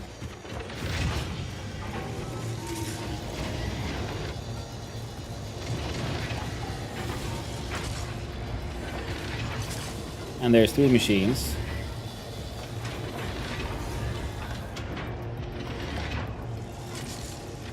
So you can do 200.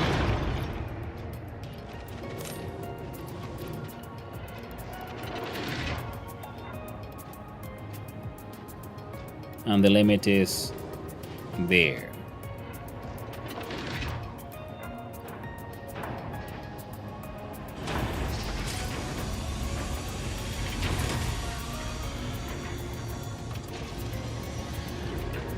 And 160.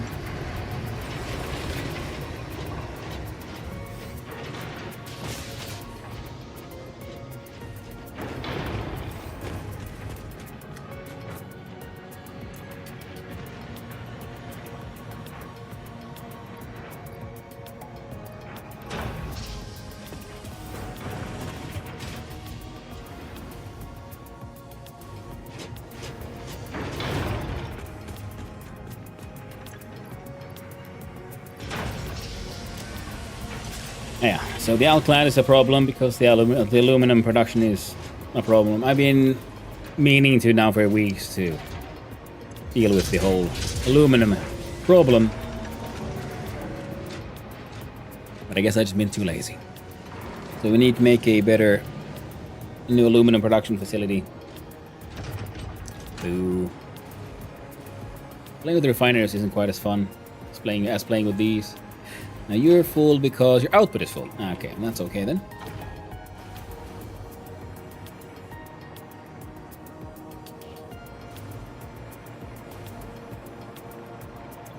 And, well, you'll get to me eventually, I guess.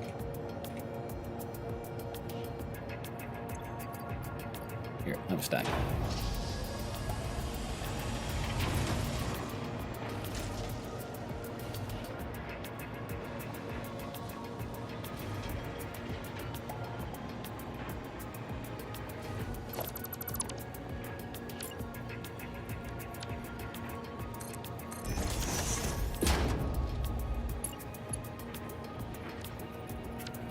Yeah, man.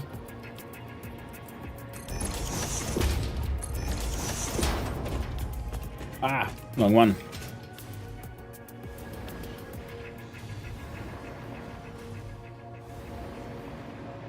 Supposed to fly here.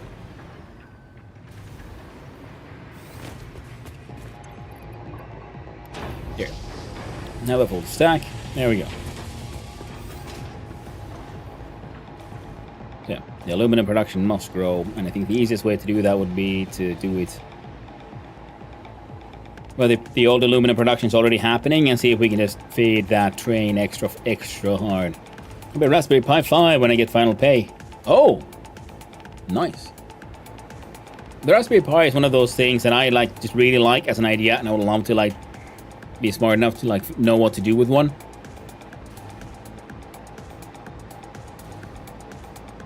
If I would have had more disposable income, I most likely would own one. But as I don't, it has a lot to do with the fact that I just... So whenever I try to think about, okay, well, what would it do? I'm like, I don't know. So expensive just lately. Ooh, that's very true. That is most likely true.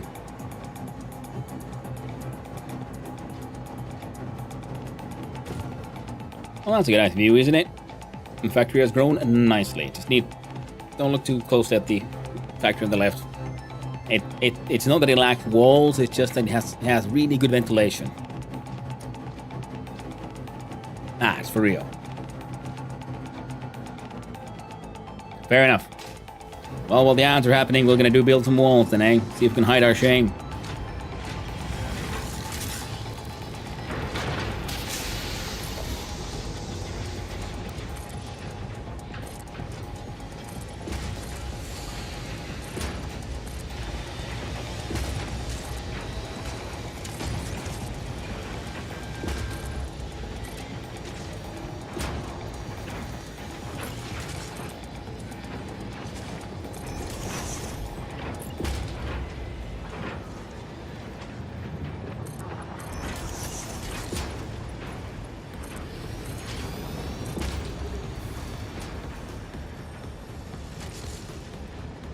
Yep, that'll do.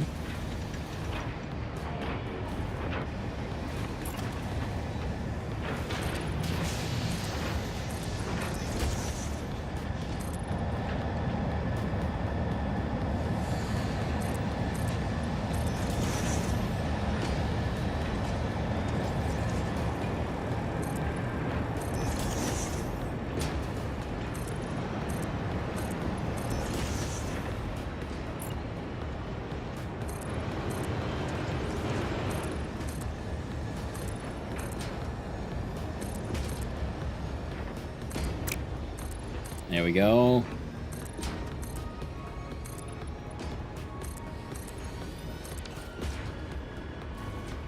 Nice and simple, yet such a difference. Adding walls to it.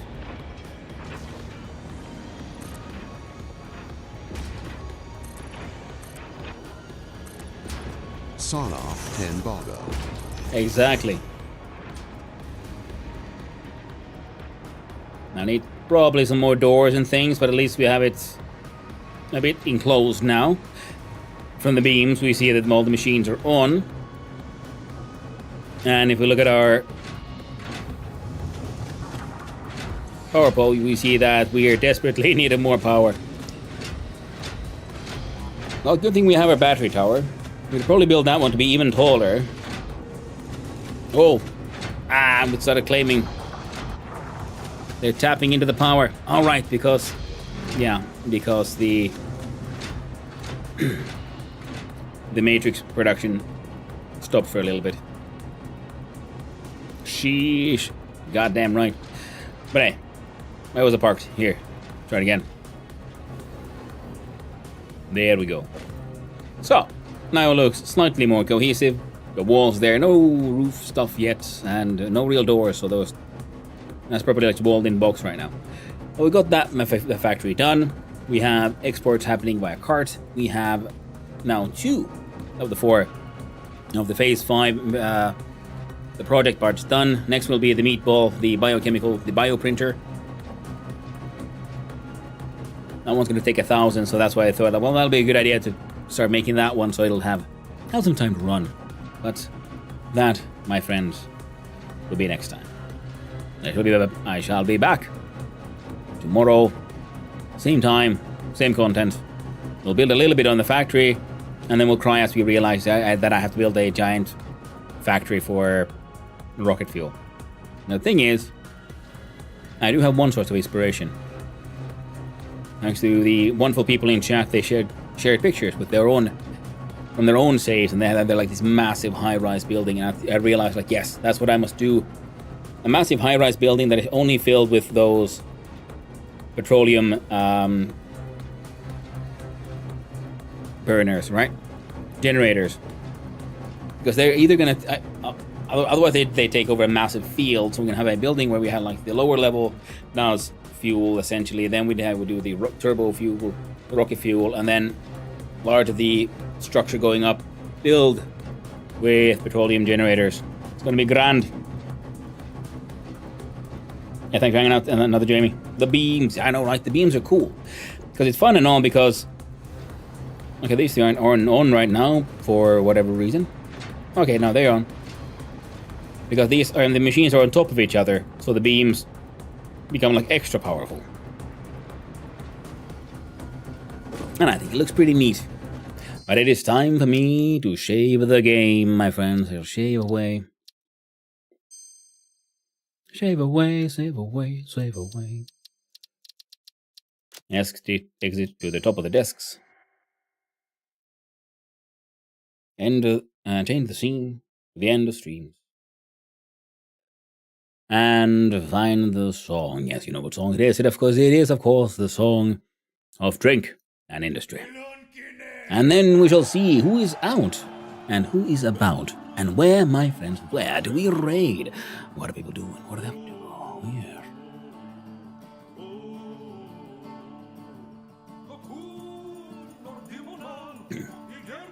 I hate it when my game gets hairy. Happens sometimes. That's why you gotta keep a cool head. Keep it nice and shaved. The thoughts just slide right off. And yeah, thanks for hanging out, Crab Keep potato. Cobble Snacks. Have a great 101. Enjoy the evening. Hey, you too, Cobble Snacks. I'll be seeing you around, my friend.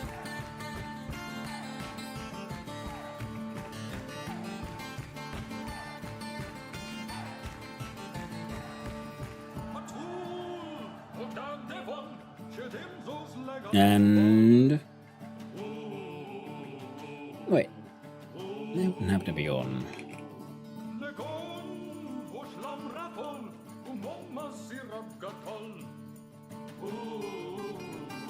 Oh, they are fantastic. I'm gonna raid you all to somewhere where the vibes are extremely chill. The jokes are fun. And in general, a very lovely place to lurk around and chillax in. And that is, of course, the one and the only Treacle, playing Core Keeper. Another sort of, like mild automation, but more exploration, dungeon building, base building, all that good stuff. See you next time I make the stream. Hey, thank you for hanging out. I'll see you around Zorix. Global Snacks Valheim streamer, maybe. But I was hoping to like catch Treacle. She's a lovely streamer, and it feels fun to give her a good raid. So thank you everyone for hanging out. Thank you to all the chatters, all the lurkers, and all those who just wandered on in. Hope you had a good time. I had, as always, a most wonderful time with all of you, and I hope all of you have a wonderful day. So, like I said, I'll be back tomorrow, same time, same content.